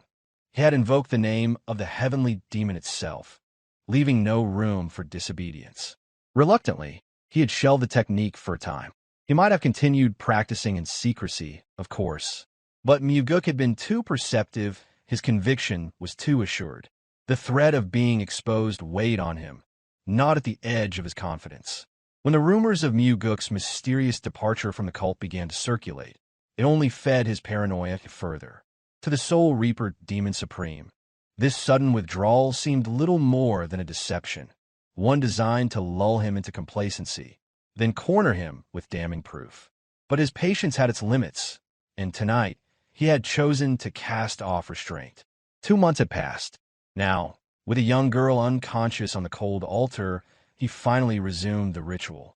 Her soul, untouched and pure, promised a flavor far more delightful in these bleak world. The moment had been sublime to him alone. Emotion did not touch his features as he gazed at his helpless prey. Yet within, a faint unease stirred. A foreign sensation crept into his awareness, an irrational sense of being watched. This night, his thoughts refused to settle, no matter how he tried to compose them. A smirk formed on his lips, thin and contemptuous. His Black Shadow secret art was infallible, or so he believed. It concealed his presence, cloaked his shadow, and erased every trace. No tale could follow him. Of that, he remained certain. That certainty shattered in an instant. Without warning, a force yanked his head back violently. Panic surged through his veins as he attempted to retaliate, but his assailant was already a step ahead. A slap landed with resounding force, its sting echoing not only in flesh but in soul. It bore the weight of his sins, judgment delivered in a single blow. Disoriented, he flailed in an attempt to break free, his movements awkward and slow. Only when he turned to face his attacker did clarity pierce the fog of shock. It was Mugeuk. The man stood with a chill in his gaze and a tone devoid of warmth, reminding him that he had been warned. There was to be no more heart and soul reaping. The Soul Reaper Demon Supreme raised a trembling hand to his cheek, disbelief etched into his expression. Surprise had rendered him vulnerable, but that alone did not explain it. The impossibility of what had just occurred was as humiliating as it was terrifying. In retaliation, he summoned illusion to his aid. Various voice rang out, accusing Mugeuk of cowardice, hiding behind surprise. But Mugeuk met the provocation with dry amusement. Flustered, the Soul Reaper Demon Supreme lost all semblance of mystique. Mugeuk scoffed, demanding to know how long he intended to play the role of fearless predator when his targets were only the weak and defenseless. His words were daggers, blunt and unforgiving. The Soul Reaper Demon Supreme's pupils constricted to needle points. His mind raced with the question of how Mugeuk pierced through the Black Shadow's secret art. But the answer revealed itself in the crimson gleam within Mugeuk's eyes. With the blood eye essence, Mugeuk could read the patterns of energy that shaped the technique. He had broken the code, cracked its concealment, and with the dark shadow step, Mugeuk had followed his quarry, hidden within the very shadows he once ruled. Suddenly, the world twisted. Shadows pulsed, bending reality itself. In the next breath, Mugeuk stood atop a cliff as though conjured into a different plane. Winter winds howled past him, biting cold, clawing at his robes. The Soul Reaper Demon Supreme's voice floated in the air like a ghost's lament, echoing the warning once given. Should they ever meet again, Mugeuk would never return to the world he knew. The canyon stretched below like a gaping maw, an endless drop that promised certain death to anyone who fell. The frigid wind howled through the darkness, and the Soul Reaper Demon Supreme sought to drape the setting in a veil of fear. Yet his efforts met silence. Mugeuk remained steady, his gaze unwavering, and not a flicker of fear betrayed his thoughts. Without hesitation, Mugeuk remarked how ironic it was that a Demon Supreme, such as Yasuo, so feared by others, was in fact ruled by cowardice himself. The jab struck with precision, devoid of anger, spoken as if it were nothing more than an observation of fact. Out of the thick swirl of shadows and snow, the Soul Reaper Demon Supreme emerged, materializing before Mugeuk as though called forth by darkness itself. Gone was the disheveled appearance he had shown during their last encounter. The composure that had fled him after Mugeuk's surprise attack now returned in full. Cloaked in the blizzard's curtain, Yasuo observed Mugeuk quietly. His voice carried admiration laced with bitterness as he noted the remarkable fortitude of his young challenger. Despite being the cult leader's son, Mugeuk possessed a spirit that far exceeded his years. He acknowledged this with veiled respect before asking the question that hung between them. Had Mugeuk come to kill him? The answer came without pause. Mugeuk affirmed the intention with calm clarity, not as a threat, but as a statement of purpose. Yasuo responded with another question, more rhetorical than curious. What gave Mugeuk the confidence to challenge one of the Demon Supremes? His voice echoed unnaturally, not to deride, but to reflect the unease festering within. Mugeuk did not offer a reply. His silence, unbroken and composed, echoed louder than any boast. A calm, cold detachment defined his posture. Seeking to uncover the true intent behind the young man's arrival, the Soul Reaper Demon Supreme narrowed his gaze and, with deliberate calm, inquired whether the cult leader himself had sent him to this place. Then, with a chuckle devoid of joy, Mugeuk offered his opinion. If his father truly wished Yasuo dead, he would have acted personally. Mugeuk mused aloud that anyone familiar with the cult leader's methods would know that truth instinctively. As the words fell into the wind, the surroundings shifted. Darkness blanketed them briefly, filled with whispers, gusts, and Yasuo's faint muttering, disturbing echoes of his inner state. But just as quickly as it came, the black veil lifted and the setting changed. Now, they sat across from one another in a tranquil pavilion perched amid a spring expanse. Despite the life-and-death tension, Yasuo adopted the air of a gracious host. His voice softened, returning to that of an old man hosting a guest rather than a monster facing an adversary. A tea table rested between them, steam rising from cups of lukewarm brew. He proposed they speak honestly before blades met again, suggesting that if death awaited either of them tonight, it ought to come after clarity. Staying composed, Mugeuk agreed without hesitation. Yasuo explained that the Demon Supremes, by their very nature, ruled all beneath them in the cult hierarchy. Each of them, man or woman, was forged through madness and blood. They bowed only to the cult leader. Yasuo insisted that such beings did not tolerate weakness, nor did they offer choices to those beneath them. As the self-proclaimed defender of the cult, Yasuo believed greed was not only a right, but a necessity. Feeding upon the hearts of the weak, he reasoned, was no different than drawing strength from one's victories. In his eyes, there was no moral failing in his methods. Listening in silence, Mugeuk's stomach churned. Sharing the same air with this self-righteous butcher sickened him. Yet Yasuo remained resolute, claiming every choice he made was for the good of the heavenly demon sect. Mugeuk's thoughts drifted. If Wamugi had not came into the sect, if fate had not disrupted the inertia of cult life, perhaps he would have looked away. He might have ignored Yasuo's deeds, justifying them as sacrifices for the greater strength of the cult. It was a lie he could have swallowed. But those days were gone. He had become someone else entirely. A man shaped by loss, guided by new values. He could not break bread with this creature, nor sip tea while pretending not to hear the screams of Yasuo's victims. Not anymore. Then, and only then did Mugeuk speak. He called Yasuo's philosophy what it was, an elaborate lie. The Soul Reaper Demon Supreme had never torn out hearts for the cult's strength. He did it for one reason alone, to cling to life like a roach in the dark. That truth had never changed and never would. From a knowledge gleaned from his previous life, Mugeuk was certain of one thing. If Yasuo, the Soul Reaper Demon Supreme, had truly held any loyalty to the cult, he would have been the first to seek vengeance when the cult leader, Mugeuk's father, perished. That would have been the duty of a devoted pillar. Instead, Yasuo chose another path, one paved in shadows and soaked with the lifeblood of countless innocents. He made himself the final surviving figure among the 8 Demon Supremes, clinging to life at any cost while others fell. Though Mugeuk never revealed how he came by such precise knowledge, he left no doubt about what he believed. He firmly declared that Yasuo lived solely for himself. And in choosing selfish survival above all else, Yasuo had transformed into something more wretched than a man. He had become a monster of his own making. The Soul Reaper Demon Supreme narrowed his eyes and studied the young man in silence. There was something disconcerting in Mugeuk's unwavering gaze, something far older and more calculated than a man barely in his 20s ought to possess. It unsettled Yasuo. Then came the soft mutter, almost spoken to himself, a whispered suspicion. The one seated before him could not be the true second young master.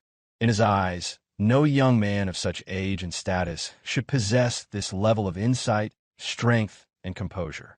It was inconceivable that Mugeuk had tracked him so precisely, bypassing his secret techniques, evading the Black Shadow art, and even daring to lay hands on him.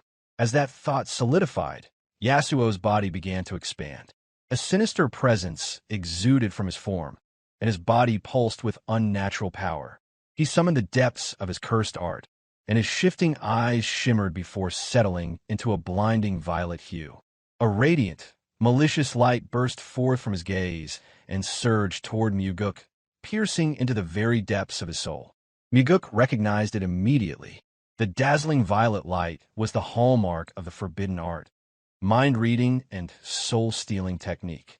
It was a technique outlawed within the cult, one forbidden to use on any disciple without explicit permission from the cult leader himself. The danger of such sorcery lay in its potential for abuse, its ability not only to read memories, but to manipulate the mind and extract truth from even the most sealed thoughts. Yet, Yasuo had invoked it without hesitation, and Mugeuk welcomed it. With a small, calculated smile, Mugeuk allowed the forbidden art to wash over him. It would not affect him, but it served as a window, a means to glimpse the questions buried in Yasuo's heart. In this reversal, he would learn just as much. The brilliance of the purple light intensified, signaling that Yasuo was reaching into the deepest recesses of Mugeuk's consciousness. Then came the first question, spoken aloud and tinged with authority. Who was he? Calm and certain, Mugeuk responded that he was the unrivaled swordsman, Mugeuk, and no one else. More questions followed. How did Mugeuk know him so well? In response, he claimed to have investigated Yasuo thoroughly, from his personality to every sordid detail of his actions. He answered each question as though under the technique's influence, seamlessly blending truth and manipulation. When Yasuo asked if the cult leader had sent him, Mugeuk replied that he had not. Relief flickered in Yasuo's expression. This was what he feared most, his master, the cult leader. Just as Mugeuk had suspected, even the Soul Reaper Demon Supreme quailed before that one name. Yasuo pressed on, asking what brought him here. Mugeuk answered without hesitation. He had come to kill the cursed Demon Supreme. Asked if he had shared his intent with anyone else. Mugeuk responded in the negative. That final answer prompted Yasuo to retract the mind-reading and soul-stealing art. If Mugeuk had not been sent by the cult leader and had informed no one else, then Yasuo saw no point in wasting further internal energy. The forbidden technique consumed tremendous reserves of both spiritual and mental power. From Yasuo's point of view, the information he now possessed suggested a path forward. His expression relaxed. A smile curved his lips once more, and he mused that the second young master of the heavenly demon cult would vanish into the void this night. He concluded Mugeuk would not leave alive. But Mugeuk's response was cold and pragmatic. He asked Yasuo if he was prepared to endure the consequences of murdering the cult leader's son. The implications were clear. This was no simple deed. A sinister grin deepened across Yasuo's face as he admitted he had already accounted for that. He would not shoulder the fallout himself. Instead, he would pin the act on another, specifically the Blood Heaven Blade Demon Supreme. According to Yasuo, the Blade Elder would be framed for Mugeuk's death.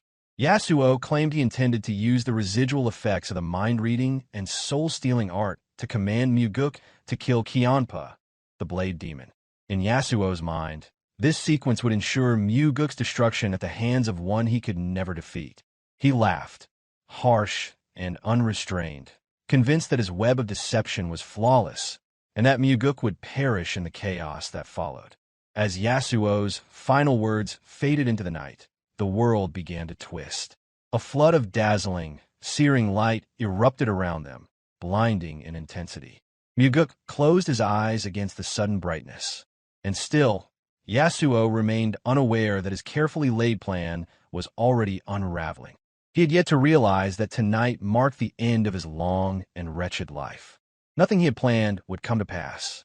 The forbidden art, for all its menace, had failed against the one foe who had already seen his fate. The moment the Soul Reaper Demon Supreme unleashed his cursed sorcery, Mugeuk instantly activated the heavenly demon body protection art. A wave of dark energy surged from the sorcery, crashing against the energy shield he summoned. The barrier held, diverting the dark wave away from his body. Yet the Soul Reaper Demon Supreme was a formidable martial master, and he did not relent easily.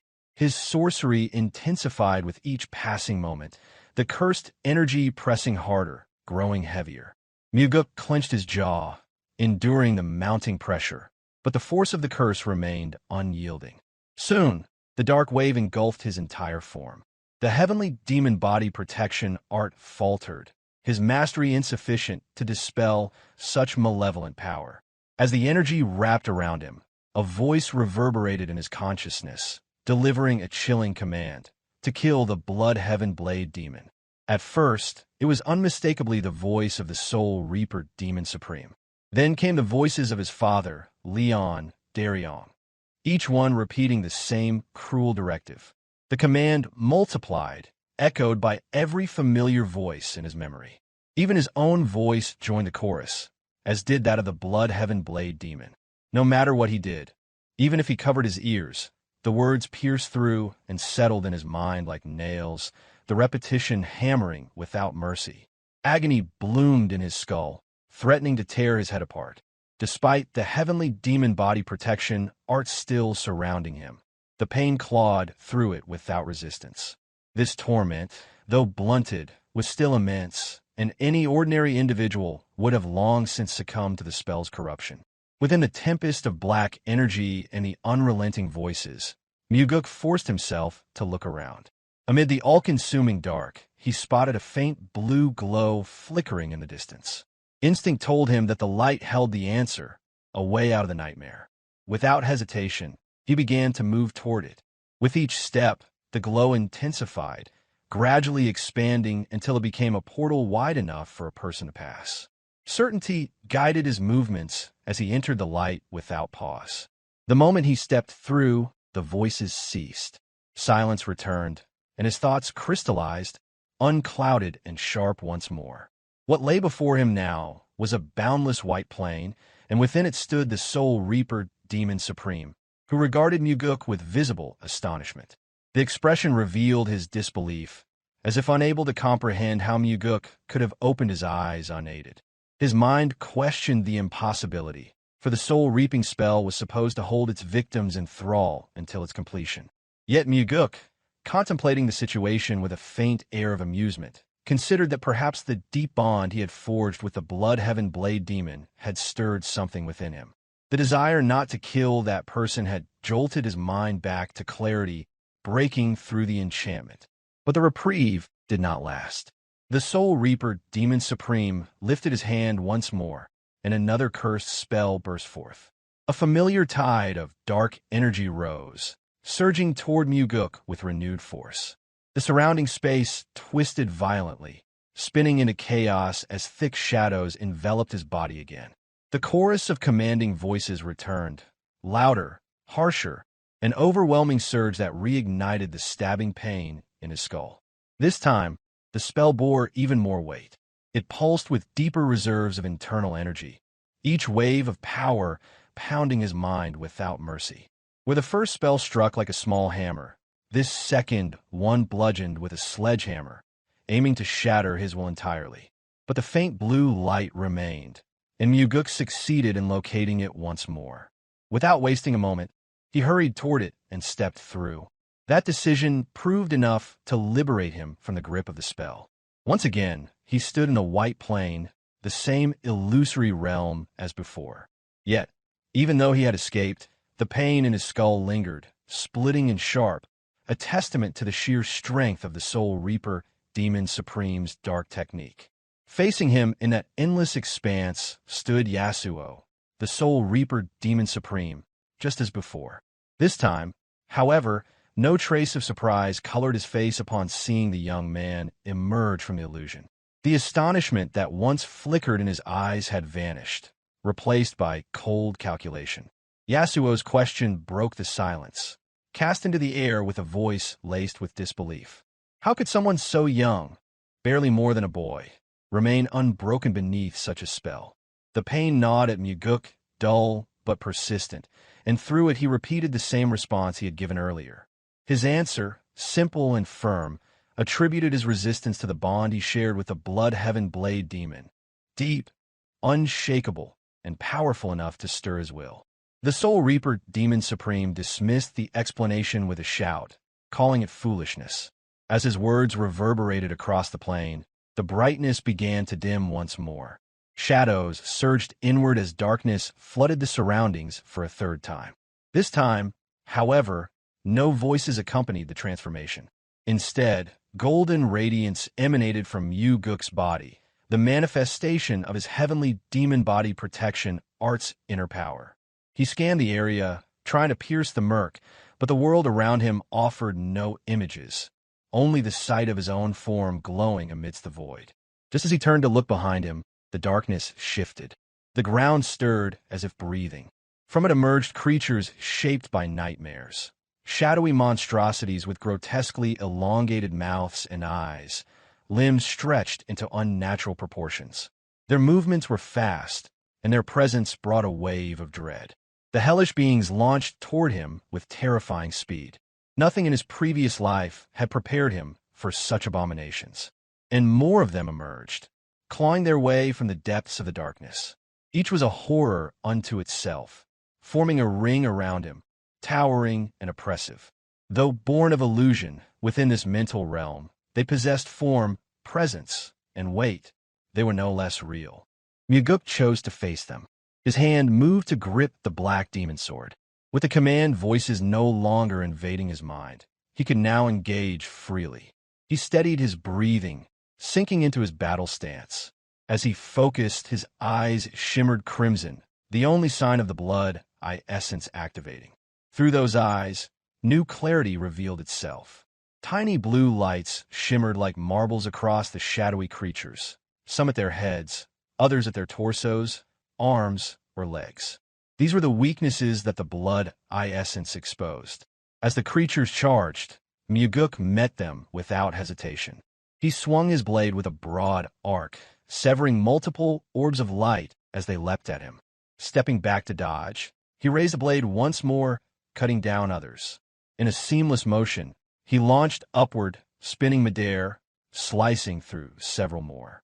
His every move was measured. Each dodge, each swing, was aimed with surgical precision. He exploited the flaws in their illusions, dismantling the spell's constructs one by one.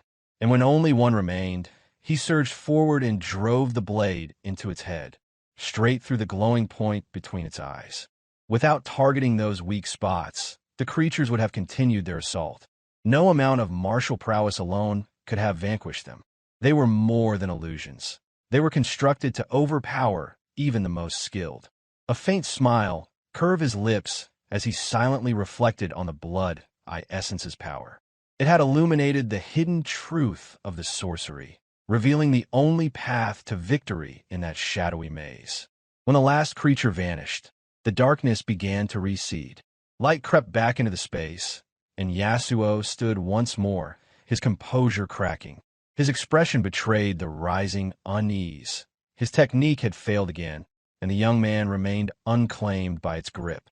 Even amid such chaos, Mugeuk spoke in a tone tinged with mockery, questioning the situation with feigned amusement.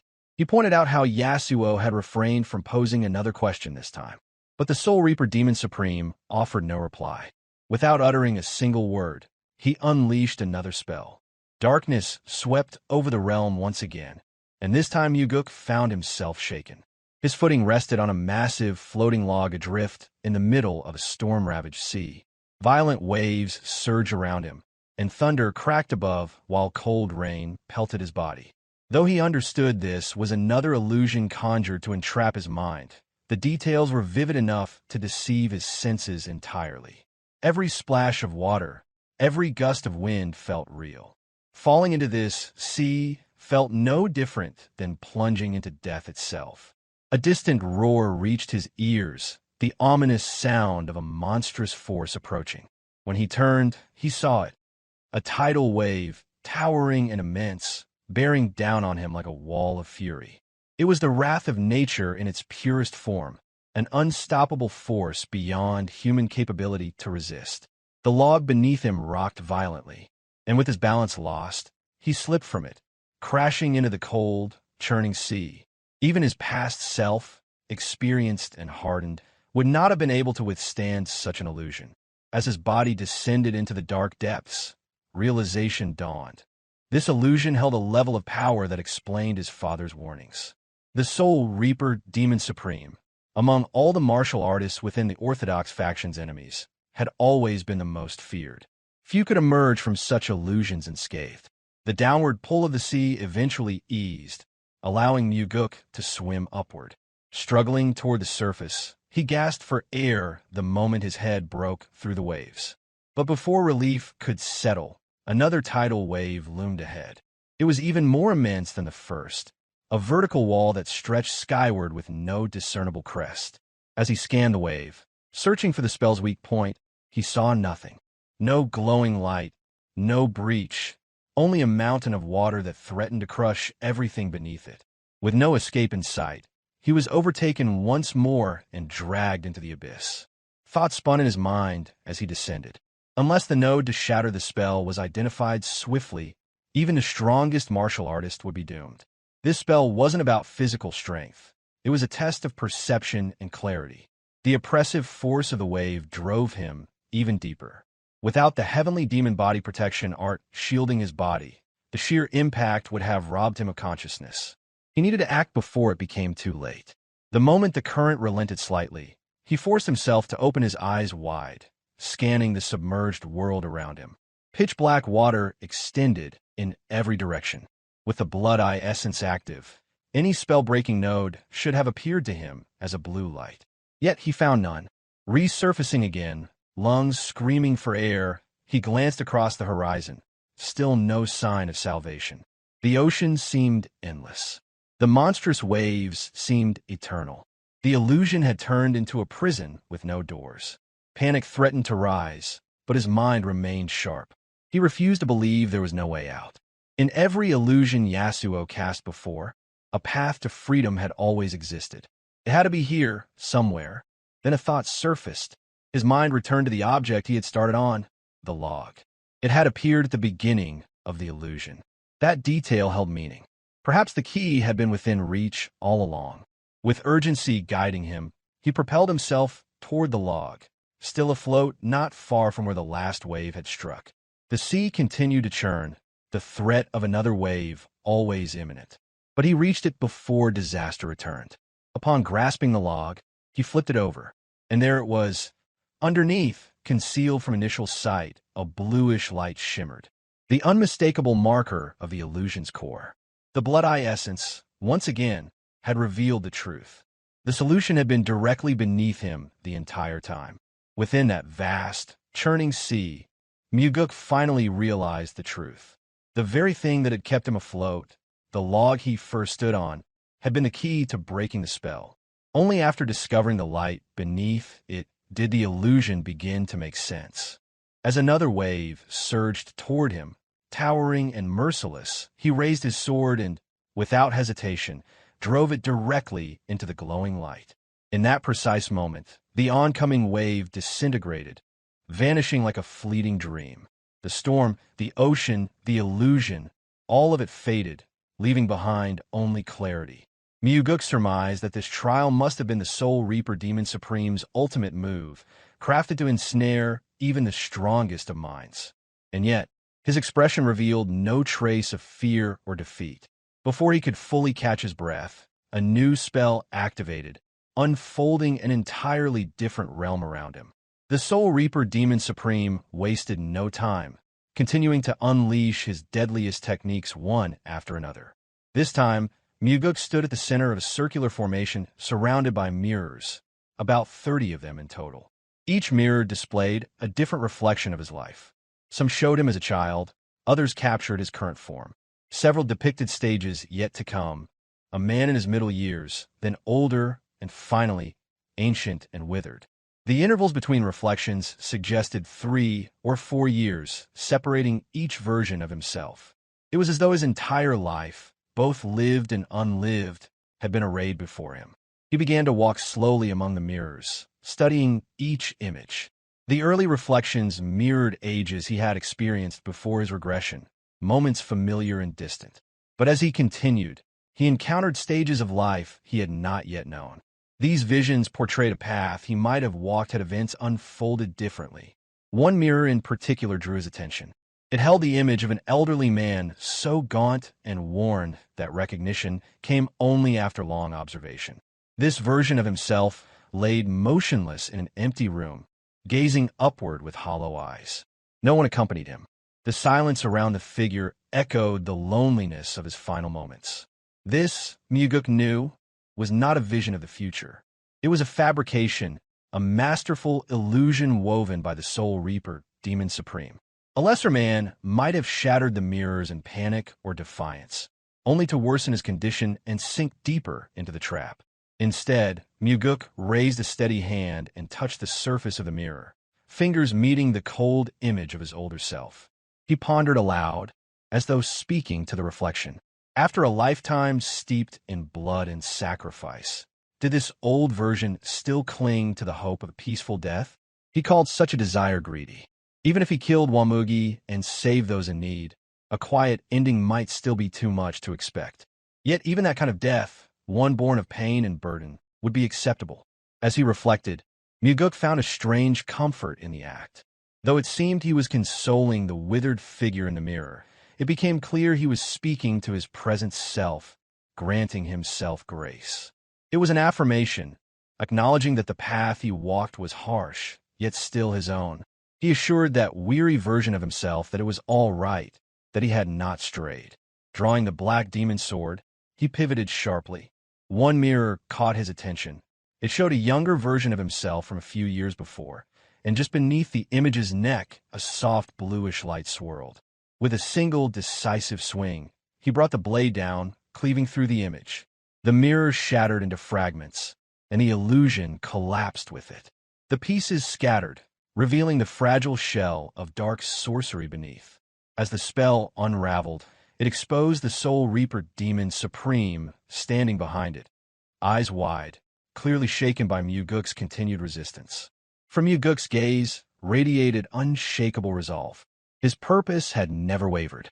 He had come here to end those who needed to be ended, to ensure no more innocent lives were stolen.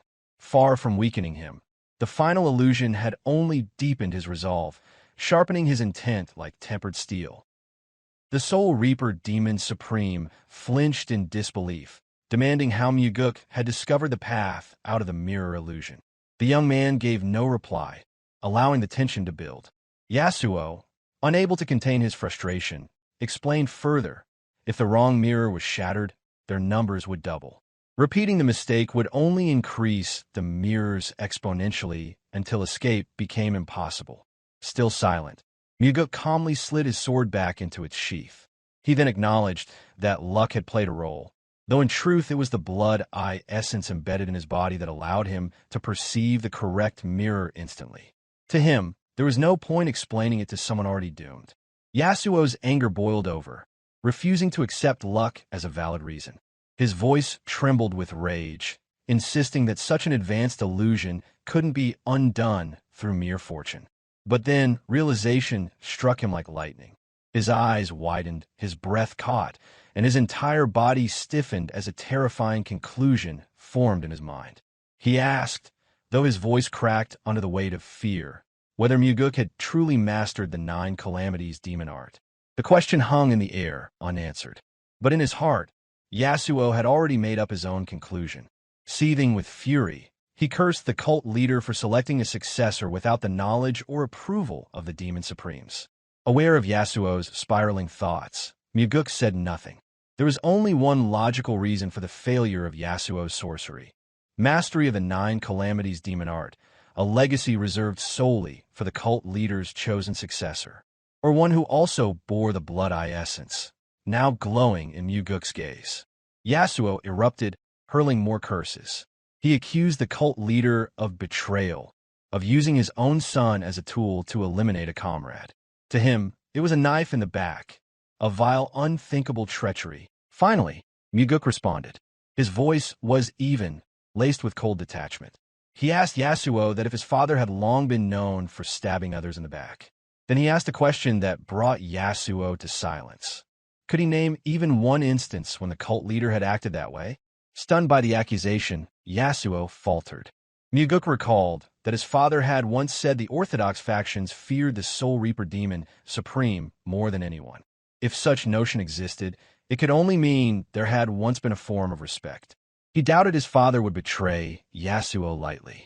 Still trembling with rage, Yasuo demanded to know what Mugeuk's point was. The young man fixed his eyes on him, filled with a lethal calm. He warned Yasuo not to speak recklessly out of anger, asserting that the cult leader had hesitated until the very end to eliminate one of his pillars. The Soul Reaper Demon Supreme couldn't believe what he was hearing. He asked why. If Mugeuk knew this, would he still go through with the execution? Mugeuk's answer was calculated and clear. He spoke of the ordinary, of those who farmed the land, ran businesses, attended schools. Innocent people who were suddenly dragged from their lives, having their hearts ripped out while still alive, without reason or mercy. He asked whether such horror was not utterly unjust.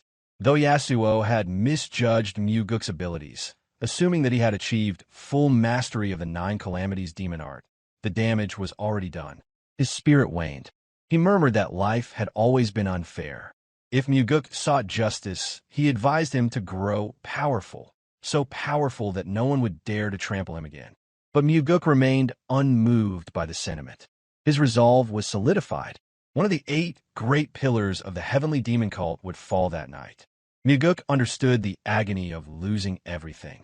Despite the strength and status he carried as the second son of the heavenly demon, even those titles could not shield what he held dear. Bearing the chilling presence of a Death Reaper, he stood with unshaken resolve, declaring that the weight of every soul taken by Yasuo would fall upon him this very night.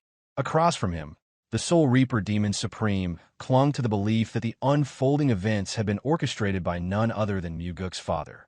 That suspicion burned behind his gaze as his stance shifted, power surging in tandem with the shadows wrapping tighter around him.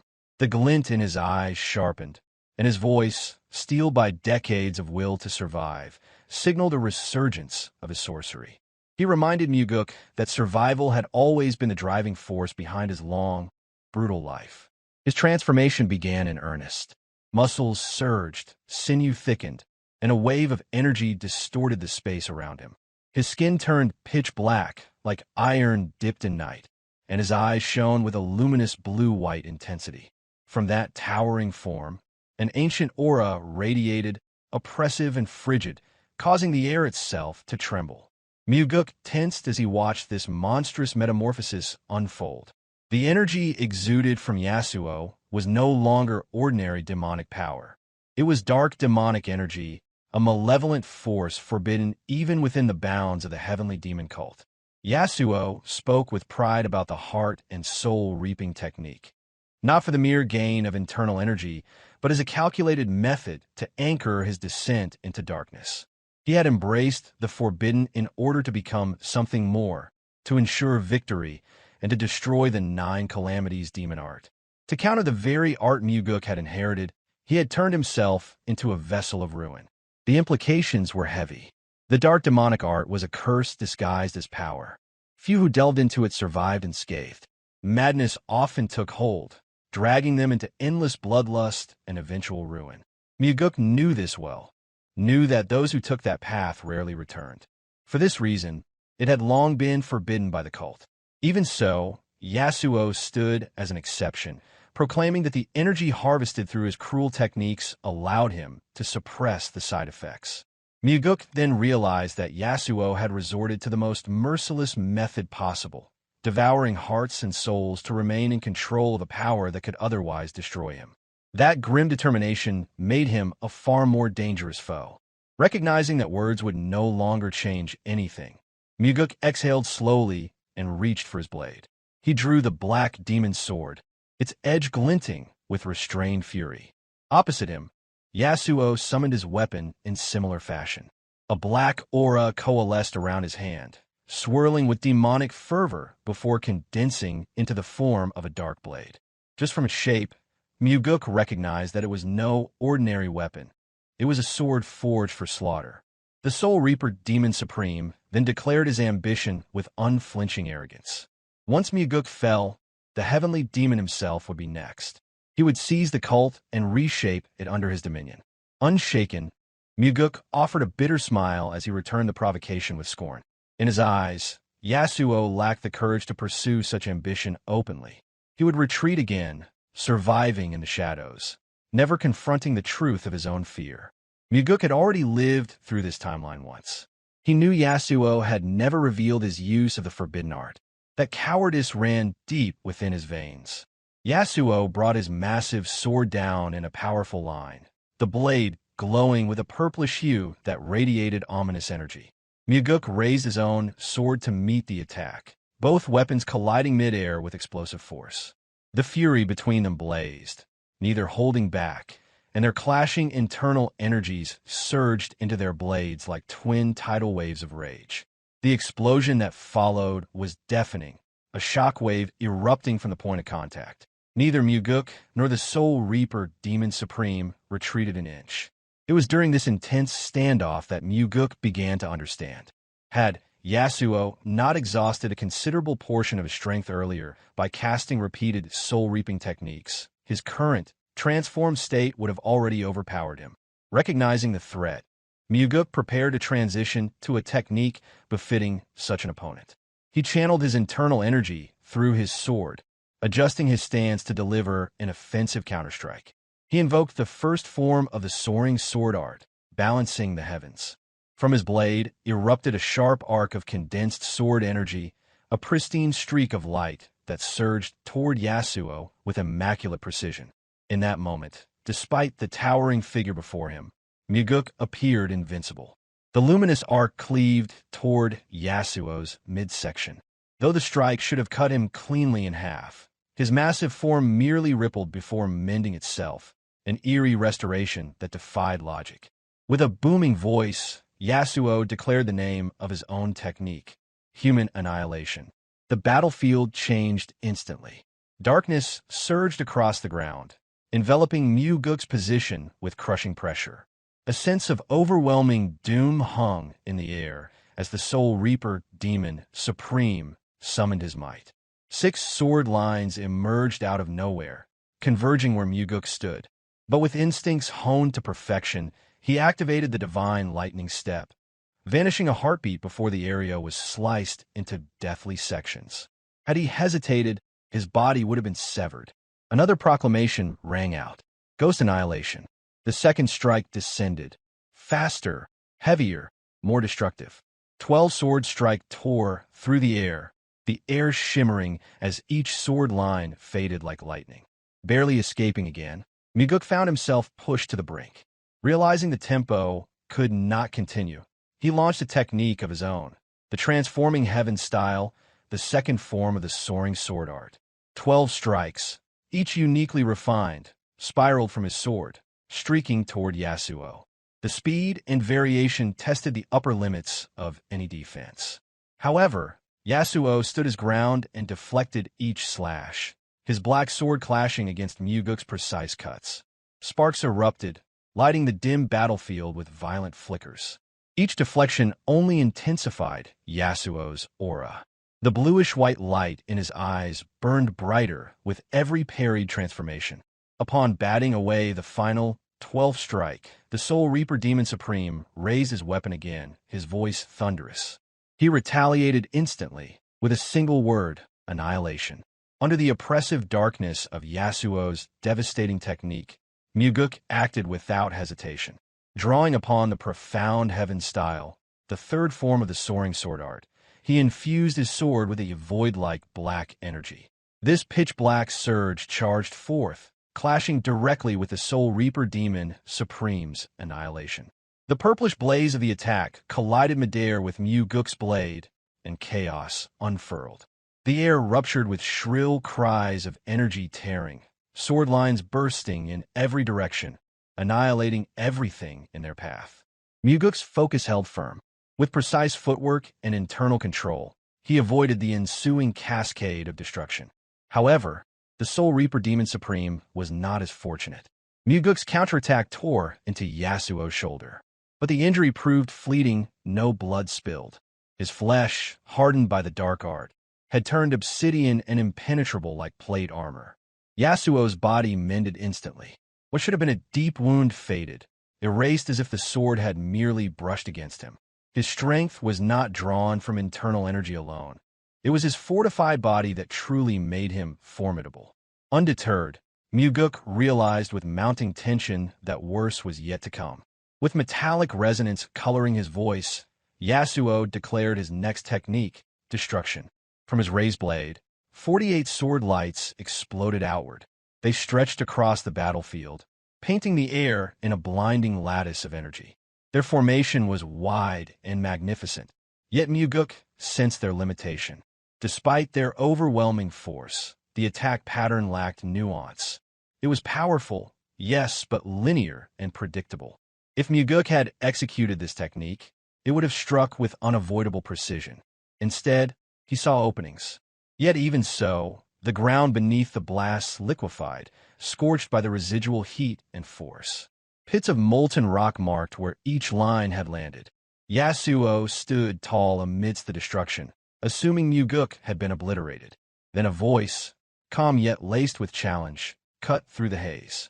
Mugeuk stepped forward and scathed, commending the might of the demonic art. Before Yasuo could react, he retaliated. His sword traced a blinding arc in the air as he summoned the fiery heaven style, the fourth form of soaring sword art. A blistering stroke cleaved through the air, its speed rendering it invisible to most. The energy behind the strike sheared through Yasuo's form with surgical precision. The blow landed. Yasuo faltered, staggering under its weight. For a moment, it seemed his body would collapse, yet somehow, he held himself upright. Despite the grave impact, no emotion flickered in his darkened eyes. The transformation had stripped him of humanity. Now, fully synchronized with the dark demonic art, his voice emerged as something twisted, metallic, and lifeless. He questioned Mugeuk, puzzled by the absence of the 9 calamities demon art. His breath was labored, but his arrogance had not diminished. Calm and composed, Mugeuk replied with an edge. He claimed he didn't need to rely on the 9 calamities demon art to defeat an opponent like him. It was a lie designed to provoke, to plant seeds of insecurity to unbalance the mind already drowning in corruption. Yasuo sneered.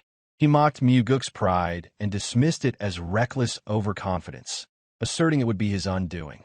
Yet that moment of condescension proved fatal. As Yasuo spoke, Mugeuk moved. He released the Azure Sky, the fifth form of the soaring sword art, a technique engineered to strike at the breath, at the heart of a distracted enemy. The air warped under its precision, and his blade sang as it tore forward, merciless and unrelenting. This was no longer a mere exchange of techniques. This was a clash between survival and madness, between a man shaped by vengeance and a monster consumed by power. The Azure Sky sliced cleanly through Yasuo's neck, sending his head hurtling through the air. Yet, even in decapitation, the Soul Reaper Demon Supreme did not perish. Dark aura continued to writhe and pulse from his body. A moment later, the severed neck began to reform, sinew and bone knitting together, reshaping what should have been a fatal wound. Though a mark still lingered from Mugeuk's third form, the vertical cut glaringly present, Yasuo remained standing. Mugeuk's voice rang out, remarking that even the Azure Sky couldn't sever this monster completely. As the sword line faded into his body, Mugeuk muttered the truth aloud. Yasuo was no longer merely human. He had become a creature of the abyss. Yasuo surged forward in response, his movements sharp and precise, not frenzied. Though it seemed an explosion of fury, his breathing remained calm, composed. The provocation had failed. Mugeuk raised the black demon sword again, exchanging heavy, forceful strikes. Every swing, every parry was calculated. He was seeking the opening to deliver his ultimate technique. Still, Yasuo pressed forward without faltering. The battle climbed to new heights, both literally and figuratively, as they rose into the sky, their swords clashing like entwined dragons in the heavens. Each strike sent shock waves through the air, and only the brilliant flare of their weapons and the thunderous sound of impact filled the space between them. This was no longer a battle of swordsmen, but a collision of monsters forged through pain and will. Mugeuk understood that decapitation was meaningless against this enemy. Somewhere within that monstrous body, the true weakness, the source of Yasuo's demonic regeneration, must be hidden. At the peak of their skirmish, they finally broke away from each other, just briefly. In that fleeting pause, Yasuo's eyes glowed with an unnatural brilliance. Mugeuk's instincts flared. This would be the final strike. With a cry like grinding steel, Yasuo called forth the name of his ultimate move, Heaven's Annihilation. A massive cyclone of dark demonic energy erupted around him, its pull threatening to consume the entire field. It wasn't just a technique, it was destruction incarnate. Yet Mugeuk did not retreat. In this overwhelming offensive, he saw a mirrored vulnerability, an opportunity nestled within the opening of his enemy's heart. They saw the same flaw in each other and thrust forward simultaneously. In that instant, Mugeuk's pupils gleamed a deep crimson as the blood essence activated. With preternatural clarity, he sought the heart of the sorcery. And then he saw it, the core of Yasuo's technique, pulsing from within his chest. That was the key. That was the target. Without pause, Mugeuk burst forward using the Underworld King's Step, the feared maneuver from the Wind God's Fourth Stride. He stormed directly into the vortex of annihilation, slicing into its eye. The further he moved into the tempest, the denser the blades became. Countless sword energies carved the interior of the storm. But Mugeuk pressed on. Each strike that did not threaten his life was dismissed without hesitation. His focus was singular, his resolve unshakable. He charged ahead, blood beginning to leak from his lips, staining the storm crimson. But even as the pain consumed his body, Mugeuk's eyes never wavered. He pushed past agony, beyond fear, unyielding in his march toward Yasuo's corrupted heart. Yasuo continued pouring internal energy into his final technique, the swirling mass of destruction mounting in power as he sought to halt Mugeuk's approach. But the young man pressed on. The instant he reached the edge of the storm, Mugeuk channeled every last reserve of energy into the eighth form of the soaring sword art, Yellow Spring style. Two lights intersected, one dark and dreadful, the other brilliant and fierce. A radiant arc of sword light carved through the air on Yasuo's side. As the turbulence subsided, the deadly clash left both combatants grounded once more. The two figures, one a bloodied young warrior, the other a fallen demon supreme, stood upon the cracked earth in silence. Mugeuk's form was ravaged. His robes, torn to shreds, clung to his battered frame. Blood traced paths down his chin as he coughed and struggled to catch his breath. The crimson hue that had stained his pupils dimmed gradually, giving way to fatigue. Yet he remained upright, his gaze locked on the figure before him. The Soul Reaper Demon Supreme stood, silent and unmoving. He did not take in the battlefield, nor the havoc unleashed by their duel. His eyes dropped instead to his chest. Black blood poured from a wound over his heart. Staring at the damage, he voiced aloud his disbelief, wondering how the young man had managed to land that blow. In return, Mugeuk made light of it, remarking that Yasuo's heart had been so large, it made for an easy target. Yasuo collapsed. As he did, the encroaching darkness dissipated and the illusionary world around them faded. In that instant, the monstrous aura vanished. The creature that had loomed like a nightmare moments ago now resembled a frail old man. Still lying prone, Yasuo murmured that what he had witnessed was not the feared Nine Calamities demon art. Mugeuk answered truthfully. It had been a combination of the Underworld King's Step and the eighth form of the Soaring Sword Art. Though formidable, the sword art was known among the Demon Supremes. But the Underworld King's Step was foreign to Yasuo. Curious, he asked what it was. The shock was clear when Mugeuk told him that the technique came from the Wind God's Fourth Stride. Yasuo knew the technique had been lost long ago. Hearing its name now, at the end of his life, brought a quiet awe. Mugeuk spoke again, more to himself than to Yasuo. It seemed the heavens had intervened, ensuring his survival. That was no exaggeration. Without the Wind God's Fourth Stride, he would have perished today. This battle had seared into his mind the weight of facing a Demon Supreme. The Soul Reaper Demon Supreme would perish here. Mugeuk would live and grow stronger, not because he delivered the final blow, but because he grasped that surviving meant constant vigilance. Yasuo's once keen eyes, always dancing with shadowed intensity, dulled. Still clinging to life, he looked up and made a vow. If ever granted another life, he would kill Mugeuk. Yet, Mugeuk offered no anger in return. There was no curse in his words, no mocking smile. Instead, he gave Yasuo a quiet suggestion. If reborn, he should choose a long life.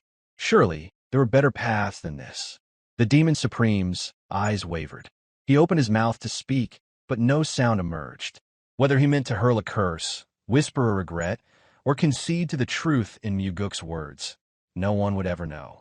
With his final breath, the Soul Reaper Demon Supreme's head fell, and with him, the world he had conjured vanished, scattering like ash into nothingness. Even in death, the Soul Reaper Demon Supreme left behind one lingering mystery. Despite their brutal confrontation, Yasuo died while seated in a meditative posture, cross-legged and composed. Not a single wound marred his body, as though energy deviation had claimed him. In the end, he perished within the illusionary realm he had cherished so deeply. Before departing, Mugeuk stood silently over the lifeless shell. His gaze lingered on what remained of the once feared figure, a fitting conclusion for one who had lived so defiantly malevolent. Then, without a word, he turned and left the hollow world behind. Upon returning to the Blood-Heaven Blade Demon who had been waiting, he frowned slightly, his tone carrying mild irritation as he asked what had taken so long. He followed it with another question, wondering aloud whether Mugeuk truly needed to fetch the snacks himself.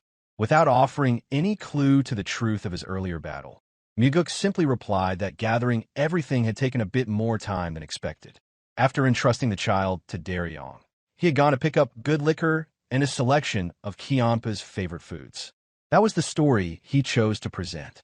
When he laid out the spread before them, Kiampa frowned further, remarking that the dishes in question hardly seemed the sort to require so much time. In response, Mugeuk offered a calm smile and poured a drink for the old man, suggesting that the night was still young and they should enjoy together. Kiampa scoffed at the gesture, pointing out that his stamina was no longer what it once was. He claimed that keeping pace with a young man would be a stretch. Unbothered, Mugeuk observed that Kionpa remained spry enough and encouraged him once more to drink and enjoy himself. After a moment spent quietly studying the younger man, Kionpa noted that the second young master appeared to be in a particularly good mood that evening. When asked about the reason, Mugeuk responded without hesitation. Seeing Kionpa again, he said, brought him genuine happiness. Though suspicion lingered faintly in Kionpa's gaze, he did not press further. How could he know that Mugeuk had just ended the life of the Soul Reaper Demon Supreme? With nothing more to add, Mugeuk raised his cup and smiled, inviting the old man to begin their drinking session in earnest. Several rounds passed. The conversation flowed smoothly, and for the first time in a long while, Mugeuk found the drink refreshing. The company, too, was not unwelcome. At one point, Kionpa brought up Derion, the young man he had been mentoring, the one he so often called a brat. He admitted, seemingly without warning, that he liked the kid. Mugeuk tilted his head, surprised, and asked what had prompted the old man to say that. Kionpa recalled the first day they met. He had asked Derion a difficult question, whether he would be willing to lay down his life for the second young master. The boy had replied that he could not. A grin formed on Mugeuk's lips upon hearing the story. He mused that such a response certainly called for a scolding. Yet Kionpa dismissed the notion. He said he appreciated the honesty Derion showed. The refusal hadn't stemmed from cowardice but from humility, the belief that he wasn't worthy of such a sacrifice. Mugeuk suggested that Kionpa should tell Derion how he felt. A single word, he added, had the power to change someone's life. But the old man waved off the idea, insisting he had no interest in such sentimentality. With a teasing grin, Mugeuk offered to pass along the message himself. After all, someone had to say it. Kionpa didn't counter this time. Instead, he remarked that the second young master truly seemed to care for everyone. At this rate, he added dryly, even the man mucking out the stables might fall under Mugeuk's influence. To that, Mugeuk answered plainly. If he could offer that kind of care, then that would be a good thing indeed. Kionpa eventually declared that in all his life, he had never encountered anyone quite like Mugeuk. Without missing a beat, Mugeuk responded that the cult likely hadn't either.